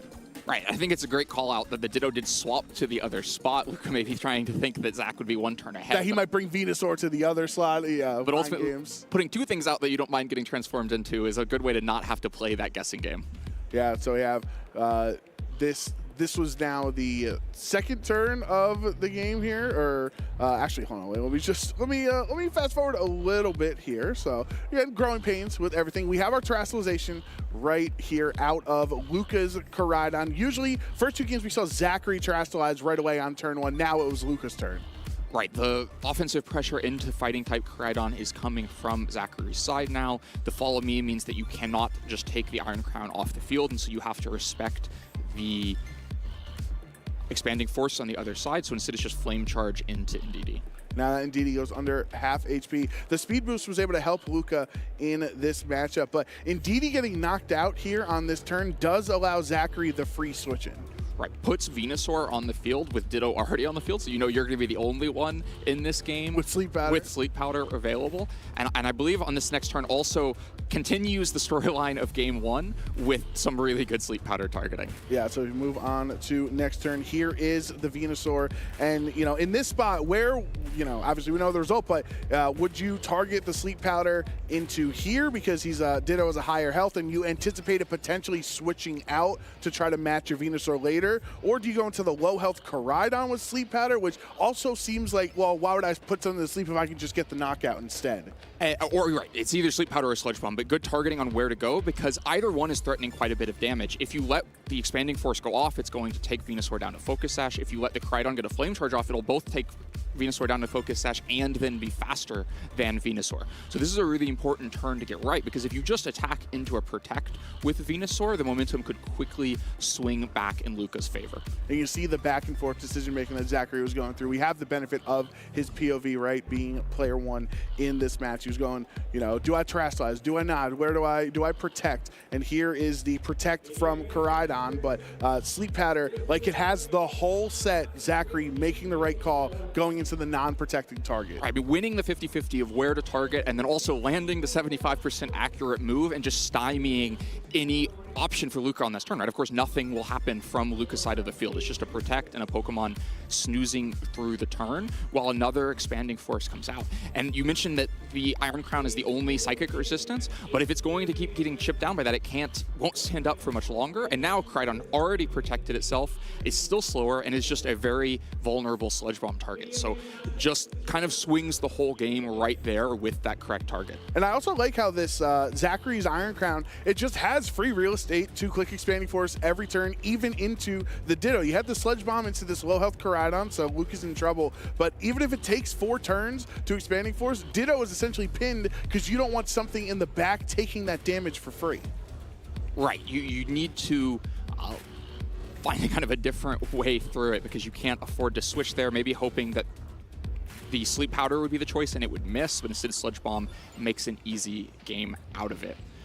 So now Fluttermane on the field with the sun up, but remember we saw in game 1 that the speed boost did not make it faster than Venusaur. Right, and so the Venusaur can move first, which means it can Sleep Powder the Fluttermane. A lot of players would think to do that, but once again, Zachary stays ahead with the targeting. Fluttermane protects itself. Grass Knot goes into Iron Crown and just picks up a KO. Throughout this match, these are all kind of turns that could go either way, but Zachary has the right targeting down. And that's got to be a lot of confidence from these types of matchups to know that their only way back in, Luca's way back in, is if I fail a Sleep Powder into a Protect. Right, that if I'm gonna stay on fire and hit all of my attacks, both targeting wise and accuracy wise, that I'm going to win. I want to go here and highlight, if we pause, how over this game already is, because the Ogerpon has rock and grass offense. The Fluttermane, because it has opted for Sunny Day and Icy Wind and Moonblast, does not have Shadow Ball, can't go after the Iron Crown. The Iron Crown on the other side is still full health.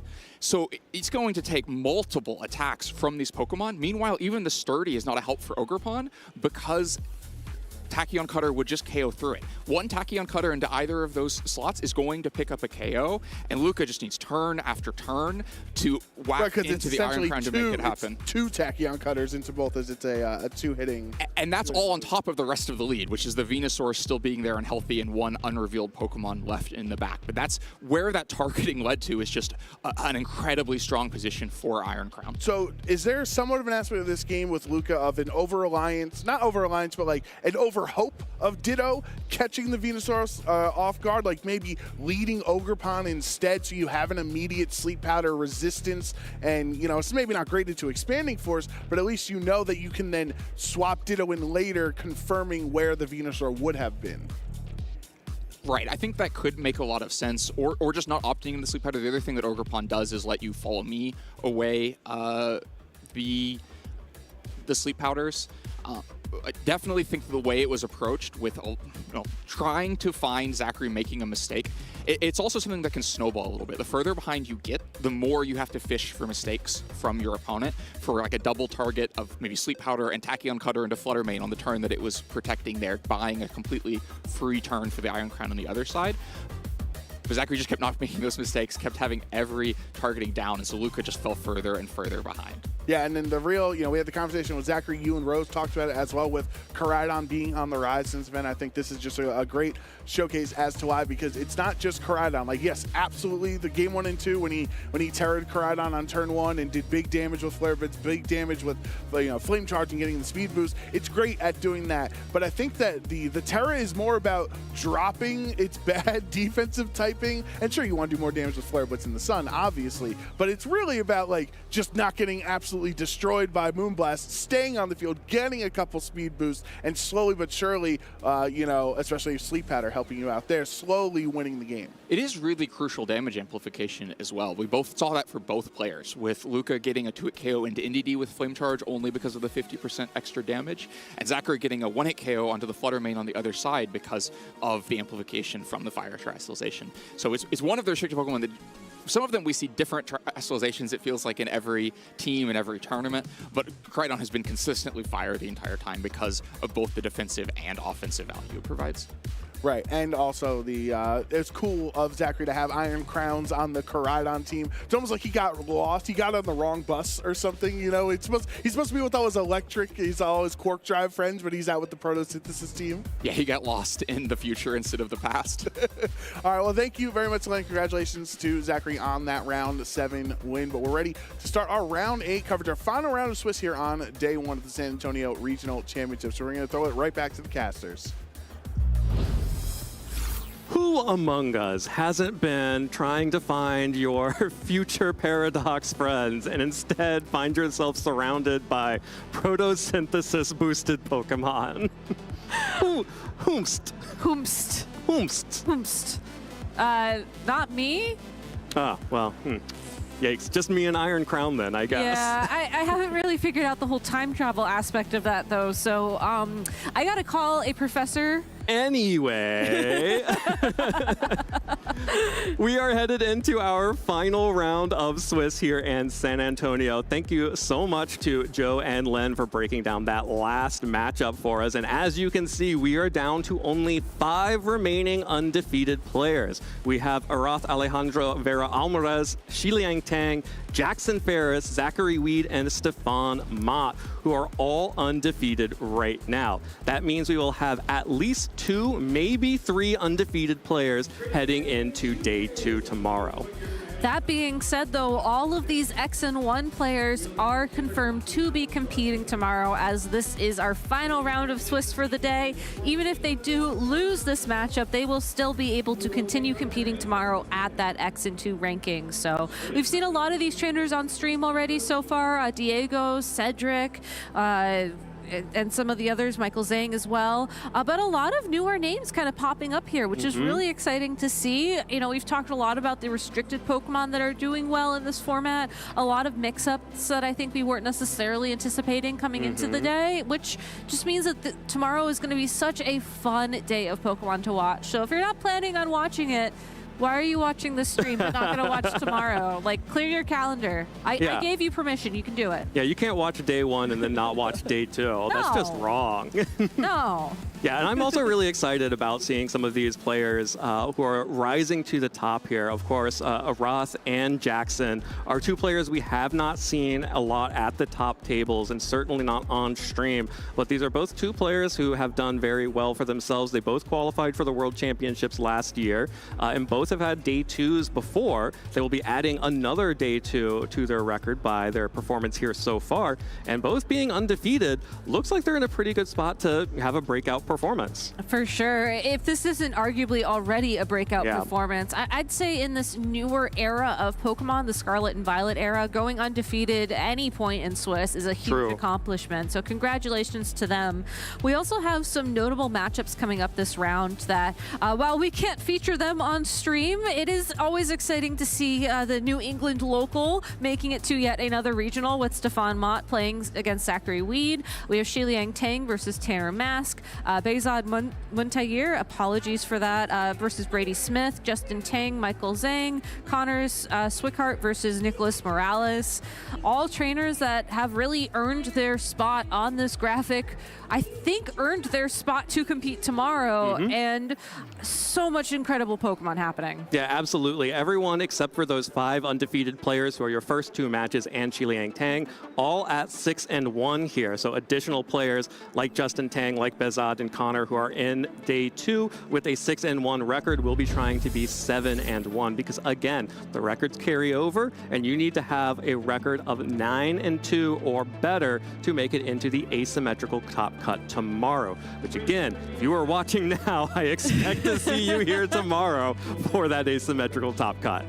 You know what? I'm going to give our viewers a little bit of grace. If they can't make it in person tomorrow, you're at least going to watch the VOD, right? Yeah. You're going to watch the VOD, They're right? there forever. Yeah. No excuses. None. But that being said, though, I am really excited to talk about this particular matchup because I think both these trainers, or well, one of these trainers at least, is running a very similar team to what they brought to the World Championships, and the other one has just decided to completely mix it up. Has decided to completely mix it up, but also kind of is running a similar team to what they ran at the... We'll get into it, don't worry. I was like thinking about saying that, but then I'm like, if I say that now and we come back to it later, people are going to be like, what? And then I'll have to explain myself, and then it's much easier to sort of set people up for the differences and then be like, nah, actually. Nah, it's actually. You got to have the storytelling order in place. Yeah, well, like we mentioned, we are going to be seeing Jackson Ferris versus Aroth Vera. Both of these are going to be 2 players that we have not previously featured on stream, so I'm very excited to see how both of these players perform here on the stage, because it is a very different thing to be playing out in the field, on the tables with everyone around you. There's that camaraderie of everyone's getting ready to start. There's some nerves, there's some energy there. On stage, you're, before the lights, you're under the lights. Everyone will be able to see you on stage. You will be being broadcast to everyone, and it can affect people. But we have seen time and time again, some of these players that have previously been overlooked before the Scarlet and Violet era have come through in this new era of Pokemon, and going 7-0 in a really difficult Swiss tournament in a format like Regulation G that really punishes mispositioning, and the tiniest of mistakes can really flip even like a 70-30 matchup on its head. It's really difficult to do. So both of these players have absolutely demonstrated that they deserve to be on stage, and they deserve to be in day 2 tomorrow, which they will be. I wish we had time to ensure that everybody who has a breakout performance has their opportunity to compete on stream. Unfortunately, we don't. If anybody knows how to use a Ditto to maybe clone like our entire stream setup, back end included, that would be cool. The imposter stream. The imposter stream. But unfortunately, that's just not something that we can do yet. Question mark. If Ditto's real, right? How would we know? Oh, shoot, you're right. Oh, no. That's the beady little eyes. That's how we know. I might have to call an emergency meeting, Evan. We might have some imposters among us. Well, as we start getting our players up on the stage, I think it's going to be really exciting to see how these teams match up. Like you mentioned, one of our players is running something very similar to their Worlds team, and the other is running a similar team with very meaningful differences. Yeah. And we are also going to see another new restricted Pokemon that we have not seen yet. Yeah, I'm very excited for that. I think that this honestly inspires hope that the metagame isn't necessarily as solved as I think a lot of people thought it was coming into the return of Regulation G. Absolutely. Admittedly, I don't think that a metagame will ever truly be solved, because I do think if we do ever hit the point where 9 out of 10 people are running the same team, that one person who isn't is going to have a really great day or a really bad day. Yeah, I mean, depends. we can look at 2015 and see how that worked out. Okay, well, fair enough. But I do think that seeing these new takes on teams, seeing this innovation is really exciting.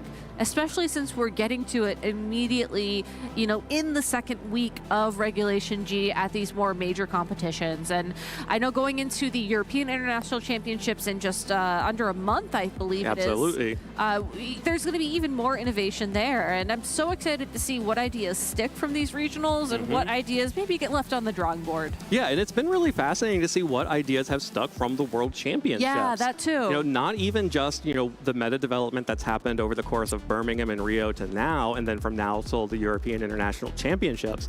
We sort of ran through some of these numbers and pieces of information earlier. We have had a whole section of last year's tournament play was this format. Yep. And we know what all of those have been. And some of these teams, like the team that we're going to be seeing here on stream being piloted by Jackson, who will be running the Zacian team, was one of those rogue teams that Grant Weldon was able to start promoting and became one of the top players at the World Championships, making it into the asymmetrical top cut, the top 24 at the World Championships, running a variant of this team.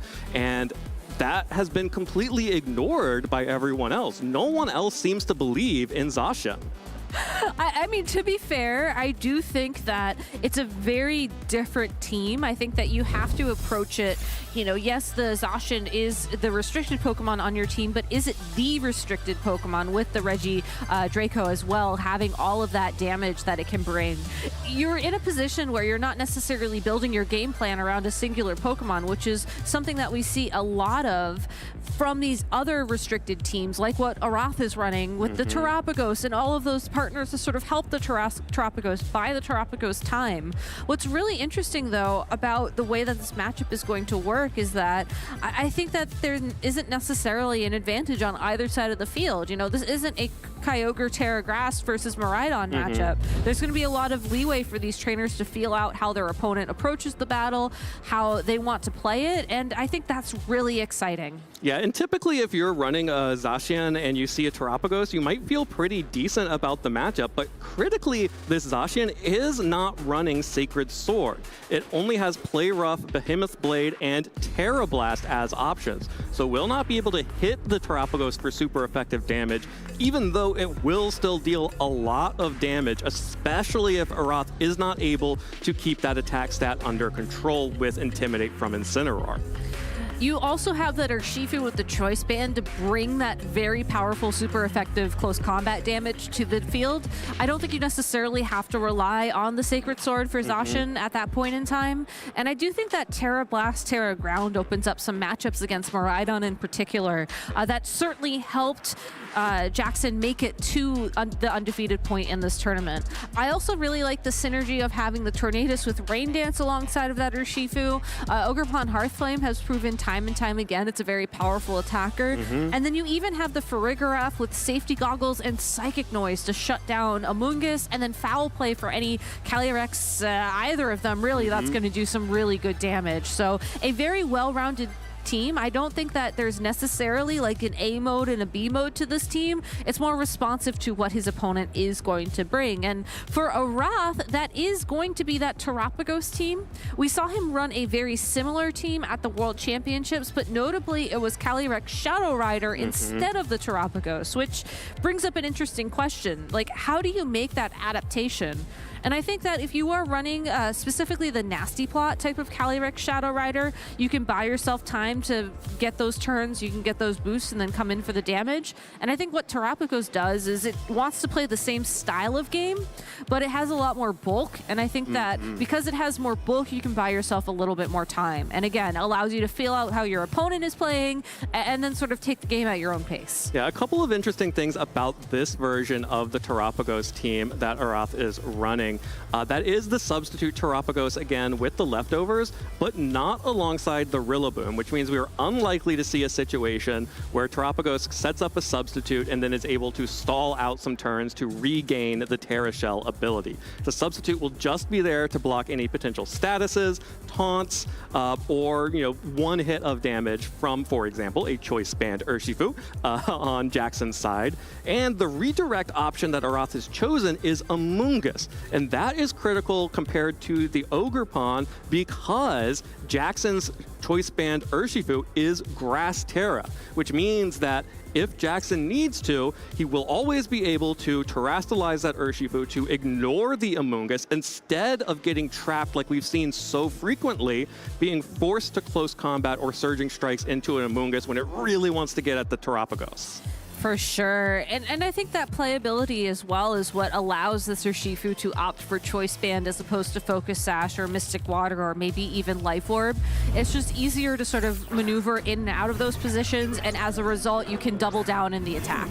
All right, well, here are our leads. It's Tornadus and the Zacian up against the Terapagos and the Fluttermane. Now, Aroth is running a really interesting Fluttermane that does not have Protect, which is very unfortunate for this Fluttermane, staring down the Zacian immediately. Now, it does have access now to both Icy Wind and Thunder Wave and Taunt, but because the Tornadus is out on the field already, we'll always have access to the Tailwind if it wants to. But if Zacian takes this opportunity to attack the Fluttermane for the knockout and Tornadus sets up Tailwind, that is a turn for the Terapagos to set up a substitute or go for Calm Mind without any repercussions. Of course, this Terapagos could try and protect if it is worried about the taunt coming through from that Tornadus, but overall, I don't think you necessarily have to worry about that in a Game 1 situation, and I like the immediate switch in of the Incineroar here because you can at least intimidate that Zacian and again, start buying your Terapagos more time.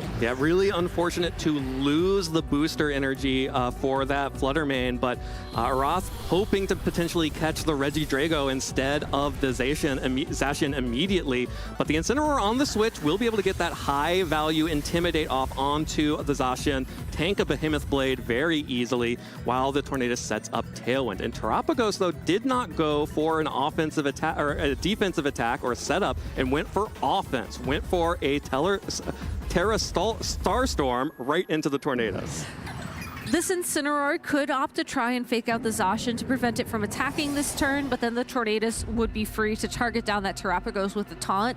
I wouldn't be surprised if we see the fake out connect with the Zacian and then Tornadus, follow up with an attacking move while Terapagos then also goes for an attack just to try and mitigate any potential shenanigans on the field. Well, no fake outs, and the Incineroar dodges the Bleak Wind Storm. Terapagos, though, will be hit. That will break the Terra Shell, just dealing a little bit of damage. That should be easy enough for Terapagos to recover back with the leftovers, as a second Terra Starstorm will pick up the KO onto Tornadus. That means that there will be no more Tailwind after this is over. And Incineroar is just punishing the lack of a fighting type attack on the Zacian.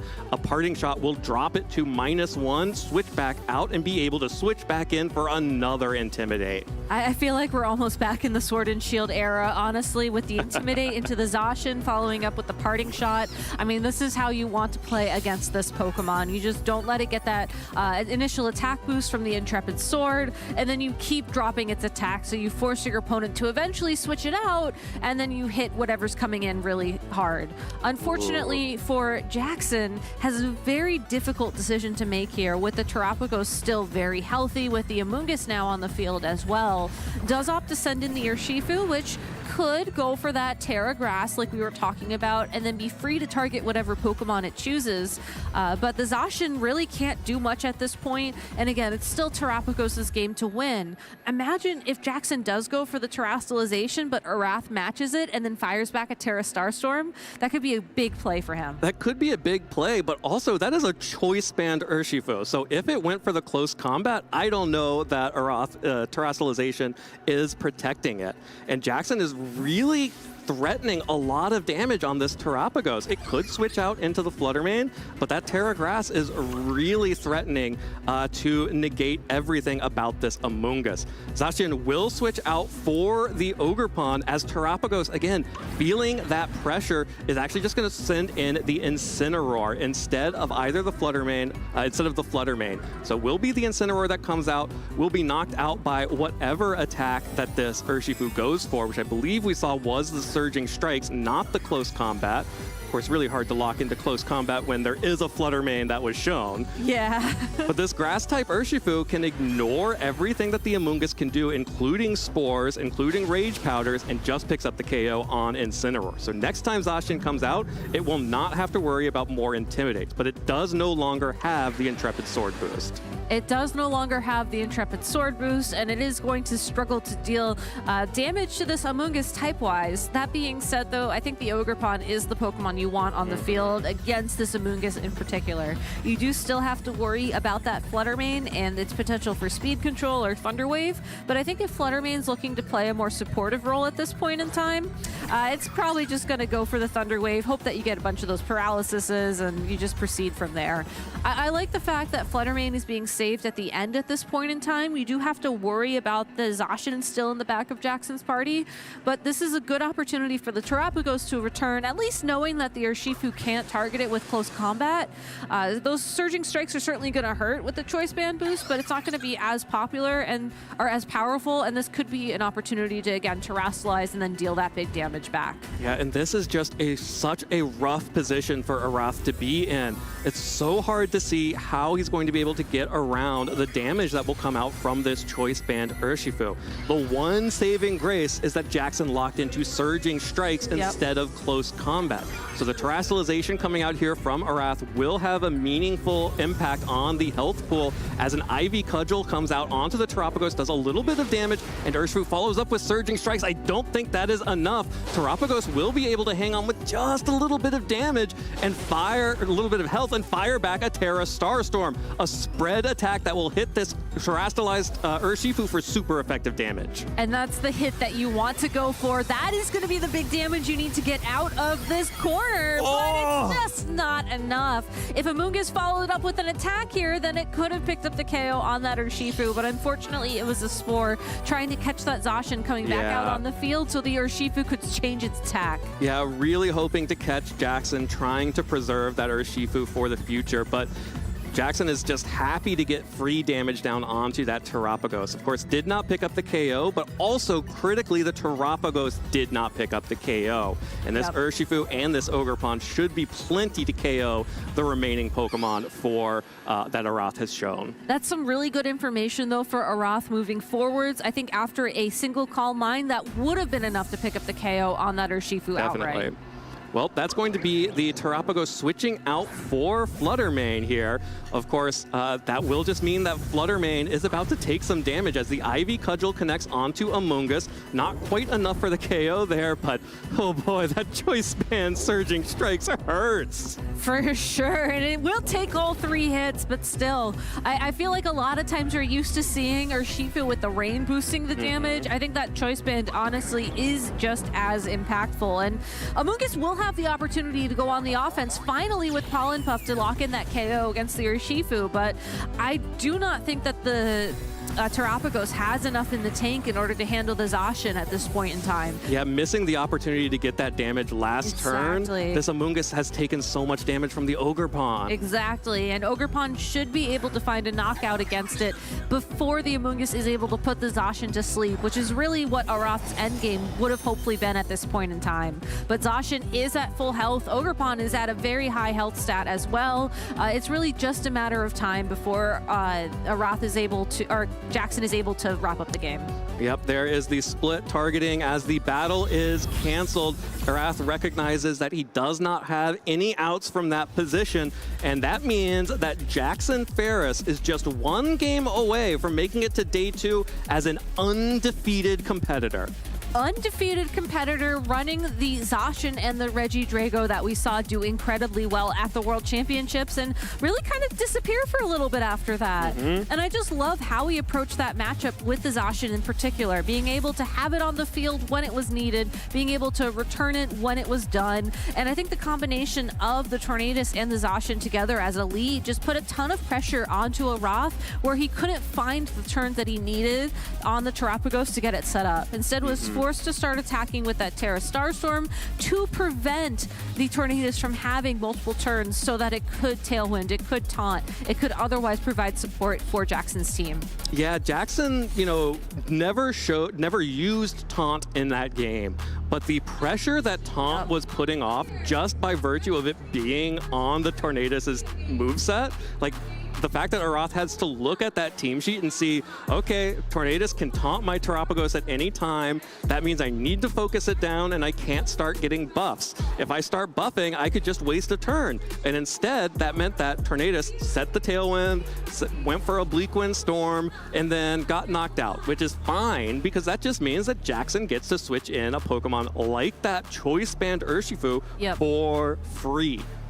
For sure. And when you think about adjustments, like how can Aroth get around the threat of Taunt and Tornadus? You don't want to lead Terapagos, as we've seen that Terra Starstorm is a 2-hit knockout initially. You look at the Pokemon that could potentially 1-hit knock it out, well, Raging Bolt, but then Raging Bolt is going to be taking super effective damage from that Zacian's Play Rough unless it misses or unless that Pokemon terastallizes. And on a team with Terapagos, you really want to terastallize the Terapagos if you plan on bringing it. Absolutely. Well, here is the lead once again. It is the Flutter Mane and the Terapagos up against the Tornadus and the Zacian once again. So Aroth finds himself in exactly the same position as game 1. Last time, because there was no Protect on Flutter Mane, he had to switch it out for the Incineroar, which was able to force that Zacian out eventually, but otherwise, you know, we saw how that game played out. For sure, but the Terapagos did attack turn 1 in game 1. What happens if it decides to go for Calm Mind this turn? Yes, the Tornadus could go for Taunt, but we saw just how critical that speed control was for the Zacian and the Flutter Mane interaction in particular. Well, here it is once more. The Incineroar is back on the field, gets the Intimidate off onto the Zacian, will remove that Intrepid Sword boost, and again, Zacian goes for the Behemoth Blade onto Incineroar while Tornadus sets up the Tailwind. This Terapagos, though, also still going on the offensive. Another Terra Starstorm, exactly like game 1, right into the Tornadus. Really, for Jackson now, I think you can follow a very similar game plan to what we saw in game 1. Yes, maybe you don't want to take the parting shot from the Incineroar the second time around, but at the end of the day, we saw just how little that affected the game plan. And the fact that the Zacian was able to return to the field later without any damage would make me feel very confident about relying on that plan eventually. Right, here it is again. The Bleak Wind Storm this time connects onto both Pokemon and deals a little bit of damage to Terapagos and a critical hit and a speed drop to make up for game 1 there, while Terapagos once more fires off the Terra Starstorm into the Tornadus. Of course, the Incineroar now on the field still tries to go for a Will-O-Wisp into the Zacian, but does not do anything because of the Protect. And now it's still, once again, entirely free to bring in the Urshifu. Entirely free to bring in the Urshifu, and there's really nothing this Incineroar can do to avoid taking that damage. I suppose if you send in Ogerpon, you are still in a position where the Incineroar is going to be slower than that Pokemon, and you are going to be able to threaten a KO with an Ivy Cudgel into that slot. I think that what's more interesting to me at this board position is the fact that we saw the Will-O-Wisp instead of the Parting Shot. I love the manual switch here from Aroth because I do think you need to get that Pokemon off the field, but I don't know if Raging Bolt is going to be able to take these upcoming hits either. Well, there's the adaptation, Raging Bolt over the Amoonguss, but that's just gonna be a play rough on the switch in. Zacian does not play fair. He plays rough. Raging Bolt goes down with the follow-up cudgel from Ogerpon. And, well, thanks for showing up, Raging Bolt. We'll see you tomorrow. You're still going to be on that usage graphic, don't worry. Unfortunately for Aroth, I think trying to catch his opponent, maybe doubling into that Terapagos there, thinking that the Terapagos was the bigger threat. But really, knowing what Pokemon Jackson has brought to this matchup and knowing what position he's in, it is unfortunate that Zacian is essentially forced at this point in time to sit on the field with those attack drops, but there is only so much damage that Terapagos is going to be able to deal in return. And really, as long as he doesn't terastallize, he's not going to be taking super effective hits from that Pokemon either. So it will be a little bit of a slower take here. We may see Aroth have the opportunity to try and land a Will-O-Wisp on the Zacian or whatever comes in next, which we know is the Urshifu.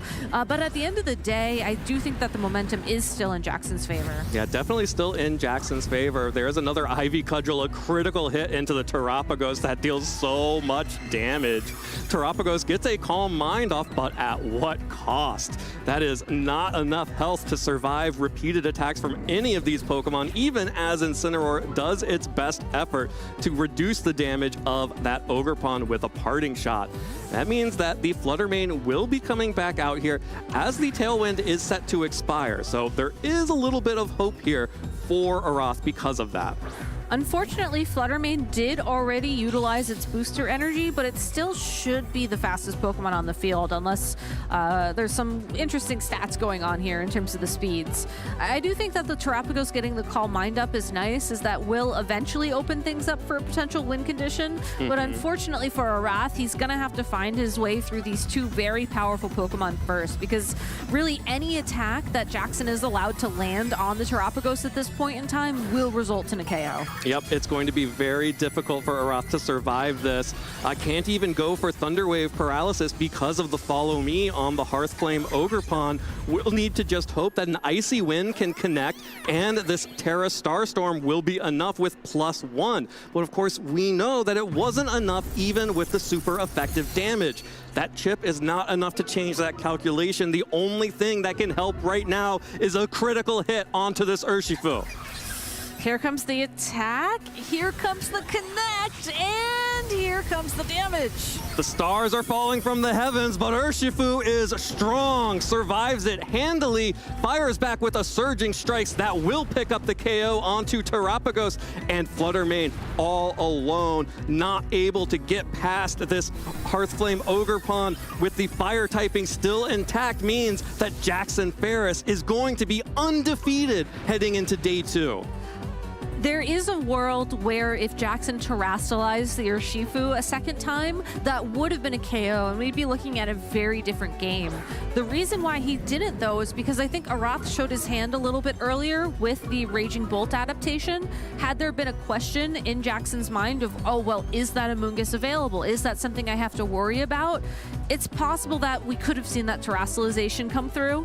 I think that if you're playing against Terapagos, you really do have to preserve it for as late in the game as possible, so it may have not happened, but at least that option would have been there. Instead, though, with the confirmation of that fourth Pokemon and just seeing how the Terapagos played out in game 1, I think Jackson felt very comfortable there, just going for the redirection, going for that attack, and knowing, barring the chance a critical hit happened, you're in a favorable spot. Yeah, well, there is the Follow Me from Ogerpon to continue to prevent anything from that Flutter Mane from connecting onto the Urshifu.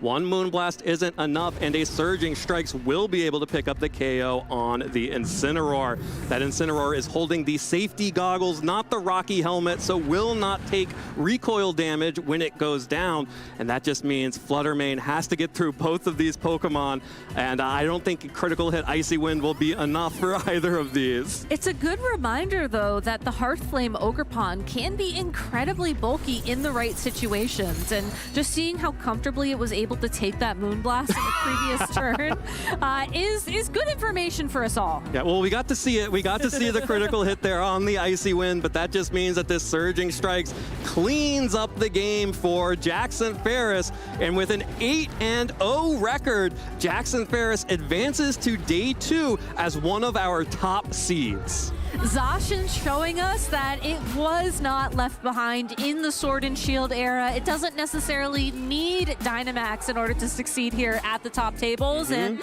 it's just so exciting to see those Pokemon continue to do well. That was a very well played game from Jackson. I think he knew his lines into that Terapagos. He knew what Pokemon he needed positioned where and when and how, and it just felt very comfortable for him to take that win. Absolutely. I will be so excited to hear a little bit more from Jackson as we start going through the course of the day tomorrow, just to see how he was able to pilot this team, what makes this team so comfortable and interesting for him when so many other players, you know, it's not like this is an unknown style of team. Again, Grant Weldon was top 24 at the World Championships with essentially this team.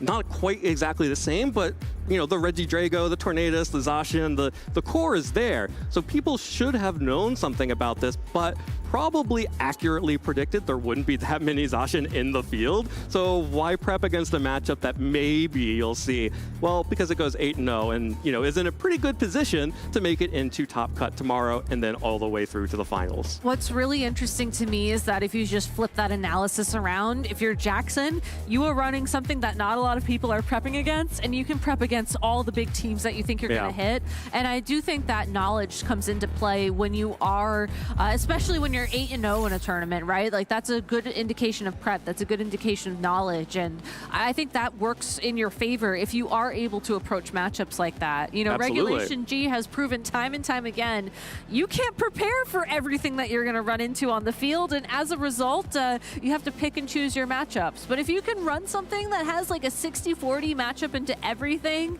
and then also just count on your opponents overlooking the matchup so they're figuring it out on the fly, that is one way to gain an advantage for sure. Absolutely, and Jackson clearly has an advantage here in this tournament, going 8-0. An incredible record for any player, but especially one for a player like Jackson, who has previously just made day 2s at previous events, did qualify for the World Championships, but now is in very good position to make his first Top Cut appearance after winning just one more game tomorrow. That's all it takes. One more round to make it into our asymmetrical Top Cut. That is a lot closer than I keep remembering it is. But that's really exciting. And I think the fact that these tournaments are a little bit shorter at the end of the day also allows people to go back home, to fully rest up, to prep, and make sure that they do come in with their A game first thing tomorrow morning, which is so important. I mean, these tournaments are really long, even if they are shorter than we remember. You know, 8 hours of playing competitive Pokemon at the top level to be undefeated is a huge mental load for sure. Absolutely. And it really helps sometimes when you have a team like this one with the Zacian team that I'm guessing, well, I was going to say it either wins or loses pretty quickly, but for Jackson, it only wins pretty quickly. We take those. We take those every time. And really well played from Jackson there as well. Of course, you saw how Aroth was trying to position that Incineroar to negate the power of the Zacian, and then just sort of realizing, like, I love your Intimidate's great. You're going to cycle Intimidates on my Zacian. You know who doesn't care about that? Choice Band Urshifu. Yeah. What if you just put your Intimidates down and then I knock every Pokemon out with Choice Band Surging Strikes? Is that cool too? And yeah, it was. Well, what's also cool is that we have Jackson over in the lounge waiting for an interview. So let's go ahead and hear about his incredible undefeated run here at the San Antonio Regional Championships. Thank you very much, Gabby and Evan. We are here with Jackson, undefeated through day 1 of Swiss, and you can see the prize off in the distance if you continue on this pace tomorrow. 8-0, moving on to day 2 of the San Antonio Regional Championships. Congratulations, Jackson. How are you feeling right now? I don't know what to feel right now. I wasn't expecting to, even make day 2. I was having like a bit of a team crisis a couple weeks ago. I was on Zacian like since summer, and then I was like, I think it's bad now. But then shout out my friend Waleed, he brought me back to it. So yeah, it feels good. Yeah, I mean, it was definitely the right call to come back. And it's not just the Zacian, it's the whole core is really offensive. We're talking about our Shifu and, Tornadus and Regidrago and everything. Like, obviously there is some inherent synergy between Zacian and Regidrago, right, with the Fairy, Dragon, Steel core there. Is that really why this team works together so well, or is there something else that I'm missing that why the team is strong? Yeah, it really is Zacian Drago that carries since they hit like everything except for Steel types with Dragon and Fairy. With Dragon, Fairy, and Steel, sorry. But yeah, so that's where all the supporting pieces come in. That's why I have Ogerpon, Fire, and Urshifu. So the fighting and fire coverage like really helps round out what they can hit. And then just the final 2 pieces are support. So yeah. Very offensive. No, I mean, that's pretty much that's like good team building advice, right? You have really 4 offensive Pokemon, you have 2 supportive Pokemon that are there to maybe patch up certain holes or help support the Pokemon in different ways. And it seems like you just dish out a lot of damage. So I don't anticipate you've had many long drawn out matches throughout today, right? Like, what do you think was maybe the longest or most amount of turns that you've had in a victory today? It was probably against Zama. So I played Azama team last round. And yeah, so I kind of had to just whittle it down because they would Terra Dragon. And I didn't like bringing Drago to that because I don't like the wide guard mind game. So I was just like Surging Strike seen through the resisted dragon damage, and that's probably like an 8-turn game. So that was the longest, yeah. Yeah, for sure. Everything else is really fast. 8 turns, yeah, for an offensive team like that. 8 turns is definitely a very long game, and you know, try to convert some people over to the Zacian team here. It's very much disrespected, maybe not even disrespected, but there's so many other restrictions, let's say, that people appreciate more. It's not even in our top 8% usage. More, as you mentioned, Zamazenta is so huge right now. It's like 14% of the field here in San Antonio. So why should somebody at home be convinced to start playing Zacian as they're restricted? It's just fun. And if you don't got a lot of time, your games go quick. Either way, you either win fast or you lose fast. So yeah, it's just a fun team to play. It's fun to play something that's not like a top 8% restricted.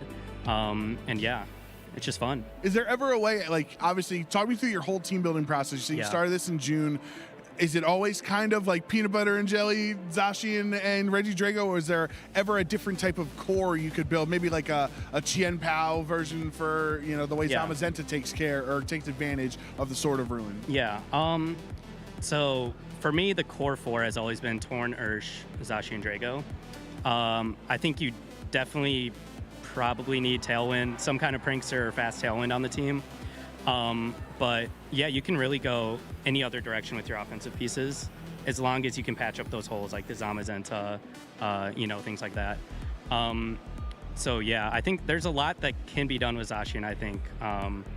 It's untested. I think so, yeah. There's some good teams like I think Grant Weldon Top Cut Worlds with it, so that was a good version too, but I think there's much more to be explored. Yeah, I think everyone should start exploring their Zacian options for the rest of Regulation G. But Jackson, for you, don't want to keep you for too long. Why don't you go celebrate with your friends and family? Do you have any shout outs for anybody watching at home? Man, yeah, I have a lot. So shout out VGC Kingdom, everybody I'm here with, all my friends. There's too many to name. Shout out my friends and family. I sent everybody the link to watch me, so I hope you're watching me.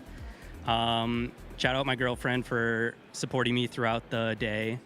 And yeah, that's about it. Shout out Minnesota too. Team Minnesota. There you go. Shout out Minnesota. I like that. All right, Jackson, congratulations. Best of luck tomorrow. Thank you. Got to get that very important first one. Start off round 9. Just start off with that victory, and, you know, we'll come back into the building and be like, all right, cool, Jackson's already in. Yes. I hope so. All right. Thank you. All right, so we're going to toss back over to the casters, and then we'll close out the show very soon. So, casters, take it away. Thanks, Joe. I love hearing, again, the support system that is around all of our players. It is so incredibly heartwarming, and you know, it's really hard to do this on your own. That's why you hear about so many different communities. You know, even just building a team is so difficult to do, that one that can go undefeated at a tournament like the regional championships. You really do need to have people around you that you can test against, that you can talk to, and of course people in your life that will support you and help support your dreams. And you know, someday you'll be in the 8th round of the tournament going on stream for the first time, and you get to text all your family and friends and be like, I'm about to be on TV, y'all gotta tune in, I'm gonna win, it's gonna be great. And not only that, just having someone at the venue who's there to support you with snacks and hugs and emotional support is so important too. So, you know, it really does take a village. It takes a kingdom even to be a undefeated trainer at one of these regionals. And I am so happy that time and time again we have our players thanking their community, because that's so important. I mean, at the end of the day, Pokemon is and always will be about community, and we can really celebrate it here in addition to enjoying a good old trainer on trainer Pokemon battle action. Yeah, you do play the games by yourself, but you spend a lot of energy. You're really only as strong as the people around you who are helping to lift you up and support you throughout the entire process to get you to a position where you can play on stream, where you can play in, you know, an undefeated match, when you can play in the top cut. Again, you know, it's only one more game that Jackson needs to win to make it into his first top cut at a regional championship level. That's incredible. That's such an incredible moment. I remember the first time I ever made a top cut at a regional championships. I was kind of blown away. I was like, I did this? But I'm just a goofus. Like, how did I make it? I know. I remember my first time too. There may have been a dare to go run through a giant fountain in downtown Seattle if a few people made top cut, and yeah, it was a good time. I needed new shoes after that. Just gotta bring your waterproof sneakers. I was not running tournament. Kyogre that weekend, but I was running a Polytoad, so Same thing. Yeah. Yeah. Yeah. Polytoad's even better. It gets Perish song. Next time, I'm just gonna bring like a rain poncho, and everything will be fine. Well, that is going to be the end of our Swiss competition for day one. Again, we are going to have more rounds of Swiss tomorrow, as well as the top cut, our asymmetrical top cut. Every player who has a 9-2 or better record will be able to make it into our top cut. But in order to look back on this last day of competition, we're going to throw it back over to the lounge to take us home. Thank you very much, friends. We started the day with Evan and Gabby. We're going to end it with Len and Rosemary in the lounge team. It's been a crazy day one here in San Antonio. We'll start with you, Rose. What's really stood out to you? Where's the Shadow Rider Calyrex? Where's the Ice Rider Calyrex? Where are all the horses? We're supposed to be in Texas. How many milk cartons do we need to put their faces on the... Well, there's a lot of people, so at least like 1 million. Yeah, no Maridon around either. No bikes, no horses. Well, Caridon, so I guess lots of those bikes. Well, it would be dangerous to bring a bicycle next to It's the like a Riverwalk, fire bike. you know? So can you actually even ride it safely? Well, I sure did a lot in my Pokemon Scarlet game. Yeah, I guess. I flew around. I climbed mountains with my bicycle, you know? Or maybe a bad argument next. All right, anyway, let's celebrate the players that will be continuing on tomorrow that have made it through day one of Swiss. These are our day two Swiss players. I believe there might be more to come, but here's a big chunk of the players that are already qualified for day two tomorrow. This list is full of some incredible players. Christopher Hahn is one of those players that we followed all the way from the seniors division. We've also had a lot of long-standing members of the VGC community here. Brady Smith, Cedric Bernier.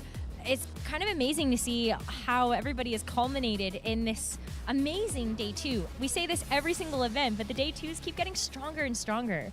It's a really impressive field. We saw quite a few of them on stream today with a pretty diverse set of teams. This definitely feels like movement in the metagame. We have different Pokemon coming out on top, and so it should be exciting to see, these players now duking it out against each other tomorrow. Yeah, if you guys if you enjoyed the action here today on day one, you should definitely tune in tomorrow for day two of Swiss and then our top cut rounds. And of course, by the end of tomorrow afternoon, we will crown a new regional champion. Coverage starts at 10:15 a.m. Central Time. That's tough for Len as a West Coast guy. You're going to have to wake up early. That's all right. It's easy to get energized when there's Pokemon to watch. Oh, wow. What an answer. answer. Oh, good answer. Len is the best here. So, let's see what else is down the pipeline for our regional circuit here on the Pokemon streams. We're in San Antonio. We got EUIC coming up. We got Vancouver. Then over to Atlanta. I'm very excited. I've never been to Atlanta. I'm very excited to see what, I hear it's a fun city. A lot of fun things to do in Atlanta. I've been to the airport. That's pretty fair. nice. I did transfer from the airport once, so I guess I have technically been to Atlanta. I've been to the airport a lot. I haven't seen anything else in I Atlanta. bet. Yeah, you and Daz basically live in the Atlanta airport. Oh, don't tell me that. That many transitions here. What about you, Len? What were you interested in? I'm looking forward to Atlanta. It's a city with a lot of Pokemon history. Vancouver, another city with a lot of Pokemon history. Of course, the site of the 2013 World Championships, and we've had some good regionals there the last couple of years. So it should be some fun tournaments. And upcoming on the radar, we have the European International Championships in London. That's going to be a fun tournament to watch. Yeah, it should be very exciting. But if you're not able to attend some of those IRL events, make sure you participate in the Global Challenge. Sign up now. It's happening January 30th through February 2nd. I'm kind of hit or miss. Sometimes I sign up and I play 4 games and then I miss both my Origin Pulses and I turn my Switch off. And other times I just forget to sign up. So don't be like me. Sign up right now. Make sure you play in the Grand Challenge. What are you going to play in the Global Challenge this weekend? I mean, I do have a Lunala team. I helped make Sierra and our community helped make us together. It's just a really fun Lunala Calm Mind boosting with a Grimmsnarl, setting up both screens to let Lunala get like 2 or 3 Calm Mind boosts up. But if I get crit, I get mad. So if you play someone who Calm Minds a few times with Lunala and then you crit and get a KO and they run on the next turn, you might have played Joe. Yeah, and let me know on social media too if you destroyed my Lunala team as well. But we can follow our channels here today on we have our Pokemon.com/broadcast. That's gonna have all of our coverage from all of our Pokemon games, Pokemon VGC, trading card game, Pokemon Go as well, and Unite when those special events come around. Love plugging Pokemon Unite, great game there. You can follow on either youtube.com/Pokemon or twitch.tv/Pokemon, whichever chat you like to be a part of more. Follow channels. There we go. Good answer. Do you first of all, there's a massive audience on both ends here. We're gonna have a conversation. Okay. There's a big Twitch audience, there's a big YouTube audience. Where do you prefer to watch Pokemon? YouTube. I don't know. It's a good platform. Like YouTube? Yeah, I like the app a little bit better. I'm a Twitch guy, I think I like using the Twitch emotes. I still have like the old Pokken tournament emotes from back in the day. I still use like the Pikachu, Charizard, and stuff. Throwbacks. Right? Yeah, Exactly. those are good ones. Anyway, yeah, last thing before we close out, just do you have a prediction, not from your caster predictions, just which restricted is going to come out with the title tomorrow? Don't worry about your predictions. It doesn't have to be the same. I can think of 3 front runners right now. I think it's Well, only one of them can win. okay, but I'm gonna throw them out there, and you guys can decide. Kyogre, Groudon, or Koraidon. I think are like Those feel like good key. choices. Yeah, those feel like the new thing coming up in this tournament. I think Koraidon in particular, there's a few interesting builds of it out there. I'm excited to see one of those come out on top tomorrow. Yeah, I think it should be exciting. I think those are good. I'm not going to give an answer. I'm going to wait till tomorrow. No, and then I'll be like, oh, no, just you kidding. put us on the spot. You answer. No, Miraidon gets redemption, okay? I'm Team Evan right now. That's a bad answer. Miraidon. Good answer. No answer is bad. No question is a bad question. No answer is a bad answer. No, I was saying that's a good answer. I think Miraidon might come out on top. I love It wins so many tournaments. They're still out there. We didn't see that many. supportive. That's my analyst friend. Did you see that segment? That's my analyst buddy, okay? We're like this. Thank you, Len. I appreciate the of course. support. All right, we're getting a little unhinged here at the end of day 1 of our coverage of San Antonio Regional Championship. So everybody enjoy your evenings. We'll see you, as we said, 10:15 Central Standard Time tomorrow morning. Tomorrow, we will crown our next regional champion here in San Antonio. Everybody, have a great night.